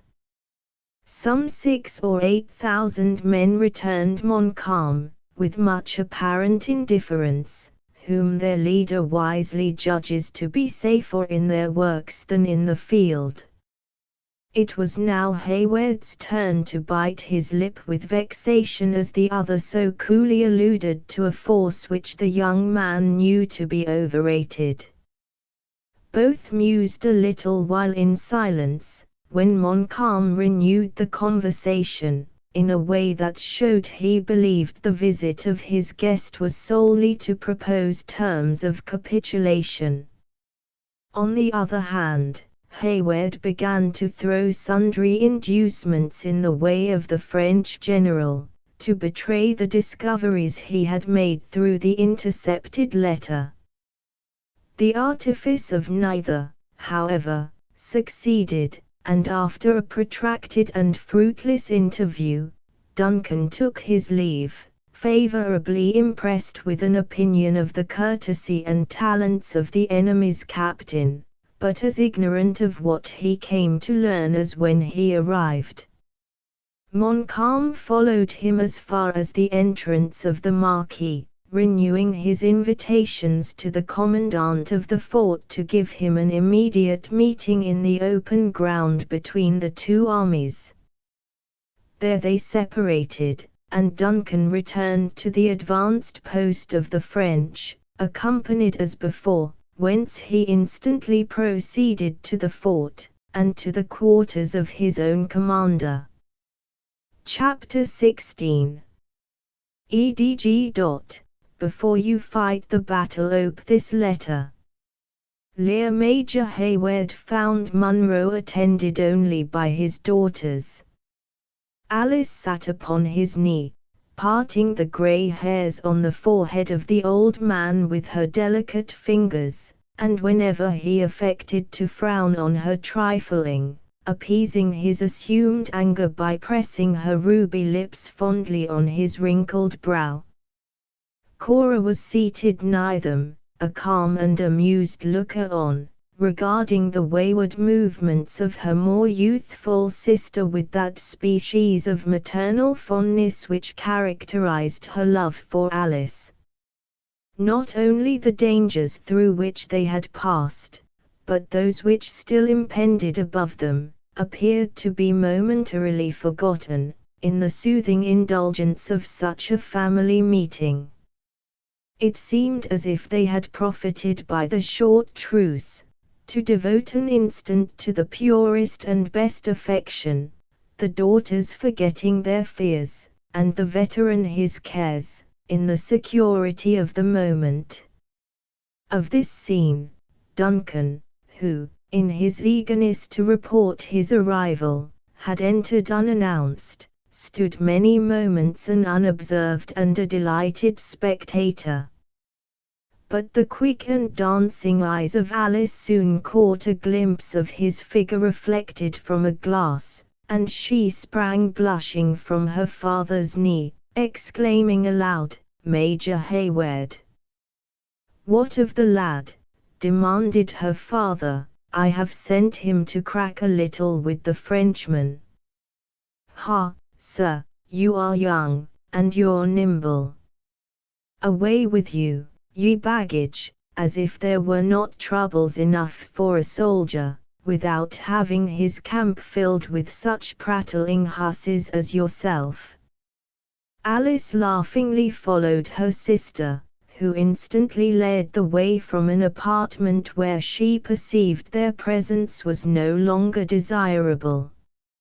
Munro, instead of demanding the result of the young man's mission, paced the room for a few moments, with his hands behind his back, and his head inclined toward the floor, like a man lost in thought. At length he raised his eyes, glistening with a father's fondness, and exclaimed, "They are a pair of excellent girls, Hayward, and such as anyone may boast of. You are not now to learn my opinion of your daughters, Colonel Munro." "True, lad, true," interrupted the impatient old man. "You were about opening your mind more fully on that matter the day you got in, but I did not think it becoming in an old soldier to be talking of nuptial blessings and wedding jokes when the enemies of his king were likely to be unbidden guests at the feast. But I was wrong, Duncan, boy, I was wrong there, and I am now ready to hear what you have to say. Notwithstanding the pleasure your assurance gives me, dear sir, I have just now a message from Montcalm. Let the Frenchman and all his host go to the devil, sir," exclaimed the hasty veteran. "He is not yet master of William Henry, nor shall he ever be, provided Webb proves himself the man he should. No, sir, thank heaven we are not yet in such a strait that it can be said Munro is too much pressed to discharge the little domestic duties of his own family. Your mother was the only child of my bosom friend, Duncan, and I'll just give you a hearing. Though all the knights of St. Louis were in a body at the Salleport, with the French saint at their head, crying to speak a word under favor. A pretty degree of knighthood, sir, is that which can be bought with sugar hogsheads. And then your twopenny marquisates. The thistle is the order for dignity and antiquity, the veritable nimomi impune lacesset of chivalry. Ye had ancestors in that degree, Duncan, and they were an ornament to the nobles of Scotland.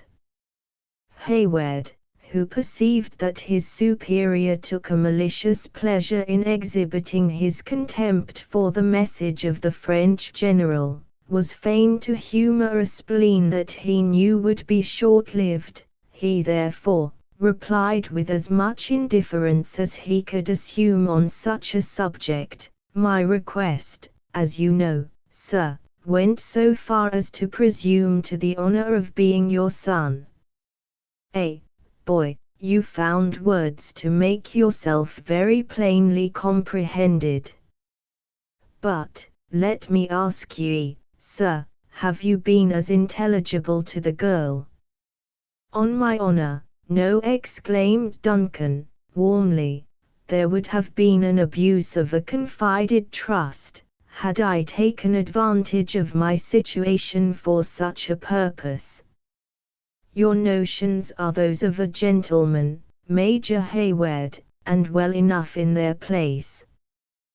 But Cora Munro is a maiden too discreet, and of a mind too elevated and improved, to need the guardianship even of a father.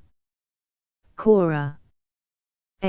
Cora, we are talking of your pretensions to Miss Munro, are we not, sir? I was not conscious of having mentioned her name, said Duncan, stammering. And to marry whom, then, did you wish my consent, Major Hayward? Demanded the old soldier, erecting himself in the dignity of offended feeling. You have another, and not less lovely child. Alice, exclaimed the father, in an astonishment equal to that with which Duncan had just repeated the name of her sister. Such was the direction of my wishes, sir. The young man awaited in silence the result of the extraordinary effect produced by a communication, which, as it now appeared, was so unexpected.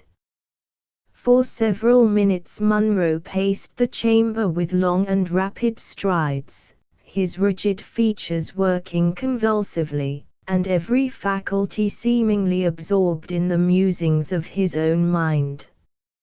At length, he paused directly in front of Hayward, and riveting his eyes upon those of the other, he said, with a lip that quivered violently, "Duncan Hayward, I have loved you for the sake of him whose blood is in your veins, I have loved you for your own good qualities, and I have loved you, because I thought you would contribute to the happiness of my child. But all this love would turn to hatred, were I assured that what I so much apprehend is true. God forbid that any act or thought of mine should lead to such a change," exclaimed the young man, whose eye never quailed under the penetrating look it encountered. Without adverting to the impossibility of the others comprehending those feelings which were hid in his own bosom, Munro suffered himself to be appeased by the unaltered countenance he met, and with a voice sensibly softened, he continued, "You would be my son, Duncan, and you're ignorant of the history of the man you wish to call your father. Sit ye down, young man, and I will open to you the wounds of a seared heart, in as few words as may be suitable." By this time, the message of Montcalm was as much forgotten by him who bore it as by the man for whose ears it was intended. Each drew a chair, and while the veteran communed a few moments with his own thoughts, apparently in sadness. The youth suppressed his impatience in a look and attitude of respectful attention. At length, the former spoke. "You all know, already, Major Hayward, that my family was both ancient and honourable," commenced the Scotsman, "though it might not altogether be endowed with that amount of wealth that should correspond with its degree. I was, maybe, such an one as yourself when I plighted my faith to Alice Graham, the only child of a neighbouring laird of some estate. But the connection was disagreeable to her father, on more accounts than my poverty. I did, therefore, what an honest man should, restored the maiden her troth, and departed the country in the service of my king. I had seen many regions, and had shed much blood in different lands, before duty called me to the islands of the West Indies. There it was my lot to form a connection with one who in time became my wife, and the mother of Cora. She was the daughter of a gentleman of those isles, by a lady whose misfortune it was, if you will, said the old man, proudly, to be descended, remotely, from that unfortunate class who are so basely enslaved to administer to the wants of a luxurious people. Sir, that is a curse, entailed on Scotland by her unnatural union with a foreign and trading people. But could I find a man among them who would dare to reflect on my child, he should feel the weight of a father's anger. Ha! Major Hayward, you are yourself born at the south, where these unfortunate beings are considered of a race inferior to your own. "'Tis most unfortunately true, sir," said Duncan, unable any longer to prevent his eyes from sinking to the floor in embarrassment. "And you cast it on my child as a reproach. You scorn to mingle the blood of the Haywards with one so degraded, lovely and virtuous though she be," fiercely demanded the jealous parent. "Heaven protect me from a prejudice so unworthy of my reason," returned Duncan, at the same time conscious of such a feeling, and that as deeply rooted as if it had been engrafted in his nature. "The sweetness, the beauty, the witchery of your younger daughter, Colonel Munro, might explain my motives without imputing to me this injustice." "Ye are right, sir," returned the old man, again changing his tones to those of gentleness, or rather softness. "The girl is the image of what her mother was at her years, and before she had become acquainted with grief. When death deprived me of my wife, I returned to Scotland, enriched by the marriage, and, would you think it, Duncan, the suffering angel had remained in the heartless state of celibacy 20 long years, and that for the sake of a man who could forget her. She did more, sir, she overlooked my want of faith, and, all difficulties being now removed, she took me for her husband." "And became the mother of Alice," exclaimed Duncan, with an eagerness that might have proved dangerous at a moment when the thoughts of Munro were less occupied than at present. "She did, indeed," said the old man, "and dearly did she pay for the blessing she bestowed. But she is a saint in heaven, sir, and it ill becomes one whose foot rests on the grave to mourn a lot so blessed. I had her but a single year, though, a short term of happiness for one who had seen her youth fade in hopeless pining." There was something so commanding in the distress of the old man, that Hayward did not dare to venture a syllable of consolation. Munro sat utterly unconscious of the other's presence, his features exposed and working with the anguish of his regrets, while heavy tears fell from his eyes, and rolled unheeded from his cheeks to the floor. At length he moved, and as if suddenly recovering his recollection, when he arose, and taking a single turn across the room, he approached his companion with an air of military grandeur, and demanded, "Have you not, Major Hayward, some communication that I should hear from the Marquise de Montcalm?" Duncan started in his turn, and immediately commenced in an embarrassed voice, the half-forgotten message.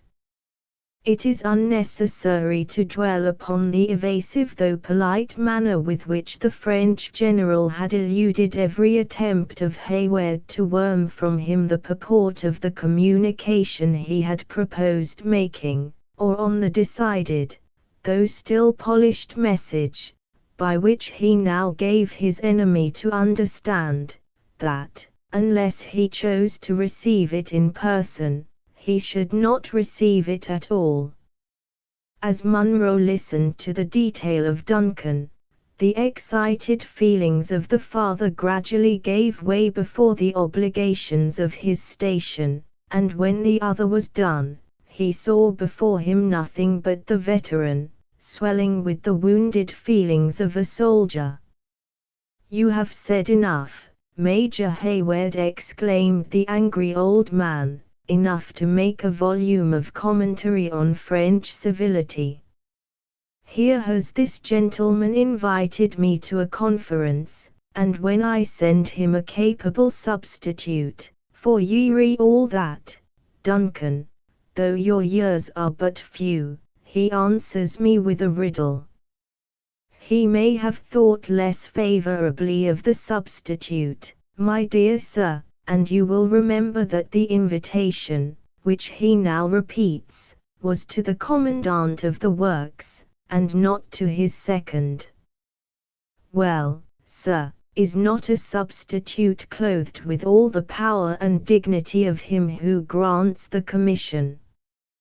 He wishes to confer with Munro. Faith, sir, I have much inclination to indulge the man, if it should only be to let him behold the firm countenance we maintain in spite of his numbers and his summons. There might be not bad policy in such a stroke, young man." Duncan, who believed it of the last importance that they should speedily come to the contents of the letter borne by the scout, gladly encouraged this idea. "Without doubt, he could gather no confidence by witnessing our indifference," he said. "You never said trill word. I could wish, sir, that he would visit the works in open day, and in the form of a storming party. That is the least failing method of proving the countenance of an enemy, and would be far preferable to the battering system he has chosen. The beauty and manliness of warfare has been much deformed, Major Hayward, by the arts of your Monsieur Vauban. Our ancestors were far above such scientific cowardice. It may be very true, sir, but we are now obliged to repel art by art. What is your pleasure in the matter of the interview? I will meet the Frenchman, and that without fear or delay, promptly, sir, as becomes a servant of my royal master. Go, Major Hayward, and give them a flourish of the music, and send out a messenger to let them know who is coming. We will follow with a small guard, for such respect is due to one who holds the honor of his king in keeping, and hark ye, Duncan," he added, in a half-whisper, though they were alone, "it may be prudent to have some aid at hand, in case there should be treachery at the bottom of it all. The young man availed himself of this order to quit the apartment, and, as the day was fast coming to a close, he hastened without delay to make the necessary arrangements. A very few minutes only were necessary to parade a few files, and to dispatch an orderly with a flag to announce the approach of the commandant of the fort. When Duncan had done both these, he led the guard to the salleport, near which he found his superior ready, waiting his appearance. As soon as the usual ceremonials of a military departure were observed, the veteran and his more youthful companion left the fortress, attended by the escort. They had proceeded only 100 yards from the works, when the little array which attended the French general to the conference was seen issuing from the hollow way which formed the bed of a brook that ran between the batteries of the besiegers and the fort. From the moment that Munro left his own works to appear in front of his enemies, his air had been grand, and his step and countenance highly military. The instant he caught a glimpse of the white plume that waved in the hat of Montcalm, his eye lighted, and age no longer appeared to possess any influence over his vast and still muscular person. "Speak to the boys to be watchful, sir," he said, in an undertone, to Duncan, "and to look well to their flints and steel, for one is never safe with a servant of these Louis. At the same time, we shall show them the front of men in deep security. Ye'll understand me, Major Hayward." Illustration: he was interrupted by the clamor of a drum from the approaching Frenchmen, which was immediately answered, when each party pushed an orderly in advance, bearing a white flag, and the wary Scotsman halted with his guard close at his back. As soon as this slight salutation had passed, Montcalm moved toward them with a quick but graceful step, baring his head to the veteran, and dropping his spotless plume nearly to the earth in courtesy.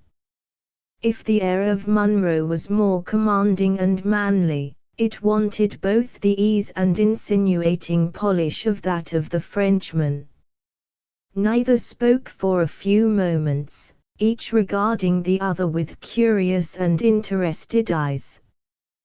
Then, as became his superior rank and the nature of the interview, Montcalm broke the silence. After uttering the usual words of greeting, he turned to Duncan, and continued, with a smile of recognition, speaking always in French, "I am rejoiced, monsieur, that you have given us the pleasure of your company on this occasion. There will be no necessity to employ an ordinary interpreter, for, in your hands, I feel the same security as if I spoke your language myself."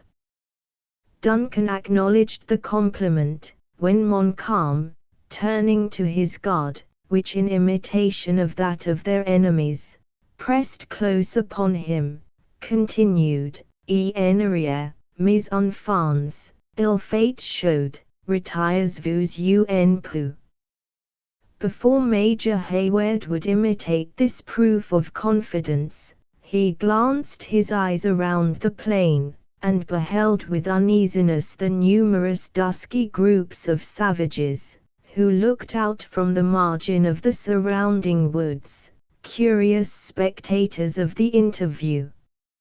"Monsieur de Montcalm will readily acknowledge the difference in our situation," he said, with some embarrassment, pointing at the same time toward those dangerous foes, who were to be seen in almost every direction. "Were we to dismiss our guard, we should stand here at the mercy of our enemies. Monsieur, you have the plighted faith of un gentilhomme français, For your safety, returned Montcalm, laying his hand impressively on his heart. It should suffice. It shall. Fall back, Duncan added to the officer who led the escort. Fall back, sir, beyond hearing, and wait for orders. Munro witnessed this movement with manifest uneasiness, nor did he fail to demand an instant explanation. Is it not our interest, sir, to betray no distrust? Retorted Duncan.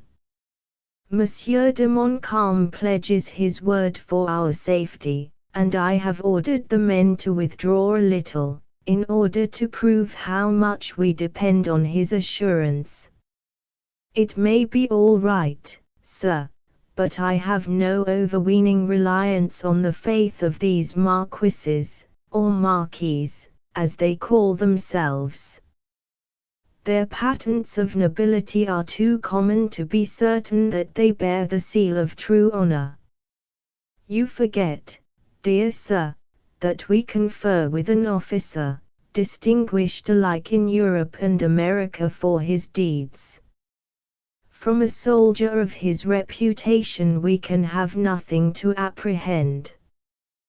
The old man made a gesture of resignation, though his rigid features still betrayed his obstinate adherence to a distrust, which he derived from a sort of hereditary contempt of his enemy, rather than from any present signs which might warrant so uncharitable a feeling. Montcalm waited patiently until this little dialogue in demi-voice was ended, when he drew nigher, and opened the subject of their conference. I have solicited this interview from your superior, monsieur, he said, because I believe he will allow himself to be persuaded that he has already done everything which is necessary for the honor of his prince, and will now listen to the admonitions of humanity. I will forever bear testimony that his resistance has been gallant, and was continued as long as there was hope. When this opening was translated to Munro, he answered with dignity, but with sufficient courtesy, however I may prize such testimony from Monsieur Montcalm, it will be more valuable when it shall be better merited. The French general smiled, as Duncan gave him the purport of this reply, and observed, what is now so freely accorded to approved courage, may be refused to useless obstinacy. Monsieur would wish to see my camp, and witness for himself our numbers, and the impossibility of his resisting them with success. I know that the King of France is well served, returned the unmoved Scotsman, as soon as Duncan ended his translation, but my own royal master has as many and as faithful troops. Though not at hand, fortunately for us, said Montcalm, without waiting, in his ardor, for the interpreter. There is a destiny in war, to which a brave man knows how to submit with the same courage that he faces his foes. Had I been conscious that Monsieur Montcalm was master of the English, I should have spared myself the trouble of so awkward a translation, said the vexed Duncan, dryly, remembering instantly his recent byplay with Munro. Your pardon, monsieur, rejoined the Frenchman, suffering a slight colour to appear on his dark cheek. There is a vast difference between understanding and speaking a foreign tongue. You will, therefore, please to assist me still. Then, after a short pause, he added, these hills afford us every opportunity of reconnoitering your works, messieurs, and I am possibly as well acquainted with their weak condition as you can be yourselves. Ask the French general if his glasses can reach to the Hudson, said Munro, proudly, and if he knows when and where to expect the army of Webb.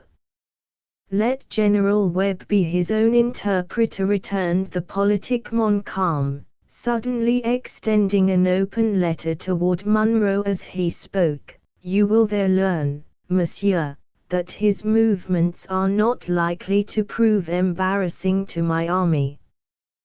The veteran seized the offered paper, without waiting for Duncan to translate the speech, and with an eagerness that betrayed how important he deemed its contents.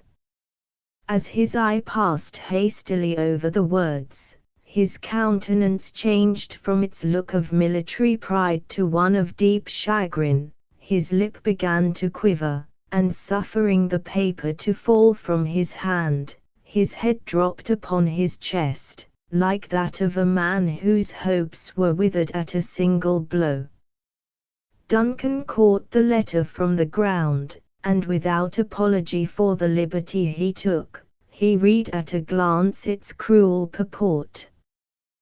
Their common superior, so far from encouraging them to resist, advised a speedy surrender, urging in the plainest language, as a reason, the utter impossibility of his sending a single man to their rescue.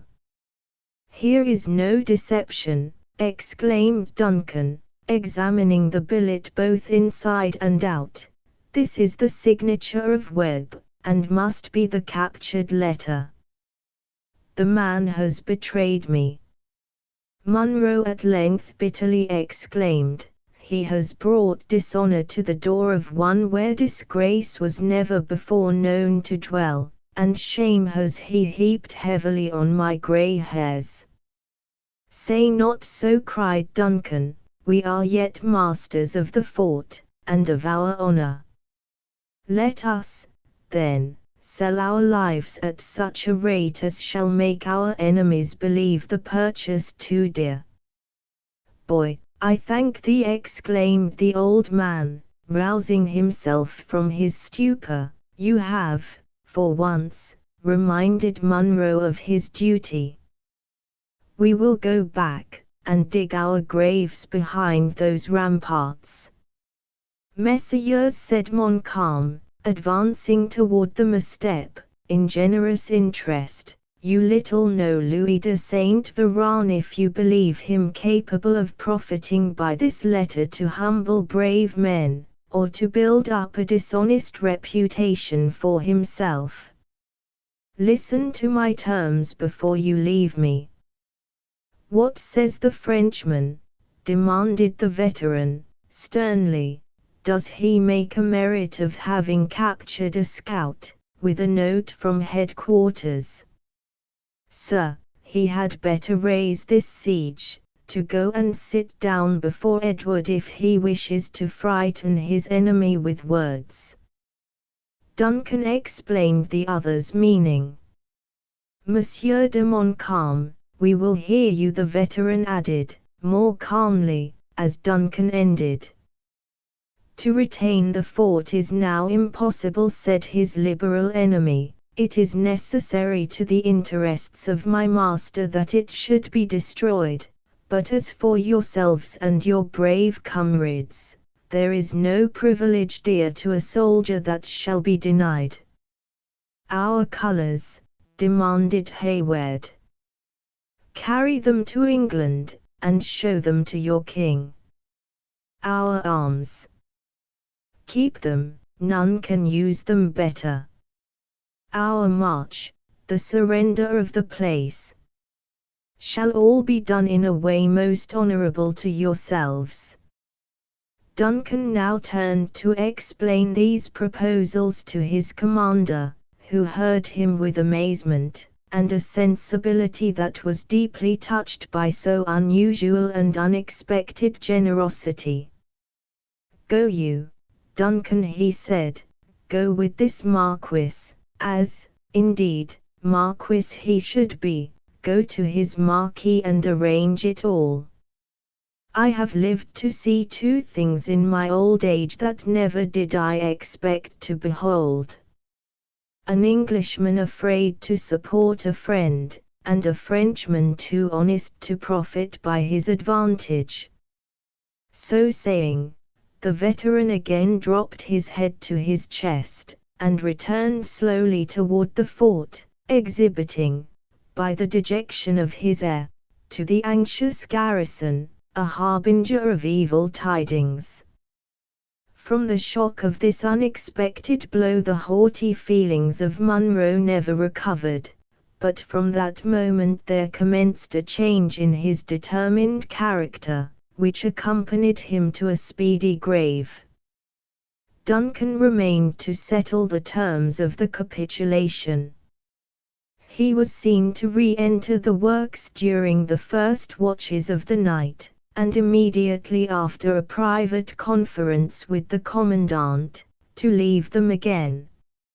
It was then openly announced that hostilities must cease, Munro having signed a treaty by which the place was to be yielded to the enemy, with the morning, the garrison to retain their arms, the colours and their baggage, and, consequently, according to military opinion, their honour. Chapter 17. Weave we the woof. The thread is spun. The web is wove. The work is done. Grey the hostile armies, which lay in the wilds of the Hurricane, passed the night of the 9th of August, 1757, much in the manner they would, had they encountered on the fairest field of Europe. While the conquered were still, sullen, and dejected, the victors triumphed.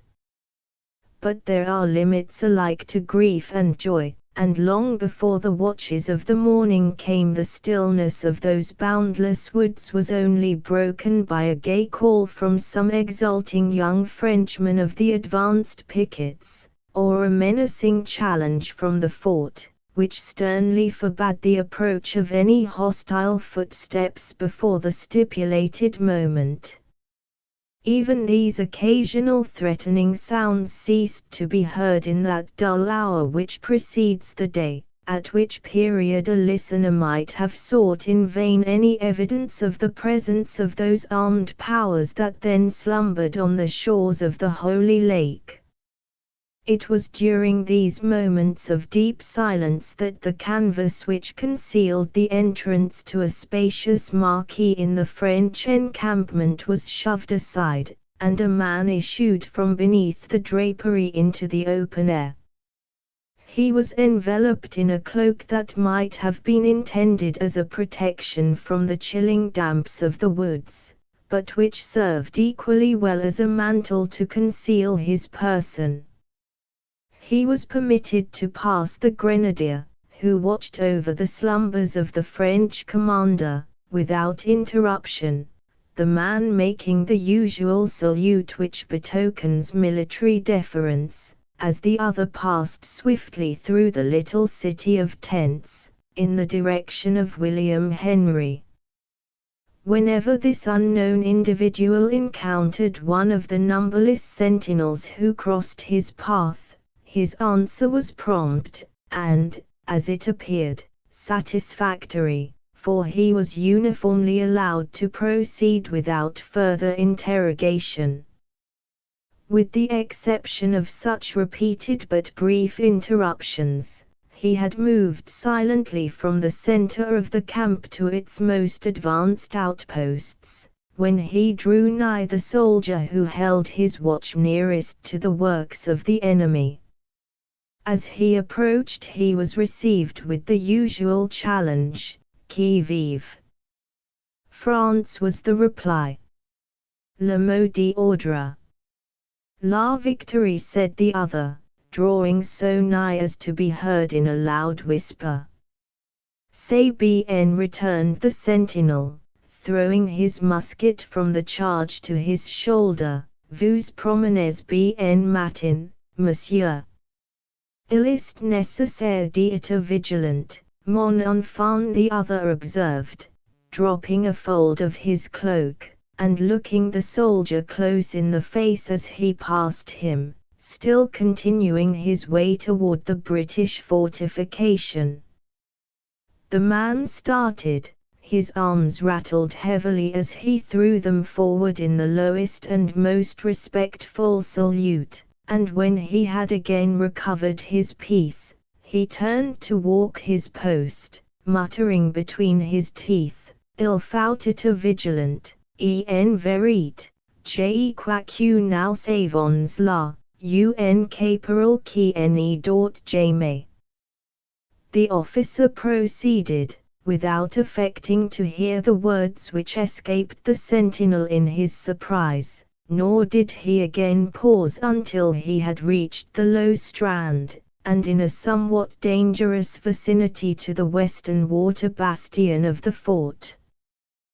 The light of an obscure moon was just sufficient to render objects, though dim, perceptible in their outlines.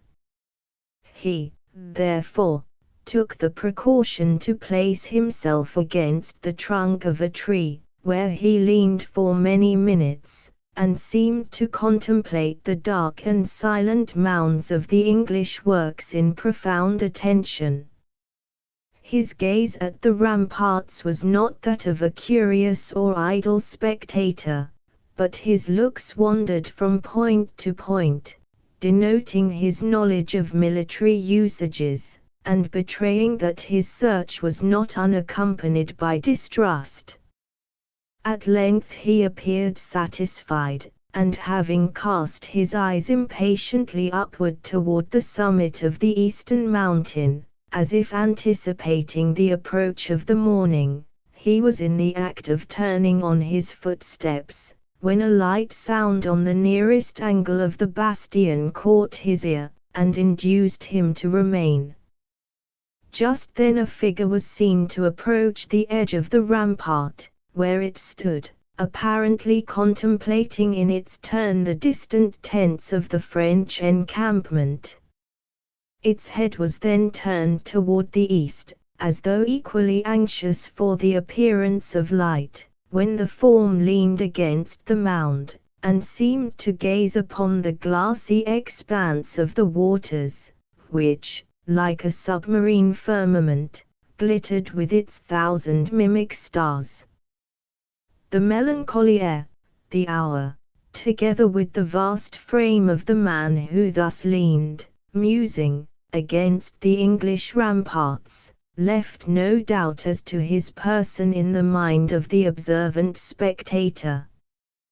Delicacy, no less than prudence, now urged him to retire, and he had moved cautiously round the body of the tree for that purpose, when another sound drew his attention, and once more arrested his footsteps.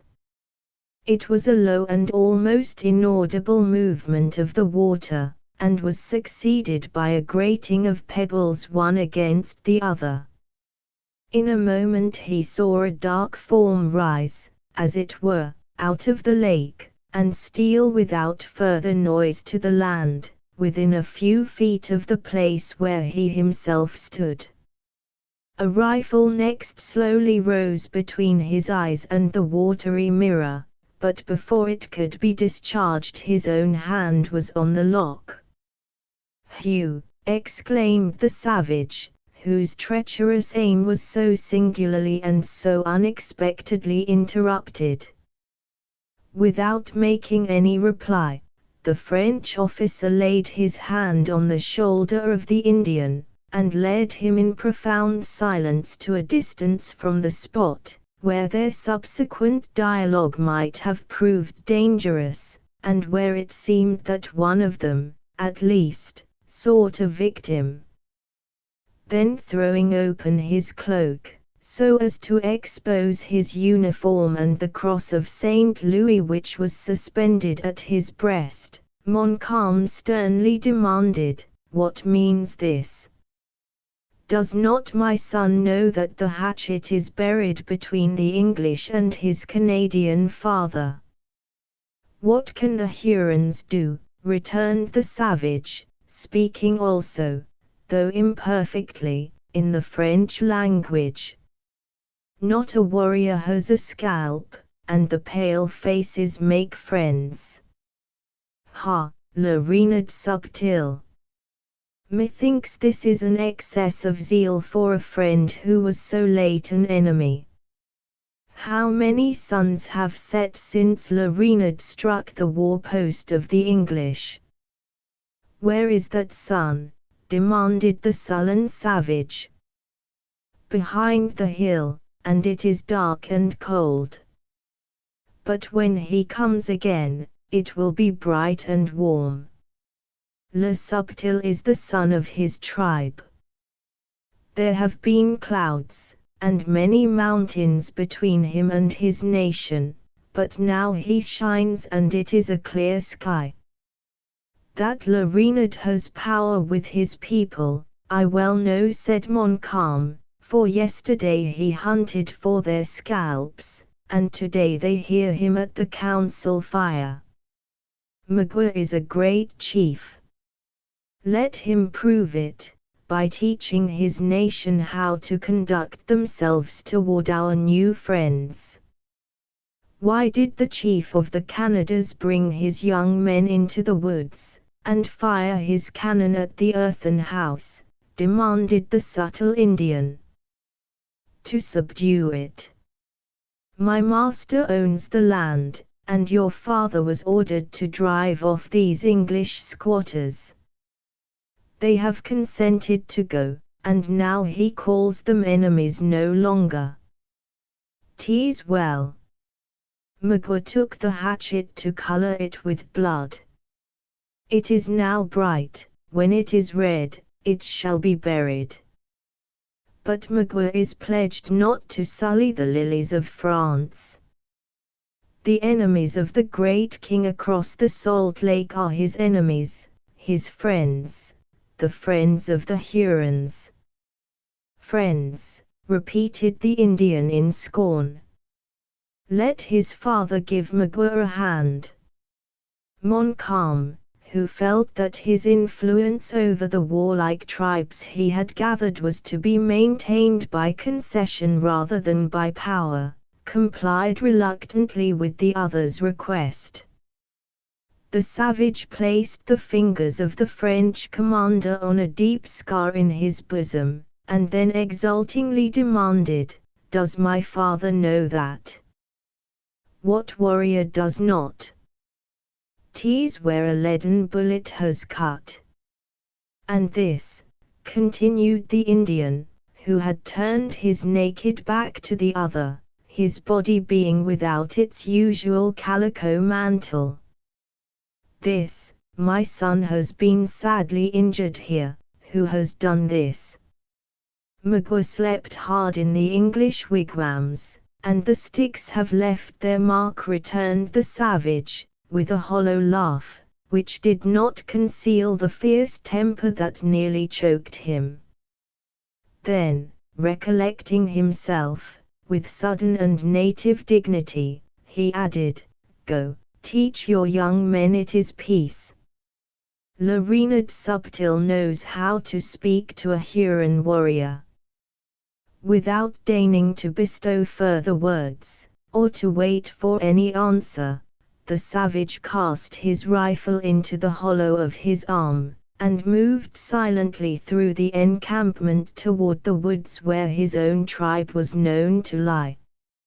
Every few yards as he proceeded he was challenged by the sentinels, but he stalked sullenly onward, utterly disregarding the summons of the soldiers, who only spared his life because they knew the air and tread no less than the obstinate daring of an Indian. Montcalm lingered long and melancholy on the strand where he had been left by his companion, brooding deeply on the temper which his ungovernable ally had just discovered. Already had his fair fame been tarnished by one horrid scene, and in circumstances fearfully resembling those under which he now found himself. As he mused he became keenly sensible of the deep responsibility they assume who disregard the means to attain the end, and of all the danger of setting in motion an engine which it exceeds human power to control. Then, shaking off a train of reflections that he accounted a weakness in such a moment of triumph, he retraced his steps toward his tent, giving the order as he passed to make the signal that should arouse the army from its slumbers. The first tap of the French drums was echoed from the bosom of the fort, and presently the valley was filled with the strains of martial music, rising long, thrilling and lively above the rattling accompaniment. The horns of the victors sounded merry and cheerful flourishes, until the last laggard of the camp was at his post, but the instant the British fifes had blown their shrill signal, they became mute. In the meantime the day had dawned, and when the line of the French army was ready to receive its general, the rays of a brilliant sun were glancing along the glittering array.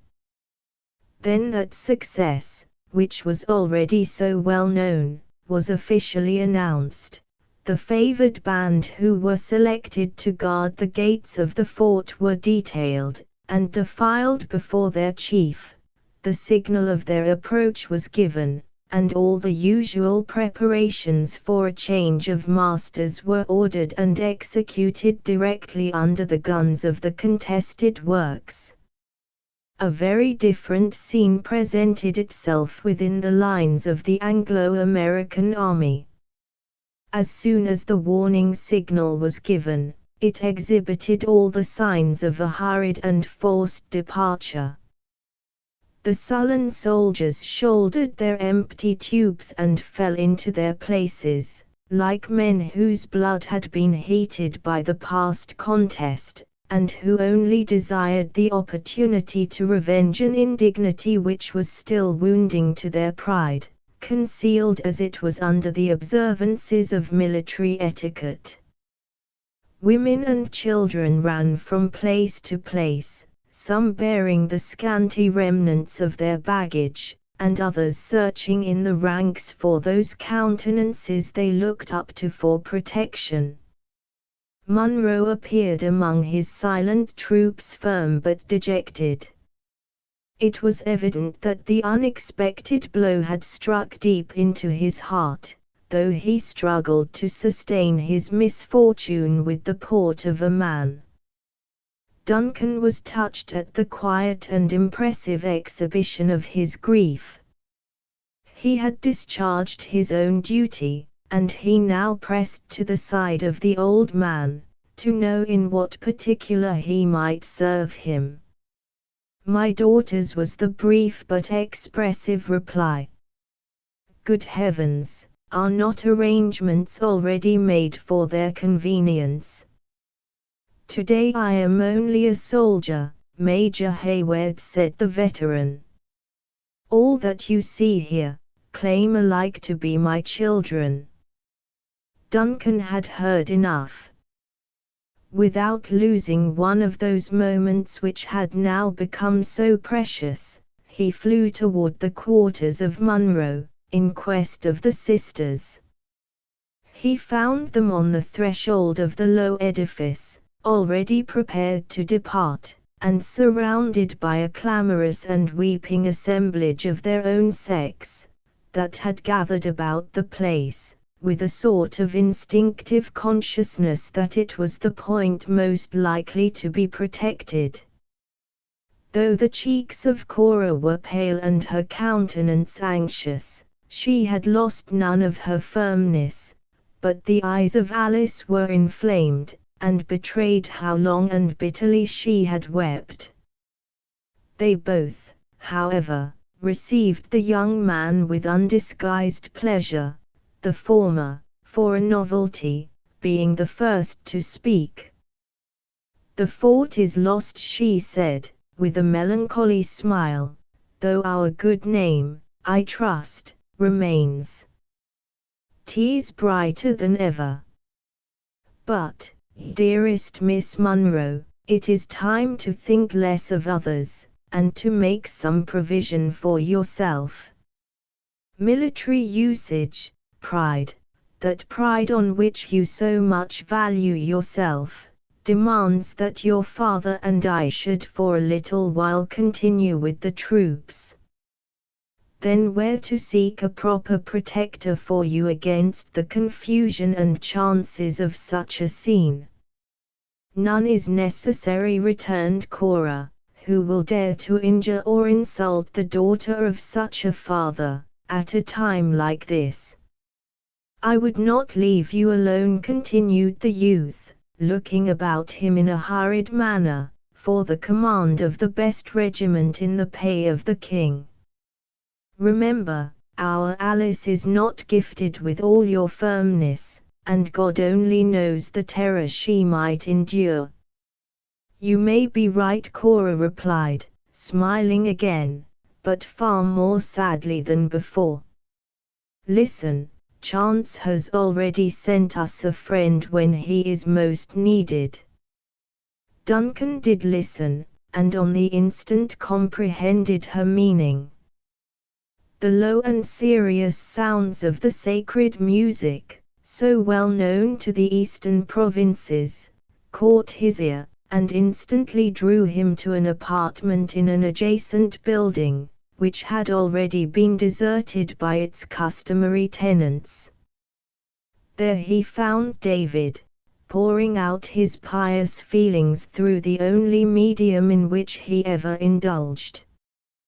Duncan waited, until, by the cessation of the movement of the hand, he believed the strain was ended, when, by touching his shoulder, he drew the attention of the other to himself, and in a few words explained his wishes. Even so, replied the single-minded disciple of the King of Israel, when the young man had ended, I have found much that is comely and melodious in the maidens, and it is fitting that we who have consorted in so much peril, should abide together in peace.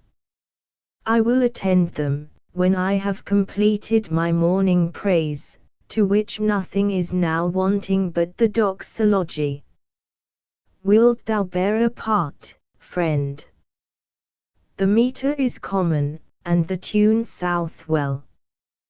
Then, extending the little volume, and giving the pitch of the air anew with considerate attention, David recommenced and finished his strains, with a fixedness of manner that it was not easy to interrupt. Hayward was fain to wait until the verse was ended, when, seeing David relieving himself from the spectacles, and replacing the book, he continued. It will be your duty to see that none dare to approach the ladies with any rude intention, or to offer insult or taunt at the misfortune of their brave father. In this task you will be seconded by the domestics of their household. Even so, it is possible that the Indians and stragglers of the enemy may intrude, in which case you will remind them of the terms of the capitulation, and threaten to report their conduct to Montcalm. A word will suffice. If not, I have that here which shall, return David, exhibiting his book, with an air in which meekness and confidence were singularly blended.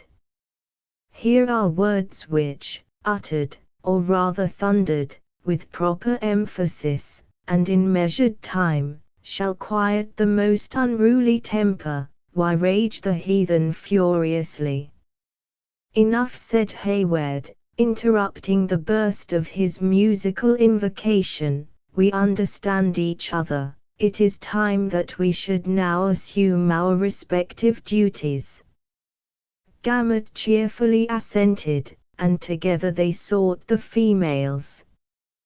Cora received her new and somewhat extraordinary protector courteously, at least, and even the pallid features of Alice lighted again with some of their native archness as she thanked Hayward for his care.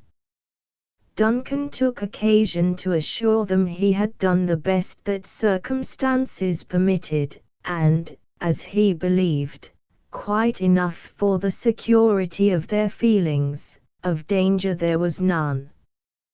He then spoke gladly of his intention to rejoin them the moment he had led the advance a few miles toward the Hudson, and immediately took his leave.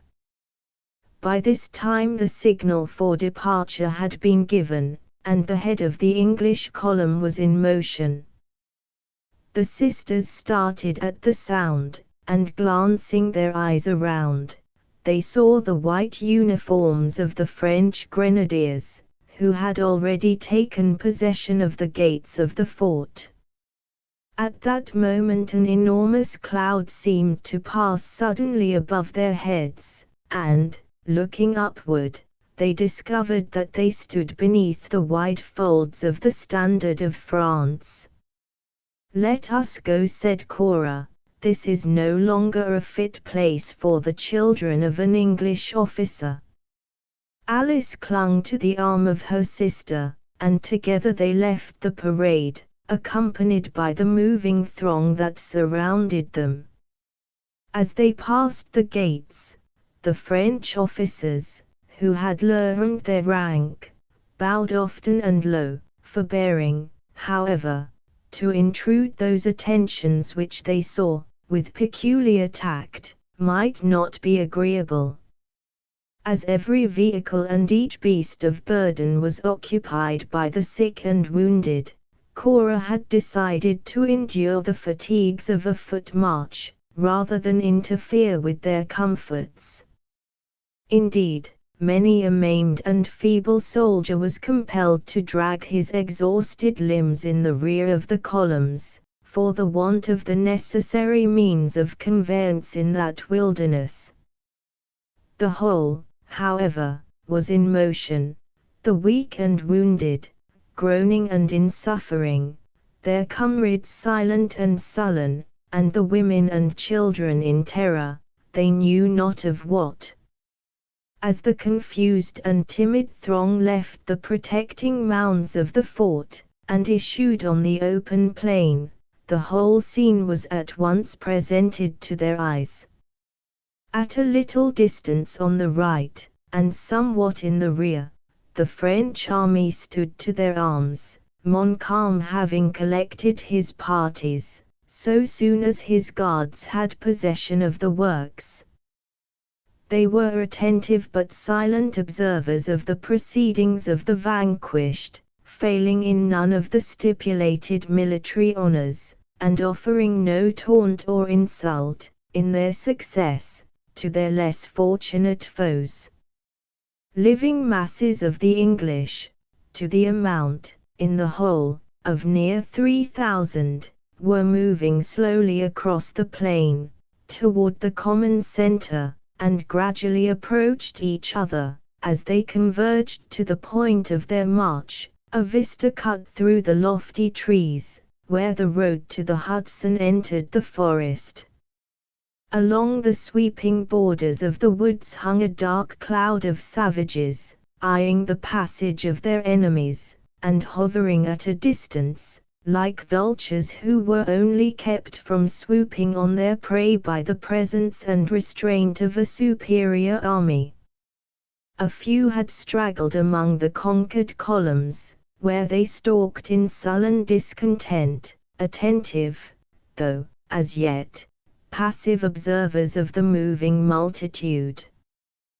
The advance, with Hayward at its head, had already reached the defile, and was slowly disappearing, when the attention of Cora was drawn to a collection of stragglers by the sounds of contention.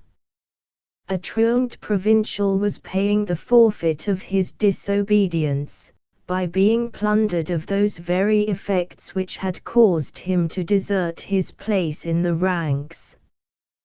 The man was of powerful frame, and too avaricious to part with his goods without a struggle. Individuals from either party interfered, the one side to prevent and the other to aid in the robbery. Voices grew loud and angry, and 100 savages appeared, as it were, by magic, where a dozen only had been seen a minute before. It was then that Cora saw the form of Magua gliding among his countrymen, and speaking with his fatal and artful eloquence. The mass of women and children stopped, and hovered together like alarmed and fluttering birds. But the cupidity of the Indian was soon gratified, and the different bodies again moved slowly onward. The savages now fell back, and seemed content to let their enemies advance without further molestation. But, as the female crowd approached them, the gaudy colors of a shawl attracted the eyes of a wild and untutored Huron. He advanced to seize it without the least hesitation. The woman, more in terror than through love of the ornament, wrapped her child in the coveted article, and folded both more closely to her bosom. Cora was in the act of speaking, with an intent to advise the woman to abandon the trifle, when the savage relinquished his hold of the shawl, and tore the screaming infant from her arms. Abandoning everything to the greedy grasp of those around her, the mother darted, with distraction in her mien, to reclaim her child. The Indian smiled grimly, and extended one hand, in sign of a willingness to exchange, while, with the other, he flourished the babe over his head, holding it by the feet as if to enhance the value of the ransom. "Here, here, there, all, any, everything," exclaimed the breathless woman, tearing the lighter articles of dress from her person with ill-directed and trembling fingers. "Take all, but give me my babe." The savage spurned the worthless rags, and perceiving that the shawl had already become a prize to another, his bantering but sullen smile changing to a gleam of ferocity, he dashed the head of the infant against a rock, and cast its quivering remains to her very feet. For an instant the mother stood, like a statue of despair, looking wildly down at the unseemly object, which had so lately nestled in her bosom and smiled in her face, and then she raised her eyes and countenance toward heaven, as if calling on God to curse the perpetrator of the foul deed. She was spared the sin of such a prayer, for, maddened at his disappointment, and excited at the sight of blood, the Huron mercifully drove his tomahawk into her own brain. The mother sank under the blow, and fell, grasping at her child, in death, with the same engrossing love that had caused her to cherish it when living. At that dangerous moment, Magua placed his hands to his mouth, and raised the fatal and appalling whoop. The scattered Indians started at the well-known cry, as coursers bound at the signal to quit the goal, and directly there arose such a yell along the plain, and through the arches of the wood, as seldom burst from human lips before. They who heard it listened with a curdling horror at the heart, little inferior to that dread which may be expected to attend the blasts of the final summons. More than 2,000 raving savages broke from the forest at the signal, and threw themselves across the fatal plain with instinctive alacrity. We shall not dwell on the revolting horrors that succeeded. Death was everywhere, and in his most terrific and disgusting aspects. Resistance only served to inflame the murderers, who inflicted their furious blows long after their victims were beyond the power of their resentment. The flow of blood might be likened to the outbreaking of a torrent, and as the natives became heated and maddened by the sight, many among them even kneeled to the earth, and drank freely, exultingly, hellishly, of the crimson tide. The trained bodies of the troops threw themselves quickly into solid masses, endeavoring to awe their assailants by the imposing appearance of a military front. The experiment in some measure succeeded, though far too many suffered their unloaded muskets to be torn from their hands, in the vain hope of appeasing the savages. In such a scene none had leisure to note the fleeting moments. It might have been 10 minutes, it seemed an age, that the sisters had stood riveted to one spot, horror-stricken and nearly helpless. When the first blow was struck, their screaming companions had pressed upon them in a body, rendering flight impossible, and now that fear or death had scattered most, if not all, from around them, they saw no avenue open, but such as conducted to the tomahawks of their foes. On every side arose shrieks, groans, exhortations and curses.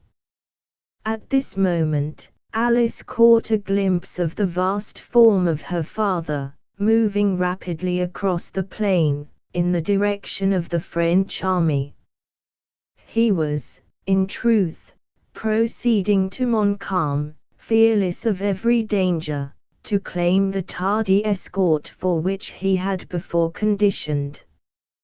50 glittering axes and barbed spears were offered unheeded at his life, but the savages respected his rank and calmness, even in their fury. The dangerous weapons were brushed aside by the still nervous arm of the veteran, or fell of themselves, after menacing an act that it would seem no one had courage to perform. Fortunately, the vindictive Magua was searching for his victim in the very band the veteran had just quitted. "Father, father, we are here," shrieked Alice, as he passed, at no great distance, without appearing to heed them. "Come to us, father, or we die." The cry was repeated, and in terms and tones that might have melted a heart of stone, but it was unanswered. Once, indeed, the old man appeared to catch the sound, for he paused and listened, but Alice had dropped senseless on the earth, and Cora had sunk at her side, hovering in untiring tenderness over her lifeless form. Munro shook his head in disappointment, and proceeded, bent on the high duty of his station. "Lady," said Gamut, who, helpless and useless as he was, had not yet dreamed of deserting his trust, "it is the Jubilee of the Devils, and this is not a meet place for Christians to tarry in. Let us up and fly." "Go," said Cora, still gazing at her unconscious sister, "save thyself. To me thou canst not be of further use." David comprehended the unyielding character of her resolution, by the simple but expressive gesture that accompanied her words. He gazed for a moment at the dusky forms that were acting their hellish rites on every side of him, and his tall person grew more erect while his chest heaved, and every feature swelled, and seemed to speak with the power of the feelings by which he was governed. If the Jewish boy might tame the great spirit of Saul by the sound of his harp, and the words of sacred song, it may not be amiss, he said, to try the potency of music here. Then raising his voice to its highest tone, he poured out a strain so powerful as to be heard even amid the din of that bloody field. More than one savage rushed toward them, thinking to rifle the unprotected sisters of their attire, and bear away their scalps. But when they found this strange and unmoved figure riveted to his post, they paused to listen. Astonishment soon changed to admiration, and they passed on to other and less courageous victims, openly expressing their satisfaction at the firmness with which the white warrior sang his death song. Encouraged and deluded by his success, David exerted all his powers to extend what he believed so holy an influence. The unwanted sounds caught the ears of a distant savage, who flew raging from group to group, like one who, scorning to touch the vulgar herd, hunted for some victim more worthy of his renown. It was Magua, who uttered a yell of pleasure when he beheld his ancient prisoners again at his mercy. "Come," he said, laying his soiled hands on the dress of Cora, "the wigwam of the Huron is still open. Is it not better than this place?" "Away!" cried Cora, veiling her eyes from his revolting aspect. The Indian laughed tauntingly, as he held up his reeking hand, and answered, "It is red, but it comes from white veins. Monster, there is blood, oceans of blood, upon thy soul, thy spirit has moved this scene." "Magua is a great chief," returned the exulting savage. "Will the dark hair go to his tribe?" Illustration: never. Strike if thou wilt, and complete thy revenge. He hesitated a moment, and then catching the light and senseless form of Alice in his arms, the subtle Indian moved swiftly across the plain toward the woods. "Hold!" shrieked Cora, following wildly on his footsteps. "Release the child, wretch, what is't you do?" But Magua was deaf to her voice, or, rather, he knew his power, and was determined to maintain it. "Stay, lady, stay," called Gamut, after the unconscious Cora. "The holy charm is beginning to be felt, and soon shalt thou see this horrid tumult stilled." Perceiving that, in his turn, he was unheeded, the faithful David followed the distracted sister, raising his voice again in sacred song, and sweeping the air to the measure, with his long arm, in diligent accompaniment. In this manner they traversed the plain, through the flying, the wounded and the dead. The fierce Huron was, at any time, sufficient for himself and the victim that he bore, though Cora would have fallen more than once under the blows of her savage enemies, but for the extraordinary being who stalked in her rear, and who now appeared to the astonished natives gifted with the protecting spirit of madness. Magua, who knew how to avoid the more pressing dangers, and also to elude pursuit, entered the woods through a low ravine, where he quickly found the Narragansetts, which the travelers had abandoned so shortly before, awaiting his appearance, in custody of a savage as fierce and malign in his expression as himself. Laying Alice on one of the horses, he made a sign to Cora to mount the other. Notwithstanding the horror excited by the presence of her captor, there was a present relief in escaping from the bloody scene enacting on the plain, to which Cora could not be altogether insensible. She took her seat, and held forth her arms for her sister, with an air of entreaty and love that even the Huron could not deny. Placing Alice, then, on the same animal with Cora, he seized the bridle, and commenced his route by plunging deeper into the forest. David, perceiving that he was left alone, utterly disregarded as a subject too worthless even to destroy, threw his long limb across the saddle of the beast they had deserted, and made such progress in the pursuit as the difficulties of the path permitted. They soon began to ascend, but as the motion had a tendency to revive the dormant faculties of her sister, the attention of Cora was too much divided between the tenderest solicitude in her behalf, and in listening to the cries which were still too audible on the plain, to note the direction in which they journeyed. When, however, they gained the flattened surface of the mountain top, and approached the eastern precipice, she recognized the spot to which she had once before been led under the more friendly auspices of the scout. Here Magua suffered them to dismount, and notwithstanding their own captivity, the curiosity which seems inseparable from horror, induced them to gaze at the sickening sight below. The cruel work was still unchecked.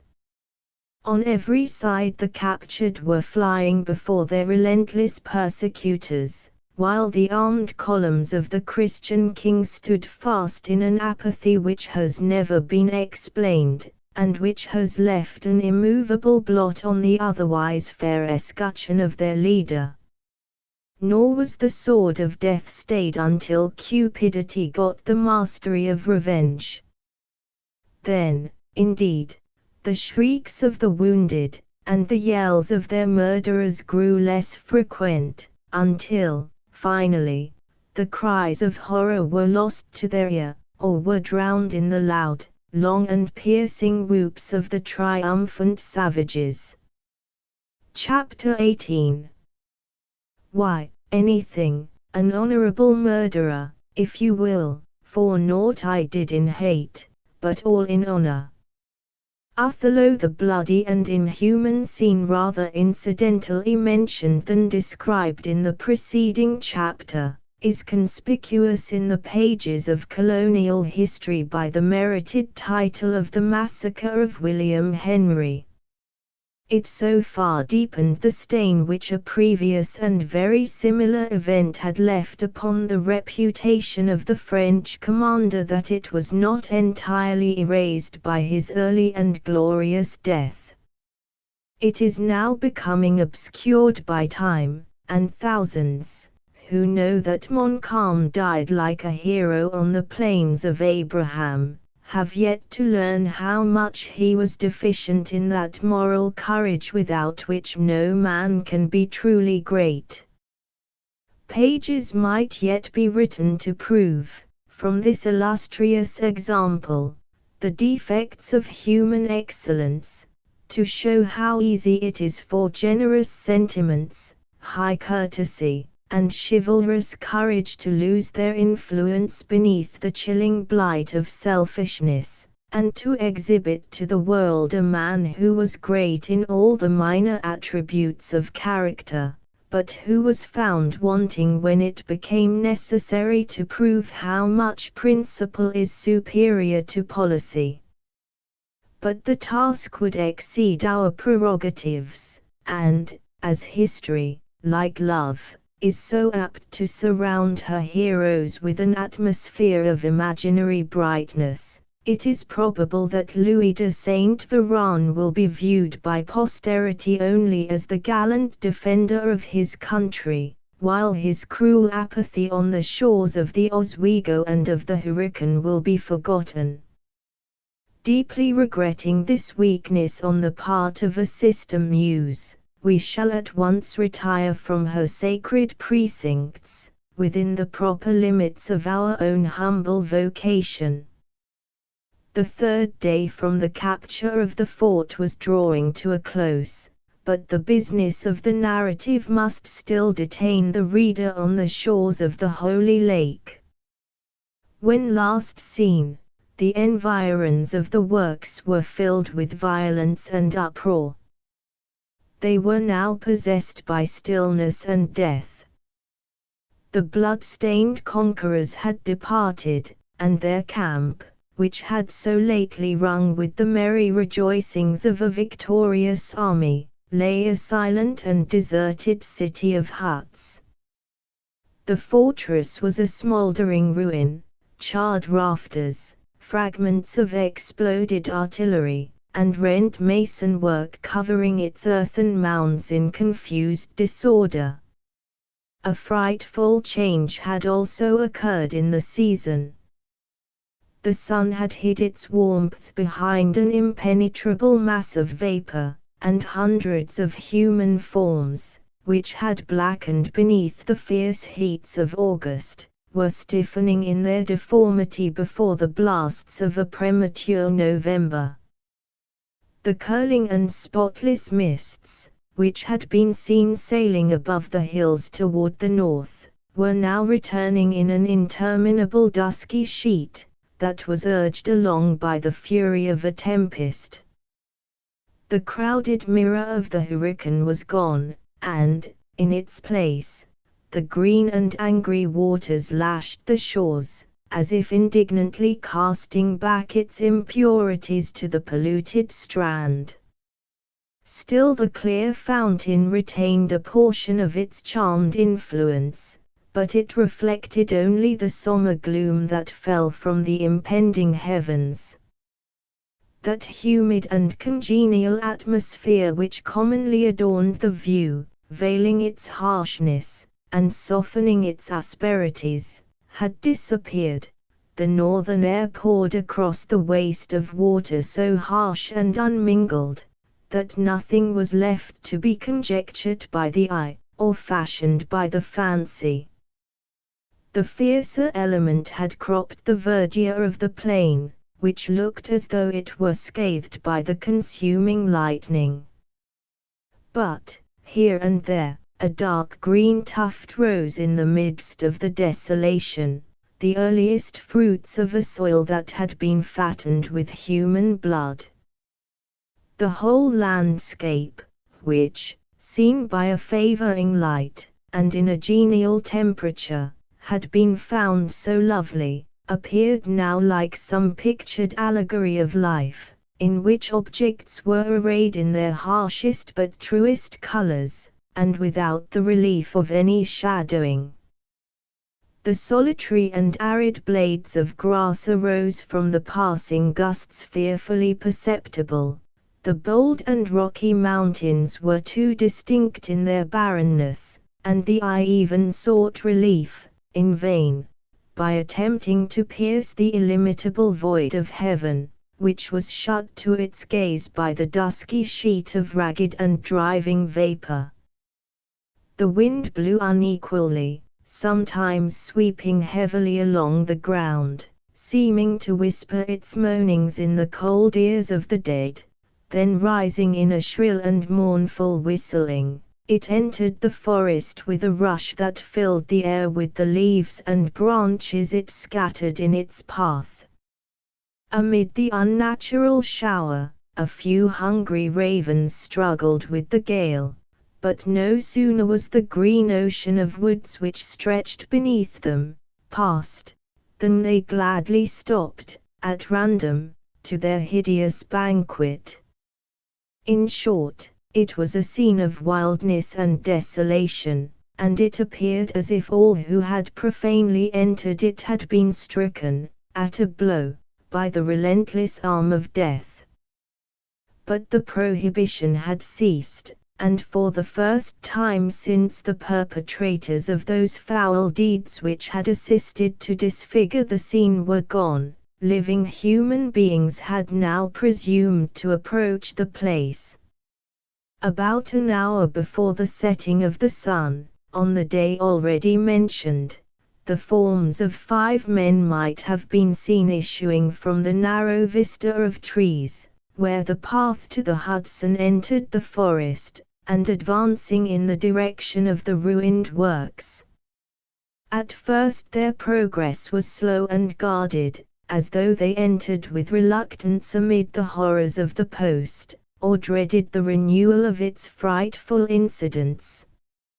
A light figure preceded the rest of the party, with the caution and activity of a native, ascending every hillock to reconnoiter, and indicating by gestures, to his companions, the route he deemed it most prudent to pursue. Nor were those in the rear wanting in every caution and foresight known to forest warfare. One among them, he also was an Indian, moved a little on one flank, and watched the margin of the woods, with eyes long accustomed to read the smallest sign of danger.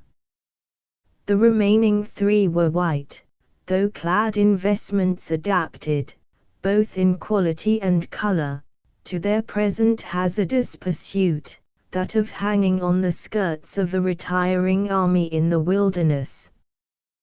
The effects produced by the appalling sights that constantly arose in their path to the lake shore, were as different as the characters of the respective individuals who composed the party.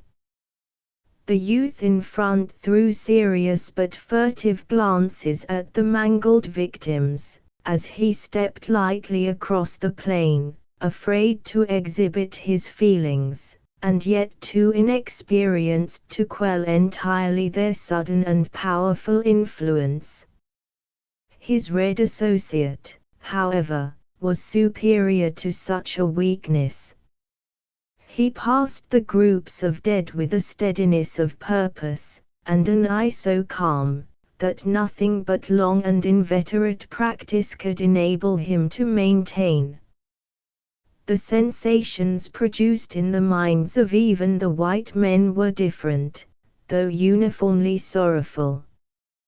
One, whose grey locks and furrowed lineaments, blending with a martial air and tread, betrayed, in spite of the disguise of a woodsman's dress, a man long experienced in scenes of war, was not ashamed to groan aloud, whenever a spectacle of more than usual horror came under his view.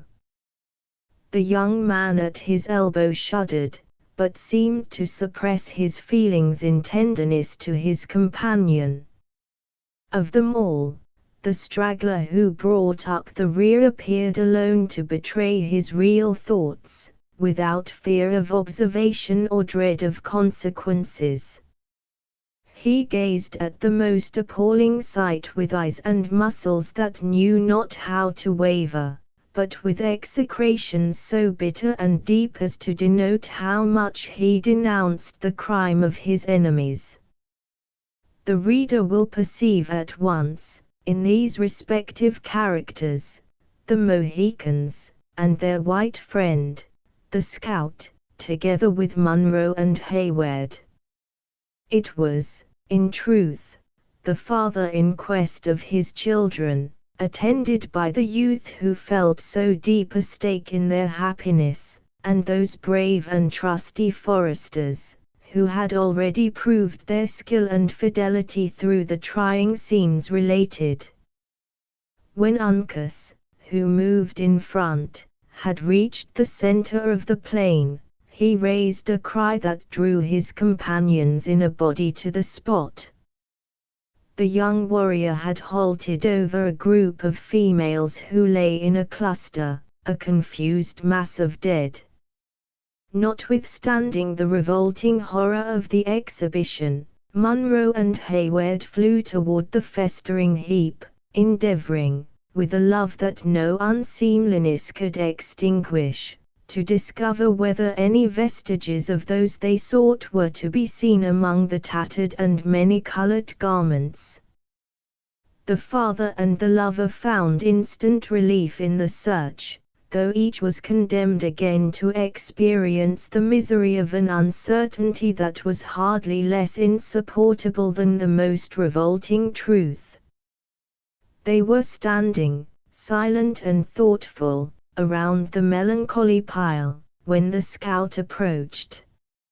Eyeing the sad spectacle with an angry countenance, the sturdy woodsman, for the first time since his entering the plain, spoke intelligibly and aloud, I have been on many a shocking field, and have followed a trail of blood for weary miles, he said, but never have I found the hand of the devil so plain as it is here to be seen. Revenge is an Indian feeling, and all who know me know that there is no cross in my veins, but this much will I say, here, in the face of heaven, and with the power of the Lord so manifest in this howling wilderness, that should these Frenchers ever trust themselves again within the range of a ragged bullet, there is one rifle which shall play its part so long as flint will fire or powder burn. I leave the tomahawk and knife to such as have a natural gift to use them. What say you, Chingachgook, he added, in Delaware, shall the Hurons boast of this to their women when the deep snows come? A gleam of resentment flashed across the dark lineaments of the Mohican chief. He loosened his knife in his sheath, and then turning calmly from the sight, his countenance settled into a repose as deep as if he knew the instigation of passion. Montcalm, Montcalm, continued the deeply resentful and less self-restrained scout, they say a time must come when all the deeds done in the flesh will be seen at a single look, and that by eyes cleared from mortal infirmities. Woe betide the wretch who is born to behold this plain, with the judgment hanging about his soul. Ha, as I am a man of white blood, yonder lies a redskin, without the hair of his head where nature rooted it. Look to him, Delaware, it may be one of your missing people, and he should have burial like a stout warrior. I see it in your eye, Sagamore, a Huron pays for this, afore the fall winds have blown away the scent of the blood. Chingachgook approached the mutilated form, and, turning it over, he found the distinguishing marks of one of those 6 allied tribes, or nations, as they were called, who, while they fought in the English ranks, were so deadly hostile to his own people. Spurning the loathsome object with his foot, he turned from it with the same indifference he would have quitted a brute carcass. The scout comprehended the action, and very deliberately pursued his own way, continuing, however, his denunciations against the French commander in the same resentful strain. Nothing but vast wisdom and unlimited power should dare to sweep off men in multitudes, he added, for it is only the one that can know the necessity of the judgment, and what is there, short of the other, that can replace the creatures of the Lord. I hold it a sin to kill the second buck afore the first is eaten, unless a march in front, or an ambushment, be contemplated. It is a different matter with a few warriors in open and rugged fight, for 'tis their gift to die with the rifle or the tomahawk in hand, according as their natures may happen to be, white or red. Uncas, come this way, lad, and let the ravens settle upon the Mingo.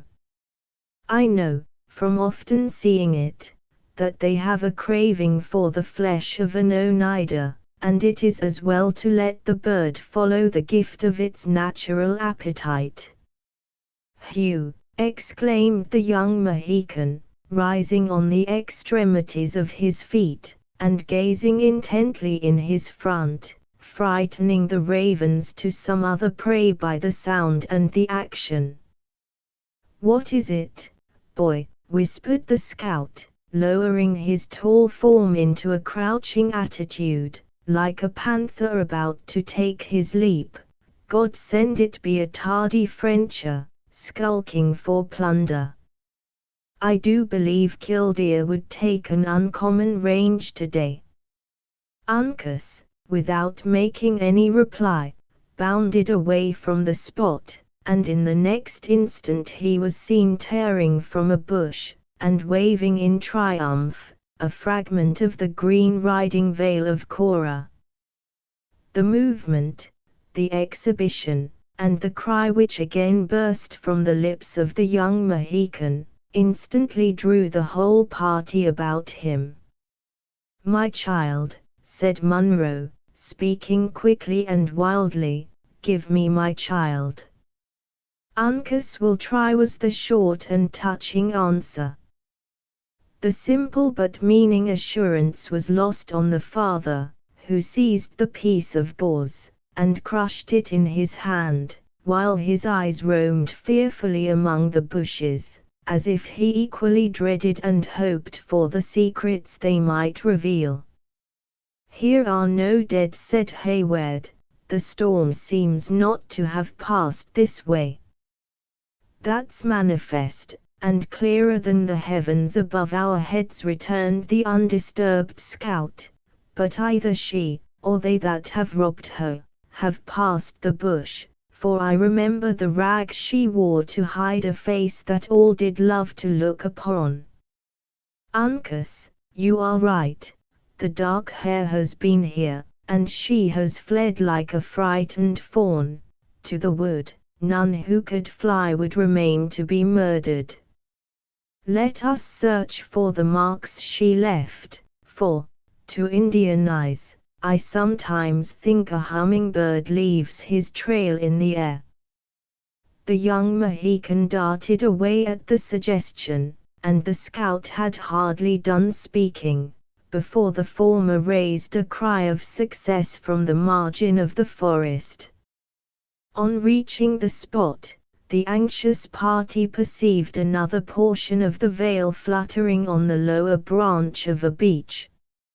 "Softly, softly," said the scout, extending his long rifle in front of the eager Hayward. "We now know our work, but the beauty of the trail must not be deformed. A step too soon may give us hours of trouble. We have them, though, that much is beyond denial." Bless ye, worthy man," exclaimed Munro, "whither then have they fled, and where are my babes?" "The path they have taken depends on many chances. If they have gone alone, they are quite as likely to move in a circle as straight, and they may be within a dozen miles of us. But if the Hurons, or any of the French Indians, have laid hands on them, 'tis probably they are now near the borders of the Canadas." "But what matters that?" continued the deliberate scout, observing the powerful anxiety and disappointment the listeners exhibited. "Here are the Mohicans and I on one end of the trail, and, rely on it, we find the other, though they should be 100 leagues asunder." "Gently, gently, Uncas, you are as impatient as a man in the settlements. You forget that light feet leave but faint marks." "Hugh," exclaimed Chingachgook, who had been occupied in examining an opening that had been evidently made through the low underbrush which skirted the forest, and who now stood erect, as he pointed downward, in the attitude and with the air of a man who beheld a disgusting serpent. "Here is the palpable impression of the footstep of a man," cried Hayward, bending over the indicated spot. "He has trodden the margin of this pool, and the mark cannot be mistaken. They are captives." "Better so than left to starve in the wilderness," returned the scout, "and they will leave a wider trail. I would wager 50 beaver skins against as many flints, that the Mohicans and I enter their wigwams within the month. Stoop to it, Uncas, and try what you can make of the moccasin, for moccasin it plainly is, and no shoe." The young Mohican bent over the track, and removing the scattered leaves from around the place, he examined it with much of that sort of scrutiny that a money dealer, in these days of pecuniary doubts, would bestow on a suspected due bill. At length he arose from his knees, satisfied with the result of the examination. "Well, boy," demanded the attentive scout, "what does it say? Can you make anything of the telltale?" Illustration. "Well, boy," demanded the attentive scout, "what does it say? Can you make anything of the telltale?" L'renard subtil. "Ha, that rampaging devil again, there will never be an end of his loping till Killdeer has said a friendly word to him." Hayward reluctantly admitted the truth of this intelligence, and now expressed rather his hopes than his doubts by saying, "One moccasin is so much like another, it is probable there is some mistake." One moccasin like another, you may as well say that one foot is like another, though we all know that some are long, and others short, some broad and others narrow, some with high, and some with low insteps, some inward, and some out. One moccasin is no more like another than one book is like another, though they who can read in one are seldom able to tell the marks of the other. Which is all ordered for the best, giving to every man his natural advantages. Let me get down to it, Uncas, neither book nor moccasin is the worse for having two opinions, instead of one. The scout stooped to the task, and instantly added, "You are right, boy, here is the patch we saw so often in the other chase.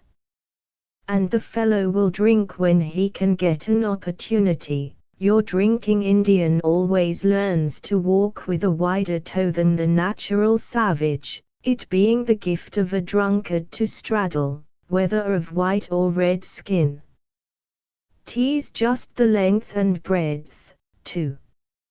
Look at it, Sagamore, you measured the prints more than once, when we hunted the varmints from glens to the health springs." Chingachgook complied, and after finishing his short examination, he arose, and with a quiet demeanor, he merely pronounced the word, "Magua." "'Tis a settled thing, here, then, have passed the dark hair and Magua." "And not Alice?" demanded Hayward. "Of her we have not yet seen the signs," returned the scout, looking closely around at the trees, the bushes and the ground. "What have we there? Uncas, bring hither the thing you see dangling from yonder thorn bush." When the Indian had complied, the scout received the prize, and holding it on high, he laughed in his silent but heartfelt manner. "'Tis the tooting weapon of the singer. Now we shall have a trail a priest might travel," he said. "Uncas, look for the marks of a shoe that is long enough to uphold 6 feet 2 of tottering human flesh. I begin to have some hopes of the fellow, since he has given up squalling to follow some better trade. At least he has been faithful to his trust," said Hayward. "And Cora and Alice are not without a friend." "Yes," said Hawkeye, dropping his rifle, and leaning on it with an air of visible contempt, "he will do their singing. Can he slay a buck for their dinner, journey by the moss on the beaches, or cut the throat of a Huron? If not, the first catbird, he meets is the cleverer of the two. Well, boy, any signs of such a foundation?"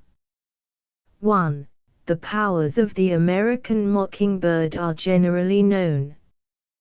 but the true mockingbird is not found so far north as the state of New York, where it has, however, two substitutes of inferior excellence, the catbird, so often named by the scout, and the bird vulgarly called ground thresher. Either of these last two birds is superior to the nightingale or the lark, though, in general, the American birds are less musical than those of Europe. Here is something like the footstep of one who has worn a shoe. Can it be that of our friend? Touch the leaves lightly or you'll disconcert the formation. That is the print of a foot, but tease the dark hairs, and small it is, too, for one of such a noble height and grand appearance. The singer would cover it with his heel. Where, let me look on the footsteps of my child, said Munro, shoving the bushes aside, and bending fondly over the nearly obliterated impression. Though the tread which had left the mark had been light and rapid, it was still plainly visible. The aged soldier examined it with eyes that grew dim as he gazed, nor did he rise from this stooping posture until Hayward saw that he had watered the trace of his daughter's passage with a scalding tear. Willing to divert a distress which threatened each moment to break through the restraint of appearances, by giving the veteran something to do, the young man said to the scout, "As we now possess these infallible signs, let us commence our march. A moment, at such a time, will appear an age to the captives. It is not the swiftest leaping deer that gives the longest chase," returned Hawkeye, without moving his eyes from the different marks that had come under his view. "We know that the rampaging Huron has passed, and the dark hair, and the singer, but where is she of the yellow locks and blue eyes? Though little, and far from being as bold as her sister, she is fair to the view, and pleasant in discourse. Has she no friend, that none care for her? God forbid she should ever want hundreds. Are we not now in her pursuit? For one, I will never cease the search till she be found. In that case we may have to journey by different paths, for here she has not passed, light and little as her footsteps would be." Hayward drew back, all his ardor to proceed seeming to vanish on the instant. Without attending to this sudden change in the other's humor, the scout, after musing a moment, continued, "There is no woman in this wilderness could leave such a print as that, but the dark hair or her sister. We know that the first has been here, but where are the signs of the other? Let us push deeper on the trail, and if nothing offers, we must go back to the plain and strike another scent. Move on, Uncas, and keep your eyes on the dried leaves. I will watch the bushes, while your father shall run with a low nose to the ground. Move on, friends, the sun is getting behind the hills." "Is there nothing that I can do?" demanded the anxious Hayward. "You," repeated the scout, who, with his red friends, was already advancing in the order he had prescribed. "Yes, you can keep in our rear and be careful not to cross the trail." Before they had proceeded many rods, the Indians stopped, and appeared to gaze at some signs on the earth with more than their usual keenness. Both father and son spoke quick and loud, now looking at the object of their mutual admiration, and now regarding each other with the most unequivocal pleasure. "They have found the little foot," exclaimed the scout, moving forward, without attending further to his own portion of the duty. What have we here? An ambushment has been planted in the spot. No, by the truest rifle on the frontiers, here have been them one-sided horses again. Now the whole secret is out, and all is plain as the North Star at midnight. Yes, here they have mounted. There the beasts have been bound to a sapling, in waiting, and yonder runs the broad path away to the north, in full sweep for the Canadas. But still there are no signs of Alice, of the younger Miss Munro, said Duncan. Unless the shining bauble Uncas has just lifted from the ground should prove one. Pass it this way, lad, that we may look at it. Hayward instantly knew it for a trinket that Alice was fond of wearing, and which he recollected, with the tenacious memory of a lover, to have seen, on the fatal morning of the massacre, dangling from the fair neck of his mistress. He seized the highly prized jewel, and as he proclaimed the fact, it vanished from the eyes of the wondering scout, who in vain looked for it on the ground, long after it was warmly pressed against the beating heart of Duncan. "Pshaw," said the disappointed Hawke, ceasing to rake the leaves with the breech of his rifle, "'tis a certain sign of age, when the sight begins to weaken. Such a glittering gewgaw, and not to be seen. Well, well, I can squint along a clouded barrel yet, and that is enough to settle all disputes between me and the Mingoes. I should like to find the thing, too, if it were only to carry it to the right owner, and that would be bringing the two ends of what I call a long trail together, for by this time the broad St. Lawrence, or perhaps, the Great Lakes themselves, are between us. So much the more reason why we should not delay our march," returned Hayward. "Let us proceed. Young blood and hot blood, they say, are much the same thing. We are not about to start on a squirrel hunt, or to drive a deer into the hurricane, but to outlay 4 days and nights, and to stretch across a wilderness where the feet of men seldom go, and where no bookish knowledge would carry you through harmless. An Indian never starts on such an expedition without smoking over his council fire, and, though a man of white blood, I honor their customs in this particular, seeing that they are deliberate and wise. We will, therefore, go back, and light our fire tonight in the ruins of the old fort, and in the morning we shall be fresh, and ready to undertake our work like men, and not like babbling women or eager boys." Hayward saw, by the manner of the scout, that altercation would be useless. Munro had again sunk into that sort of apathy which had beset him since his late overwhelming misfortunes, and from which he was apparently to be roused only by some new and powerful excitement. Making a merit of necessity, the young man took the veteran by the arm, and followed in the footsteps of the Indians and the scout, who had already begun to retrace the path which conducted them to the plain. Chapter 19. Saladot, why, I am sure, if he forfeit, thou wilt not take his flesh, what's that good for?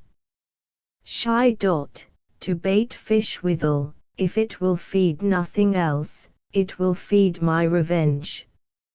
Merchant of Venice. The shades of evening had come to increase the dreariness of the place, when the party entered the ruins of William Henry.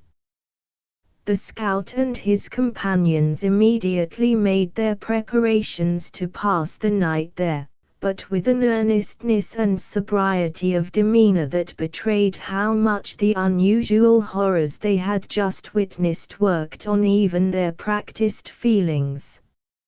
A few fragments of rafters were reared against a blackened wall, and when Uncas had covered them slightly with brush, the temporary accommodations were deemed sufficient.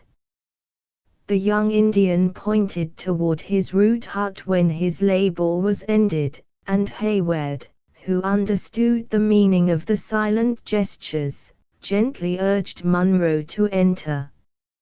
Leaving the bereaved old man alone with his sorrows, Duncan immediately returned into the open air, too much excited himself to seek the repose he had recommended to his veteran friend.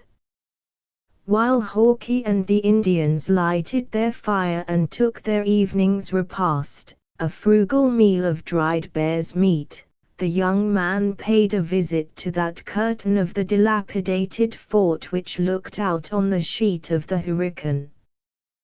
The wind had fallen, and the waves were already rolling on the sandy beach beneath him, in a more regular and tempered succession. The clouds, as if tired of their furious chase, were breaking asunder, the heavier volumes, gathering in black masses about the horizon, while the lighter scud still hurried above the water, or eddied among the tops of the mountains, like broken flights of birds, hovering around their roosts. Here and there, a red and fiery star struggled through the drifting vapor, furnishing a lurid gleam of brightness to the dull aspect of the heavens. Within the bosom of the encircling hills, an impenetrable darkness had already settled, and the plain lay like a vast and deserted charnel house, without omen or whisper to disturb the slumbers of its numerous and hapless tenants. Of this scene, so chillingly in accordance with the past, Duncan stood for many minutes a rapt observer. His eyes wandered from the bosom of the mound, where the foresters were seated around their glimmering fire, to the fainter light which still lingered in the skies, and then rested long and anxiously on the embodied gloom, which lay like a dreary void on that side of him where the dead reposed. He soon fancied that inexplicable sounds arose from the place, though so indistinct and stolen, as to render not only their nature but even their existence uncertain. Ashamed of his apprehensions, the young man turned toward the water, and strove to divert his attention to the mimic stars that dimly glimmered on its moving surface. Still, his too conscious ears performed their ungrateful duty, as if to warn him of some lurking danger. At length, a swift trampling seemed, quite audibly, to rush athwart the darkness. Unable any longer to quiet his uneasiness, Duncan spoke in a low voice to the scout, requesting him to ascend the mound to the place where he stood. Hawkeye threw his rifle across an arm and complied, but with an air so unmoved and calm, as to prove how much he counted on the security of their position. "Listen," said Duncan, when the other placed himself deliberately at his elbow. "There are suppressed noises on the plain which may show Montcalm has not yet entirely deserted his conquest." "Then ears are better than eyes," said the undisturbed scout, who, having just deposited a portion of a bear between his grinders, spoke thick and slow, like one whose mouth was doubly occupied. "I myself saw him caged in tie, with all his host, for your Frenches, when they have done a clever thing, like to get back, and have a dance, or a merrymaking, with the women over their success? I know not. An Indian seldom sleeps in war, and plunder may keep a Huron here after his tribe has departed. It would be well to extinguish the fire, and have a watch. Listen. You hear the noise I mean. An Indian more rarely lurks about the graves. The ready to slay, and not over-regardful of the means, he is commonly content with the scalp, unless when blood is hot, and temper up, but after spirit is once fairly gone, he forgets his enmity, and is willing to let the dead find their natural rest. Speaking of spirits, Major, are you of opinion that the heaven of a redskin and of us whites will be of one and the same? No doubt, no doubt. I thought I heard it again. Or was it the rustling of the leaves in the top of the beech? For my own part, continued Hawke, turning his face for a moment in the direction indicated by Hayward, but with a vacant and careless manner, I believe that paradise is ordained for happiness, and that men will be indulged in it according to their dispositions and gifts.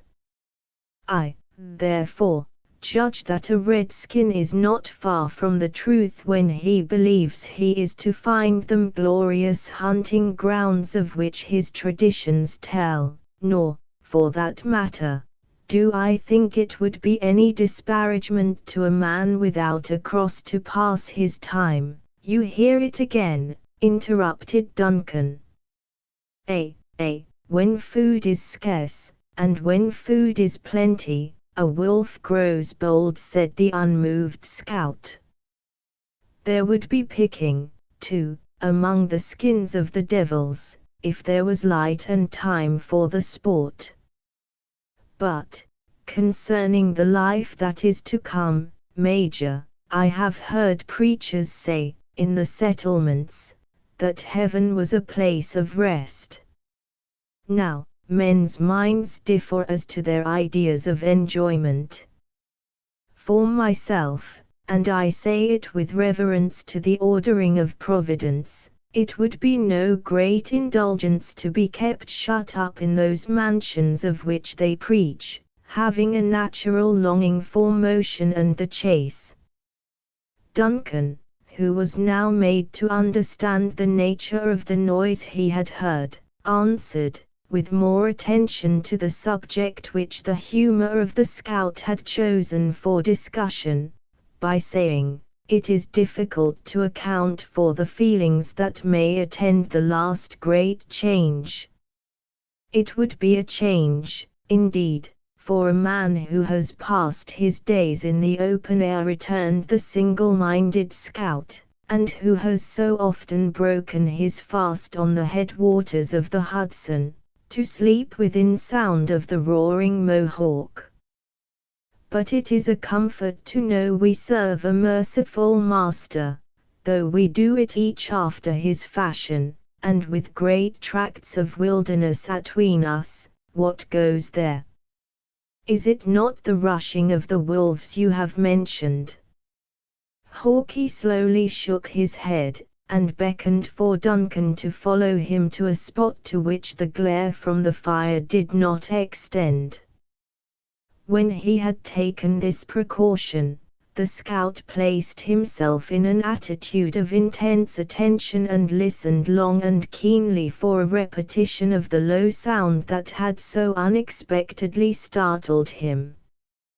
His vigilance, however, seemed exercised in vain, for after a fruitless pause, he whispered to Duncan, "We must give a call to Uncas. The boy has Indian senses, and he may hear what is hid from us, for, being a white skin, I will not deny my nature." The young Mohican, who was conversing in a low voice with his father, started as he heard the moaning of an owl, and, springing on his feet, he looked toward the black mounds, as if seeking the place whence the sounds proceeded. The scout repeated the call, and in a few moments, Duncan saw the figure of Uncas stealing cautiously along the rampart, to the spot where they stood. Hawkeye explained his wishes in a very few words, which were spoken in the Delaware tongue. So soon as Uncas was in possession of the reason why he was summoned, he threw himself flat on the turf, where, to the eyes of Duncan, he appeared to lie quiet and motionless. Surprised at the immovable attitude of the young warrior, and curious to observe the manner in which he employed his faculties to obtain the desired information, Hayward advanced a few steps, and bent over the dark object on which he had kept his eye riveted. Then it was he discovered that the form of Uncas vanished, and that he beheld only the dark outline of an inequality in the embankment. "What has become of the Mohican?" he demanded of the scout, stepping back in amazement. "It was here that I saw him fall, and could have sworn that here he yet remained." "Hist, speak lower, for we know not what ears are open, and the Mingoes are a quick-witted breed. As for Uncas, he is out on the plain, and the Marquas, if any such are about us, will find their equal. You think that Montcalm has not called off all his Indians? Let us give the alarm to our companions, that we may stand to our arms. Here are 5 of us, who are not unused to meet an enemy. Not a word to either, as you value your life.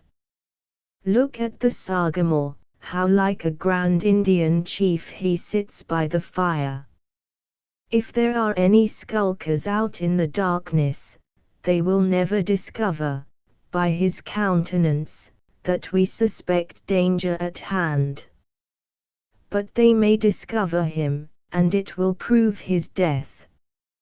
His person can be too plainly seen by the light of that fire, and he will become the first and most certain victim." "It is undeniable that now you speak the truth," returned the scout, betraying more anxiety than was usual. "Yet what can be done? A single suspicious look might bring on an attack before we are ready to receive it. He knows, by the call I gave to Uncas, that we have struck a scent. I will tell him that we are on the trail of the Mingoes. His Indian nature will teach him how to act." The scout applied his fingers to his mouth, and raised a low hissing sound, that caused Duncan at first to start aside, believing that he heard a serpent. The head of Chingachgook was resting on a hand, as he sat musing by himself, but the moment he had heard the warning of the animal whose name he bore, he arose to an upright position, and his dark eyes glanced swiftly and keenly on every side of him. With his sudden and, perhaps, involuntary movement, every appearance of surprise or alarm ended. His rifle lay untouched, and apparently unnoticed, within reach of his hand. The tomahawk that he had loosened in his belt for the sake of ease, was even suffered to fall from its usual situation to the ground, and his form seemed to sink, like that of a man whose nerves and sinews were suffered to relax for the purpose of rest.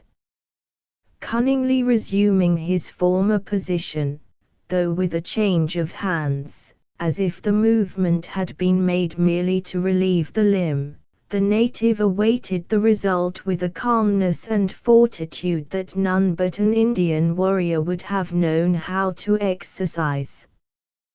But Hayward saw that while to a less instructed eye the Mohican chief appeared to slumber, His nostrils were expanded, his head was turned a little to one side, as if to assist the organs of hearing, and that his quick and rapid glances ran incessantly over every object within the power of his vision. "See the noble fellow," whispered Hawke, pressing the arm of Hayward. "He knows that a look or a motion might disconcert our schemes, and put us at the mercy of the imps." He was interrupted by the flash and report of a rifle. The air was filled with sparks of fire, around that spot where the eyes of Hayward were still fastened, with admiration and wonder. A second look told him that Chingachgook had disappeared in the confusion.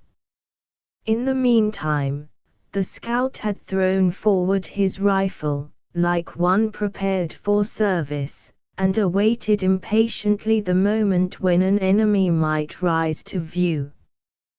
But with the solitary and fruitless attempt made on the life of Chingachgook, the attack appeared to have terminated.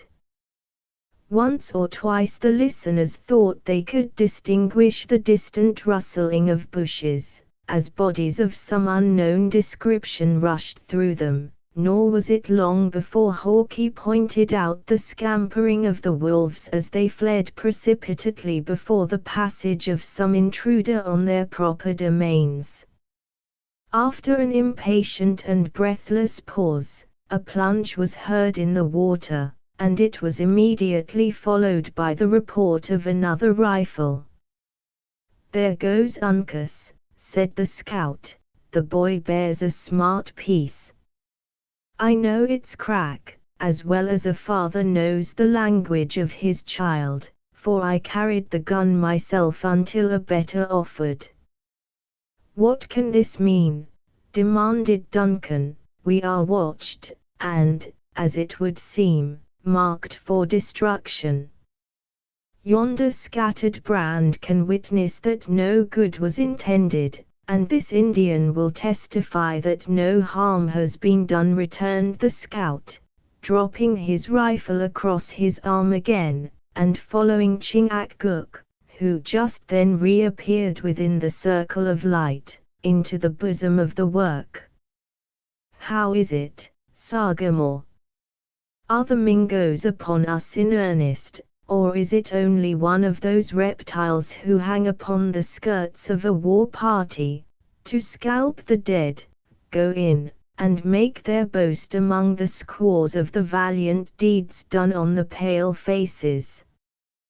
Chingachgook very quietly resumed his seat, nor did he make any reply, until after he had examined the firebrand which had been struck by the bullet that had nearly proved fatal to himself. After which he was content to reply, holding a single finger up to view, with the English monosyllable, "One." "I thought as much," returned Hawke, seating himself, and as he had got the cover of the lake afore Uncas pulled upon him, "it is more than probable the knave will sing his lies about some great ambushment, in which he was out lying on the trail of 2 Mohicans and a white hunter, for the officers can be considered as little better than idlers in such a scrimmage. Well, let him, let him. There are always some honest men in every nation, though heaven knows, too, that they are scarce among the Marquas, to look down an upstart when he brags ag in the face of reason. The varlet sent his lead within whistle of your ears, Sagamore." Chingachgook turned a calm and incurious eye toward the place where the ball had struck, and then resumed his former attitude, with a composure that could not be disturbed by so trifling an incident. Just then Uncas glided into the circle, and seated himself at the fire, with the same appearance of indifference as was maintained by his father. Of these several moments Hayward was a deeply interested and wondering observer. It appeared to him as though the foresters had some secret means of intelligence, which had escaped the vigilance of his own faculties. In place of that eager and garrulous narration with which a white youth would have endeavored to communicate, and perhaps exaggerate, that which had passed out in the darkness of the plain, the young warrior was seemingly content to let his deeds speak for themselves.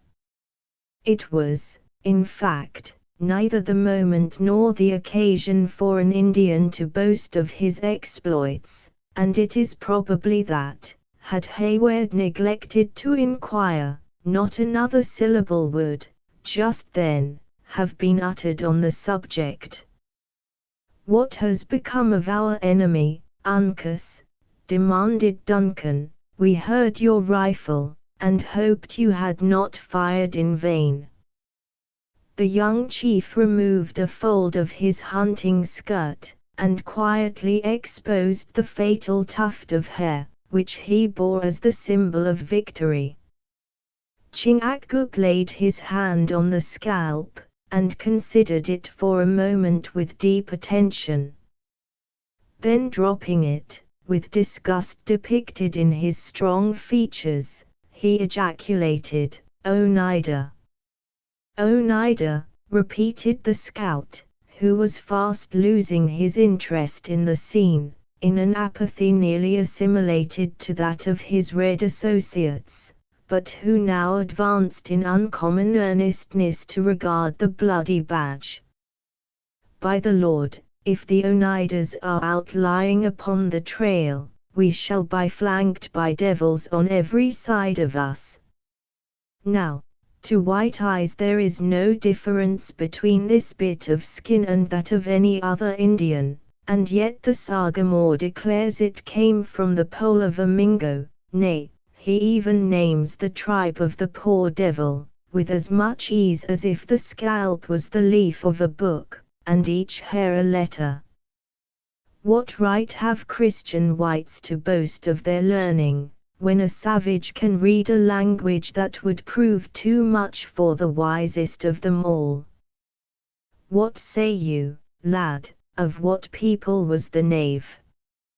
Uncas raised his eyes to the face of the scout, and answered, in his soft voice, "Oneida." "Oneida," again. When one Indian makes a declaration it is commonly true, but when he is supported by his people, set it down as gospel.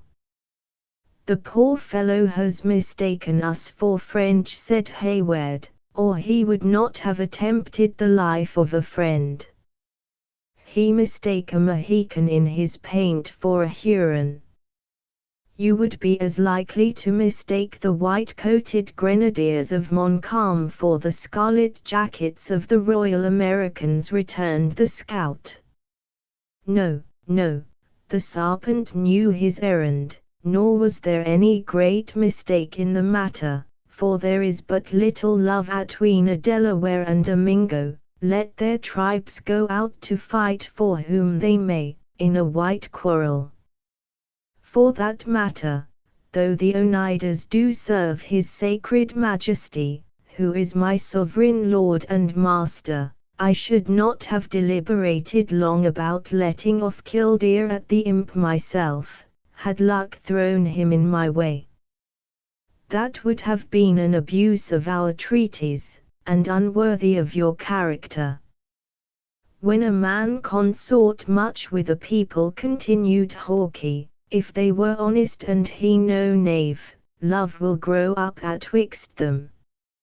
It is true that white cunning has managed to throw the tribes into great confusion, as respects friends and enemies, so that the Hurons and the Oneidas, who speak the same tongue, or what may be called the same, take each other's scalps, and the Delawares are divided among themselves, a few hanging about their great council fire on their own river, and fighting on the same side with the Mingos, while the greater part are in the Canadas, out of natural enmity to the Marquas, thus throwing everything into disorder, and destroying all the harmony of warfare. Yet a red nature is not likely to alter with every shift of policy, so that the love atwixt a Mohican and a Mingo is much like the regard between a white man and a serpent. I regret to hear it, for I had believed those natives who dwelt within our boundaries had found us too just and liberal, not to identify themselves fully with our quarrels. Why, I believe it is nature to give a preference to one's own quarrels before those of strangers. Now, for myself, I do love justice, and, therefore, I will not say I hate a Mingo, for that may be unsuitable to my color and my religion, though I will just repeat, it may have been owing to the night that Killdeer had no hand in the death of this skulking Oneida. Then, as if satisfied with the force of his own reasons, whatever might be their effect on the opinions of the other disputant, the honest but implacable woodsman turned from the fire, content to let the controversy slumber. Hayward withdrew to the rampart, too uneasy and too little accustomed to the warfare of the woods to remain at ease under the possibility of such insidious attacks. Not so, however, with the scout and the Mohicans. Those acute and long-practiced senses, whose powers so often exceed the limits of all ordinary credulity, after having detected the danger, had enabled them to ascertain its magnitude and duration. Not one of the three appeared in the least to doubt their perfect security, as was indicated by the preparations that were soon made to sit in council over their future proceedings. The confusion of nations, and even of tribes, to which Hawkeye alluded, existed at that period in the fullest force. The great tie of language, and, of course, of a common origin, was severed in many places, and it was one of its consequences, that the Delaware and the Mingo, as the people of the Six Nations were called, were found fighting in the same ranks, while the latter sought the scalp of the Huron, though believed to be the root of his own stock. The Delawares were even divided among themselves. Though love for the soil which had belonged to his ancestors kept the Sagamore of the Mohicans with a small band of followers who were serving at Edward, under the banners of the English king, by far the largest portion of his nation were known to be in the field as allies of Montcalm. The reader probably knows, if enough has not already been gleaned from this narrative, that the Delaware, or Lenape, claimed to be the progenitors of that numerous people, who once were masters of most of the eastern and northern states of America, of whom the community of the Mohicans was an ancient and highly honored member. It was, of course, with a perfect understanding of the minute and intricate interests which had armed friend against friend, and brought natural enemies to combat by each other's side, that the scout and his companions now disposed themselves to deliberate on the measures that were to govern their future movements, amid so many jarring and savage races of men. Duncan knew enough of Indian customs to understand the reason that the fire was replenished, and why the warriors, not excepting Hawkeye, took their seats within the curl of its smoke with so much gravity and decorum. Placing himself at an angle of the works, where he might be a spectator of the scene without, he awaited the result with as much patience as he could summon. After a short and impressive pause, Chingachgook lighted a pipe whose bowl was curiously carved in one of the soft stones of the country, and whose stem was a tube of wood, and commenced smoking. When he had inhaled enough of the fragrance of the soothing weed, he passed the instrument into the hands of the scout. In this manner the pipe had made its rounds 3 several times, amid the most profound silence, before either of the party opened his lips. Then the Sagamore, as the oldest and highest in rank, in a few calm and dignified words, proposed the subject for deliberation.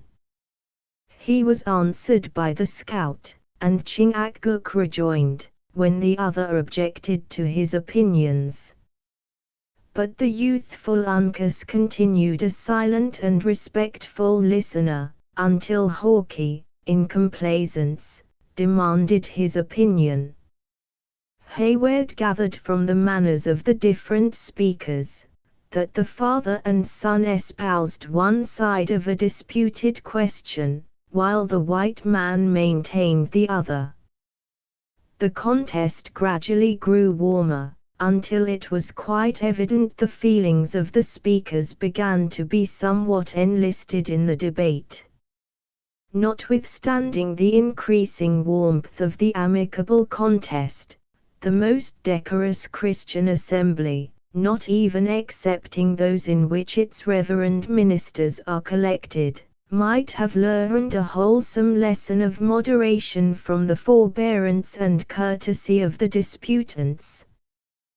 The words of Uncas were received with the same deep attention as those which fell from the maturer wisdom of his father, and so far from manifesting any impatience, neither spoke in reply, until a few moments of silent meditation were, seemingly, bestowed in deliberating on what had already been said. The language of the Mohicans was accompanied by gestures so direct and natural that Hayward had but little difficulty in following the thread of their argument. On the other hand, the scout was obscure, because from the lingering pride of color, he rather affected the cold and artificial manner which characterizes all classes of Anglo-Americans when unexcited. By the frequency with which the Indians described the marks of a forest trial, it was evident they urged a pursuit by land, while the repeated sweep of Hawke's arm toward the hurricane denoted that he was for a passage across its waters. The latter was to every appearance fast losing ground, and the point was about to be decided against him, when he arose to his feet, and shaking off his apathy, he suddenly assumed the manner of an Indian, and adopted all the arts of native eloquence. Elevating an arm, he pointed out the track of the sun, repeating the gesture for every day that was necessary to accomplish their objects. Then he delineated a long and painful path, amid rocks and watercourses. The age and weakness of the slumbering and unconscious Munro were indicated by signs too palpable to be mistaken. Duncan perceived that even his own powers were spoken lightly of, as the scout extended his palm, and mentioned him by the appellation of the Open Hand, a name his liberality had purchased of all the friendly tribes. Then came a representation of the light and graceful movements of a canoe, set in forcible contrast to the tottering steps of one enfeebled and tired. He concluded by pointing to the scalp of the Oneida, and apparently urging the necessity of their departing speedily, and in a manner that should leave no trail. Illustration: the Mohicans listened gravely, and with countenances that reflected the sentiments of the speaker. The Mohicans listened gravely, and with countenances that reflected the sentiments of the speaker. Conviction gradually wrought its influence, and toward the close of Hawke's speech, his sentences were accompanied by the customary exclamation of commendation. In short, Uncas and his father became converts to his way of thinking, abandoning their own previously expressed opinions with a liberality and candor that, had they been the representatives of some great and civilized people, would have infallibly worked their political ruin, by destroying forever their reputation for consistency.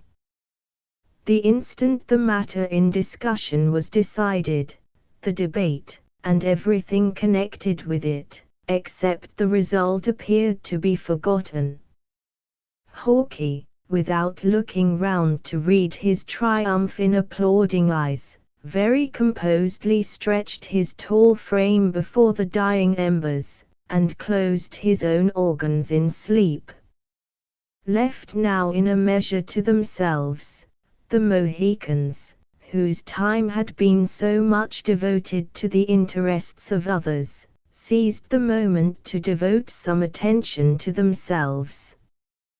Casting off at once the grave and austere demeanor of an Indian chief, Chingachgook commenced speaking to his son in the soft and playful tones of affection.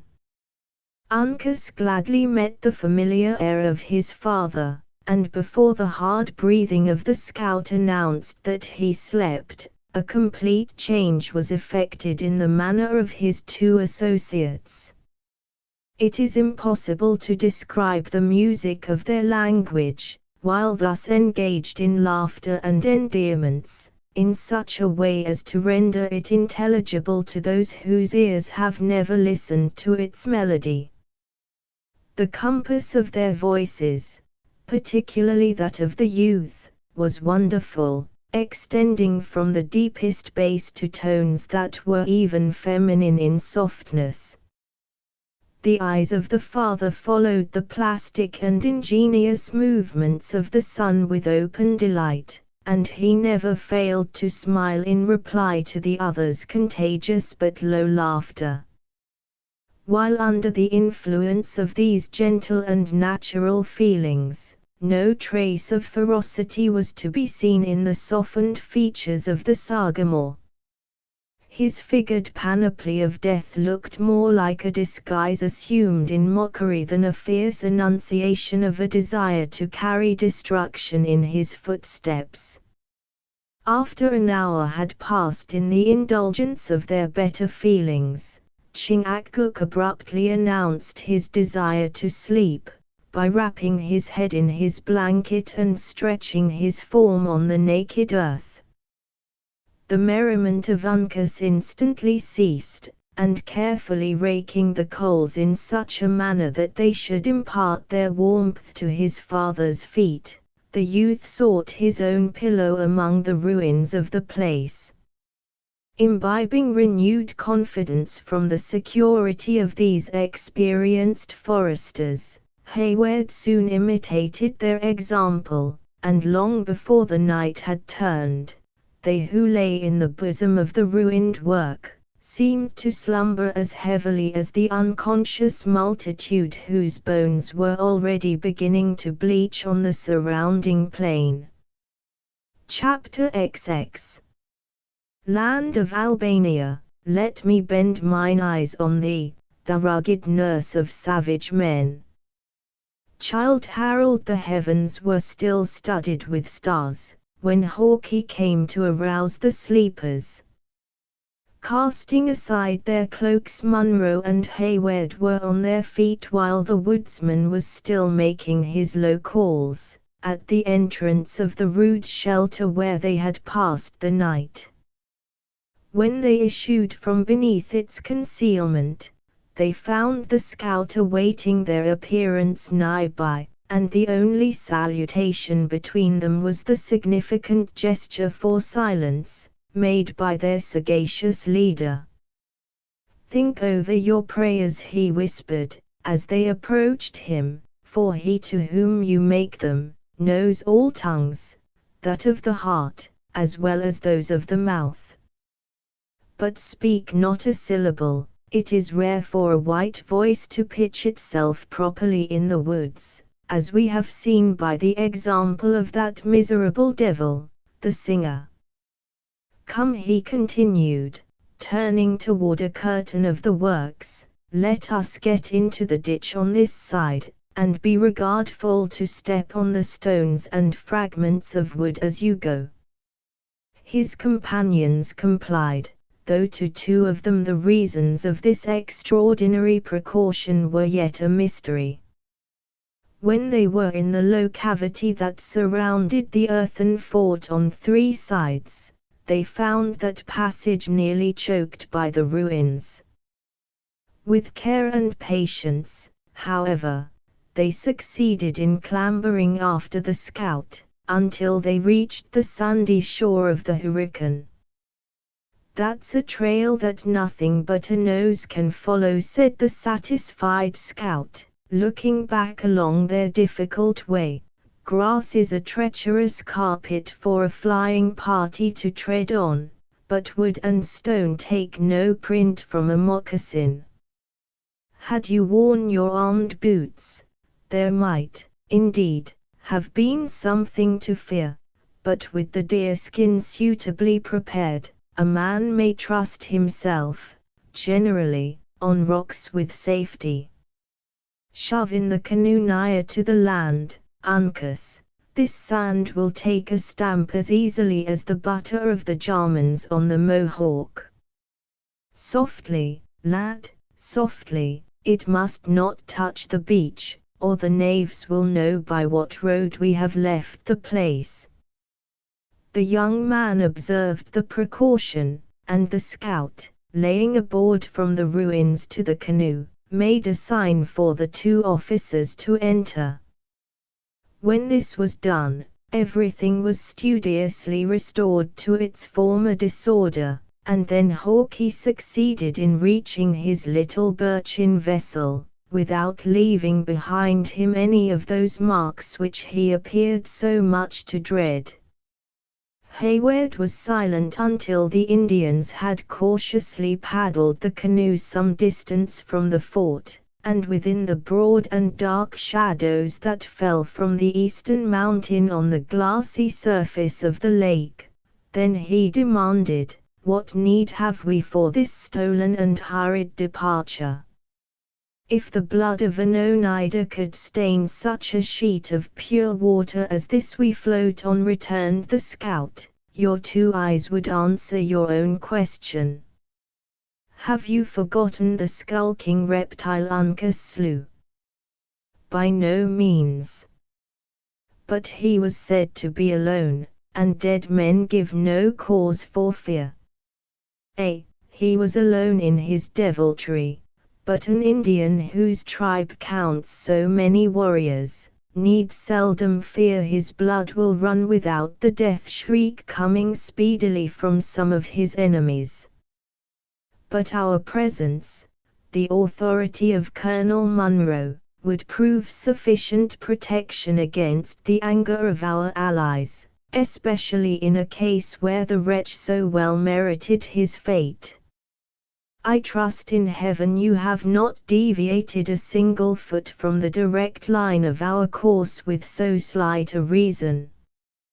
Do you think the bullet of that varlet's rifle would have turned aside, though his sacred majesty the king had stood in its path?" returned the stubborn scout. "Why did not the Grand Frencher, he who is Captain General of the Canadas, bury the tomahawks of the Hurons, if a word from a white can work so strongly on the nature of an Indian?" The reply of Hayward was interrupted by a groan from Munro, but after he had paused a moment, in deference to the sorrow of his aged friend, he resumed the subject. "The Marquis of Montcalm can only settle that error with his God," said the young man solemnly. Now there is reason in your words, for they are bottomed on religion and honesty.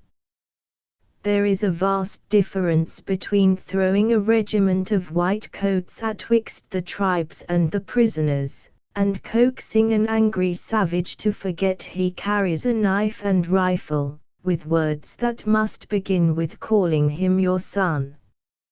No, no, continued the scout, looking back at the dim shore of William Henry, which was now fast receding, and laughing in his own silent but heartfelt manner. I have put a trail of water atween us, and unless the imps can make friends with the fishes, and hear who has paddled across their basin this fine morning, we shall throw the length of the hurricane behind us before they have made up their minds which path to take.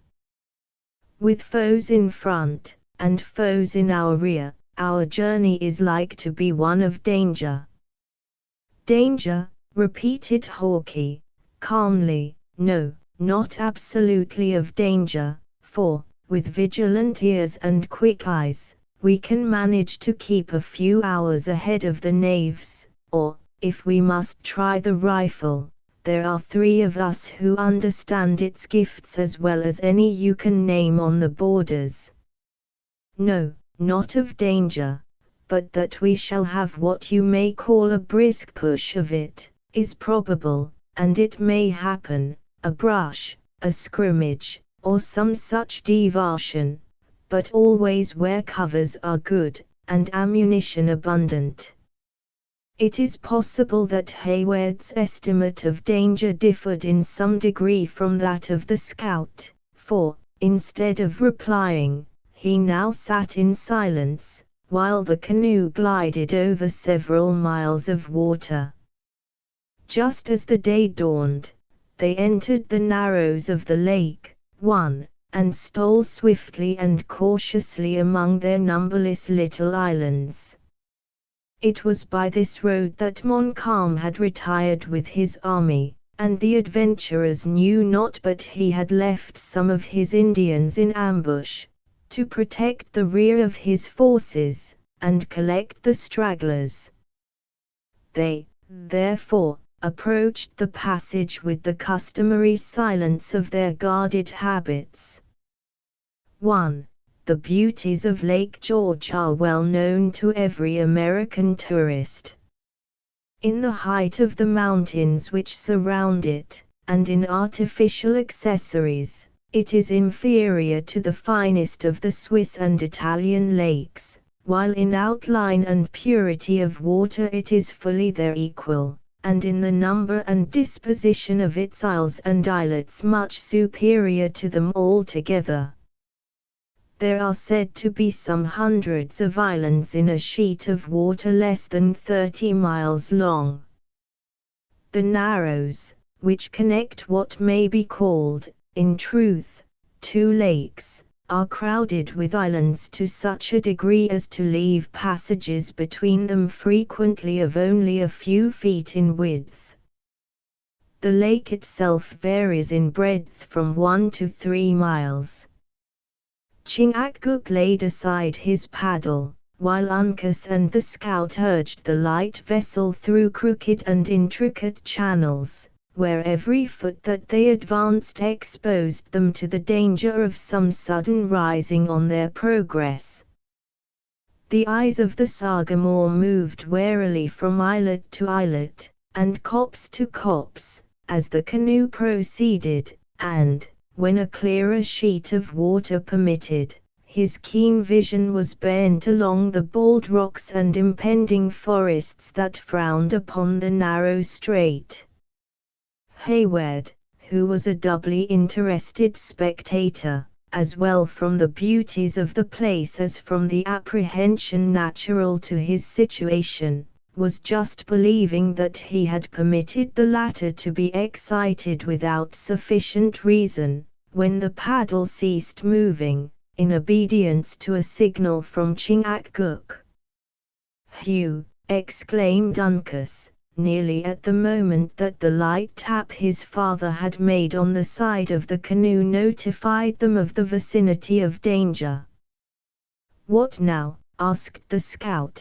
"The lake is as smooth as if the winds had never blown, and I can see along its sheet for miles. There is not so much as the black head of a loon dotting the water." The Indian gravely raised his paddle, and pointed in the direction in which his own steady look was riveted. Duncan's eyes followed the motion. A few rods in their front lay another of the wooded islets, but it appeared as calm and peaceful as if its solitude had never been disturbed by the foot of man. "I see nothing," he said, "but land and water, and a lovely scene it is." "Hist!" interrupted the scout. Sagamore, there is always a reason for what you do. 'Tis but a shade, and yet it is not natural. You see the mist, Major, that is rising above the island. You can't call it a fog, for it is more like a streak of thin cloud. It is vapor from the water. That a child could tell. But what is the edging of blacker smoke that hangs along its lower side, and which you may trace down into the thicket of hazel? 'Tis from a fire, but one that, in my judgment, has been suffered to burn low. Let us, then, push for the place, and relieve our doubts," said the impatient Duncan. "The party must be small that can lie on such a bit of land. If you judge of Indian cunning by the rules you find in books, or by white sagacity, they will lead you astray, if not to your death," returned Hawke, examining the signs of the place with that acuteness which distinguished him. "If I may be permitted to speak in this matter, it will be to say, that we have but two things to choose between. The one is, to return, and give up all thoughts of following the Hurons." "Never!" exclaimed Hayward, in a voice far too loud for their circumstances. "Well, well," continued Hawke, making a hasty sign to repress his impatience, "I am much of your mind myself, though I thought it becoming my experience to tell the whole. We must, then, make a push, and if the Indians or Frenchers are in the Narrows, run the gauntlet through these toppling mountains. Is there reason in my words, Sagamore?" The Indian made no other answer than by dropping his paddle into the water, and urging forward the canoe. As he held the office of directing its course, his resolution was sufficiently indicated by the movement. The whole party now plied their paddles vigorously, and in a very few moments they had reached a point whence they might command an entire view of the northern shore of the island, the side that had hitherto been concealed. "There they are, by all the truth of signs," whispered the scout, "two canoes and a smoke. The knaves haven't yet got their eyes out of the mist, or we should hear the accursed whoop. Together, friends. We are leaving them, and are already nearly out of whistle of a bullet." The well-known crack of a rifle, whose ball came skipping along the placid surface of the strait, and a shrill yell from the island, interrupted his speech, and announced that their passage was discovered. In another instant several savages were seen rushing into canoes, which were soon dancing over the water in pursuit. These fearful precursors of a coming struggle produced no change in the countenances and movements of his three guides, so far as Duncan could discover, except that the strokes of their paddles were longer and more in unison, and caused the little bark to spring forward like a creature possessing life and volition. "Hold them there," Sagamore, said Hawke, looking coolly backward over this left shoulder, while he still plied his paddle. Keep them just there. The Hurons have never a piece in their nation that will execute at this distance, but Killdeer has a barrel on which a man may calculate. Illustration: the scout, having ascertained that the Mohicans were sufficient of themselves to maintain the requisite distance, deliberately laid aside his paddle, and raised the fatal rifle. Several times he brought the piece to his shoulder, and when his companions were expecting its report, he as often lowered it to request the Indians would permit their enemies to approach a little nigher. At length his accurate and fastidious eye seemed satisfied, and, throwing out his left arm on the barrel, he was slowly elevating the muzzle, when an exclamation from Uncas, who sat in the bow, once more caused him to suspend the shot. "What, now, lad?" demanded Hawke. "You save a Huron from the death shriek by that word. Have you reason for what you do?" Uncas pointed toward a rocky shore a little in their front, whence another war canoe was darting directly across their course. It was too obvious now that their situation was imminently perilous to need the aid of language to confirm it. The scout laid aside his rifle, and resumed the paddle, while Chingachgook inclined the bows of the canoe a little toward the western shore, in order to increase the distance between them and this new enemy. In the meantime they were reminded of the presence of those who pressed upon their rear, by wild and exulting shouts. The stirring scene awakened even Munro from his apathy. "Let us make for the rocks on the main," he said, with the mien of a tired soldier, "and give battle to the savages.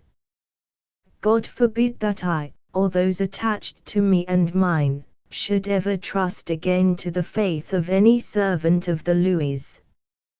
"He who wishes to prosper in Indian warfare," returned the scout, "must not be too proud to learn from the wit of a native. Lay her more along the land, Sagamore. We are doubling on the varlets, and perhaps they may try to strike our trail on the long calculation." Hawke was not mistaken, for when the Hurons found their course was likely to throw them behind their chase, they rendered it less direct, until, by gradually bearing more and more obliquely, the two canoes were, ere long, gliding on parallel lines, within 200 yards of each other. It now became entirely a trial of speed. So rapid was the progress of the light vessels, that the lake curled in their front, in miniature waves, and their motion became undulating by its own velocity.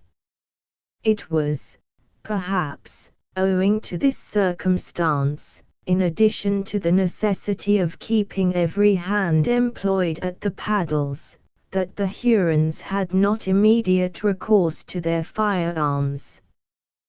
The exertions of the fugitives were too severe to continue long, and the pursuers had the advantage of numbers. Duncan observed with uneasiness that the scout began to look anxiously about him, as if searching for some further means of assisting their flight. "Edge her a little more from the sun, Sagamore," said the stubborn woodsman. "I see the knaves are sparing a man to the rifle. A single broken bone might lose us our scalps. Edge more from the sun and we will put the island between us." The expedient was not without its use. A long, low island lay at a little distance before them, and, as they closed with it, the chasing canoe was compelled to take a side opposite to that on which the pursued passed.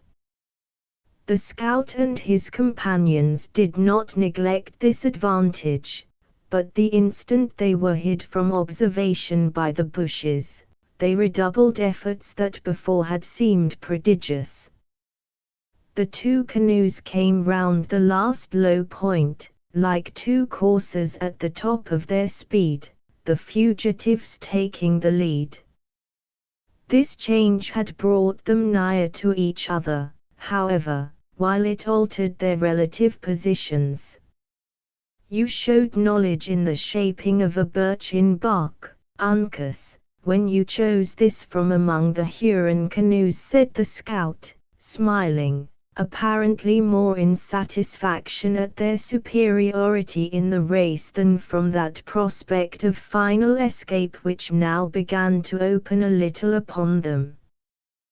The imps have put all their strength again at the paddles, and we are to struggle for our scalps with bits of flattened wood, instead of clouded barrels and true eyes. A long stroke, and together, friends.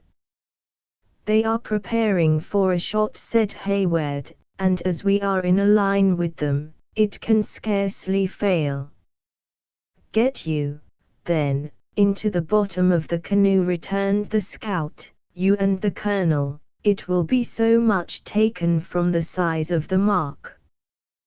Hayward smiled, as he answered, it would be but an ill example for the highest in rank to dodge, while the warriors were under fire. Lord! Lord! That is now a white man's courage, exclaimed the scout, and like to many of his notions, not to be maintained by reason.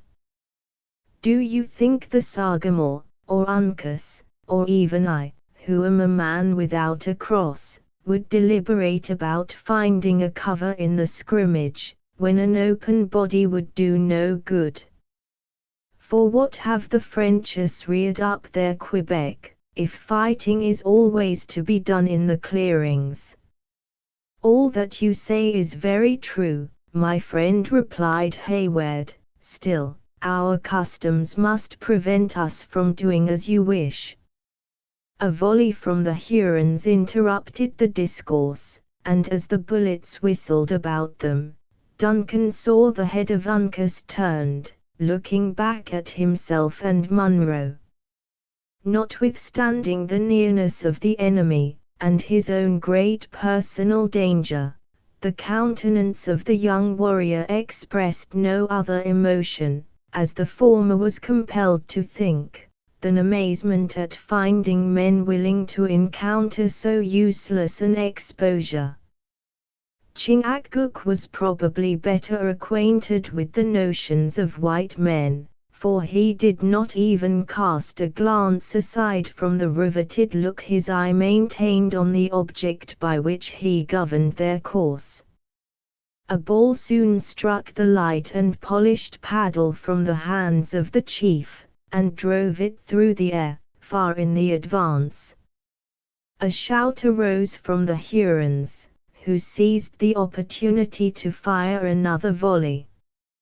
Uncas described an arc in the water with his own blade, and as the canoe passed swiftly on, Chingachgook recovered his paddle, and flourishing it on high, he gave the war whoop of the Mohicans, and then lent his strength and skill again to the important task. The clamorous sounds of Le Gros Serpent, La Longue Carabine, Le Cerf Agile, burst at once from the canoes behind, and seemed to give new zeal to the pursuers. The scout seized Killdeer in his left hand, and elevating it about his head, he shook it in triumph at his enemies. The savages answered the insult with a yell, and immediately another volley succeeded. The bullets pattered along the lake, and one even pierced the bark of their little vessel. No perceptible emotion could be discovered in the Mohicans during this critical moment, their rigid features expressing neither hope nor alarm. But the scout again turned his head, and, laughing in his own silent manner, he said to Hayward, "The knaves love to hear the sounds of their pieces, but the eye is not to be found among the Mingos that can calculate a true range in a dancing canoe. You see, the dumb devils have taken off a man to charge, and by the smallest measurement that can be allowed, we move 3 feet to their 2.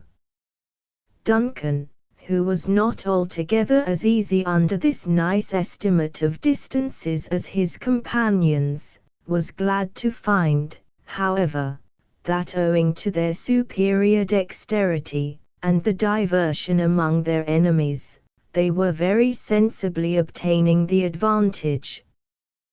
The Hurons soon fired again, and a bullet struck the blade of Hawkeye's paddle without injury. "That will do," said the scout, examining the slight indentation with a curious eye. "It would not have cut the skin of an infant, much less of men, who, like us, have been blown upon by the heavens in their anger. Now, Major, if you will try to use this piece of flattened wood, I'll let Killdeer take a part in the conversation." Hayward seized the paddle, and applied himself to the work with an eagerness that supplied the place of skill, while Hawkeye was engaged in inspecting the priming of his rifle. The latter then took a swift aim and fired. The Huron in the bows of the leading canoe had risen with a similar object, and he now fell backward, suffering his gun to escape from his hands into the water. In an instant, however, he recovered his feet, though his gestures were wild and bewildered. At the same moment his companions suspended their efforts, and the chasing canoes clustered together, and became stationary. Chingachgook and Uncas profited by the interval to regain their wind, though Duncan continued to work with the most persevering industry. The father and son now cast calm but inquiring glances at each other, to learn if either had sustained any injury by the fire, for both well knew that no cry or exclamation would, in such a moment of necessity, have been permitted to betray the accident. A few large drops of blood were trickling down the shoulder of the Sagamore, who, when he perceived that the eyes of Uncas dwelled too long on the sight, raised some water in the hollow of his hand, and washing off the stain, was content to manifest, in this simple manner, the slightness of the injury. "Softly, softly, Major," said the scout, who by this time had reloaded his rifle. "We are a little too far already for a rifle to put forth its beauties, and you see yonder imps are holding a council. Let them come up within striking distance, my eye may well be trusted in such a matter, and I will trail the varlets the length of the Hurricane, guaranteeing that not a shot of theirs shall, at the worst, more than break the skin, while Killdeer shall touch the life twice in 3 times." "We forget our errand," returned the diligent Duncan. "For God's sake, let us profit by this advantage, and increase our distance from the enemy." "Give me my children," said Munro, hoarsely. "Trifle no longer with a father's agony, but restore me my babes." Long and habitual deference to the mandates of his superiors had taught the scout the virtue of obedience. Throwing a last and lingering glance at the distant canoes, he laid aside his rifle, and, relieving the wearied Duncan, resumed the paddle, which he wielded with sinews that never tired. His efforts were seconded by those of the Mohicans, and a very few minutes served to place such a sheet of water between them and their enemies, that Hayward once more breathed freely. The lake now began to expand, and their route lay along a wide reach, that was lined, as before, by high and ragged mountains. But the islands were few, and easily avoided. The strokes of the paddles grew more measured and regular, while they who plied them continued their labor, after the close and deadly chase from which they had just relieved themselves, with as much coolness as though their speed had been tried in sport, rather than under such pressing, nay, almost desperate, circumstances. Instead of following the western shore, whither their errand led them, the wary Mohican inclined his course more toward those hills behind which Montcalm was known to have led his army into the formidable fortress of Ticonderoga. As the Hurons, to every appearance, had abandoned the pursuit, there was no apparent reason for this excess of caution. It was, however, maintained for hours, until they had reached a bay, nigh the northern termination of the lake. Here the canoe was driven upon the beach, and the whole party landed. Hawkeye and Hayward ascended an adjacent bluff, where the former, after considering the expanse of water beneath him, pointed out to the latter a small black object, hovering under a headland, at the distance of several miles. "Do you see it?" demanded the scout. "Now, what would you account that spot, were you left alone to white experience to find your way through this wilderness? But for its distance and its magnitude, I should suppose it a bird. Can it be a living object? 'Tis a canoe of good birchen bark, and paddled by fierce and crafty Mingoes. Though Providence has lent to those who inhabit the woods eyes that would be needless to men in the settlements, where there are inventions to assist the sight, yet no human organs can see all the dangers which at this moment circumvent us. These varlets pretend to be bent chiefly on their sundown meal, but the moment it is dark they will be on our trail, as true as hounds on the scent. We must throw them off, or our pursuit of La Reynard Subtil may be given up. These lakes are useful at times, especially when the game take the water," continued the scout, gazing about him with a countenance of concern, "but they give no cover, except it be to the fishes. God knows what the country would be, if the settlements should ever spread far from the two rivers.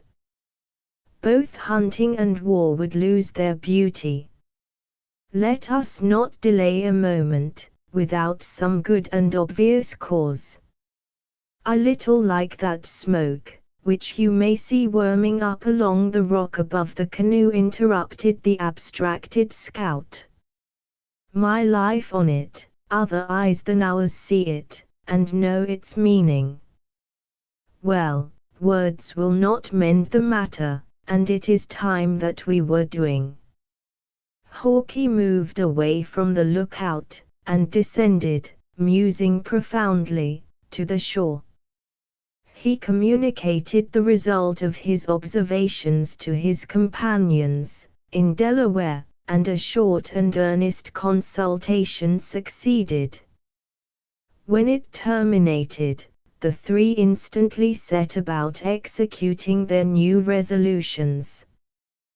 The canoe was lifted from the water, and borne on the shoulders of the party, they proceeded into the wood, making as broad and obvious a trail as possible. They soon reached the water course, which they crossed, and, continuing onward, until they came to an extensive and naked rock. At this point, where their footsteps might be expected to be no longer visible, they retraced their route to the brook, walking backward, with the utmost care. They now followed the bed of the little stream to the lake, into which they immediately launched their canoe again.